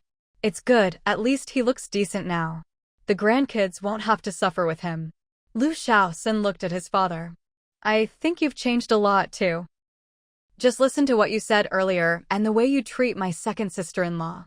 For a moment, I thought Mom was talking. Old man Lu had long since started siding with his wife. When he heard this, he said, that just means I've graduated from your mother's school. I've learned well. Lu Xiaosan was a bit thrown off. Wait, Dad, why are you learning from Mom? What, you want to be a daughter-in-law or a henchman? Is that really something to be proud of? Old man Lu was quite proud. I learned from your mom, and now life at home goes smoothly. What could be more important than that? Lu Xiaosan was left speechless by his father. When he got home, he told Hongya, second sister-in-law is amazing. This whole family is turning into henchmen. Hongya, for her part, was thinking, when will I graduate? I want to be like my in-laws too. So Hongya turned around and invited second sister-in-law out for a meal, just the two of them, no one else. Fang Yuan was delighted. She'd never had a little get-together like this before. She even whispered to Lu Chuan, people from the provincial capital really know how to have fun. We eat together every day, and now she's even inviting me out alone. Lu Chuan said, if you like it, I'll invite you out alone tomorrow too. Just the two of us, no one else. Fang Yuan replied, oh, give it a rest. If Manny finds out, she'll make a fuss with Mom and Dad and with us too. Let's just forget about it. Lu Chuan was a bit unhappy. Why can't a husband and wife even go out together? This kid needs to be managed. When the two sisters-in-law went out to eat, Hongya said, second sister-in-law, it was my idea for Xiaos and to help out with Boss Lu's family. I just thought Mom and Dad are bound to worry about Boss and his wife. If they're doing well, Mom and Dad will have less to worry about. Fang Yuan understood right away why Hongya had invited her out. She wasn't petty. She knew that if Xiaosan and his wife helped out, it was better than having the parents get involved. I get it. It's better for Xiaosan to help than for Mom and Dad to step in. My husband and I aren't bothered by it. Hongya smiled, not mentioning Boss Lu and his wife at all. That's what you call being sharp and clear-headed. She focused on treating second sister-in-law to a good meal, keeping the conversation light and funny, which put Fang Yuan in a great mood. That's Hongya's skill. She knew that if second sister-in-law said she didn't mind, she really didn't mind. She wasn't the type to say one thing and do another. That put Hongya even more at ease. Hongya praised Fang Yuan and was very sincere about it. Second sister-in-law, Dad told Xiaos, and he's graduated from Mom's school. I'll follow your lead just like Mom, and aim to graduate early too. Fang Yuan was left speechless. She really hadn't planned on anything like that. It's not like leading her in-laws and sisters-in-law was anything particularly heroic. Hongya laughed. But I really like your temperament, second sister-in-law. If I could be as easygoing as you, I'd save myself a lot of pointless frustration. Fang Yuan said, "You'd better not learn from me. If two people in the family have the same personality, life would be impossible." Hongya was in a great mood. Thinking about her own sister-in-law and comparing it to her relationship with second sister-in-law, she really felt like this was the ideal. Hongya asked sister-in-law, "Do you have any thoughts about Manny starting school?" Fang Yuan hadn't thought that far ahead. What's there to think about? Manny is only 3, isn't it a bit early? But Hongya was the type to plan 3 steps ahead. We should start planning early. If we want to pick a school, we should look into it now. Fang Yuan felt a bit embarrassed. After all, it was her own son, and as his mother, she hadn't even thought about it. If Wang Chuixiang found out, she'd definitely scold her. I just want Manny to go to a school nearby. I haven't thought much beyond that. Are you laughing at me? Hongya laughed. Why would I laugh at you? Even if I did, you wouldn't care, would you? Fang Yuan nodded. That's true. The two sisters-in-law both laughed, drawing looks from the other diners. These days, it's rare to see two women out eating together and having such a good time. As the aunt, Hongya took charge of her eldest nephew's schooling. It's fine. Going to a nearby school is good too. It's convenient for us to keep an eye on him. Besides, you've got me. This third aunt was already prepared to supervise. Fang Yuan said, exactly. With you around, I don't have to worry about Manny's schooling. Hongya understood that even without her, second brother was there. Second sister-in-law didn't need to feel grateful. But Hongya had made up her mind. Second brother might be well-educated, but that doesn't mean he'll be good at teaching kids. She'd just do her part as an aunt. That was her way of showing loyalty to second sister-in-law. Thinking about her own messy family, Hongya especially treasured the bond with Lu Xiaosan's side. Where else could you find such a good sister-in-law? She didn't have much to offer, but it just so happened that second sister-in-law's family had a little one, so she was eager to help out. Otherwise, it wouldn't feel like family. Hongya said, second sister-in-law, I've dreamed of having a life like this. You have no idea, my brother and my newly married younger brother are always fighting over the house. When my mom sees me, she tells me to stay away and not get involved. Now I don't even blame my parents anymore. They've been worn down by all this. Fang Yuan didn't think much of it. If parents can be worn down by their sons, why can't they be worn down by their daughters? Why should daughters always be the ones neglected? She said to Hongya, it's good not to hold grudges, but don't be too self-sacrificing either. Don't make things hard for yourself for the sake of others. After all, the family business belonged to Xiao San and his wife. Fang Yuan didn't want to see her brother-in-law being overly generous and giving it away. Hongya laughed. I'm not stupid. It's always best to keep your own money. The two sisters-in-law shared a knowing smile, enjoying their meal together. Fang Yuan added, that's a relief then. If Hongya really were that naive, she'd have to worry for her little brother. Hongya felt a bit stifled. Her sister-in-law was just too blunt. She wasn't that naive, okay? Hongya didn't mind sharing her family troubles, even if Fang Yuan might find them funny. After chatting for a while, Fang Yuan realized Hongya wasn't the type to squander money and that she understood the value of it, so she just listened as Hongya vented. As for Hongya's parents, Fang Yuan's take was simple. They brought it on themselves. If they'd been stronger, their daughter wouldn't have had to suffer. It was lucky Hongya had married well. If she hadn't, who would shoulder her pain? But after all, they were still her parents. You could tell from Hongye's words that she understood how hard things were for them. Outsiders really shouldn't say too much. Hongye even admitted she envied her second sister-in-law's parents, who treated her so well. Fang Yuan, being straightforward, held back from criticizing Hongye's parents, but when it came to her own, she didn't hesitate. Of course my parents are good. My dad always said, whatever his son has, his daughter must have too. And if his son doesn't have it, his daughter should still have it. She continued, my dad said, if his daughter ever gets bullied outside, it means his sons are useless. If his daughter isn't happy, it's definitely his son's fault. My sisters-in-law all know, if they upset me, my dad won't scold them, but he'll definitely deal with his sons. My dad says, if his sons can't manage their wives, how come they can't even coax their own sister? Hongye listened with envy. Now that's a real father. He didn't just raise a daughter, he raised a little empress. No wonder her second sister-in-law was so confident. Fang Yuan said, when I was at home, I never had to please my sisters-in-law. After I got married, they didn't dare give me attitude either. My parents gave me that confidence. Fang Yuan went on, wanting Hongye to see what a good father was like, so she wouldn't be too forgiving of her own dad. Hongye listened, eyes red with jealousy. Compared to her second sister-in-law's father, her own dad fell short. So, what was so great about him, really? Her second sister-in-law never said anything bad about her parents, but she'd set a standard. Fang Yuan had achieved her goal. Of course, Fang Yuan would never say that she also gave her parents confidence. In the Fang family, she dared to stand up to any of her brothers. None of them could treat her parents badly. Fang Yuan had told Fang Daoling and Wang Suixiang that as long as she was around, even if the sons were unfilial, they still had a daughter to rely on. The key was, Lu Chuan immediately chimed in our family, we all listened to Fang Yuan. My parents spoiled my wife like this, and now she has a child. She's never had to put up with anyone's attitude at home. That's the confidence my parents gave her. Now it was time for them to repay their parents. However Fang Yuan's parents spoiled her, she and Lu Chuan would treat them the same way. They wouldn't care about anyone else's opinions. Fang Yuan worried about causing trouble for Lu Xiaosan. What if Hongye insisted on supporting her parents the way Fang Yuan did?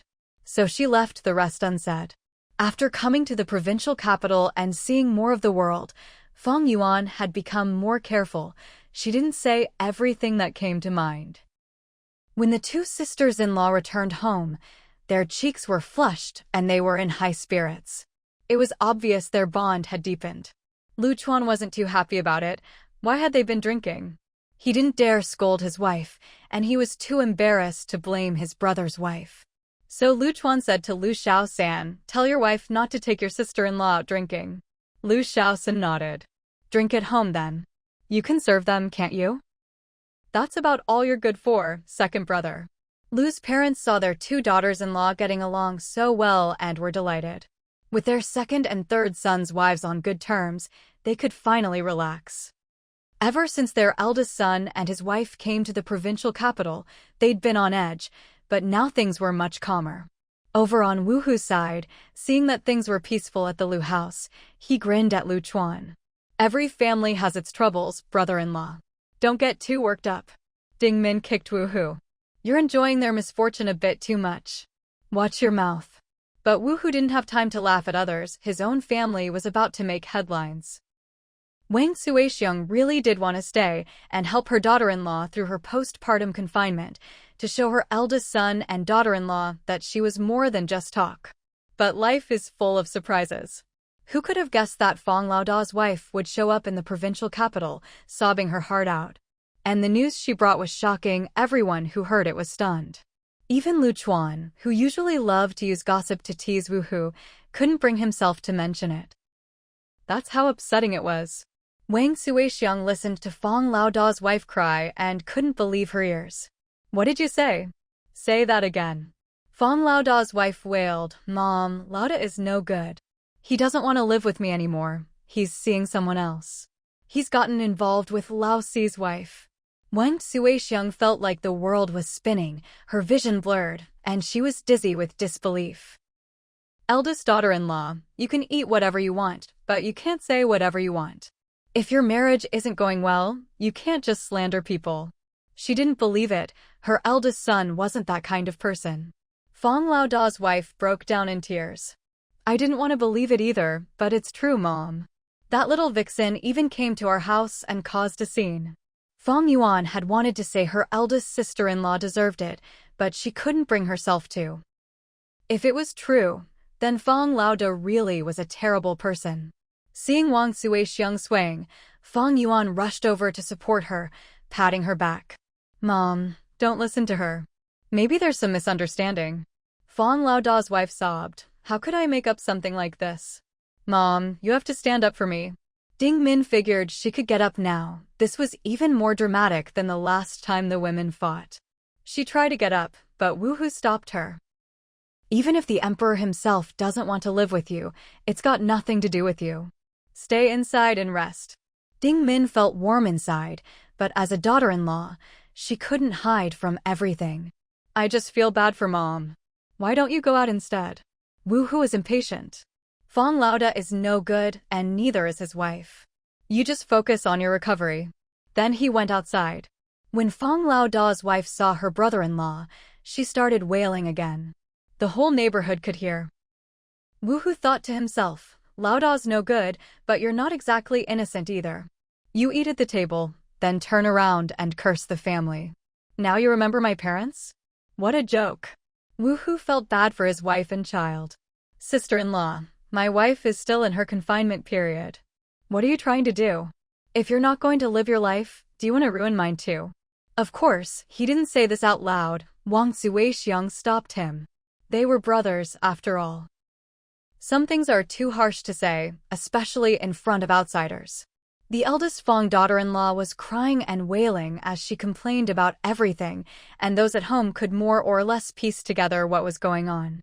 Lu Chuan, for some reason, found his mind wandering. He thought about Manny from their family. Maybe this knack for wailing at funerals wasn't just learned from watching her own mother put on a show at home. He even turned to glance at Fang Yuan. Good thing Man Yi isn't home. Otherwise, the bad habits we just managed to correct would be hard to fix again. Fang Yuan quietly stomped on Lu Chuan's foot. Was this really the time to say something like that? Lu Chuan looked down. He knew he deserved that. When he looked up again, he put on a serious, worried face as he gazed at his sobbing sister-in-law. That ability to switch faces so fast, and the way he looked so genuinely sympathetic, almost made Fang Yuan want to kick him again. When did this guy become like this? At this moment, Wang Suixiang couldn't see anything else. Her mind was entirely on her eldest son. She kept telling herself no, the eldest wouldn't do something like that. But deep down, she was still scared. If it was true, never mind the eldest and his wife, even the eldest and the fourth would be at each other's throats. Life would really be impossible then. Wang Suixiang was so angry she wanted to chew up her fourth son's ex-wife. She just knew that woman was trouble. Thinking about her fourth son, who'd been gone for over half a year with no word, Wang Suixiang felt like she couldn't take it anymore. Her head was spinning, her vision blurry. Fang Yuan couldn't stand to watch any longer.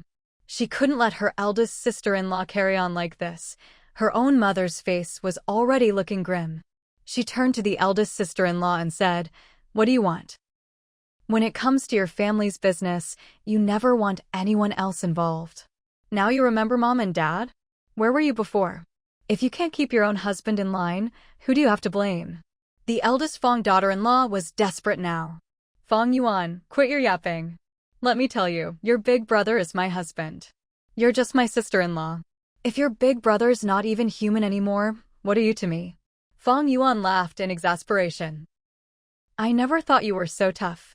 If you've got guts, go say that to Fang Laoda himself. Acting tough here is useless. Then she added, if I'm nothing to you, what are you doing here? If it weren't for the fact that you look so pitiful crying, I'd have kicked you out already.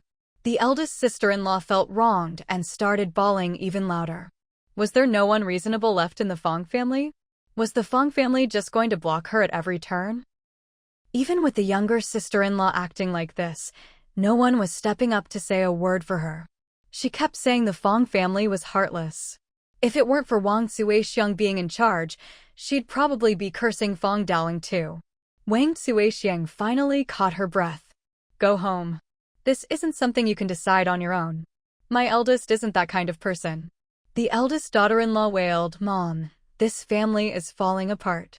He's my husband. I'm allowed to badmouth him. I can't go on like this. Wang Suixiang got angry too. You're the one living this life. How did things end up like this? Maybe you should think about that first. And don't go blaming the Fang family for everything. When I handed my son over to you, he was still a decent person. Now he's not, and honestly, I suspect you're the one who led him astray. Even if she didn't say it out loud, that's what she meant. Fang Yuan couldn't help but admire her mother. Even she hadn't had the heart to say it, but when her eldest brother first got married, he was still a decent guy. After living with his wife, he became less and less of one. All the siblings could vouch for that. The eldest sister-in-law cried even harder, but Ding Min, who was inside the house, really understood the unspoken meaning in her mother-in-law's words. Honestly, the eldest sister-in-law deserved it, but Ding Min couldn't help feeling a pang of sympathy. She thought to herself, I'd better keep my own husband in line, or one day my mother-in-law might say the same thing about me. When he came to me, he was a good man. With legs of his own, who can really control anyone? With such a big scandal, no matter what Wang Suixiang said, she couldn't stay here any longer. Even if not for the eldest daughter-in-law, she had to go back for the sake of the eldest and fourth son's troubles. Not to mention there were 2 grandsons at home. Wang Suixiang sighed to Ding Min, I guess I just don't have the luck to enjoy life with you. Ding Min took her hand. Don't worry, Mom. We'll have plenty of time together in the future. Big brother and sister-in-law both know what they're doing. Nothing serious will happen. As for fourth brother, don't worry. He keeps in touch with Woohoo all the time. He's fine. That was the most comforting thing she could say. Good thing I have you too. As for your fourth brother, have Woohoo talked to him. Keep an eye on him. Ding Min replied, Mom, it's not just Woohoo will talk to him, I will too. Our family won't go down the wrong path. Wang Suixiang felt more at ease and hugged her chubby granddaughter. I just can't bear to leave our little fatty. But no matter how reluctant she was, she had to go. Fang Yuan really didn't want to get involved in her eldest brother's affairs.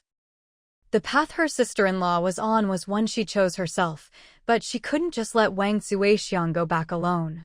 So Fang Yuan and Lu Chuan drove, taking the eldest sister-in-law and sending Wang Suixiang back to the village. All the way, the eldest sister-in-law never stopped crying and wailing, and Wang Suixiang's face never softened. The atmosphere was so heavy that Lu Chuan didn't even know what to say. When they finally got home, Fang Yuan and Lu Chuan both breathed a sigh of relief. If things had stayed that tense any longer, they wouldn't have been able to stand it. Fang Yuan complained to Lu Chuan, if she cries like this all day, are the 2 nephews at home living in this kind of environment all the time? Lu Chuan felt just as troubled. Exactly.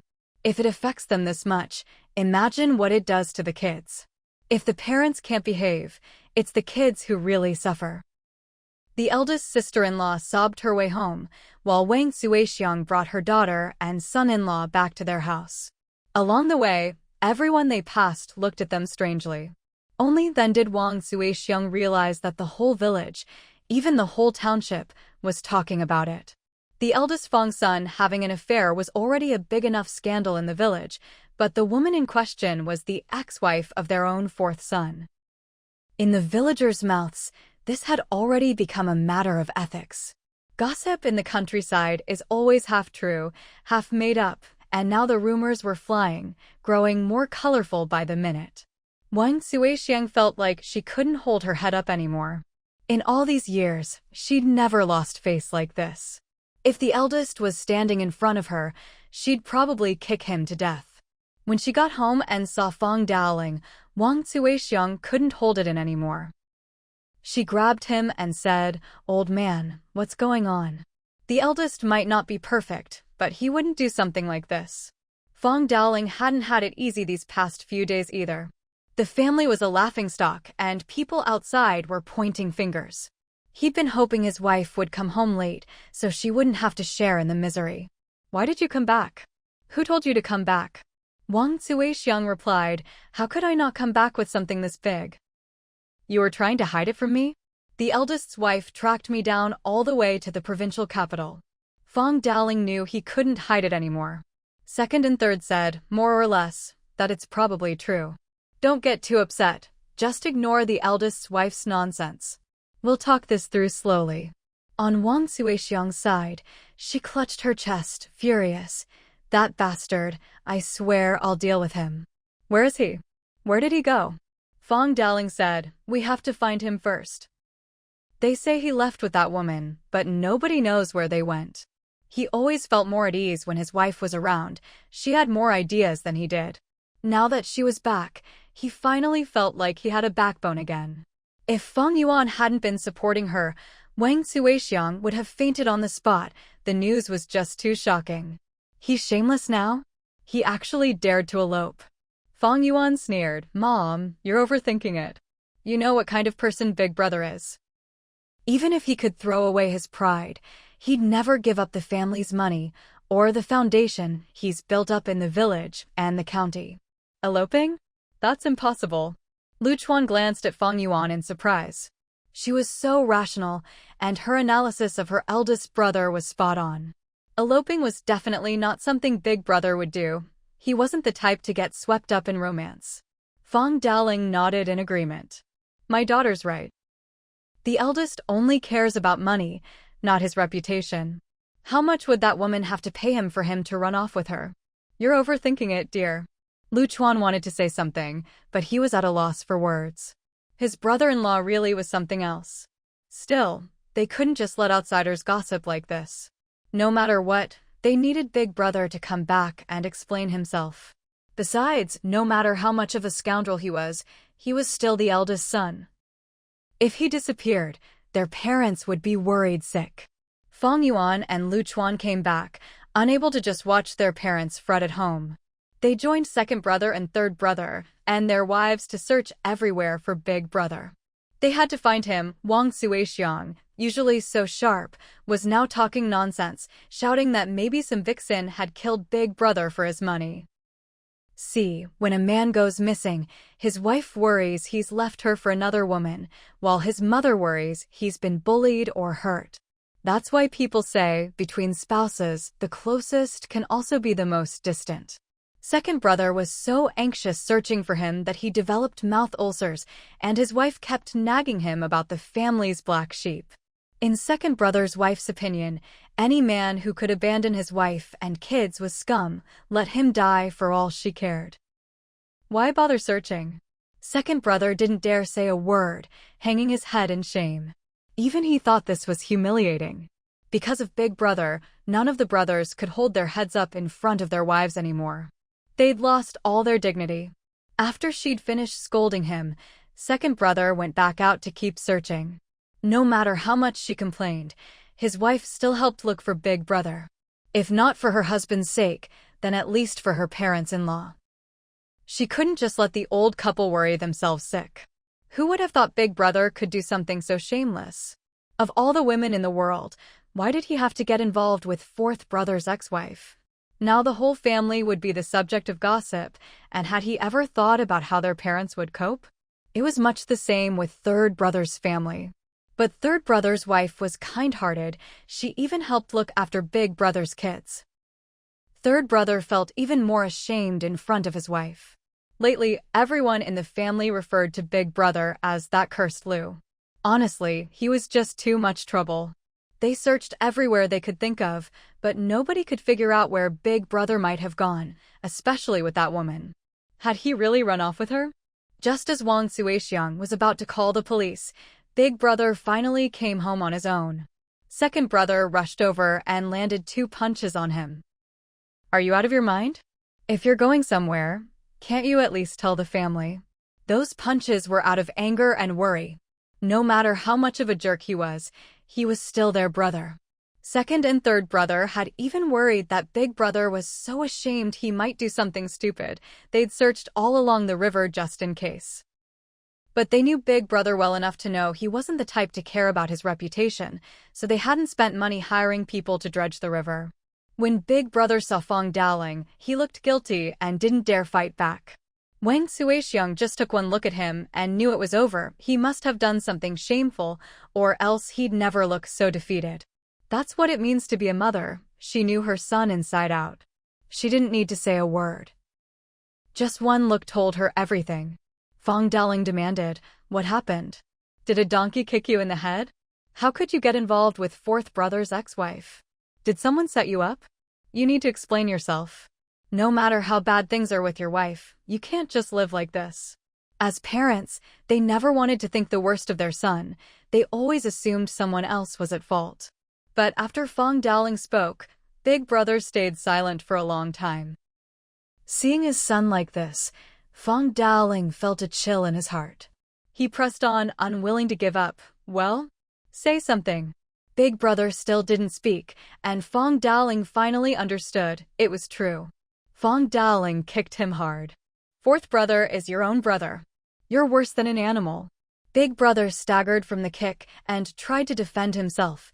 Nothing happened while she was still fourth brother's wife. Lu Chuan thought to himself, so that means something happened after the divorce. Everyone present understood. Wang Suixiang was so angry she wanted to curse him out. Did he really think he was in the right? Was he actually proud of himself? How could she have raised such a son? Then Fang Yuan asked casually from the side, "So before she divorced fourth brother, were you two innocent?" Second and third brothers' wives had never even considered that possibility. They stared at big brother in shock. Could he really be that shameless? Second and third brothers' eyes went wide. They'd always assumed big brother only got involved with fourth brother's ex-wife after the divorce. They'd never even thought about before the marriage. Fang Yuan's question opened a whole new can of worms. Could big brother really be that bad? Big brother pursed his lips, unable to answer. Maybe he hesitated a bit too long, because then everyone started beating on him. To them, not answering was as good as admitting it. Why shouldn't they beat him up? Even third brother gave him a kick. How could you be such a scumbag? Big brother felt wronged. He just didn't know how to explain. It wasn't really true. "No, I'm not that bad." Lu Chuan stared at Fang Yuan in amazement. How did his wife even think to ask that? Did you know all along? How could she think of so much? Fang Yuan replied, "No, I just always thought fourth brother's marriage was weird. Both the wedding and the divorce." Before he met his wife, fourth brother was doing well in the county, but after he got married, he lost almost all his work there. After the divorce, he couldn't even stay at home. Hearing this, Lu Chuan immediately understood. Big brother had used that woman to set up fourth brother. He really was a piece of work. Big brother glanced at Fang Yuan but said nothing. Second and third brother quieted down too. They never thought about it so deeply, but if they followed this line of reasoning, who knew what big brother had really done? Fang Daling was just angry. He hadn't thought that far. Wang Suixiang pointed at eldest Fang. "Tell me everything from start to finish. What exactly happened?" "That's your own brother, born of the same mother. And that woman, what's going to happen with your fourth brother now? You're the eldest, you should." Fang Daling interrupted, "Don't get mad, don't get mad. I'll deal with that brat." But what could he say? Of course eldest Fang didn't want to talk, but with so many sons, Wang Suixiang had the upper hand. The men in the family were strong, after all. Eldest Fang was tough, but he couldn't stand up to his father and his brothers ganging up on him. And there was even a sister on the side stirring up trouble, not afraid to make things worse. Eldest Fang was literally beaten into submission.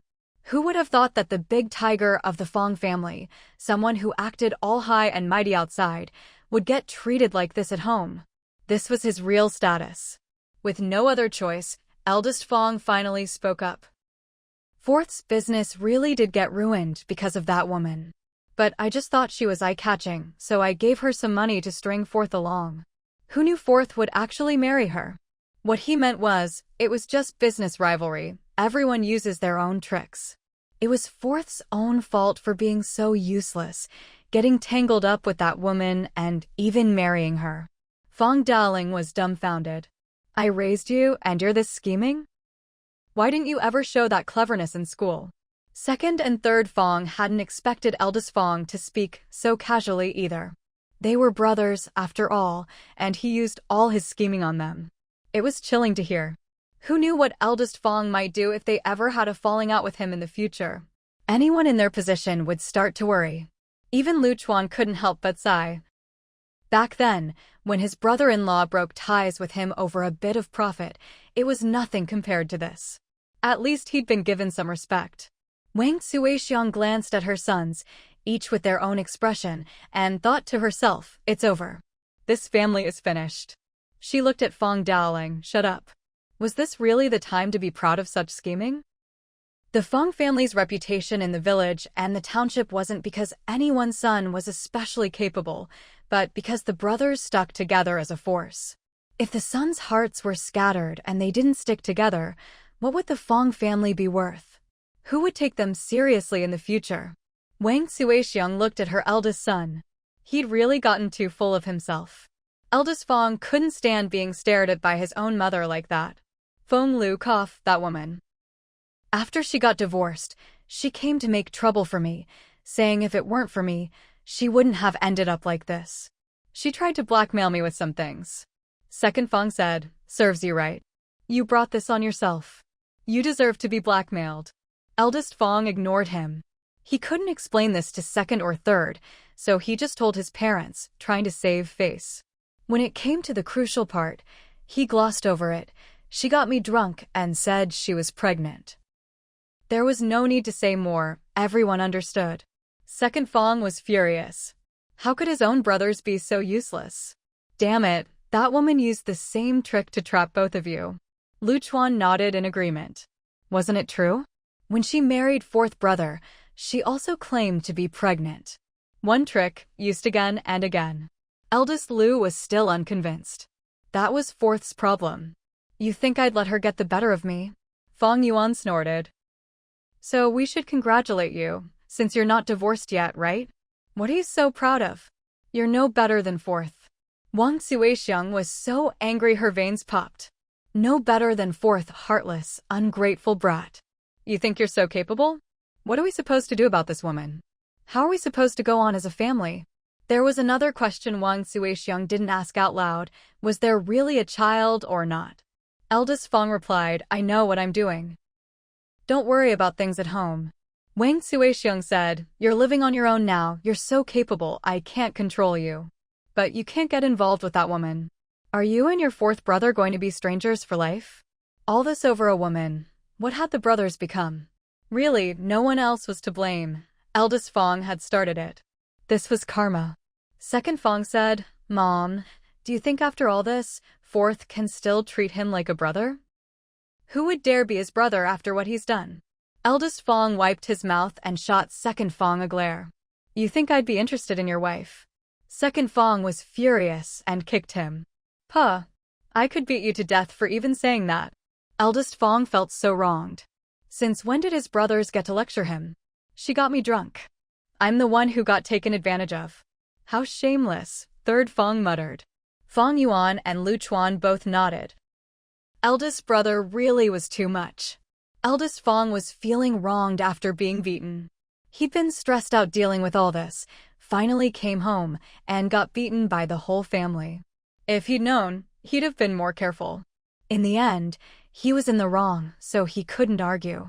Wang Suixiang looked at her family, frustrated that no one was getting to the point. She couldn't hold back, so is there a child or not? Eldest Fang didn't dare answer. That's what he'd gone to deal with. Wang Suixiang saw his expression, slapped her thigh, and finally broke down crying. What a sin. What are we going to do? Eldest Fang hurried to stop his mother from crying. There was, but not anymore. That's what I want to take care of. When he said this, everyone more or less understood. People say even a tiger won't eat its own cubs, but Eldest Fang really was something else. Third Fang just stared at him for a long time, saying nothing. Second Fang opened his mouth but couldn't say anything either. Luchuan knew this wasn't the time for him to speak. Fang Yuan honestly didn't know what to say. She'd already decided not to have anything to do with eldest brother. At least she knew where she stood, good for her. Fang Daoling was stunned. He hadn't expected his son to be so ruthless. He gave his eldest another kick. You beast. But if that woman had really been pregnant, would Fang Daoling not have called his son a beast? One wrong step leads to another. Still, he felt his eldest son was heartless. Wang Suixiang even forgot to cry. What eldest Fang had done was truly cruel. Wang Suixiang, exhausted, asked him, "What about your wife? What are you going to do about her?" Eldest Fang looked at Wang Suixiang and answered according to his own plan, "Just keep living as usual. What else can I do?" He thought he had things under control and could handle his wife. As for how eldest Fang would handle things outside, Wang Suixiang suddenly didn't dare ask anymore. After a long silence, even Fang Yuan felt the heavy atmosphere. Fang Yuan said, "You're so capable, you handle it yourself. Mom and Dad are tired." She directly shooed everyone away. Second and third Fang also knew there was no point talking to eldest Fang, he wouldn't listen to their parents anyway. So neither Fang Daoling nor Wang Suixiang asked any more about the woman outside. They figured eldest Fang knew he was wrong and wouldn't get involved with her again, and his wife wouldn't let it go so easily either. They decided to wait until eldest Fang sorted out things at home, and after they'd all calmed down, they'd talk about it again. Oldest Fang left Fang Daoling's place with a face as dark as thunder. Anyone who saw him could tell he'd been put in his place at home. If anyone else tried to discipline oldest Fang like that, the Fang brothers would never stand for it. But this time, oldest Fang's antics had left his brothers speechless. Wang Suixiang sighed. "I don't even dare ask about his business anymore." Fang Daoling felt sorry for his wife. Their sons were all married now, and as parents, their responsibilities were pretty much done. Why keep getting angry over these things? It was time to let go. "Wife, let's give the shop in the provincial capital to Fifth's daughter, Fatty." Wang Suixiang didn't think much of it. They'd already agreed to give it to their granddaughter, so of course she'd given it. "It's done." Fang Daoling said, "Let's buy another shop in the provincial capital." He sighed as he spoke. Second and third Fang thought to themselves, oldest brother's mess isn't even over yet, and now they're talking about buying another shop? Wang Suixiang understood. Her husband was just trying to make her feel better. Go to the provincial capital? What for? We still have shops there. Why buy another? Second and third Fang exchanged glances. Their parents really had hidden depths. Turns out there was still family property they didn't know about. The brothers tried to lighten the mood. "Fang Yuan, did you secretly help Mom buy another shop?" "Not bad." But no matter what jokes they cracked, the old couple didn't smile. Luchuan kept quiet, afraid his mother-in-law would think he was being disrespectful. They talked about going to the provincial capital, but it was just talk. It wasn't something they could just up and do, and Fang Daoling was really just venting. With their eldest son like this, they couldn't rest easy if they left. Oldest Fang had his own thoughts. He thought he'd kept things secret, but his parents knew everything. Chances were, plenty of people in the village knew too. As he walked down the road, oldest Fang's face flushed with shame. He wasn't without regret. At home, as soon as his wife saw him, she started making a scene, especially when she saw the marks on his face. She felt vindicated, thinking her in-laws were on her side.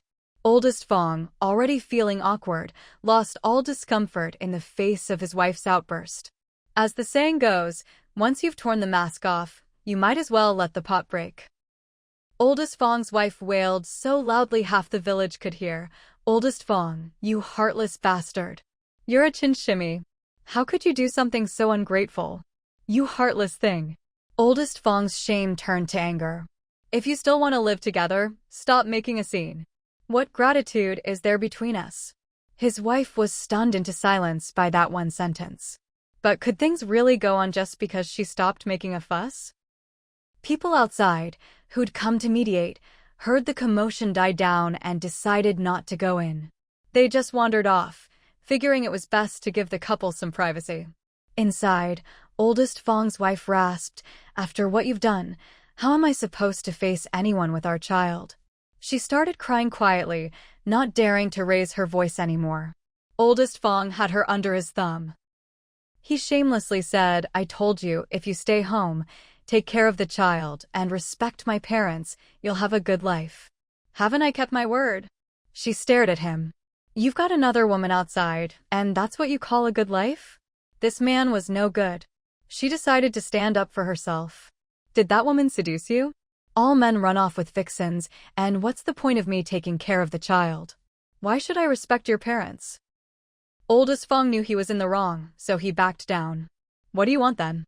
She didn't even know what she wanted. He didn't show a shred of remorse. He had her completely under control. How had things gotten to this point? She broke down and cried, a gut-wrenching, hopeless sob. This time, she was truly afraid, lost and helpless, unable to see a way forward. Anyone listening would feel their heart ache.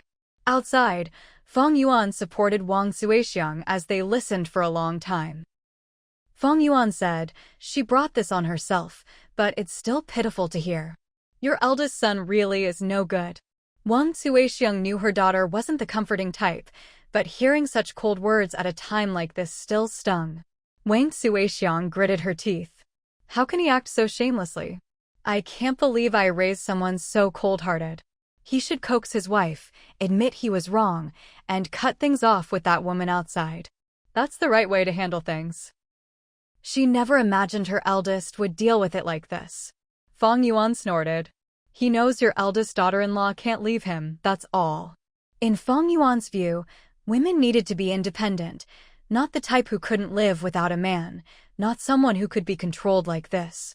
Fang Yuan thought, if oldest Fang's wife had been a better person, maybe she wouldn't be so isolated now. If this had happened to second or third Fang, or even fifth, not just their mother.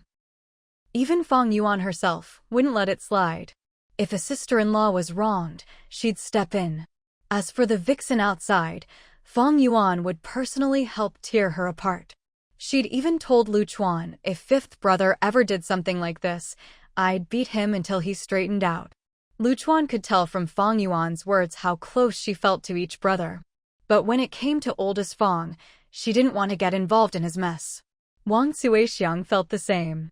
She pulled Fang Yuan aside. "Girl, remember, never let yourself end up like this. Your parents would be heartbroken." As for her eldest daughter-in-law, Wang Suixiang felt sorry for her as a fellow woman, but honestly, she was just too disappointing. Even now, she just did whatever oldest Fang said. How could anyone help her? There was no way to intervene. Fang Yuan smiled, completely sincere. "Don't worry. If something like this ever happened to me, I definitely wouldn't be the one crying. Your daughter's not that weak. Dad didn't raise me that way." Wang Suixiang thought, "You're the kind of fool who wouldn't even know how to cry. Don't blame us for that, it's not our fault." Fang Yuan said, "Don't give me that look. If I ever cry, I'll make sure Lu Chuan cries harder than me." She meant every word. Wang Suixiang believed her, mainly because she trusted her sons. If her daughter ever faced something like this, even if it meant making Lu Chuan cry, he'd be worse off than her daughter. Inside, the eldest daughter-in-law's crying soon stopped. Who knew what they said to each other, but at least she wasn't making a scene anymore. Fang Yuan said, "Let's go. Even if you wanted to stand up for your daughter-in-law, you wouldn't get the chance. Your son handled it himself." Wang Suixiang said, "Your eldest sister-in-law is stubborn and not easy to like, but we're all women. How can anyone tolerate this? How can she just swallow it? Is she stupid?" Fang Yuan replied, "She values different things than we do. Maybe her mother taught her that way." Wang Suixiang was left speechless by her daughter. She thought, "I really need to teach you well, or I'll get blamed for this too." No matter how you look at it, this incident was a heavy blow to Wang Suihua. Her energy and spirit just weren't what they used to be. Even though she'd never gotten along with her eldest daughter-in-law, she still worried about the family falling apart. If that happened, it'd be the grandchildren who suffered most. Fang Yuan helped Wang Suihua home. That night, Wang Suihua tossed and turned, barely sleeping at all. All she could think about was her eldest son's situation. How were they supposed to go on? She thought, my eldest daughter-in-law isn't stupid. She's not going to be so easily coaxed. What if the two of them really can't make it work? But the next day, Fang Lauda, the eldest, and his wife came over together to pick up their kids and go home, acting as if nothing had happened. Neither of them mentioned the other woman, nor did they bring up anything about yesterday's events. It made all of Wang Suihua's worries seem unnecessary. Fang Yuan even whispered to Lu Chuan, I must have been dreaming yesterday. My brain wasn't working right. All that drama was just in my head. What could Lu Chuan say? He just told his wife to keep her voice down. If the couple themselves could act like nothing happened, then it was pointless for outsiders to say anything. Fang Lauda's wife never brought up the whole eloping with another woman thing again. It was as if it had never happened. Fang Yuan was genuinely impressed by her eldest brother. His ability to smooth things over with his wife was truly something. What impressed Fang Yuan even more was that when people in the village started gossiping about Fang Lauda running off with another woman, his wife actually got into fights with them, insisting it was all nonsense. The whole thing became such a spectacle that people in the village started calling Fang Lauda's wife a big fool. Fang Yuan told Lu Chuan, she's basically performed a miracle. Just think how tolerant and broad-minded she must be. Since the couple themselves were fine, any attempts by the family to intervene would just stir up trouble between them. Wang Suihua didn't even know what to say anymore. And so, the whole thing just fizzled out. Wang Suihua was left a bit bewildered, wondering why she'd rushed back home in the first place. Fang Yuan just took Lu Chuan and went home, thinking, what a mess.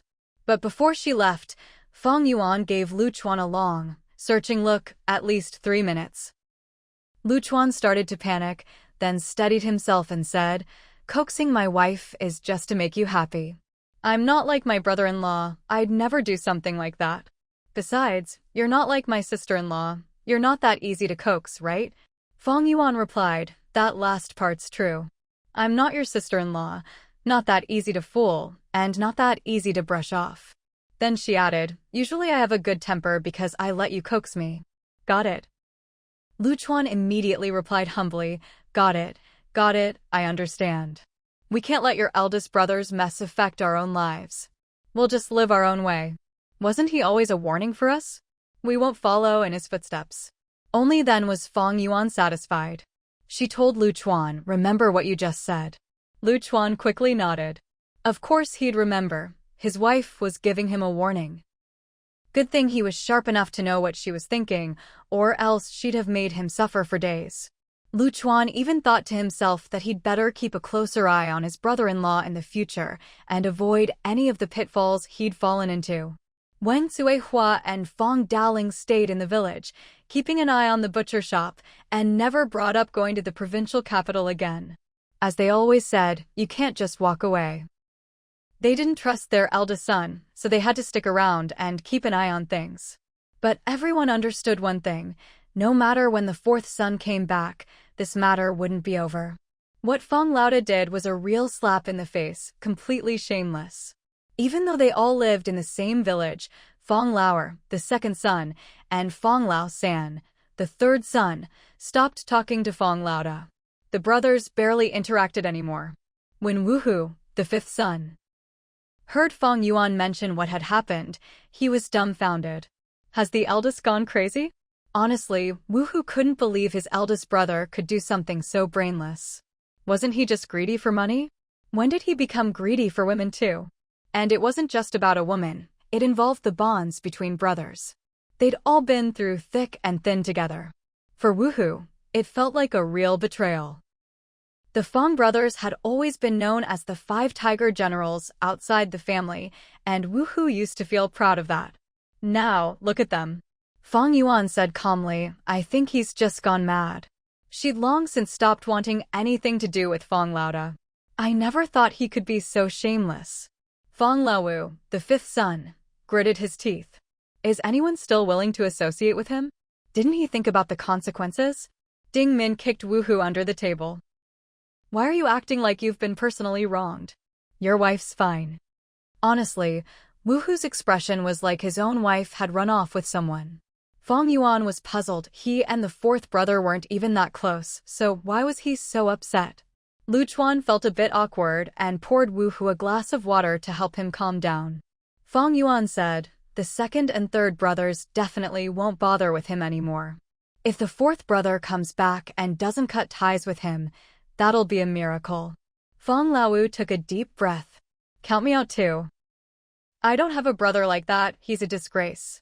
Fang Yuan, Ding Min, and Lu Chuan all looked at Woohoo, thinking that compared to him, their own feelings were nothing.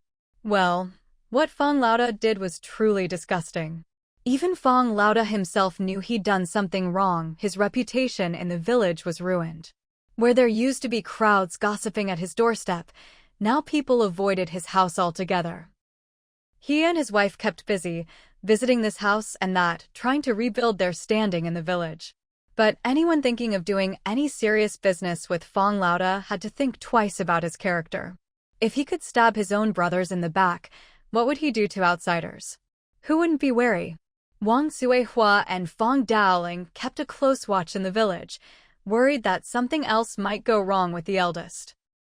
Fang Daoling said to Wang Suihua, "Do you really think they're just not going to talk about something this big?" "I can't relax." Wang Suihua sighed.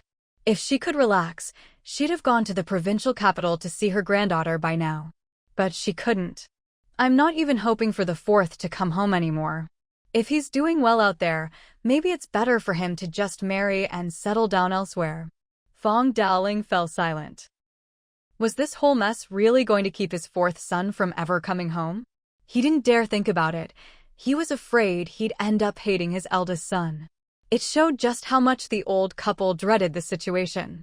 With the fourth son's temper, if he really did come back, wouldn't he go after the eldest?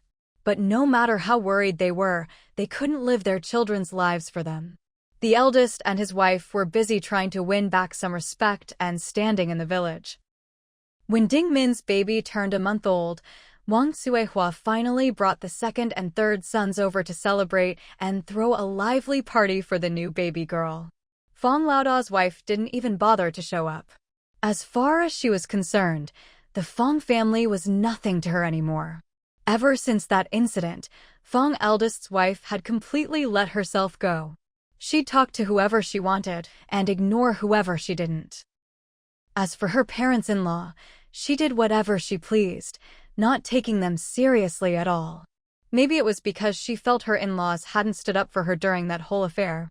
Or maybe she thought she had something on Fang eldest now, so she didn't need to care about his parents anymore. She barely looked after her own kids now, leaving them all to Wang Suixiang and Fang Daoling. Not that she was grateful, she acted like the old couple owed her, always saying, "They're Fang family's kids. If you don't raise them, who will?" In the past, Wang Suixiang would scold Fang eldest's wife a bit, but now she didn't even bother. Listening to her snarky remarks just made her feel stifled. Her grandsons were her own, so she'd look after them. They were Fang families, so Fang family would raise them. Fang Daoling had said it himself, they weren't short on money. Fang second and Fang third just watched Fang eldest coldly from the sidelines. With his wife making such a fuss, Fang eldest couldn't be clueless. Honestly, he was just afraid that whatever their father had would end up going to his brothers instead. His little schemes were clear as day to everyone. Except for Fang eldest and his wife, everyone else in the Fang family had gathered. They were treating this granddaughter's arrival as a big deal. Ding Min didn't dare mention Fang eldest and his wife. Everyone just acted like they didn't exist. Woohoo held the chubby girl in his arms and showed her off to his brothers. "This is our Fang family's little princess. Second brother, third brother, you guys better make sure your sons look after their big cousin in the future." Fang second and Fang third went over to take a look at the chubby girl. She really was chubby. She's adorable, all plump and healthy, just like Fang Yuan was as a kid, but even prettier. Woohoo nodded in agreement. His daughter was definitely going to be more sensible than her aunt. She's got a good temperament too. That was the key. If he ended up with a daughter like Fang Yuan, Woohoo would be worried too. He knew he wasn't as blindly doting as Fang Daoling was with his own daughter. Fang second and Fang third, both honest men, chimed in, "That's great. Our sons are lucky." Otherwise, if they had a little sister like Fang Yuan, their boys would be just as stressed as they were. Fang Yuan wasn't having any of it. "Are you guys implying something about me? With a sister like me, you're not lucky." Fang second sighed, "Your temper." Fang third added, "We really wouldn't call ourselves lucky." The two brothers were perfectly in sync, leaving Fang Yuan speechless. No one said it out loud, but to the sisters-in-law, having a little sister-in-law like Fang Yuan was basically a disaster. Of course, this wasn't the time for the Fang family's sisters-in-law to voice their opinions. Fang fifth even rubbed salt in the wound. "You think you can compare to my daughter?" Woohoo looked at his chubby girl like she was the apple of his eye. Fang Yuan just rolled her eyes. Fang Yuan didn't want to bother with them anymore. "Just wait and see." Fang second grinned at the chubby girl, full of anticipation. "In the future, your second grandpa will be counting on you to bring your uncle-in-law over to buy me wine." Fang third, feeling for his niece, added, "Her future husband's going to have it tough. So many uncles, just the New Year's gifts alone will be a big expense." Fang Yuan nodded solemnly. Exactly. This kid was going to have it rough. There was only one girl in the next generation of the Fang family. Mom's right to give chubby girl more stuff. Only now did the sisters-in-law realize how far-sighted their in-laws were. So that shop was given away now, but it was really to win over a future nephew-in-law. They understood how important this niece was. They'd have to treat her well. Dingmin couldn't help but laugh. With so many uncles to back her up, a little wine and snacks are nothing. Of course, she should treat her uncles well. And her aunt, too. Fang second chuckled, "See? Fifth brother has a daughter, and now we all have a daughter." Fang third said, "We've got to treat our chubby girl well. After all, she'd be the only niece bringing them wine in the future." Ding Min thought to herself, "So my daughter's nickname, Chubby Girl, is set in stone. She's a little chubby, but does she really have to be called Chubby Girl?" At the banquet, Ding Min formally introduced her daughter's name, Fang Fang. Everyone nodded, but no one commented on how nice the name was. They just kept calling her Chubby Girl. Some even went further, calling her Big Chubby Girl. Ding Min was a little embarrassed. She thought, she's just a little girl. If I'd known, I would have insisted on calling her little girl like Woohoo did. She kind of blamed old lady Lu for setting her daughter's persona with just one comment when she first brought her out. Even when Fang Daoling doted on his granddaughter, he'd call her Grandpa's Big Chubby Girl. It was like the nickname was stuck to her. Wang Suixiang helped organize a small one-month celebration for her granddaughter among the family, then she and Fang Daoling went home. They really couldn't relax with things back at their place. After her in-laws left, Ding Min was really annoyed and complained to Woohoo, "She's just a little girl. Why does she have to be called Chubby Girl, or even Big Chubby Girl? When she grows up, won't people laugh at her?" Woohoo didn't worry about it anymore. He thought, "When I was fighting for our daughter's rights, you laughed at me for making a fuss. Now it's your turn to be upset. What's there to laugh at? Our girl is chubby and adorable. Would you rather she be skinny and sallow-faced?" Ding Min was exasperated. "Wait until your daughter's a teenager and still called Chubby Girl, then you'll know what it means to feel bad." Woohoo, the doting dad said, "Nonsense. My daughter can be chubby whenever she wants. She's a delight to look at." Ding Min gave up trying to reason with him. "Should be my way, not yours." But no one else understood her. Everyone said Chubby Girl was cute and lovable. Fang Yuan even said Ding Min was being dramatic. "Chubby and healthy, what's not to love? Everyone's jealous when I carry her around." Ding Min really didn't get what there was to be jealous about. She could barely carry her out anymore. When she took the baby back to her parents' house, Ding Min's mom wasn't too happy with the name Fang Fang. "It's just so, not as good as Chubby Girl." And then Grandma and Grandpa started calling her Chubby Girl, and it just rolled off the tongue. Even Ding Min's cultured father said, "What's common is what's elegant. Chubby Girl, what a nice name, brings good fortune. Ding Min, there's nothing to fuss about. It's everyone's way of wishing the best for the child." And then he added, "Our little princess, Chubby Girl."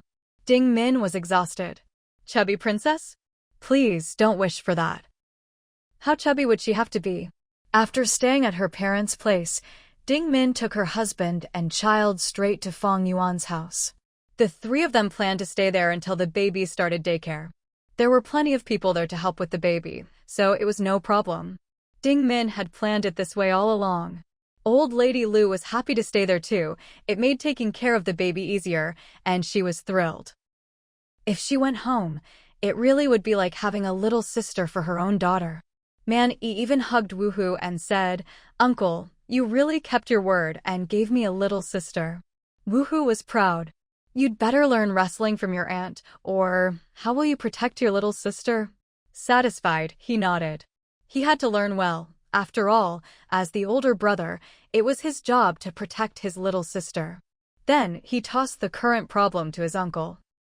"My little sister is too heavy. I can't carry her. I can't protect her." Ding Min sighed. She really was a bit chubby. No wonder people called her the big fat girl. Looking at the small, slight Satisfied, she felt sorry for the child. Satisfied looked at his sister in distress. Her round, plump figure left him at a loss for where to start. Being a big brother was hard.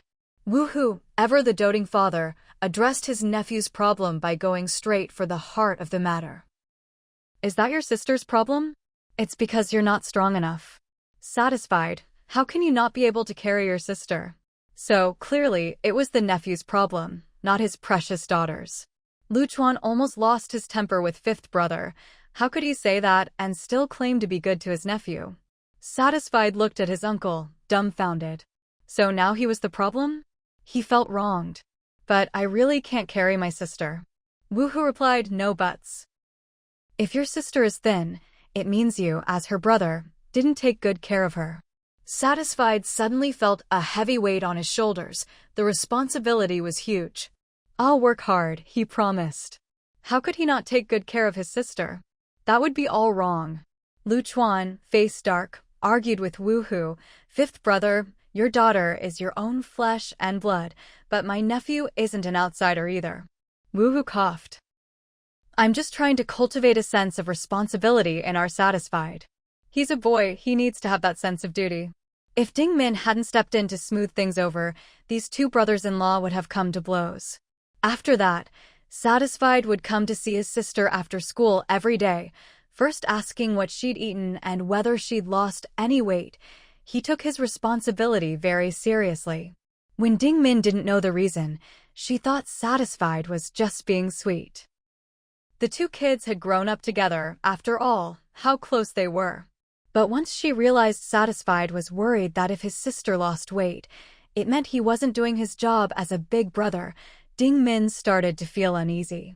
If they went by Satisfied standards, her daughter would have a hard time ever turning from fatty into a princess. Satisfied had another quirk. Whatever he ate, he'd always ask if his sister had eaten it too. If Fatty missed even a bite, Satisfied felt she was being neglected. But his sister was still nursing and couldn't eat other foods. Grandma had explained this to him. Still, Satisfied would try to sneak food to Fatty whenever no one was looking. He thought Grandma treated him better and didn't want to share the good stuff with his sister. This was nerve-wracking. If he ever succeeded, the two families might end up at odds. Everyone was so scared that they wouldn't let Satisfied and Fatty be alone together. This wasn't being good to his sister, it was causing trouble. Ding Min and Fang Yuan scolded Woohoo in exasperation. "This is all your bad teaching. Otherwise, how would Satisfied know any of this?" Woohoo felt the criticism was justified and didn't dare say a word. Still, his nephew really was a good big brother. Whatever he ate, he'd save some for his sister, never leaving her out. The most frustrated was old Lady Lu. In her grandson's eyes, she didn't seem to have a good heart. At least her grandson knew that Grandma truly cared for him. But how could she explain to Ding Min and Woohoo that she really hadn't given Fatty any less food? After all, the baby was still nursing, living on her mother's milk. Lu Chuan even went out of his way to apologize to Ding Min over this. Satisfied was just too unpredictable. Ding Min was generous about it. That's what kids are like. Having a brother like this is a blessing for our Fangfang. Lu Chuan understood his sister-in-law's feelings. That's right, our Fong is really lucky. Then he added, Fat Fong. Ding Min's face darkened. Are you deliberately trying to annoy me? If you keep calling her fat, don't blame me if someone hits you. Lu Chuan said, but if Fatty slims down, we'll all have to watch out for Satisfied trying to stuff food into her mouth. It was truly a headache. So, to keep Satisfied from sneaking food to the baby, Fatty couldn't lose weight. Ding Min's face fell. Luckily, the child was still young, a little chubbiness didn't matter. She'd worry about the future when it came. By June, Fang Yuan's two-story house was structurally complete, and even the rainy days didn't delay the interior work. Old Lady Lu and Old Man Lu would ride over on their tricycle from time to marvel. Building something like this must cost a fortune. No wonder Fang Yuan hasn't had much money lately. Old Man Lu looked at the house worried. So much money had gone into it. How would they get it back? How are we going to make this money back? Old Lady Lu said, rent it out. Fang Yuan said she's treating it like a savings account. She doesn't care for stressful, labor-intensive ways of making money. That was true. Everyone in the family knew that Fang Yuan only cared about the money from the construction vehicles. Of all her businesses, that was the one she put the most effort into. Old Man Lu had to admit that business was easy money. As long as there was work and fuel in the trucks, they could make money. It showed just how straightforward their daughter-in-law was. As for the repair shop, Fang Yuan always saw it as a support service for her own fleet. Master Lu, for his part, was quite competitive. Every month when they settled accounts, he'd ask Fang Yuan how their income compared to the fleet's. He'd build up half the shop with his skills. How could it just be a support unit? The boss lady had no vision. But as expected, the repair shop always made a little less than the construction fleet. These days, thanks to Uncle Peng, Fang Yuan's fleet was bringing in a tidy sum. Even though building the house was burning through money, Uncle Peng was steadily upgrading the fleet. Now, half the vehicles were brand new. Master Lu's competitiveness made Fang Yuan proud. She knew she'd picked the right business. At least Master Lu was dedicated to making money for the repair shop. Lu Chuan told Fang Yuan, next time you talk about this, maybe be a bit more tactful. Master Lu is getting on in years. We should consider his feelings. Fang Yuan was still annoyed that Master Lu didn't recognize her value. The business is right there, doesn't he know the numbers? If he'd just stop asking, there'd be no problem. Lu Chuan thought, what great competitiveness. After all the money was staying in the family. But his wife didn't seem to appreciate it, which explained why Master Lu was so hung up on the issue. She'd provoked him. Well, lately, Master Lu had been racking his brains to find a way forward for the shop. With such a big operation, how could they be outdone by a ragtag construction fleet? Master Lu's ideas were bold, so much so that Fang Yuan was almost floored. What did you just say? Master Lu, lips pursed, replied, I said we should get a couple of vehicles to sell ourselves. Where else would be more convenient to sell trucks than here? Fang Yuan stared at the old man who was always spending money. You think that's as easy as just talking about it? Do you know how much capital that takes? Do you realize I don't even have enough for next month's payroll? Can we please not mess around? Then she added, at the very least, can you wait until I have the money to spare? We can't just rely on wishful thinking. At your age, can't you be a bit more practical? This was a serious issue. Master Lu wore a scowl, as if all the money earned was going straight into his own pocket. Well, to be fair, he did get a cut. He mocked Fang Yuan, your fleet makes so much money, raking it in left and right, and yet you can't even pay next month's wages? This old man was really something. After saying that, he even raised his eyebrows at Fang Yuan, clearly kicking her while she was down. Fang Yuan winced at the jab. Why don't you consider how much that building of mine is costing me? Renovations are even more troublesome than building from scratch.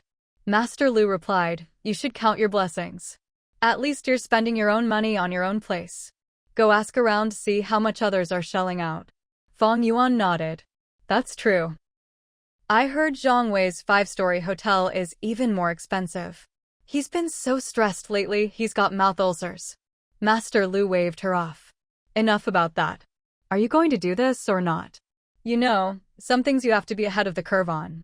If someone else's repair shop gets it done first and you try to follow, you're just picking up their leftovers. No one will take you seriously. Master Lu had a point.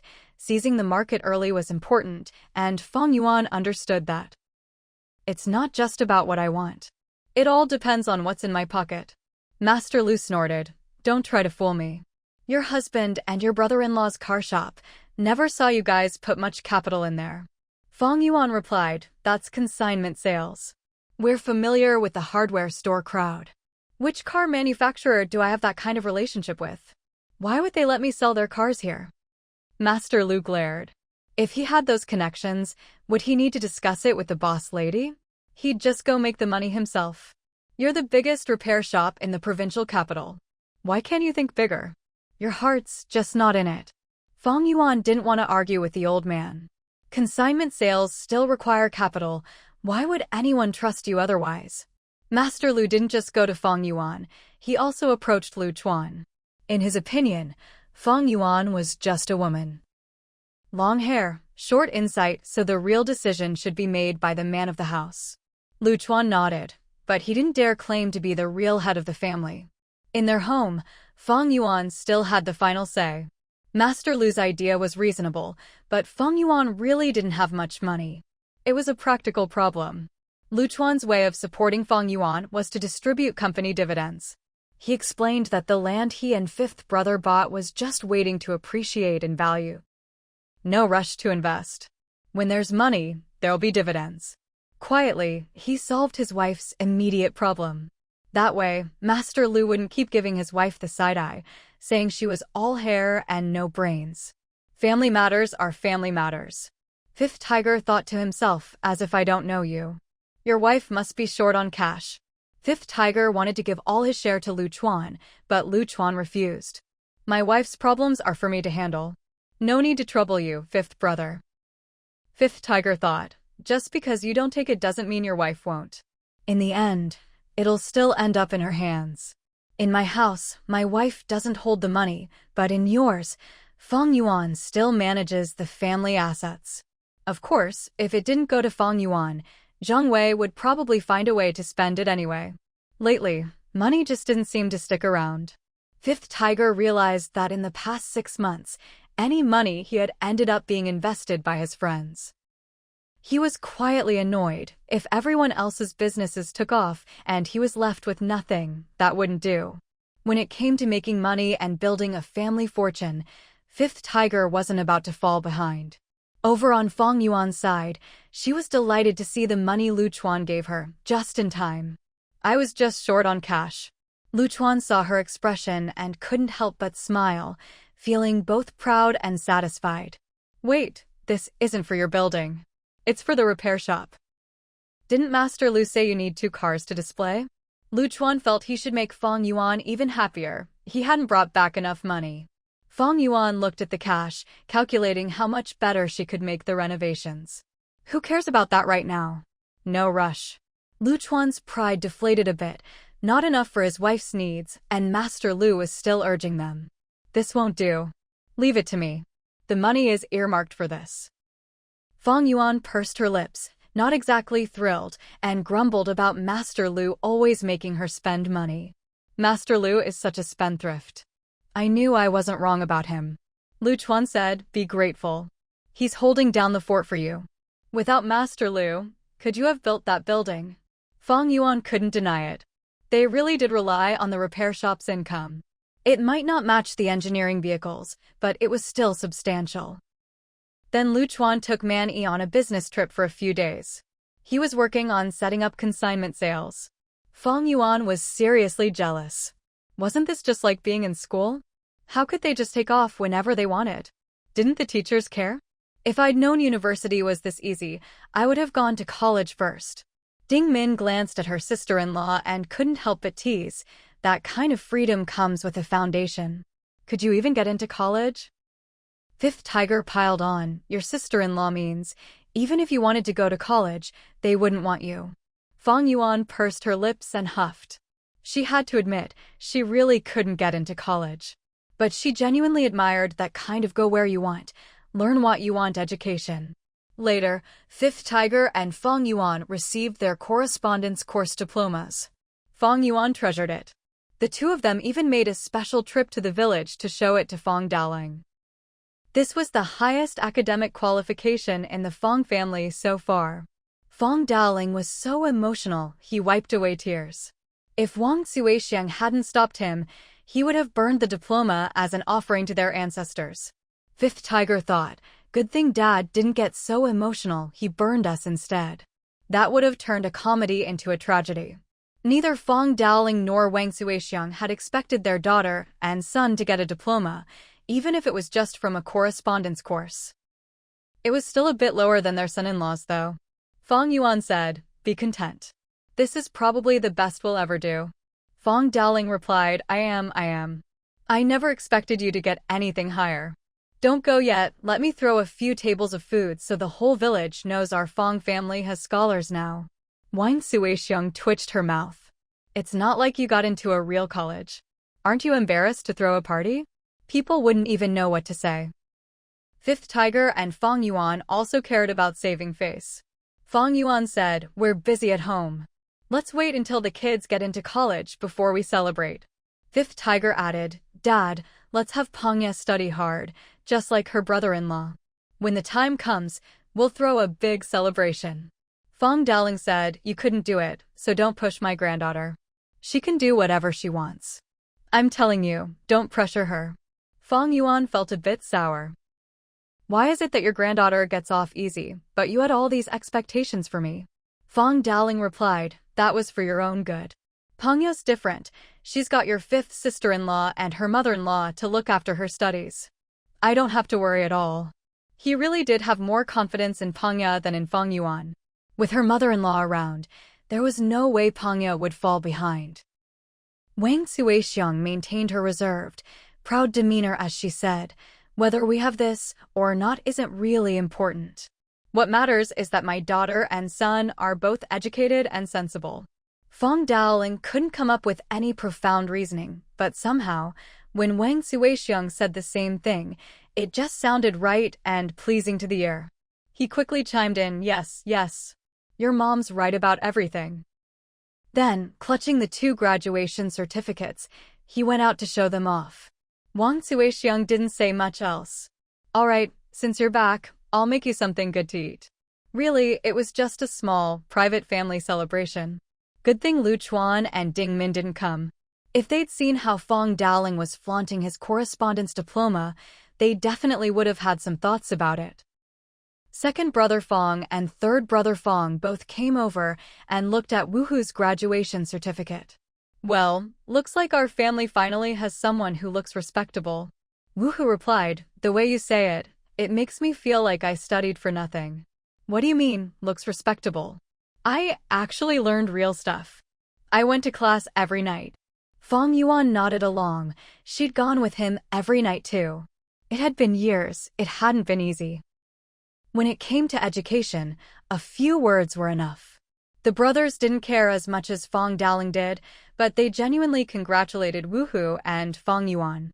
Third brother Fang grew serious and spoke up, Wuhu, Fang Yuan, if you hadn't come back, I was planning to look for you. Wuhu and Fang Yuan immediately straightened up. This third brother rarely spoke up unless it was important. Fang Yuan asked, what's up? Third brother Fang said, your third sister-in-law and I have a shop in the provincial capital. We're thinking of starting something ourselves. The kids could go to school there too. What do you think? Third brother Fang was a thoughtful person. He knew that moving to the provincial capital would inevitably mean relying on Wuhu and Fang Yuan for help, so he wanted to give them a heads up. Wuhu immediately responded, that's definitely a good idea. Third brother, you're careful and capable. Whatever you do in the city, you'll be able to support your family. And it's good for the kids' schooling. Fang Yuan added, third brother, what's going on with you and big brother? You have so many people working for you. Big brother wouldn't dare treat you badly. Third brother Fang coughed, well, it's all for the kids' schooling. But as for what to do in the city, I'm not sure yet. He brushed the topic aside lightly. Fang Yuan said, if even that scoundrel Lu can make a living in the provincial capital, what are you worried about? Just go and figure things out as you go. Normally, whenever Lu the eldest was mentioned, the whole family would be united in their dislike. But this time, third brother Fang said, "Let's not talk like that anymore." Fang Yuan asked, "What did I say?" She didn't realize she'd said anything wrong. Second brother Fang said gloomily, "Lu the eldest is, after all, our brother-in-law's brother. Don't call him names like that." Fang Yuan wasn't happy to hear that. Just because he's a scoundrel, does that mean I have to get along with him? Are you too close with him or something? Her tone made it clear she was ready for a fight. Third brother Fang glared at Fang Yuan. "Are we crazy? Of course we know who's close and who's not. All right, as long as they weren't close." Otherwise, Fang Yuan would definitely have blown up. Wu-Hu thought to himself, second and third brother clearly have something they're not saying. Third brother Fang wanted to move to the provincial capital. Second brother Fang didn't want to leave, but their parents were still here. If he left too, who would take care of them? He couldn't just leave the old couple here to argue with big brother all day. Besides, if he did move, he wasn't worried about making a living. He sold meat here, and he could just open a butcher shop in the city too. So he wasn't in a hurry. Some people go to the city with a plan. Third brother was going first and then figuring things out. Maybe he just couldn't stand staying in the village anymore. Wu-Hu thought he'd have to ask third brother about it later. "Third brother, you've got skills. You could always come work with me." He wanted to reassure him. But third brother Fang didn't want to work with his brothers anymore. This time, the main reason he wanted to go to the city was to get away from big brother. If things didn't work out with Wu-Hu, he could always do something else. He'd thought it through. Better to go it alone. It didn't matter how much he made. At least he wouldn't get dragged into his brother's messes. Fang Yuan had always been sharp about making money. "Third brother, it'd be such a waste for you to give up your skills. Even if you don't work with fifth brother, there's plenty you could do." Third brother Fang didn't want to give up his craft, but he felt stuck. "What else could I do? I'm not like you, managing a big team. I can't handle that kind of stress. I'm just not that capable." Wu-Hu said, "Come on, third brother, don't be so modest. When you worked with big brother, you had over a dozen people under you." Fang Yuan's eyes lit up. "Third brother, I've found a way to make money. You know how I've been renovating my apartment? It's so expensive." Third brother said, "We're talking about making money. Why are you bringing up spending? Don't come to me for that. I don't have that kind of money." Fang Yuan replied, "No, listen to me, third brother. Fifth brother and I have checked. Those renovation materials are crazy expensive, and the markup is huge. And you can't even be sure you're getting good stuff. The price difference is massive. There's a lot of profit in it." Second brother Fang felt uneasy just listening to her. She always thought big her ambitions had really grown. Third brother Fang pointed at himself. "Me? Could I really do that?" He just wanted to make a living, not start something huge. Fang Yuan said, "Why not? Start by hiring a few people and doing renovations. Once you figure out how things work, you can decide if you want to expand. If not, just doing this is good enough. I guarantee third sister-in-law will never be short of money." Wu-Hu nodded. It was a good idea and there'd be no shortage of work. "I think it could work. But third brother, it'll be hard work." As soon as he heard it'd be hard work, third brother Fang nodded right away. "I'm not afraid of hard work. Earning money through hard work feels solid." Fang Yuan praised him. "I never realized it before, but third brother, you're the most reliable one among us." Second and third brother Fang agreed on the plan and left without another word. Wu-Hu and Fang Yuan took a walk around the village and immediately understood why third brother wanted to move to the city. That troublemaker Lu the eldest was still tangled up with fourth brother's ex-wife, and apparently, even big brother's wife knew about it. What a mess. Second brother Fang ran a butcher shop and could always open more. Third brother and big brother worked together, so he couldn't avoid the embarrassment. He must have had his fair share of shame. Big brother didn't care about his bad reputation, but third brother was so fed up he wanted to escape. Wu-Hu and Fang Yuan were both embarrassed too. Their family had become the talk of the town. Back home, the brothers sat together. There was no point hiding anything. Good news never travels far, but bad news spreads for miles. Everyone already knew. Except for Fang Daoling and Wang Suixian, who were still in the dark, but plenty of others knew. Second brother Fang said, "It's good that you know." We brothers were too embarrassed to say anything. Never mind third brother, even I haven't gotten a kind word from your second sister-in-law at home. Life's become unbearable. Third brother working with big brother. How could third sister-in-law be happy? People are afraid of oldest Fang, thinking he'll lead the men astray. They'd rather have the men idle at home growing mushrooms than let third brother follow oldest Fang to make a living. Fang Yuan said, "That's why I always say my third sister-in-law is a sensible person. Oldest Fang is someone you need to keep your distance from. If he really leads my third brother astray, there'll be nowhere to regret it." All 5 brothers were fuming. If mom and dad find out, who knows how upset they'll be. Shameless oldest Fang. Second brother Fang was so angry at the mention of their eldest brother that his nose was practically crooked. Mom and dad have been managing him all these years, and now they're still looking after his son. What more can they do? They couldn't be more exasperated. All the brothers have kids, but only oldest Fang's child gets dumped on their parents just like that. As for that sister-in-law, who doesn't know what she's thinking? In the past, they gave oldest Fang some face, but now there's nothing left, no dignity, nothing to see. On oldest Fang's side, when he heard the 5 tigers were back, he wanted to invite them for a meal, but none of them paid him any attention. They didn't want to embarrass themselves by being seen with him. Oldest Fang still tried to act all high and mighty. "What's this?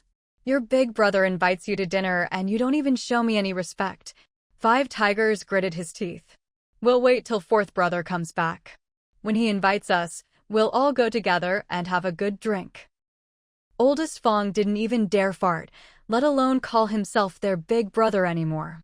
He turned and left. Fang Yuan sneered, "At least he knows to be embarrassed."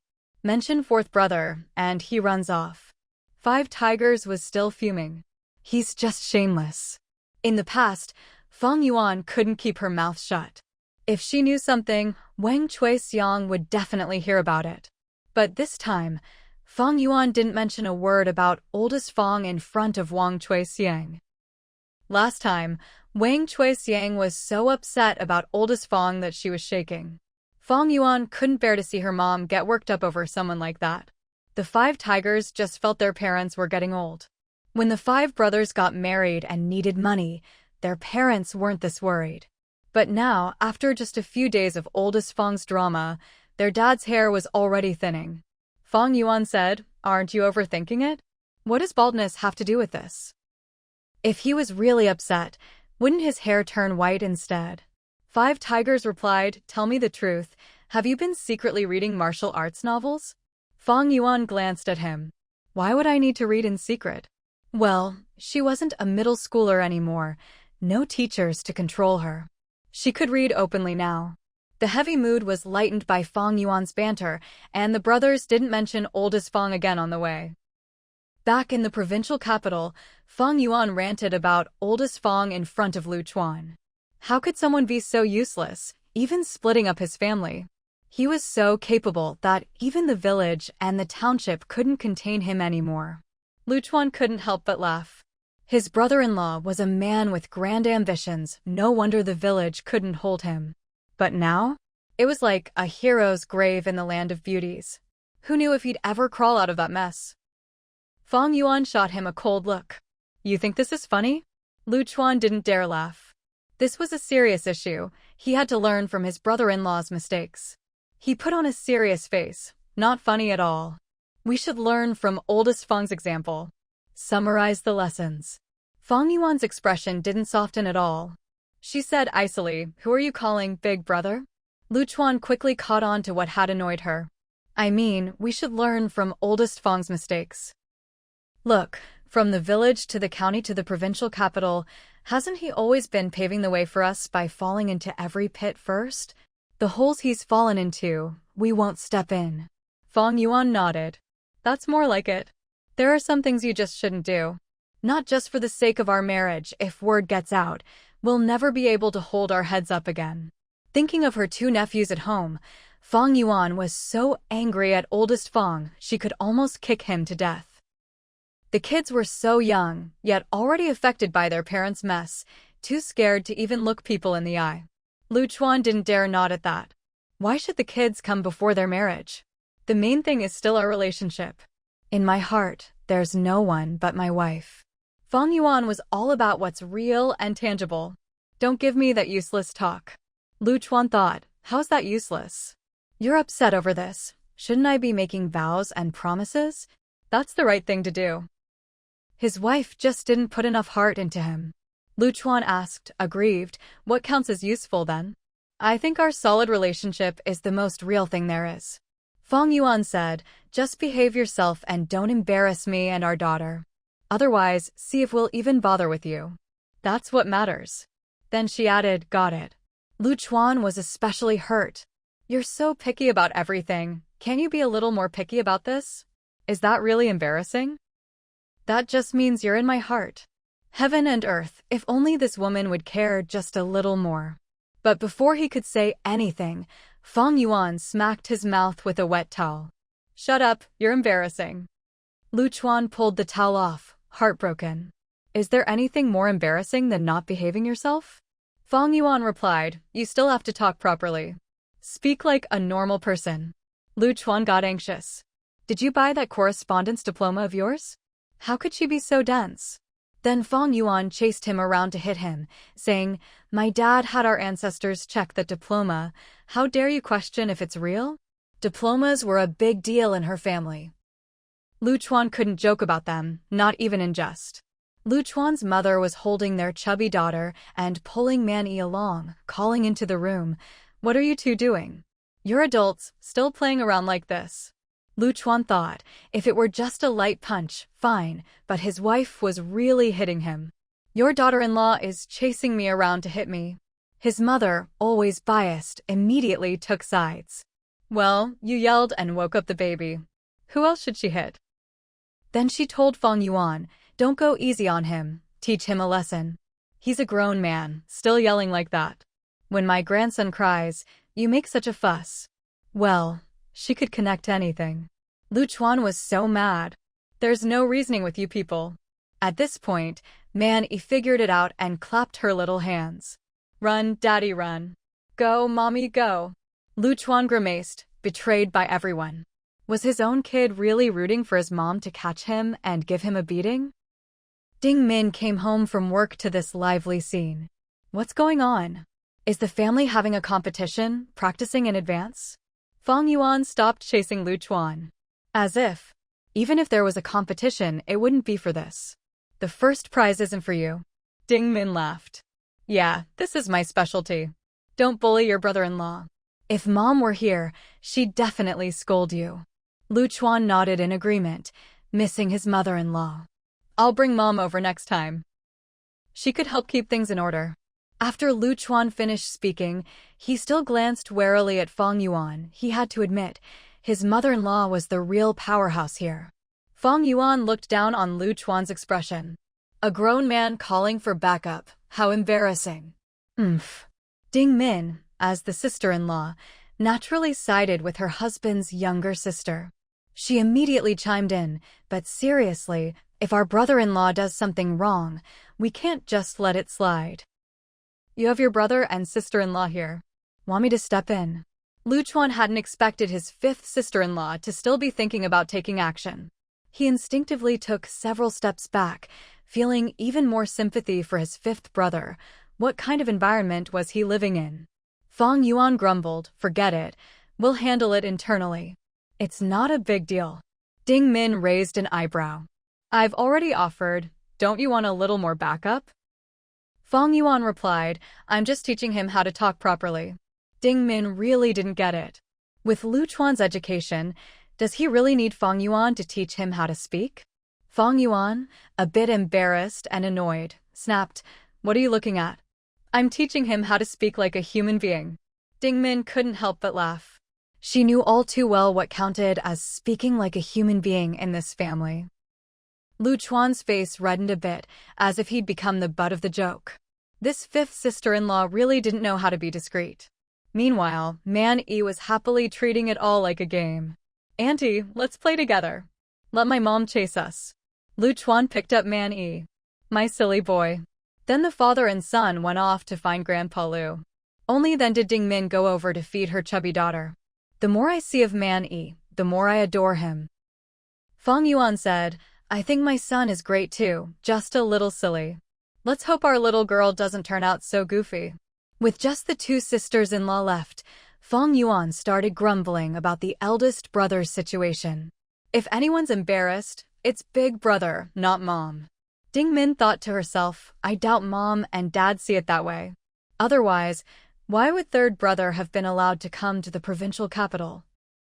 Of course, looking at how things have developed, coming to the city was the right move. It's just that her sister-in-law is straightforward enough to see it that way. Ding Min thought further than Fang Yuan. Seriously, now that third brother and third sister-in-law are here, they're family, they should be living with us. Fang Yuan wasn't clueless. She might not be a master of social niceties, but she understood the basics. I know what you're getting at. For the sake of long-term harmony among the brothers, let's not bother with all that fake closeness. Ding Min felt a bit stifled. Why call it fake? Her sister-in-law's words could be a bit blunt. Fang Yuan continued, Mom always says, distance makes the heart grow fonder, but too close breeds contempt. Even real brothers shouldn't crowd together. Let's rent a suitable place for third brother and third sister-in-law. They'll feel more at ease, and so will we. They're sensible people. Ding Min had to admit, though it didn't sound nice, it was the truth. Even couples in love can find it hard to live together, let alone brothers, especially with sisters-in-law in the mix. Besides, as a sister-in-law, it wouldn't be appropriate for her to say this, but coming from the younger sister, it was just right. She appreciated it. Ding Min didn't put on airs. But doesn't it feel a bit ungrateful after all third sister-in-law has done for me? There was some real affection between them. Fang Yuan replied, if third sister-in-law were only staying for a month or even half a year, we wouldn't arrange it like this. But she's here to settle down and make a living. No matter whose house she stays in, it won't feel as secure as having her own place. I'm sure she thinks the same. Ding Min nodded. That's true. Home isn't something you can replace with comfort alone. Then Fang Yuan called home. With a phone in the house, it was easy for Wang Suixiang to call her daughters-in-law over to talk. When third sister-in-law heard Fang Yuan's suggestion, she readily agreed. Just rent something affordable, but not too shabby. We'll be more comfortable on our own. The main thing is the kids schooling your third brother, and I aren't good at handling that, so we'll need fifth sister-in-law's help. Third sister-in-law was practical. She knew it must have been fifth sister-in-law who felt it wasn't appropriate. She didn't stand on ceremony and was happy to let her brother's wife help with the kids. Ding Min agreed right away. She would have done it even if third sister-in-law hadn't asked. And just like that, it was settled. After hanging up, Ding Min said, I underestimated third sister-in-law. She really is a sensible person, straightforward and open. Fang Yuan nodded. She'd always had a good impression of this sister-in-law. She's definitely more open than you. Once she's here, if there's any arguing in our family, who will I be afraid of? In Fang Yuan's view, fifth sister-in-law was great in every way, but her background was what it was. Her straightforwardness was different from that of someone from the countryside. Ding Min's mouth twitched. She'd forgotten about the rural temperament in their family. Once third sister-in-law arrived, maybe it was time to brush up on the law and focus on living well, no more arguing. Especially no group arguments. Ding Min felt things might get chaotic. Fang Yuan, seeing fifth sister-in-law frown, burst out laughing. Ding Min said, You're laughing, but you need to tell third sister-in-law not to get into arguments. Around here, if women get into fights, they can get taken away by the police. Fang Yuan laughed even harder. You're too much. Third sister-in-law is clever. She's new here, she wouldn't just argue with people. What if she gets the short end of the stick? But that made her even less at ease. If third sister-in-law got familiar with things, would others end up at a disadvantage? Ding Min thought, it's not just third sister-in-law who needs a legal refresher, her sister-in-law should listen in too. According to third sister-in-law's wishes, Ding Min and Fang Yuan found a slightly out-of-the-way but spacious place for them to rent, mainly because third brother did renovations and needed space to store materials. The two sisters-in-law thought of everything for third brother and third sister-in-law, including space for workers if third brother brought people over. They even paid a year's rent up front. If not for worrying that paying for several years would make third brother and his wife uncomfortable, Ding Min would have paid for 3 to 5 years in advance. Ding Min even told Fang Yuan that this was something between sisters-in-law, she'd pay, and no one else should fight her for it.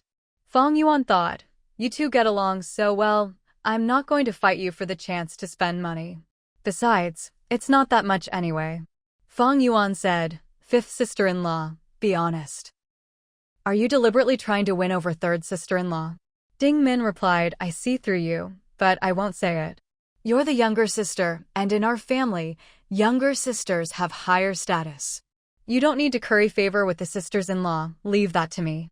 Third sister-in-law's moving to the city, but not into my courtyard. If I didn't pay for this, I'd feel like I wasn't doing my part." Fang Yuan said, "Fifth sister-in-law, even though you spent the money, ever since you married into our family, you've always been a bit stingy, no sense of the bigger picture." Ding Min felt stifled again by her sister-in-law. "Still, I have to be the one to pay." But the more she thought about it, the more she felt her sister-in-law was right. She did seem to come up short. But she really couldn't let third sister-in-law pay, so she just kept being small-minded. "Do you think third brother could just up and leave? I doubt big brother would want to let him go. I told your fifth brother, half of big brother's construction crew learned their skills from third brother. There's a lot involved in this situation. What if, in the end, all those craftsmen run off with third brother? What will happen to eldest brother's business then?" Fang Yuan said, "Big brother Fang? He's nothing. Look around, who even bothers with him anymore? He brought this on himself." She sighed. This is also the brothers giving fourth brother an explanation. There was another layer Fang Yuan didn't mention. After what big brother did, the brothers had to take a stand not just for Fang Fourth, but for the Fang family's reputation in the village. If the brothers just turned a blind eye to big brother's behavior, the Fang family would lose all respect in the village. Ding Min understood. Second brother had to stay home to take care of their parents, and since he and his wife lived far from big brother, their stance wasn't obvious. So third brother made the decision. This was the brothers' collective attitude toward the matter. Third brother was speaking for all of them. No wonder Fang Yuan and the 5 tigers were so invested in helping third brother find a place to live, even lining up future work for him. Ding Min realized that the people around her were far from ordinary. She'd heard the 5 tigers were already helping third brother find jobs. Third brother brought his crew over to help out the renovation workers. The pay wasn't much, but at least it was something. Once he learned the trade, he could start his own crew. Where else could you find such a good deal? Third brother was truly grateful. Everything was set, now all that was left was for third brother and his wife to move to the provincial capital. As for their child's schooling, Hongya took care of all the arrangements. Luchuan didn't even have a chance to help, even if he wanted to. Third brother moving to the provincial capital came as a real surprise to big brother. He never expected such a trivial matter would make his brother so angry. In big brother's eyes, it wasn't a big deal. Men like them, what's wrong with having a little fun on the side? He wasn't the only one. How did this become such a deal-breaker for his brothers? How did things end up with everyone turning their backs on him? The real problem was, with third brother gone, big brother was left almost running an empty show. He needed third brother's crew. Third brother had seriously apprenticed to learn his trade. Most of the craftsmen in the village were his fellow apprentices. So big brother chased after third brother all the way to the provincial capital, trying to smooth things over. He put on a good face. "We've been brothers for so many years, getting along so well. Is it really worth falling out over some woman fourth brother doesn't even want? Third brother, you tell me, have I ever treated you badly?"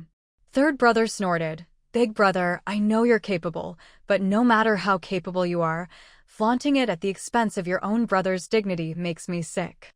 Don't blame me for cutting you off. Just watch, no decent person will want anything to do with you from now on. He continued, and don't talk to me about brotherhood. We all grew up following you around, look at how you treated fourth brother. Sure, you've been good to me, but you know why. Let's not pretend here, who doesn't know what's really going on. Big brother pressed his lips together, seeing that third brother wouldn't budge. Third brother, if you want to start your own thing, fine, but don't make me out to be the bad guy. What man doesn't do this kind of thing? Third brother ground his teeth in anger, shameless. That's exactly why my wife won't let me have anything to do with you. Big brother's face darkened. Don't bring women into this. We're brothers since when do we let women call the shots? Third brother pointed right at Big brother's nose. If my wife hears that, she'll flip out. He made his position clear. That's your business. I listen to my wife. I want nothing to do with someone like you. Think whatever you want about me starting my own thing. Third brother's wife was in the yard doing laundry. She didn't say a word or even look at Big brother. She'd already made up her mind. If third brother ever got mixed up with someone like Big brother, she'd drag him away herself. Birds of a feather flock together. Hang around with Big brother, and you'll end up just like him. Third brother made it clear, he'd rather be called arrogant than get involved. Otherwise, his wife would drag him away. She snorted, shook out the laundry, and hung it up with a snap. Other than fifth brother and Fang Yuan, no one had ever embarrassed Big brother like this. He figured this couple would regret it one day. Humiliated, he stormed off. He really didn't get it, no one in the village cared about this kind of thing, so why did his own family make such a big deal out of it? In his mind, he was doing well for himself, and his brothers were just jealous. As for Fang Yuan and the 5 tigers, Big brother didn't even dare face them. Those 2 youngest in the family were the most ruthless. If they saw him, who knows what they'd say. But the truth was, Big brother had no idea what people in the village were saying behind his back. Just like third brother said, anyone dealing with him had to think twice. If he could treat his own brothers like this, how could outsiders ever trust him? And now, Big brother's reputation was in the gutter. Decent people, especially their wives, wouldn't let their husbands have anything to do with him. Even those working out of town were warned by their wives, go make money, but don't pick up any of Big brother's bad habits. So now, Big brother's business could only manage in the county or the village. He couldn't expand any further. No one trusted him. He could feel it himself. The only people coming to him now were those who wanted labor only, not materials. Clearly, they didn't trust him. If Big brother wanted to grow his construction crew, he'd have to take on full contracts, labor, and materials. But with his reputation, that was out of the question. That was just business. In private, things weren't any better. The people who used to greet him in the village were all respectable. Now, the only ones left were the riffraff. The company he kept had changed. People in the village said he'd gotten arrogant, flaunting his money. Wang Suixiang had heard all this, but she couldn't understand how her eldest son had ended up like this. It wasn't until Big brother's wife's family came to make a scene that Wang Suixiang and Fang Daoling learned the truth. Big brother hadn't cut things off with the woman outside, and his wife was even more outrageous. She just accepted it. Wang Suixiang was so angry she could barely breathe. Big brother clearly had no intention of making up with fourth brother. She'd hoped fourth brother wouldn't find out, and that the whole mess would blow over. The reason Big brother's wife's family came was even more bizarre, not to make him break things off with the other woman, but to split the family assets, saying that any money Big brother made in the future should go to their grandchildren. Wang Suixiang was mortified. How had her family ended up in such a mess? When Big brother's wife's family came asking them, as parents, to talk some sense into Big brother, Wang Suixiang exploded. Talk to him. I'd rather die of anger. So it was only now that Wang Suixiang and Fang Daoling finally learned the truth. No matter how much gossip spread, it never seemed to reach their own ears. Wang Suixiang and Fang Daoling were truly blind under the lamp. Even Wang Suihua was shocked by the way her eldest son's wife's family acted. Not only did they not stand up for their own daughter, but they even complained about how much money was being spent on women outside the marriage. If it had been her own daughter, Wang Suihua would have kicked such a useless son-in-law to the curb. She regretted finding such an unreliable wife for her eldest son, and her in-laws were even worse. What a twisted way of thinking. When the parents of her eldest son's wife saw how Fang Daoling and Wang Suihua reacted, they started shouting that Fang Daoling and Wang Suihua were siding with their daughter, and seemed quite proud of it. Wang Suihua thought to herself, "I'm just trying to keep my son in line.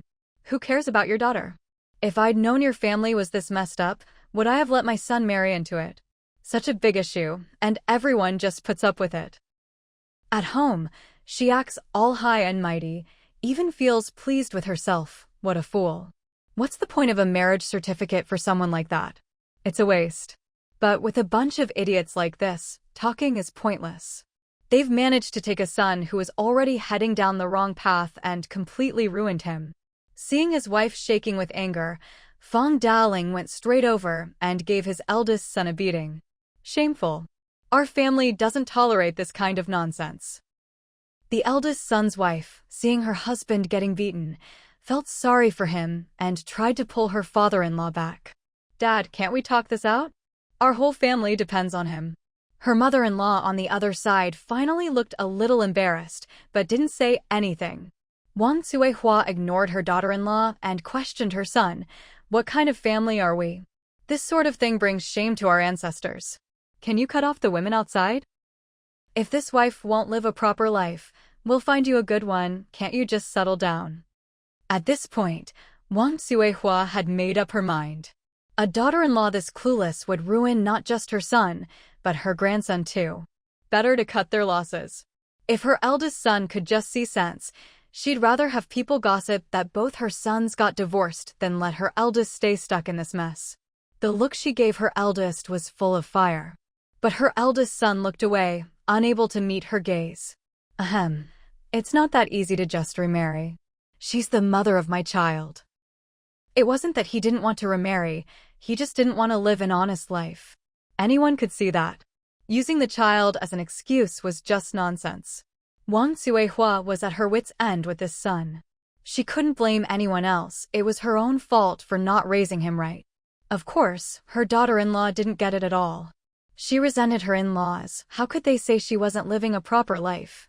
And wanting to find another wife for her husband? Thank goodness her husband didn't agree, at least he still cared about her. With in-laws like this, the eldest son's wife had no intention of being filial. If it weren't for appearances and her husband, she wouldn't bother with them at all. Wang Suihua didn't want to see this daughter-in-law either. What kind of worldview did she have, to not care at all that her husband had women outside? What was she after? She didn't seem stupid, but who else would put up with this? Maybe she really was a fool. Meanwhile, the eldest son and his wife were living just fine, and her family thought the world of their son-in-law. They praised him to the skies, saying he was capable and destined for great things. To them, Fang Daoling and Wang Suihua were just clueless outsiders. Fang Daoling could see clearly now his family, and these people were just not the same. Wang Suihua pulled Fang Daoling aside. "Old man, let's just pretend we never had him. No need to embarrass ourselves with him." Fang Daoling still wanted to pull his son back onto the right path. He was a rough man, and only knew one way to teach his kids: spare the rod, spoil the child. He really let loose. "Eldest, our family has always been honest and upright in the village and the township. If you keep this up, I'll beat you to death, believe it or not." The eldest son clutched his stomach and wiped his mouth. "Dad, it's not such a big deal. No need to get so worked up over a woman. If it makes you feel better, just hit me and get it out of your system." Fang Daoling didn't bother arguing, just kicked him again. "So that's how it is? You're not going to change? If those women outside are so great, then forget about your parents and brothers." But the eldest son was stubborn as ever. "It's not that serious, Dad. Dad, my ass." Fang Daoling slumped down, exhausted. "Get out. I can't beat you straight anymore, can't do anything with you." If he could, he'd beat his son until he turned out right. The eldest son figured he'd let his dad cool off for a while, and after some time, things would blow over. He took his wife and left, saying it was so his dad wouldn't have to look at him and get angry. That left Fang Daoling and Wang Suihua feeling utterly miserable. They'd tried beating him, tried talking to him, but nothing worked. Their eldest son was completely lost. Even though it wasn't anyone else's fault, their son was just a disappointment. Wang Suihua still hated her daughter-in-law for it. That's just how mothers are. When it's your own kid, you can always find an excuse. Fang Daoling said, "Don't be angry, it's all because they have a little money to throw around." Wang Suihua replied, "Don't wear yourself out." Like the second and third said, "We've done enough just raising him and marrying him off." Meanwhile, the eldest son's wife was helping him, and her parents were still going on. "Your parents just don't understand, son-in-law. Honestly, our family has treated you well. Now that this has happened, we're all on your side." The eldest son, stubborn as he was, still knew that no matter how nice others were, nothing got through to him like his dad's kicks. "My parents have done a lot for me. As for my wife's side, it's thanks to my parents for trying to talk sense into her. I appreciate it." His mother-in-law chimed in, "Of course, I know. By the way, your kids are in school now, and I was thinking of letting your nephew go to school in the county." The eldest son sneered inwardly. Everyone wants something from him, and now it was time to show some goodwill. "That's a good idea. Don't worry, I'll take care of it. But the kid's still young. If he goes to school in the county, what about food and lodging?" His mother-in-law grinned from ear to ear. "That's why we had to discuss it with you. We don't really know what to do." So, it was up to him to make arrangements. The eldest son thought to himself, "You're certainly more open-minded than my parents, but my parents never asked for money when they helped raise my kids. You, on the other hand, not only want money, but also want me to arrange things for your kid." At least he was still clear-headed about that. But his thinking had been corrupted. He just wanted to be flattered and waited on. He had no one to blame but himself. He glanced at his wife. She was just muddling through life. Her husband wasn't really hers, and as for the family and everything else, who knew whose money it really was? Helping out her own family made her feel valued, made her feel like she wasn't completely useless. You could say she was trying to regain the dignity she'd lost because of her husband by helping her own family. That's why she didn't mind spending money at all. Ever since Fang Laodao's wife became more generous in the village, she's been helping out wherever she can, contributing money, lending a hand. Her reputation has never been better. Maybe she found her sense of self-worth in all this. She feels she's no less than Fang Laodao himself, a real figure in the village. So when Fang Laodao looked at her, she said, "Don't worry, Mom. It's nothing big. Just leave it to Laodao.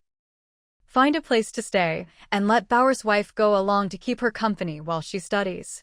Fang Laodao didn't say anything when he heard his wife talk like that. After all, he'd already accepted much bigger things from his in-laws' side. This was nothing, he had to take care of it. But the result of handling this was that Fang Laoxi's divorced wife, Feng Lu, ended up moving in. No one else could be blamed for this. It was Fang Laodao's wife's own family who spread the word. If my eldest brother-in-law can have a woman outside, why can't we?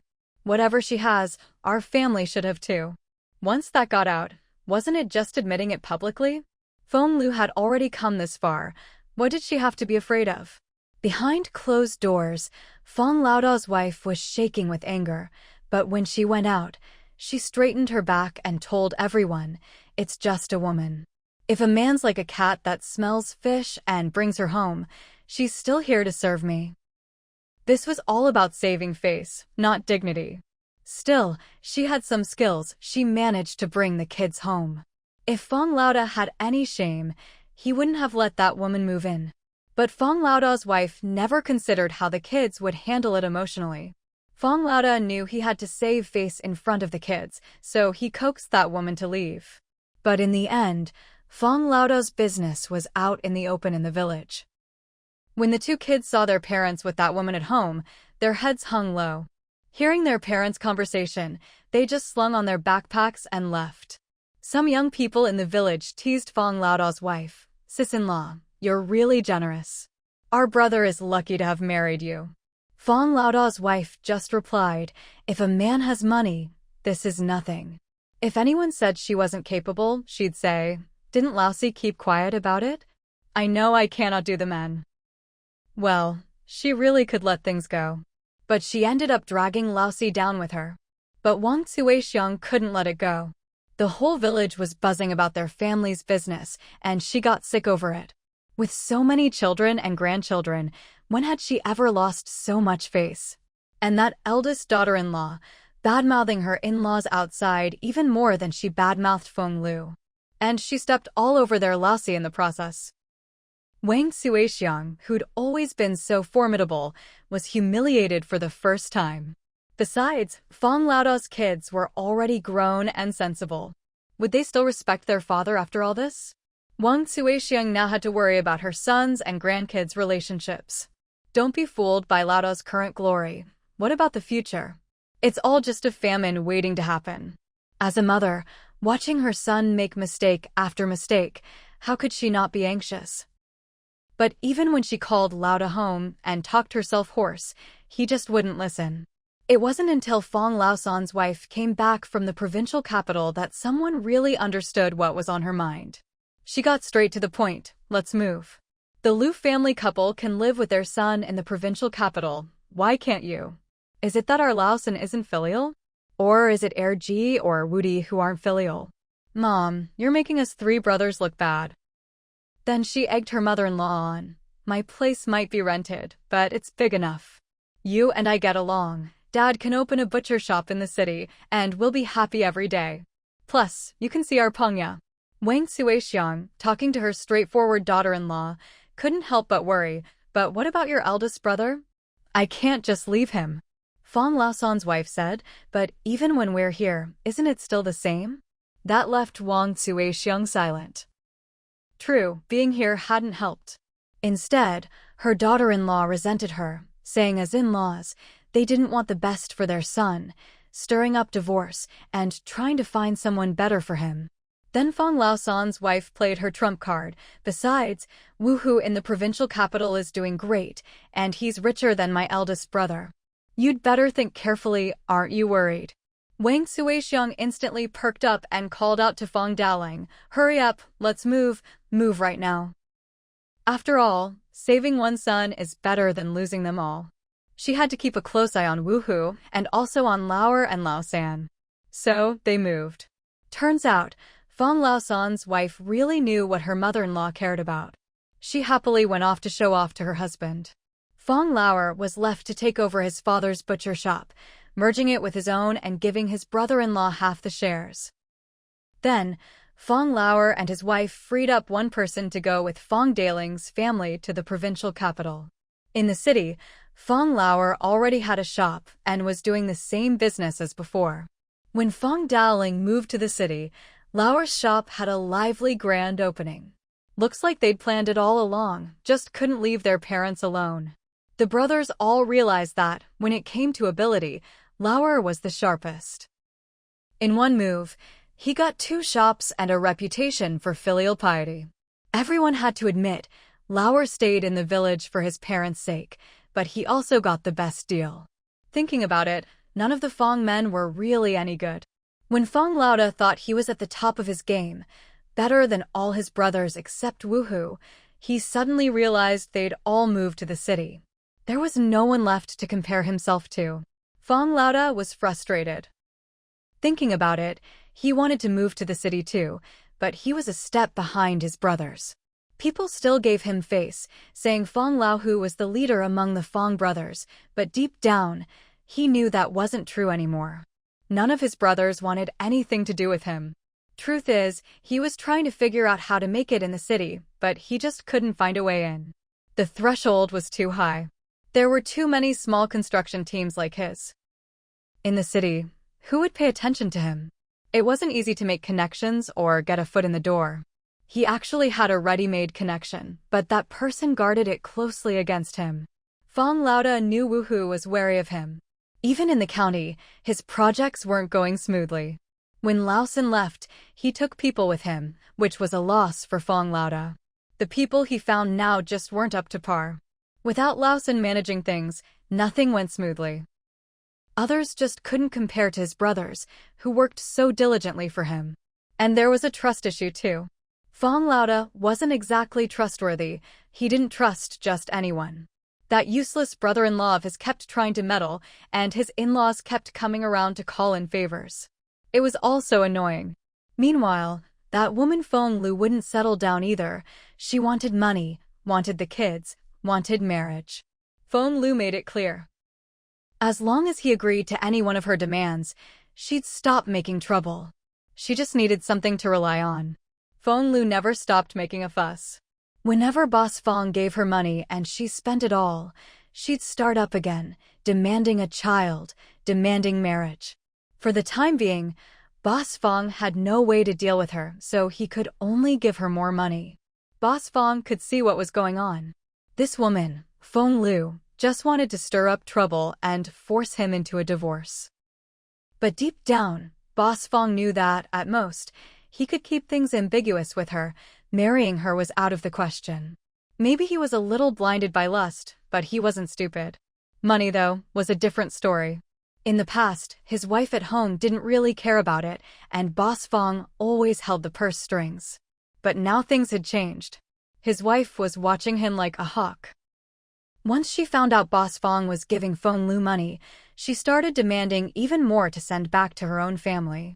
Although Boss Fang's wife didn't control the finances or know exactly how much money they had, she kept a close eye on Feng Lu. Whatever Feng Lu spent, she had to spend too. It was like everyone was determined to drag each other down, no matter how their own days were going. So it wasn't easy for Boss Fang to get his hands on money anymore. With big expenses on both sides, he was stretched thin and completely frazzled. He suddenly realized that having more women just meant more drama, and it was a real drain on his wallet. If Feng Lu could get Boss Fang's fourth brother to marry her, divorce, and then tangle herself up with Boss Fang, she was definitely not someone to be trifled with. And it wasn't as if Boss Fang could just get rid of her when he got tired of her. This woman was a handful. Otherwise, Boss Fang wouldn't be so entangled with her. She wasn't the least bit afraid of Boss Fang's cold face. When she wanted money, she asked for it outright. Feng Lu said, "You have to support me." She even told Boss Fang, "Either you marry me, or what am I to you? I can't just be with you and have nothing to show for it." She wanted children, too. Of course, she wasn't always so forceful. When she was sweet-talking Boss Fang, she could sound truly sincere. On his wife's side, money was spent like water. She was always making a scene in the village, pouring all her affection on outsiders. Taking money from Boss Fang was only right, she said. "If you can spend so much on someone you're not even married to, why shouldn't I, your legal wife, spend as much?" If he accused her of not managing the household properly, Boss Fang's wife would retort, "All eldest daughters-in-law are like this. If you don't like it, let your little mistress come back and cook and clean for you." Boss Fang was so angry he nearly lost his mind. His wife had him completely figured out. He wouldn't dare make a scene or let the kids see, otherwise, who knows what she'd do. Then there was his brother-in-law, always keeping an eye on Feng Lu. Whatever happened with Feng Lu, his brother-in-law would make a fuss about it. That bastard would say, "You're willing to spend on a woman, but not on my sister?" The siblings were exactly the same. Boss Fang heard that his brother-in-law was watching Feng Lu so closely because his wife was giving him a cut of the money, too. That arrangement was enough to drive anyone crazy. His mother-in-law would just say softly, "Our son-in-law is capable. He doesn't mind spending a little more." In any case, Boss Fang felt like he couldn't save any money anymore. He didn't need anyone to tell him. He knew himself that things couldn't go on like this. He worked hard to make money, but not for this. When he thought about who truly wanted a good life for him, it was his own parents and brothers. But when he wanted to talk to someone, he realized his whole family had moved to the provincial capital. Even his parents barely cared about him anymore. They say it's lonely at the top, but Boss Fang hadn't even made it to the top and already felt abandoned by everyone. All that was left were people who wanted to spend his money. Outwardly, he still looked successful, but lately, Boss Fang hadn't felt happy at all, especially when even his sons looked at him with disdain. Boss Fang snapped at his two sons, "I feed you, I clothe you. If others look down on me, fine, but what right do you have to look down on me?" The two boys just snorted at him. "Grandpa and Grandma raised us. In the future, we'll keep relying on them. You can spend your money however you want, we don't care." Boss Fang had no comeback for that. The truth was, the kids had spent more time being raised by his parents than by him. Then he heard one of them say, "Grandpa and Grandma may not be here anymore, but we brothers can earn our own living. Even picking up scraps, we can support ourselves. We don't need your money. In the future, we'll take care of Grandpa and Grandma. If you want to be treated well, go to your women outside." Just from that one sentence, Boss Fang understood. His kids weren't going to take care of him in the future. That was unacceptable. The Fang family's fiery temper was hereditary. He grabbed the two boys and gave them a beating. He wanted to save money for what? Wasn't it to leave something for them? He hadn't even told them that their mother didn't know how to manage the household and wasn't saving anything for them. It really made him angry.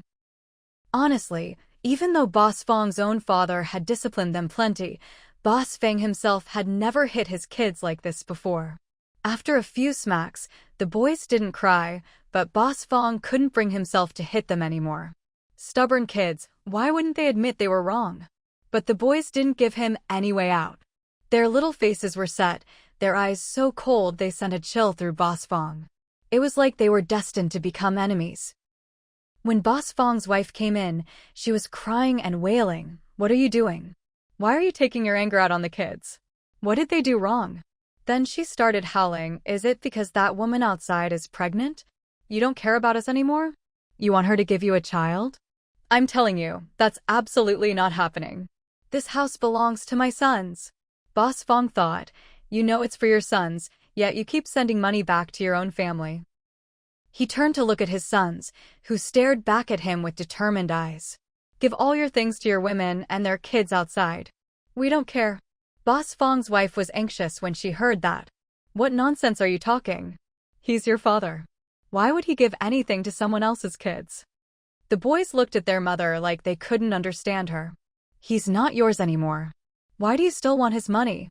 Why not just be tough and live with us three? At least people would talk about you in a good way. We can take care of ourselves, Mom. You don't have to worry. We don't care about his money." The boys had told their mother this before. They were willing to stay with her. But she refused, insisting on staying with Boss Fang for a better life. The boys couldn't stop her, so they just looked after themselves. Then, hand in hand, the two brothers walked out. Boss Fang's heart turned cold, this time, truly cold. What had his wife said in front of the kids to make them look at him like that? Boss Fang felt weak in front of his sons. He didn't dare blame them, so he turned his anger on his wife. "What did you say to the kids? How do you expect them to see me now?" His wife replied, "You did those things, and you're afraid the kids will find out? What are you, a coward?" Boss Fang said, "I told you not to say anything, so don't. You want money? If you want money, then keep your mouth shut." That was how Boss Fang always got his way with her. His wife was practical. If he said not to talk, she wouldn't. But Feng Lu was already practically living in their house. The kids weren't stupid. Even if Boss Fang could control his wife, could he control everyone else? Did he really think the kids didn't know? Even Fang Laodao's wife knew how people outside viewed their family and what kind of gossip was being spread about them. Then Fang Laodao realized that, apart from money, he seemed to have nothing left. Yet at the same time, it felt like having money could get him everything. So Fang Laodao started to pursue his career. He needed money, otherwise even the women wouldn't listen to him anymore. The two women clinging to him now, weren't they both just after his money? As for his two sons, the only way he knew to be good to them was to give them money and more money. It seemed he had no other way to show his worth as a father. When it came to disciplining the boys, he felt powerless. The key issue was that he himself wasn't setting a good example, so when he tried to discipline them, he lacked confidence and felt guilty. Before he could achieve any real success, Fang Laodao first experienced emptiness. Compared to him, Fang Laoer settled in the provincial capital much more smoothly. He started his business first, then rented a place. His wife got along well with Fang Laosan's wife, and when they came to the city, they simply stayed at Fang Laosan's place. Ding Min said she couldn't help but feel a little jealous of their sister-in-law bond. Their own place was so spacious, but her second brother and sister-in-law never thought of moving in. Instead, they often dropped by to visit Fatty Girl. The place Fang Lauer rented was neither too close nor too far from Fang Laosan's, so the brothers could help each other out. Wang Suixiang and Fang Daoling were brought to Ding Min's home. If her in-laws didn't stay at their own place and insisted on going to the house her third sister-in-law rented, Ding Min would definitely be upset. That's just not how you treat newcomers. Ding Min said, the way we used to get along was all fake, and Fang Yuan laughed at us plenty for it. But after I gave birth to Fang, we managed to work things out. We understand each other now, and I'm sure we can get along better than Fang Yuan and her mother-in-law. Then she earnestly said to Wang Suixiang, Mom, let's show them what we can do. Wang Suixiang couldn't say to her daughter-in-law that what they had wasn't really working things out, just getting to know each other. They hadn't even had time to truly adapt. But her daughter-in-law meant well. Besides, Fang Daoling adored his granddaughter and couldn't bear to leave Fatty Girl. As for the name Fang that her daughter-in-law used, no one actually called her that. Besides, it didn't really suit the chubby granddaughter. Fang Daoling really did dote on his precious eldest granddaughter, and he was happy to hang around Woohoo's place. It put him at ease. He spent all day cheerfully carrying Fatty Girl around. If he didn't call her Fatty, he felt like he was doing her chubby little body a disservice. He often praised Ding Min for raising the child so well. Heaven knows, seeing how chubby the child was, Ding Min actually felt quite guilty. She really didn't want that kind of praise, it stung. Old Lady Lu had been put out of a job by Fang Daoling. She didn't get a turn to look after the child anymore, so she started going shopping with Ding Min's mother again. Old Lady Lu even complained, Man's gone to daycare and Fatty Girl is always with her other grandma. I don't know what to do with myself these days. Ding Min's mother replied, exactly. It was so nice when we got to take care of the kids, but now he's taken over. In this family, girls are more precious than boys. Old Lady Lu couldn't say, that's my job, you're just watching. She found this in-law's mother quite unusual as both a parent and an elder. Fang Daoling and Wang Suixiang were more like what you'd expect from grandparents. Unfortunately, Fang Daoling's good days didn't last long. A teacher from the village called Woohoo's place. The teacher was responsible and, after some effort, managed to get their number and called. It was about Fang Laoda's two children. They were often late for school, left early, and their grades had dropped sharply. The teacher hadn't had much luck communicating with the parents. When talking to the kids, they didn't want to open up either, and there were conflicts with their classmates. With no other option, the teacher reached out to the grandparents. It was a serious issue. Wang Suixiang didn't dare delay for a moment and took Woohoo straight to the school. The grandsons she'd raised herself, though a bit naughty, were always sensible. Besides, the Fang family had always valued education, and the grandkids knew it. Wang Suixiang was beside herself with worry on the way. There must be something wrong. They must have been wronged. Otherwise, they wouldn't act like this. Woohoo didn't know how to comfort her, thinking, their parents are right there. How could they be wronged? When she saw her two eldest grandsons, Wang Suixiang burst into tears. She'd only been gone a few days, but the boys' clothes were filthy, their faces streaked with sweat and dirt. They looked like no one was taking care of them. The eldest grandson's eyes turned red when he saw Wang Suixiang. He turned away without saying a word, clearly feeling aggrieved. The younger one spoke up, Grandma, you and Grandpa don't want us anymore, do you? That line was heartbreaking. Even the teacher felt bad. Wang Suixiang hadn't even reacted yet, but Woohoo was already crying. How could the kids say that when their parents were right there? Woohoo almost wanted to go fight Fang Lauda. Wang Suixiang couldn't hold it in and wept bitterly. She thought she could just ignore it and not worry, but leaving her grandsons behind was a huge mistake. Nonsense, how could Grandma not want you? Don't be afraid, you have Grandma. Then she talked with the teacher and the grandkids to finally figure out what was going on. The more she learned, the angrier she got. The boys were late and left early because they were out collecting junk. Their grades dropped because no one at home supervised their studies. The family didn't even know the kids were out scavenging, no wonder their grades slipped. As for the trouble with classmates, the boys said it was mainly because the other students made fun of their dad for having 2 wives. Wang Xuexiang was furious at Fang Lauda. How could kids study in an environment like this? If adults want to make a mess, fine, but why drag the kids into it? What were they trying to prove? So Wang Xuexiang arranged for the kids to transfer schools.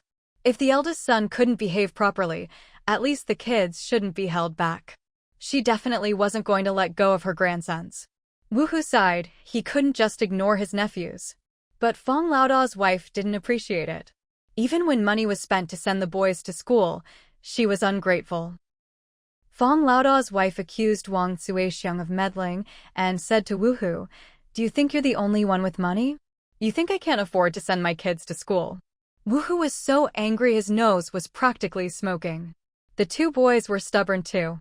"We won't spend Dad's money. We can earn our own and support ourselves."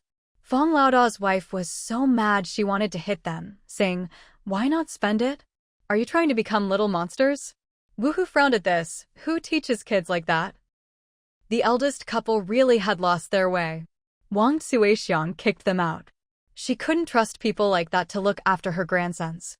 There was no way she'd let the boys keep suffering like this. When Fang Laoda came back, Wu Hu didn't even look at him, just briefly explained the situation. "For the kids' sake, I suggest you get the paperwork done and let them live with their grandparents so they can have a normal environment. Tell your wife to stop interfering." Then Wu Hu just said, "My own kids are little and waiting for me. Get it done quickly." When Wu Hu, 5th Tiger, said this, he didn't even glance at Big Brother Fang from start to finish. Big Brother Fang knew then that he'd completely lost any authority he once had as the eldest brother. Thinking about what Wang Xuexiang had just said to him, Big Brother Fang felt thoroughly embarrassed. In an environment like this, of course Big Brother Fang didn't want his kids to stay. He just hadn't realized that such a small matter could have such a big impact on them. Luckily, the 2 kids were with their biological grandparents, so Big Brother Fang wasn't too worried. He wanted to say something to them, but neither child even looked up at him. The paperwork was handled quickly. His brothers and their mother took the kids and left, not sparing him a second glance. Big Brother Fang's wife wanted to make a fuss, saying there was nothing wrong with the kids staying with their grandparents, but why hadn't anyone told her? Was she just a decoration as their mother? But Big Brother Fang stopped her. "How much have you ever cared for the kids since they were little? Now you suddenly want to? The kids don't need me, and they don't need you either." Actually, what his wife wanted to complain about wasn't even this. She was more than happy to let the kids go with their grandparents. She was just upset about not being respected. Neither of them had ever really paid much attention to the kids. If even one of them had cared a bit, would the kids have been late to school, left early, or gone scavenging for junk without them knowing? When Big Brother Fang's wife heard the kids had been picking up trash, she cried her eyes out, wailing, "It's not like I ever let them go without money." But she only cried for a little while. She soon got over it. The kids would be fine with their grandparents, and she'd had her eye on Fang Dailing's shop for a while now. Everything was falling into place. Afterwards, she just went about her business as usual. When chatting with others outside, she put on a show. The kids' grandparents dote on their grandsons. Everything in the house will be theirs sooner or later, so let them go. What could others say? Not everyone had parents willing to help raise their grandkids like that. As for whether the kids would grow distant from their parents, neither of them ever gave it a thought. Over at Wu Hu's side, Fang Daoling was genuinely delighted to have his 2 grandsons with him. It was just like back in the village, his sons and grandsons all around him. Without a word, Fang Daoling and his wife rented a house nearby, close to their 2nd and 3rd sons, so it'd be convenient for the brothers to visit. As Wang Xuexiang put it, she felt more comfortable living there. Ding Min wasn't happy about it. At a crucial moment like this, it was clear who her mother-in-law trusted more. Where they lived was secondary. The main thing was, why did they have to move out? "Mom, Do you think I'm not accommodating enough as a daughter-in-law? Or do you think your son can't afford to raise two nephews? Before Wang Chuixiang could reply, Ding Min continued, Mom, look at how we treat your daughter's son. Whether it's food, clothes, or toys, have we ever treated him worse than anyone else? As uncles, have we ever begrudged a single expense? Would we ever mistreat our nephews? Her words made it clear to Wang Chuixiang how her son and daughter-in-law felt about her daughter's family. Otherwise, she wouldn't have spoken so confidently. But that didn't mean the fifth son should treat his nephews the same as his own kids. There was a bond from the previous generation, after all. Besides, whoever gives birth should raise their own kids. The eldest couple enjoyed their freedom, so why should they dump their kids on their brothers? That made no sense. Wang Chuixiang was a proud woman. Since they'd taken in their grandsons, she never intended to burden her sons. Wang Chuixiang said, Fifth daughter-in-law, I understand everything, but this isn't about that. Their parents are still around. There's no reason for uncles to raise their nephews. Your dad and I took the kids in because we care about them, not to add to your burdens. She continued, Your dad and I are still healthy and capable. We don't want to rely on any of our sons. We earn our own money and are happy to take care of a few grandsons and granddaughters. We enjoy it, and it gives us peace of mind. Ding Min wanted to say more, but Woohoo stopped her. Let's leave it at that. Aren't we already giving mom and dad money for their old age? Raising a couple of kids is nothing. It didn't matter where they lived, as long as their parents felt comfortable. Maybe living with their sons made the grandparents feel awkward about helping out with the grandkids. Back in the village, Fang Daolong and Wang Chuixiang never lived with their sons. They always said they'd earn their own money and live their own lives. Whichever son or daughter-in-law they wanted to help, they would, and no one should grumble about it behind their backs. Ding Min was still unhappy and grumbled to Fang Yuan about it. Now that they were in the provincial capital, shouldn't they all live together with Woohoo? Taking in 2 more nephews wasn't a big deal to them. But Fang Yuan didn't see it that way. Are we supposed to owe him something? He should be grateful we're raising his kids. That wasn't what Ding Min meant at all. She just wanted to express her willingness to be close to her in-laws and didn't mind taking care of 2 more nephews. Who knew her sister-in-law would react so strongly? Then Big Brother Fang got a call from Fang Yuan, demanding money. Fang Yuan got straight to the point. I don't mind helping you look after the kids, but you'd better send me every penny you owe. Otherwise, don't expect me to show up and save your face. You want to have kids without raising them? Dream on. And don't think you can just throw your dignity away and let people walk all over you. She made the call right in front of Ding Min, who was both amazed and impressed by Fang Yuan. Who knew you could handle things like this? She regretted ever complaining to Fang Yuan, since now she felt awkward. That really wasn't what she meant. Fang Yuan caught Ding Min's look and snorted, full of righteous indignation. Don't look at me. If Big Brother Fang and his wife won't do right by their kids, and someone else steps in to raise them, then everyone's just enabling their bad behavior. Whoever brings a child into this world should take responsibility. We can't let this kind of thing slide. It did make sense. Ding Min found herself convinced. Then Fang Yuan went to talk to her eldest nephew. Her main point was, why shouldn't you spend Big Brother Fang's money? Should he just keep his money and keep embarrassing himself out there? Sure, you should have pride, but you need to know when to have it. So many people, even the teachers, had tried to counsel the kids to focus on their studies and not worry about the adults' problems. But the kids hadn't listened. Yet after Fang Yuan's blunt words, they gave up their stubbornness and agreed to ask their dad for money. This wasn't the time to be proud. Maybe if they spent all his money, their dad wouldn't be able to show off anymore. Auntie was right, why not spend it?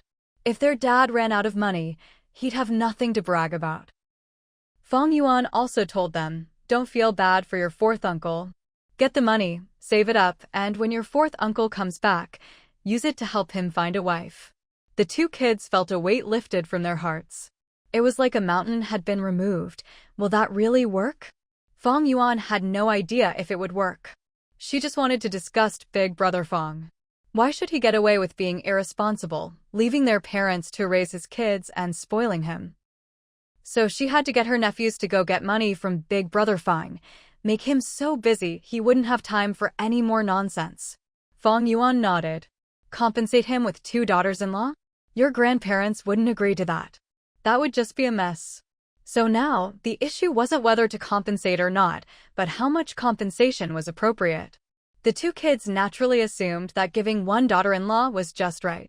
The kids were thoughtful. Their worries were all here.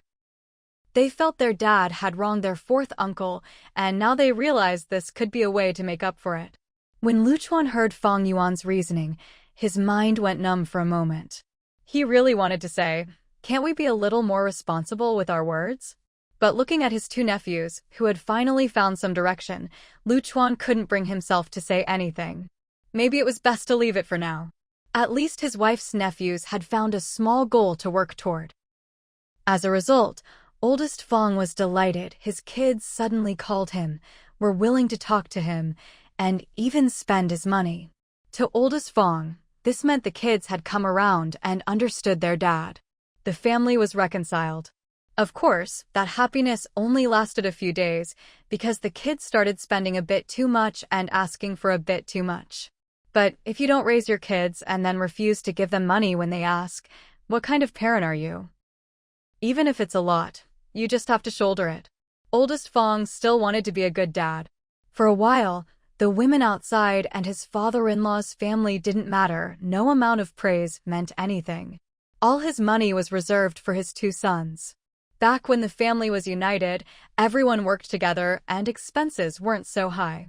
Now, with the family split up and money being spent in several places, saving anything was out of the question. Just making ends meet was hard enough. Oldest Fang was starting to realize how tough things really were. Unfortunately, the women he got involved with weren't so easy to shake off, and the woman at home wasn't about to settle down just because he said so. No matter how many times he said they couldn't keep wasting money like this, his wife just wouldn't listen. Fang Daoling never expected his 2 grandsons to be so thoughtful and considerate, much better than their father.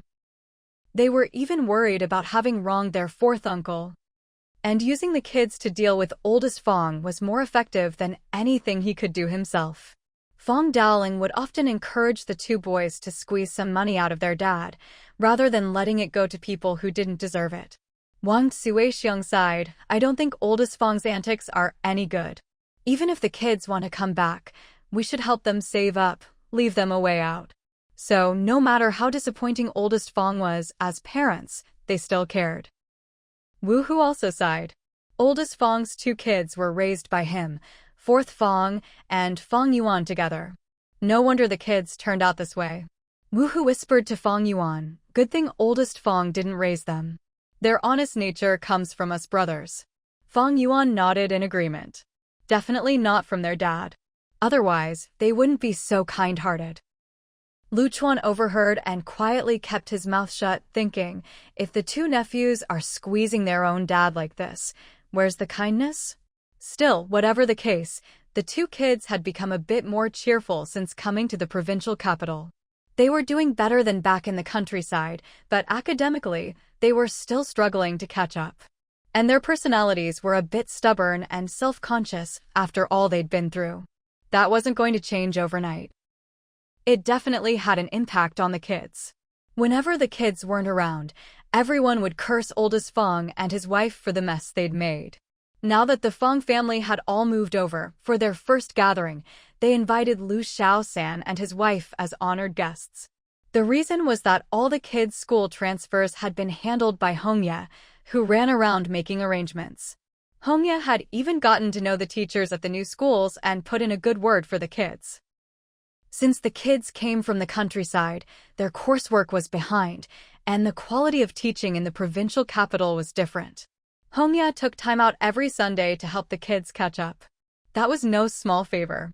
As the head of the family, Fang Daoling raised his glass to thank Hongye. Hongye hadn't expected such a formal thank you for something she did for family, especially since it was all because of her second sister-in-law. For her sake, of course she'd help. Hongye not only did things well, but spoke graciously too, never taking credit. The kids are all smart. I just helped them catch up with the curriculum. Even if it wasn't for my second sister-in-law, If any child came to our school, as teachers, it's our duty to help. Fang Daoling wasn't good with words, so he just kept toasting. It was Wang Suixiang who kept praising Lu Xiaoson's wife, saying how lucky Fang Yuan was to have such a good sister-in-law.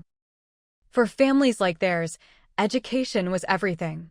Fang Daoling said the next generation had to study hard and get a respectable job, just like their fifth aunt. Fifth, whose wife was a bit embarrassed to be held up as an example. Then Wang Suixiang cleared her throat and Fang Daoling added, or even better, like your uncle. Their son-in-law was a VIP and always had to be praised. Besides, Hongye was helping them because of their son-in-law. Fang Daoling even gave Dingmin, his daughter-in-law, a reassuring look, as if to say, your family, let's be modest. Dingmin understood, but honestly, her father-in-law's meaningful look was more awkward than helpful. Not only would her clever brother-in-law see through it, even Fang Yuan probably could. Who knows what Lu Chuan thought, seeing all these knowing glances being exchanged. Lu Chuan was cheerful. I haven't done enough yet, but to set a good example for my nephews, I'll keep working hard. Fang Daoling immediately pulled his son-in-law over with a big grin. I really hope the kids at home can learn from you, son-in-law. Dingmin took a deep breath, secretly impressed by her brother-in-law's skill at flattery. Turns out her own shy reaction earlier was too modest. Look how he had her father-in-law wrapped around his finger. So this is the right way to do it, being shameless. She had a lot to learn and needed to thicken her skin. The two sisters-in-law also sighed. Even though our brother-in-law joined the family later, we still have to learn from him. Third, Fang's wife said, no wonder he's so well-educated.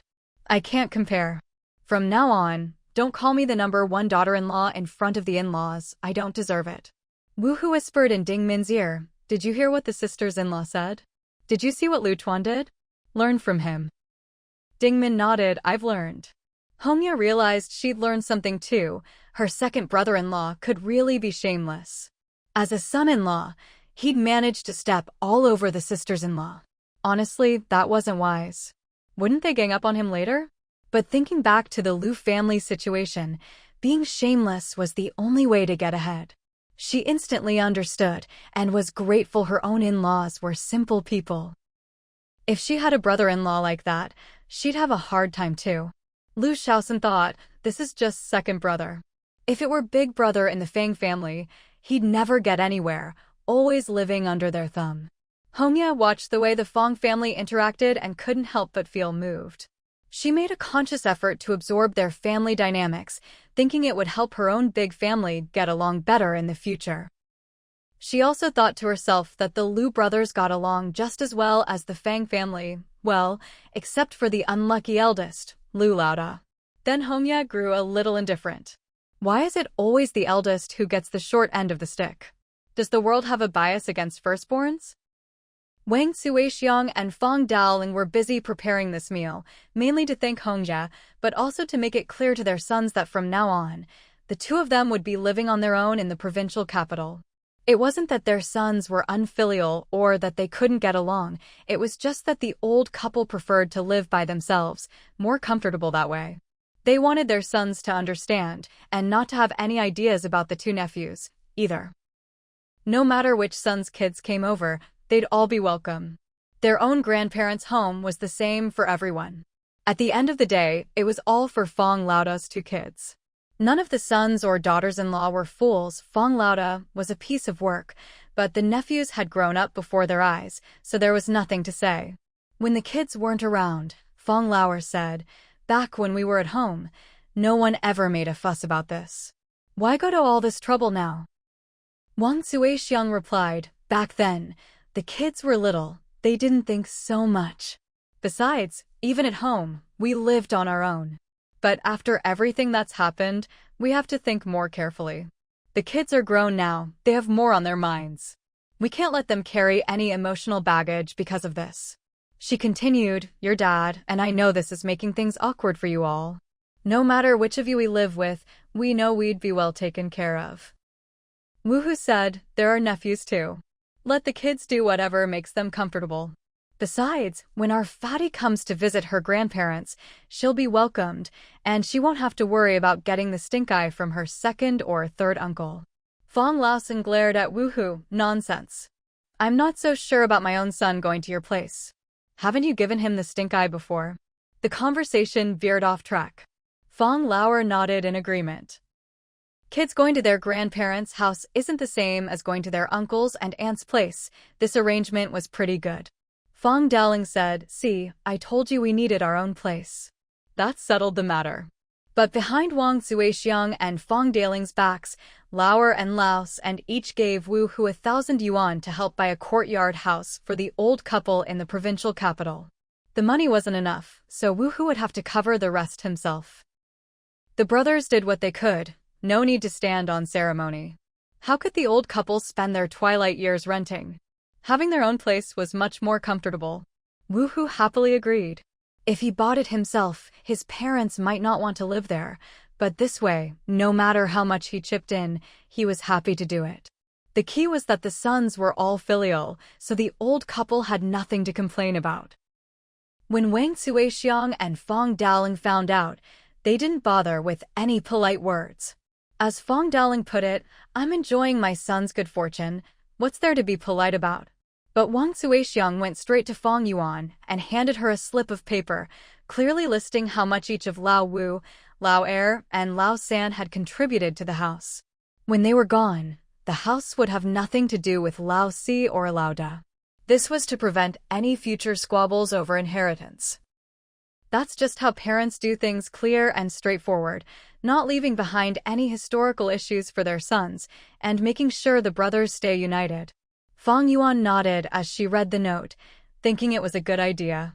All right, I know Wu Ji doesn't care about this little bit of inheritance, but he doesn't want to get shortchanged either. Even if this stirs up trouble, I'm the daughter, so leave it to me. When you're gone, I won't let Lao Da get a single blade of grass. Wang Zuixiang looked at Fang Yuan with a straight face, thinking, this girl really isn't sentimental. That's why I'm not worried. I know you won't mind causing a stir over this. You can't sit still anyway. Fang Yuan just laughed. Her mom really knew her best.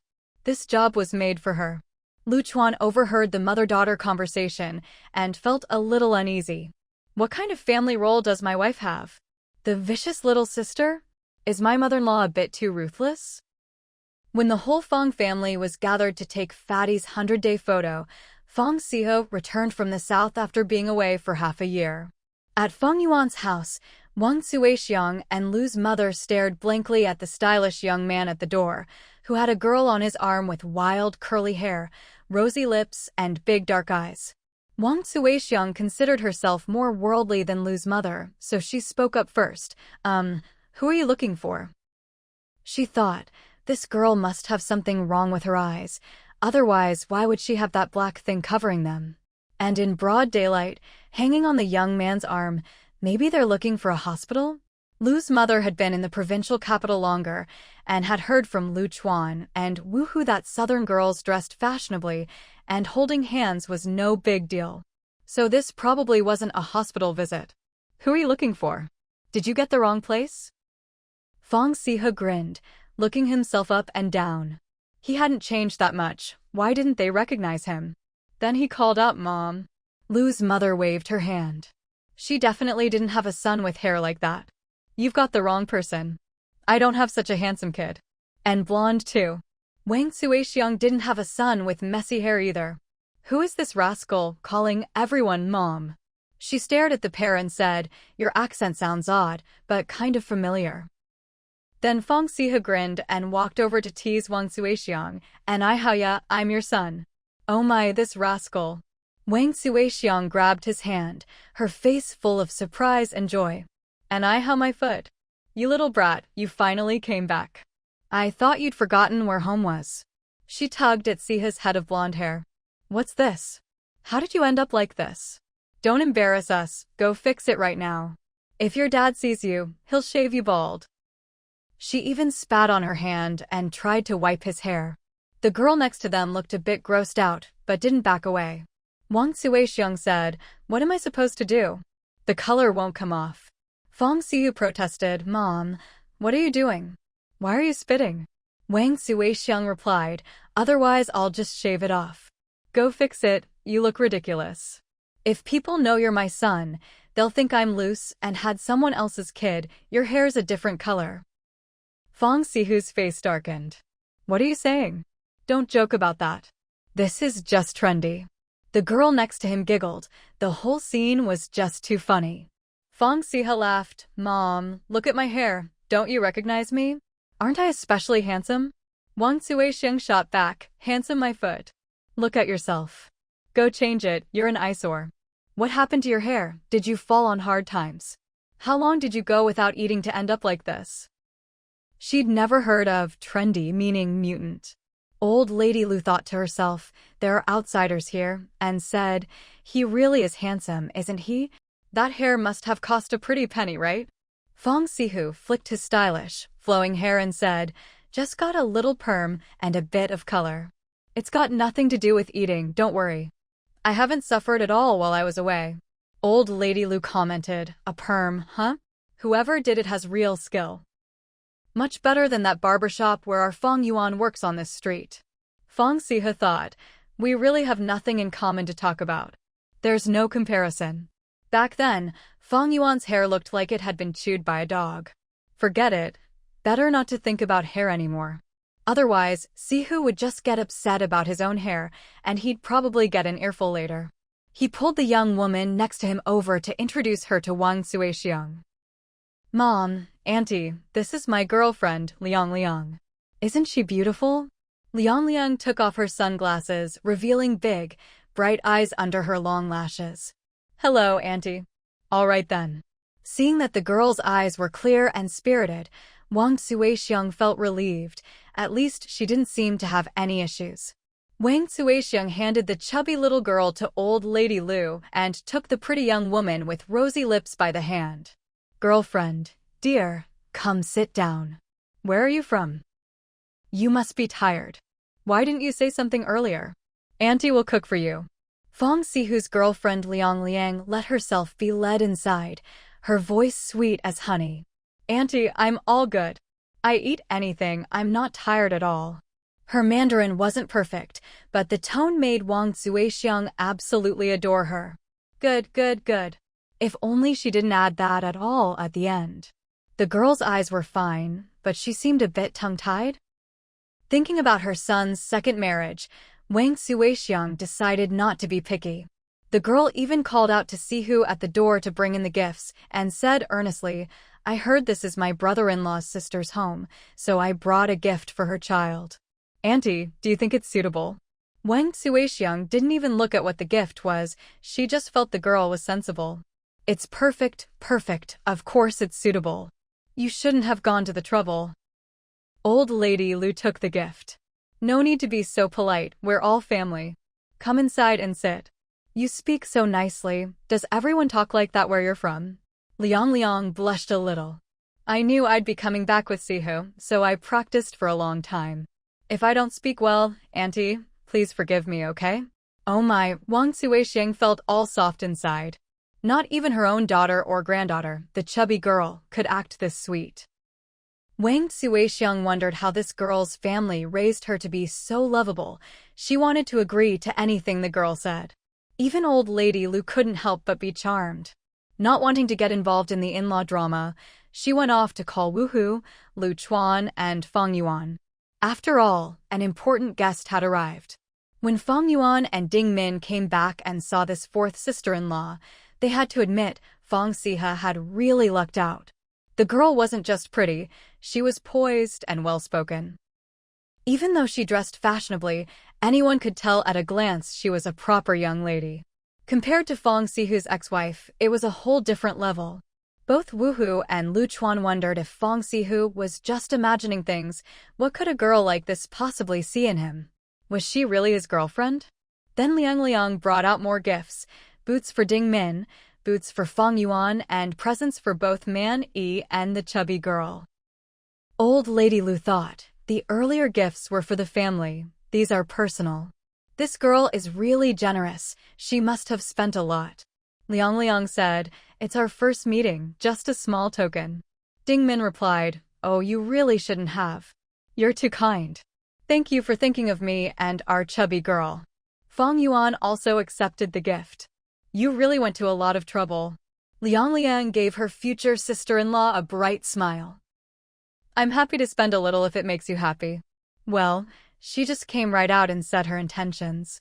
So everyone understood, she really was Fang Sihu's girlfriend, not someone he'd tricked into coming. She was here of her own accord and already trying to win over her future sister-in-law. Everyone looked at Fang Siha with curiosity, wondering, just what kind of skills do you have to win over a girl like this? Wang Cuixiang pulled Sihu outside. The better the girl was, the more uneasy she felt. She asked, why is she spending so much? You're not just after her money, are you? I'm telling you, you'd better treat her seriously. Don't even think about anything you shouldn't, or I'll have your father deal with you.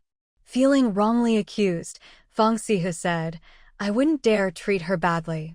Liang Liang's family is even more powerful than ours. Mom, how could you think that of me? I'm your own son. Wang Cuixiang replied, if you weren't my own son, I'd have told her to think carefully and keep her eyes open when choosing a man. Then Wang Cuixiang started to worry for her son. How did he end up with such a formidable family? If he ever got up to anything, how would they explain it to her family? Just live a steady, honest life and I'll be at ease. She wasn't afraid of the girl's family being tougher than theirs. Fang Siho looked a bit awkward. Don't worry, I'll definitely live a good life. This is the girl I chose. What's the use of you choosing her? Was the last woman forced on you? But this wasn't the time to say that. As long as Fang Siho was willing to settle down, Wang Cuixiang was happy, though she felt things were moving too fast. Wang Cuixiang had a lot on her mind, so she quietly asked Sihu, does the girl and her family know you've been divorced? Do they know about our family situation? Fang Sihu looked a bit annoyed. Mom, Liang Liang doesn't care about that at all. There are no kids, so what's the big deal about a divorce? Wang Cuixiang gave him a kick. You'd better make things clear to her. We can't trick someone into marriage. Fang Siha said, don't worry, I know. You bought a house in the provincial capital, right? I'll bring Liang Liang over to stay for a few days. Wang Cuixiang replied, okay, I'll go tidy up. You're really serious about getting married, right? Siha said, would I bring just anyone home? I'm serious. We're dating properly. Good, good. Wang Cuixiang finally felt at ease. Her fourth son had a girlfriend. She was truly happy. Fang Siha took out 1,000 yuan. Second and third brothers only gave this much, so I'll give the same. Fifth brother's got more money. I can't compare with him. Here, take it. Wang Cuixiang asked first, where did you get this money? You're not doing anything shady, are you? Fang Siha replied, so in your eyes, I'm just no good? If he didn't smooth things over, he'd really get upset. Wang Cuixiang realized she shouldn't say that. She coughed, what are you saying? Of course not. Wait until you get married, then give me more. Siho just laughed. When have I ever been short on money?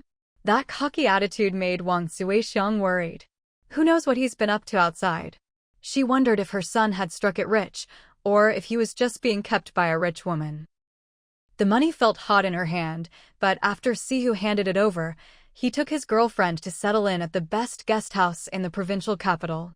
After Fang Siha left with his girlfriend, the remaining Fang brothers started speculating about the identity of this Liang Liang girl. She was just too eye-catching, a girl like that didn't seem like someone Siha could land. Even Lu Chuan had to admit, the girl was well-spoken and clearly came from a good family. At home, she was probably spoiled just like Fang Yuan. Ding Min, on the other hand, was much more composed, thinking to herself that she wasn't bad either, no need to be afraid of comparisons. Fang Yuan, being straightforward as always, didn't overthink it and cut right to the chase. What's there to guess? That girl saw fifth sister-in-law in her work uniform and wasn't scared at all. At the very least, she's not someone with a criminal background. The whole family looked at Fang Yuan and someone remarked honestly, you really don't set the bar high for your fourth brother. Fang Daoling said, my daughter's not wrong. Then added, she's a good girl. Wang Cuixiang shot Fang Daoling a glare. You can keep your mouth shut. Fang Yuan looked unconcerned. With Fang Sihu's track record, you all still dare to have high expectations? Is Siha even worthy? Fang Yuan didn't say it outright, but her expression said it all. Wang Suixiang was annoyed. Just keep your opinions to yourself. Lu Chuan pulled his wife aside, feeling a bit dissatisfied with his mother-in-law. After all, Fang Yuan was just speaking the truth.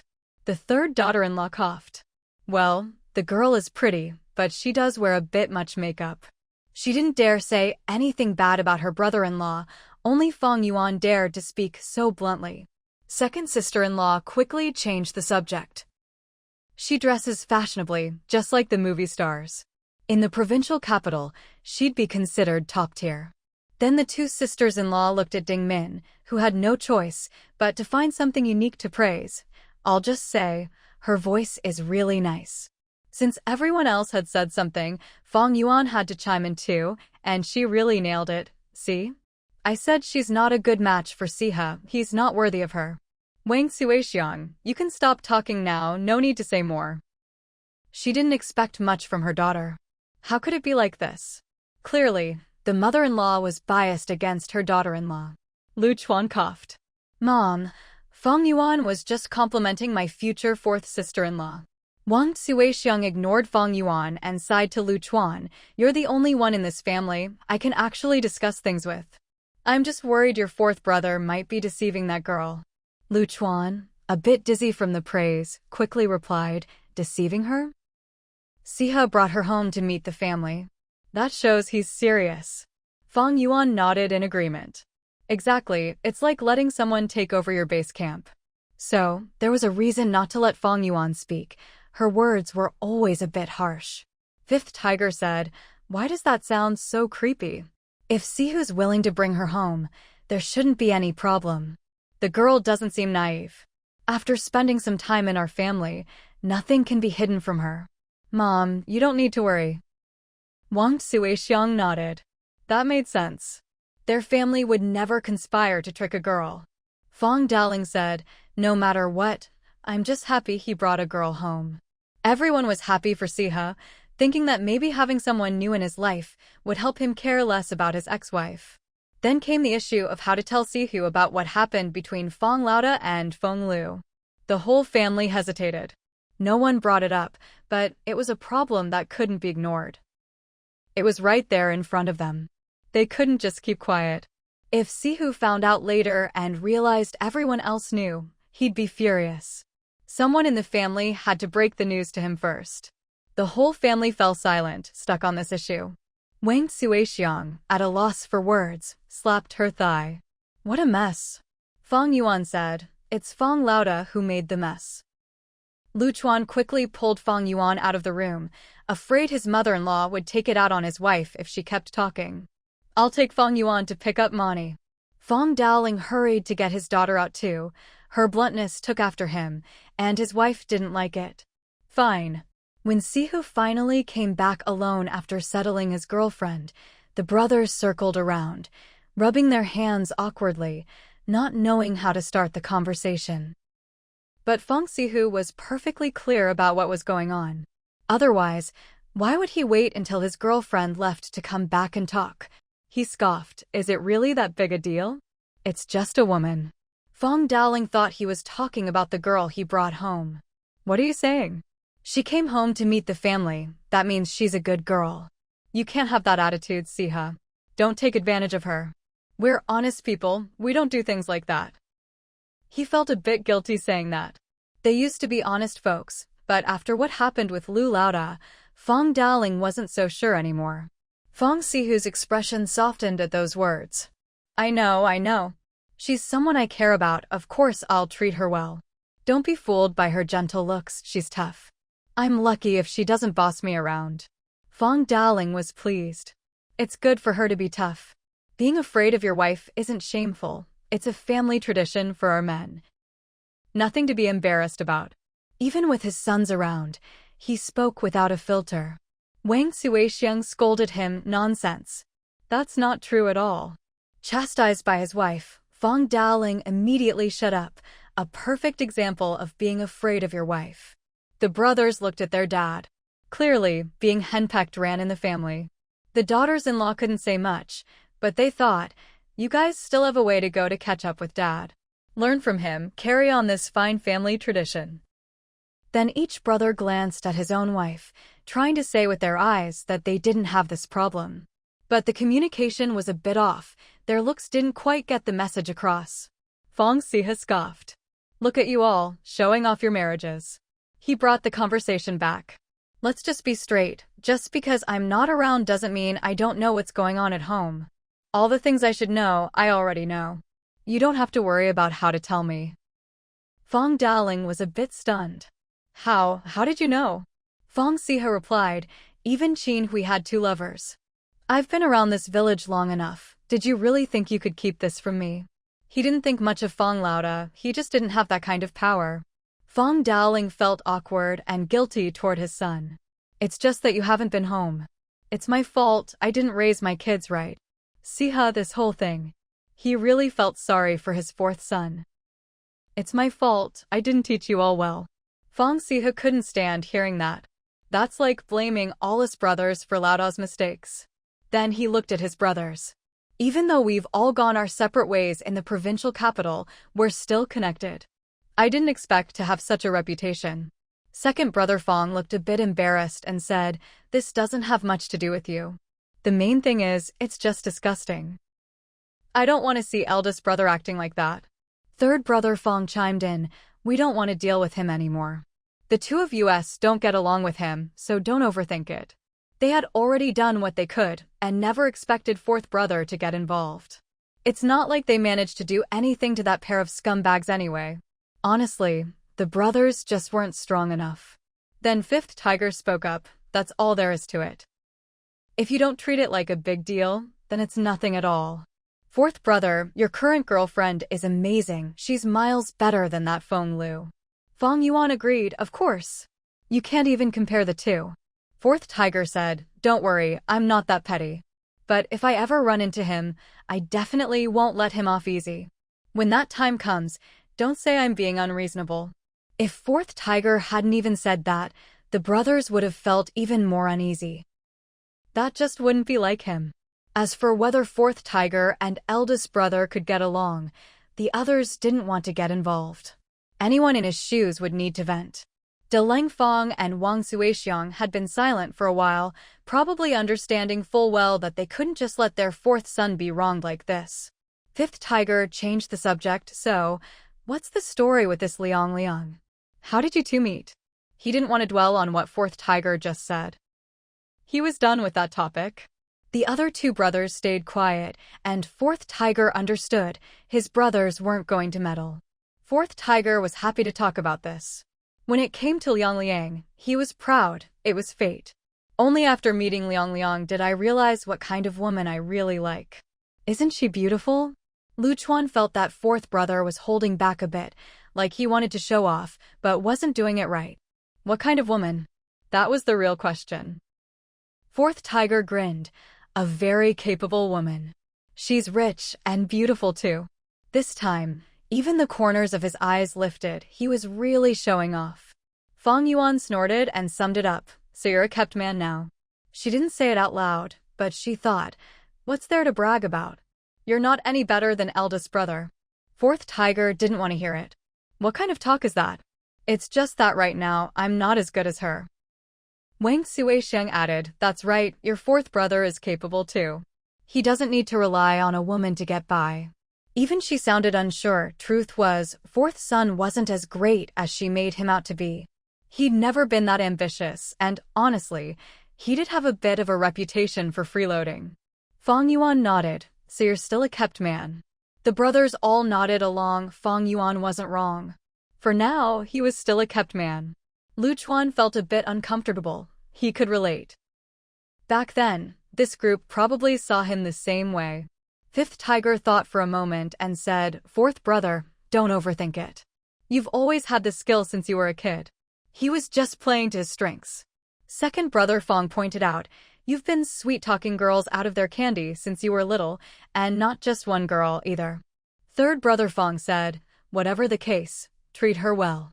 If you're living off a woman, life's not easy. He actually felt a bit sorry for 4th tiger. Fourth Tiger didn't even want to bother with this bunch. What the heck, they all saw him as some kind of freeloader. He was a man, and he didn't want to live off a woman, okay?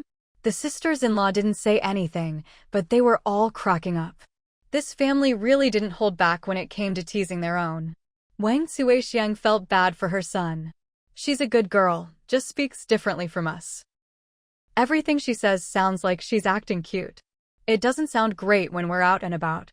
At least no one was teasing Fourth Tiger anymore. Fang Yuan just curled her lip. Her mom was obviously enjoying it. Fourth Tiger laughed. It's fine. Once she gets used to our family, she'll be just like Fang Yuan, loud and outspoken. Fang Yuan scowled. Don't use me as your example. How am I loud? Lu Chuan says my voice is nice. Lu Chuan said, Fang Yuan speaks standard Mandarin. Her pronunciation is clear, and her voice isn't loud, it's just powerful. Fourth Tiger twitched his mouth, and none of the Fang brothers picked up the topic. Clearly, everyone had a different opinion. Wang Suixiang said, no need, no need. Our family just needs to get used to it. Honestly, it sounds pretty nice. Fang Yuan frowned. Mom, what do you mean? Are you saying my voice isn't nice? Wang Suixiang replied, what else? It's not nice. Don't you know that yourself? How can you compare to Liang Liang? Lu Chuan was afraid Fang Yuan would get mad, so he quickly pulled her aside and said, don't be upset. It's just that it's hard to praise your own family. Mom's just being modest. Everyone in the family looked at their brother-in-law and gave him a thumbs up. You're something else. Fang Yuan huffed. What kind of family was this? After teasing Fourth Tiger, now they were teasing her. She even mimicked Liang Liang's soft accent. It's all good. Then she said, sounds nice, right? You guys are the ones with the problem. Dingmin laughed. Fang Yuan, you're you. As long as your husband likes it, that's all that matters. I think it's nice too. No need to go that far. Dingmin added, besides, a sister-in-law doesn't need to ask her brother-in-law if she sounds good or not. Everyone got the hint. Fang Yuan never asked for opinions at home. She just made the final call. But you couldn't say that out loud. Fang Yuan said, I think I'm great. I don't need your approval. Lu Chuan truly understood what his fifth sister-in-law was getting at, but that was just how things were. Even his mom said it, the family was just missing someone to take charge. Exactly, Mom. You can't be biased, and you can't forget the old just because there's someone new. He was even defending himself a little. Fifth Tiger added, Mom, you really don't have to worry. Fang Yuan isn't having a hard time at her in-laws. And you don't have to worry that your son-in-law is too educated to like your daughter. No matter how smart he is, when it comes to women, his eyes are still covered in rice paste. Fang Yuan finally put her foot down. If anyone dared say she was crap, she wouldn't have it, but rice paste wasn't much better.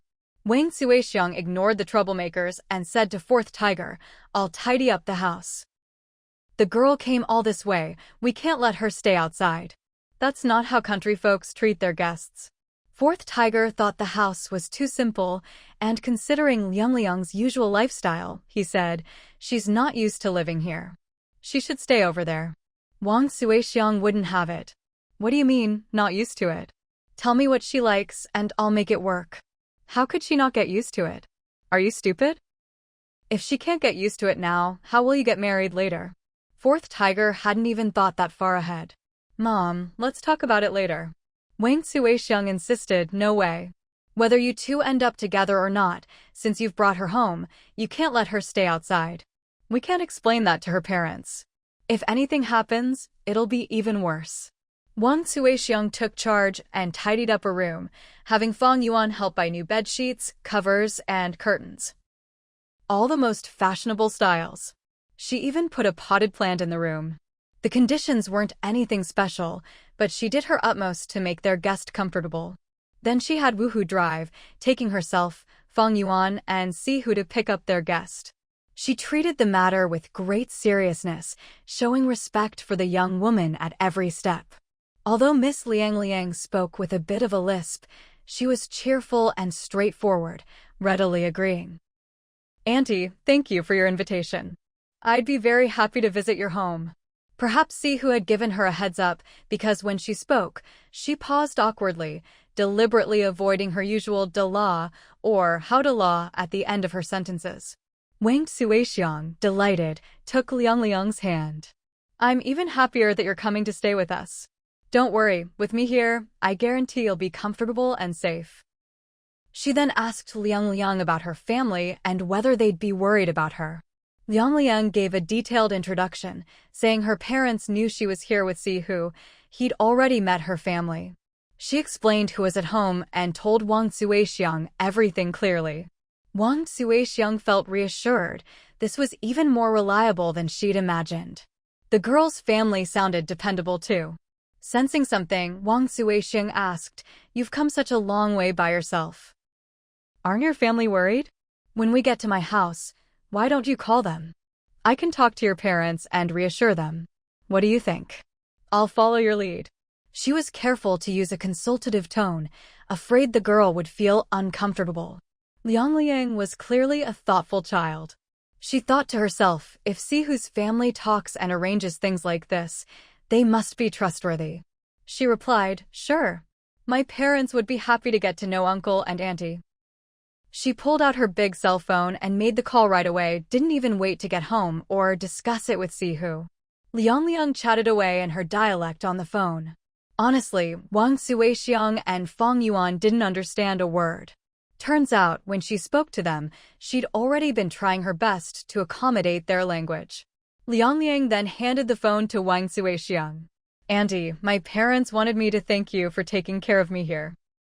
Wang Suixiang was a bit flustered as she took the phone. Liang Liang's parents? I'm Sihu's mother." A stream of dialect came from the other end. Wang Suixiang couldn't understand, and when the other side stopped talking, she got nervous.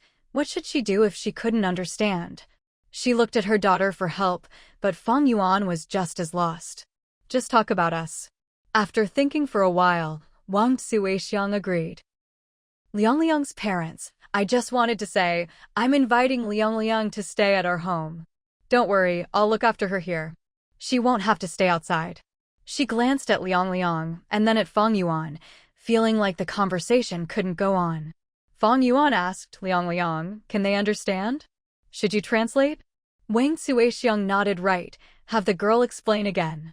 But just then, a voice on the phone in awkward Mandarin said, "Mrs. Fang, thank you. With our daughter at your home, we feel at ease. Hearing your words, we know you're good people. See who is a good kid too." Wang Suixiang scratched her head and quickly replied, I understand. Don't worry, I'll take good care of her here. And thank you for looking after Sihu all this time." There was another burst of dialect. Clearly, their Mandarin was limited.